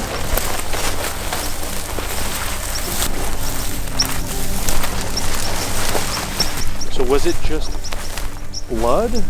And hair here, or were there actually any bones or any? It was just blood and hair. Like Okay. we walked up, we saw the hair, and deeper inspection, when we got close, we could see like traces of blood and stuff around. Okay. Interesting. I mean, it's been almost probably a month since then, huh? So it was 19th. It's the 14th, so almost exactly a month. This kind of stuff doesn't last very long. I'm pretty sure it's this one because I remember looking, and the dog was going straight that way down this like straight line. I can't see much anything here. So did you guys follow it any further from here? After we found the blood, we kind of walked a little further in that way because that's where the dog went, was like straight that way. Right. And then after that, my buddy decided, yeah, let's go back. And like, that's a good idea. Well, I mean, I'm down to keep going that way if you want.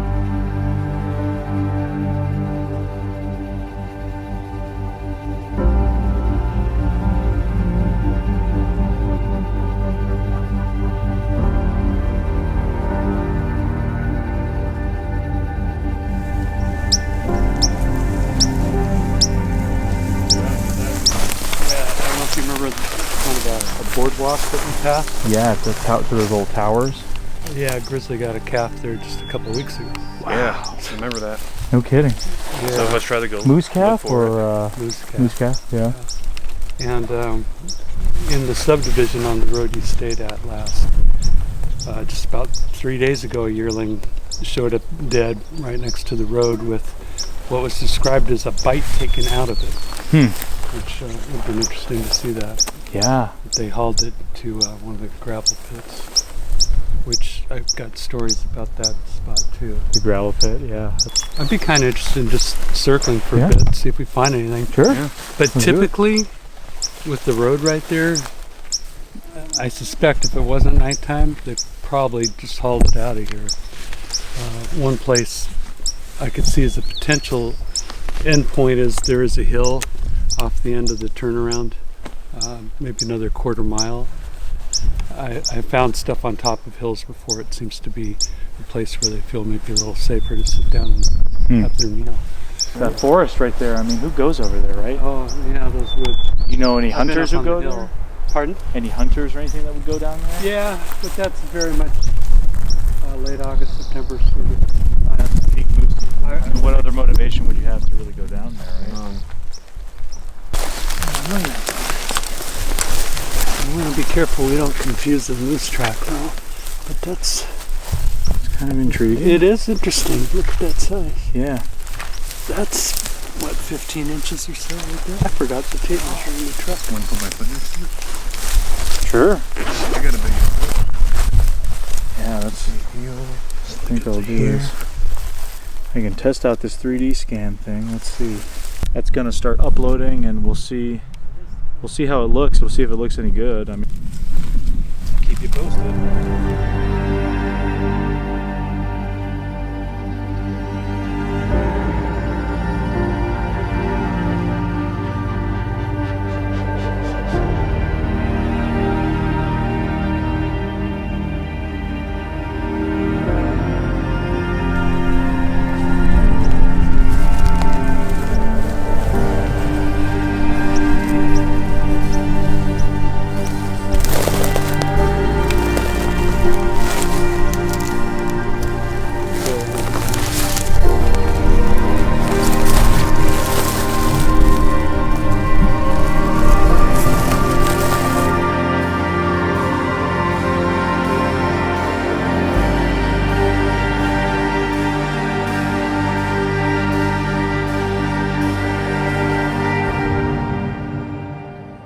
We didn't find much in the area aside from a few ambiguous tracks, so we made our way back towards the road, where Norm shared a story of a missing person case from just last year, right after my last visit to the area. do you mind telling us a little bit about that? No, I don't mind at all. That was Mary Dawn Wilson. She was, as I recall, about 62, somewhere in there. She was traveling in a vehicle with a child of a friend of hers. She wasn't the grandmother, as sometimes is reported. She got about 1.25 miles down the Stampede Road east from where we're standing now.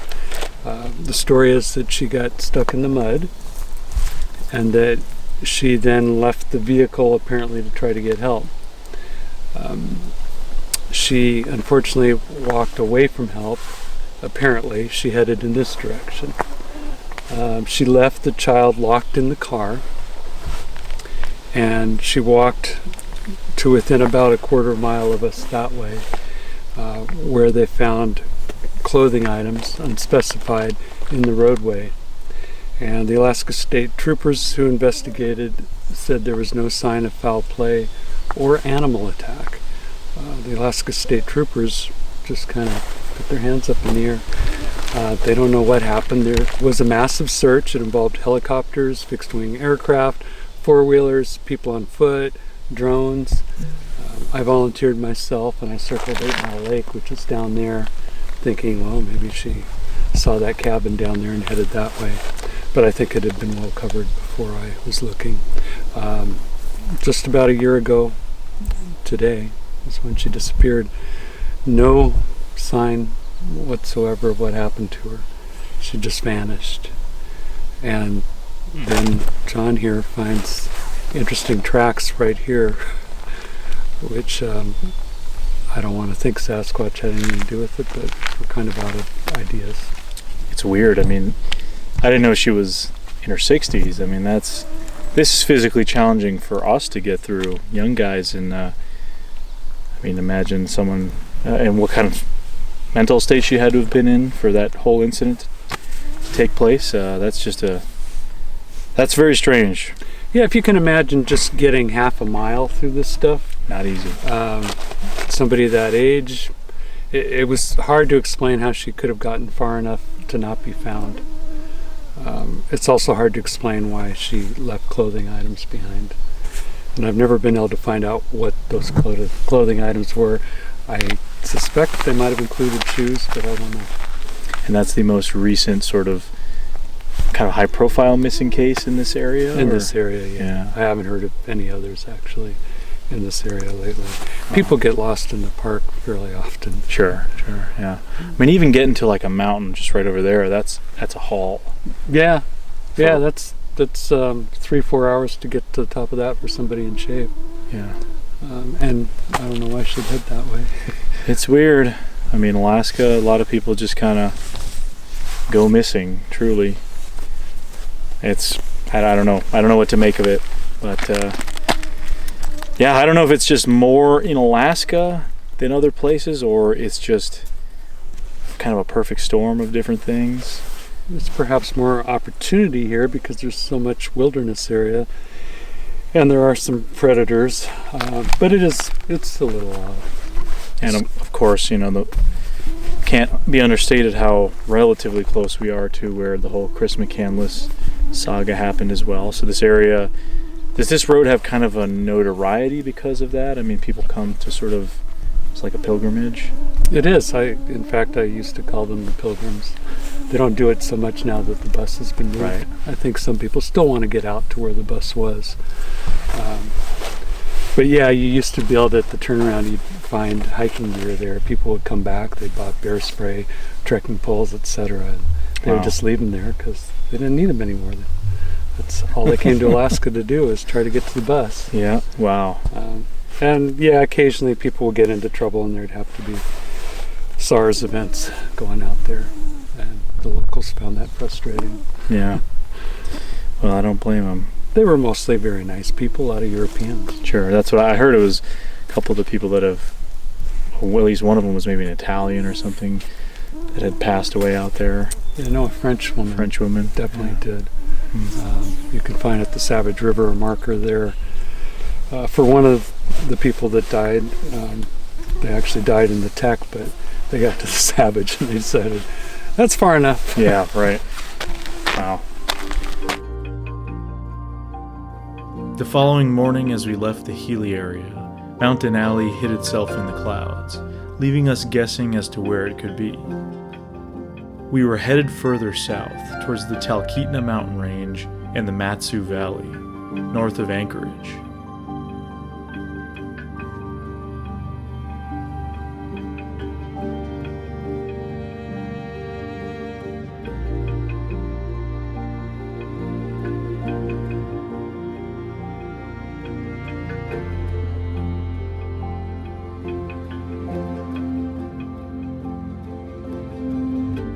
While we had exclusively been using the road system so far, most of Alaska cannot be reached by automobile. In fact, the areas connected by any sort of vehicle routes are very tiny compared to the landmass that is Alaska. Thus, getting around via small bush plane is quite common in Alaska, especially for some small out-of-the-way villages scattered throughout the interior, such as the one mentioned in the Eyeshade People story by Chuk earlier. For this reason, I had planned to try and use a bush plane to get out to a remote location towards Denali National Park in order to camp and explore for a day or two. I found a pilot named Matt, who happened to be a fan of Small Town Monsters' work, who agreed to such an undertaking. Unfortunately, this particular summer was very bad weather-wise, so we had to cancel the plans multiple times. All we managed to do was get in the air for a short recon flight to see how the conditions might be, but alas, it was not in the cards. With the bush plane idea being unsuccessful, I turned my focus to another area we had previously visited last year. While not exactly deep into the interior of Alaska, the area around Willow Creek and Hatcher Pass sits right at the start of the Talkeetna mountain range, which pushes towards Denali and other areas further into Alaska. Last year, Rob Roy Menzies helped us showcase this area, which has a long history of Bigfoot stories, as Rob Roy has been taking stories and visiting the area for a number of years. This year we explored the area for a little bit, but overall it was pretty quiet. Hear something?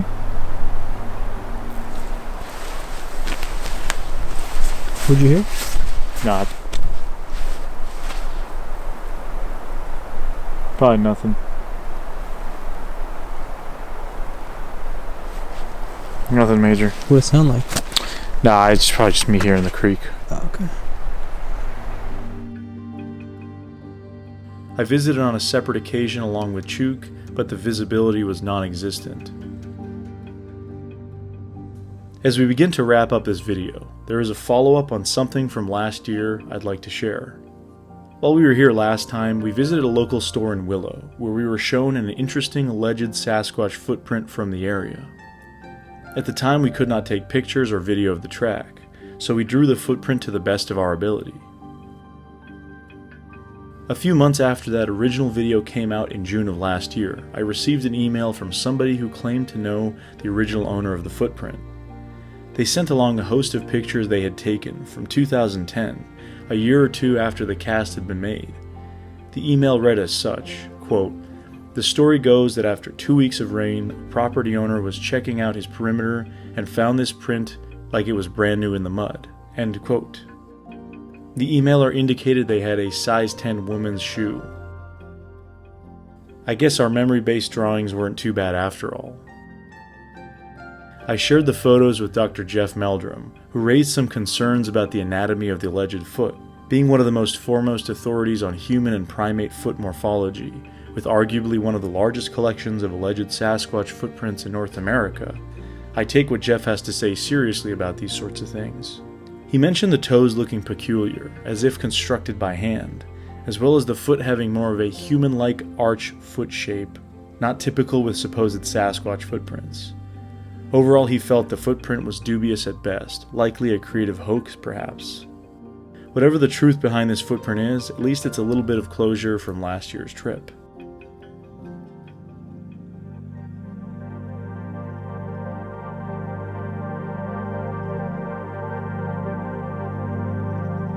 So there you have it, some tales from interior Alaska. Looking back on it, there were certainly things I would have done differently, and attempted to get even further into the bush, to areas not accessible by car. But alas, with such a large area of rugged wilderness that dwarfs most other states by size alone, Interior Alaska is not easy to venture into.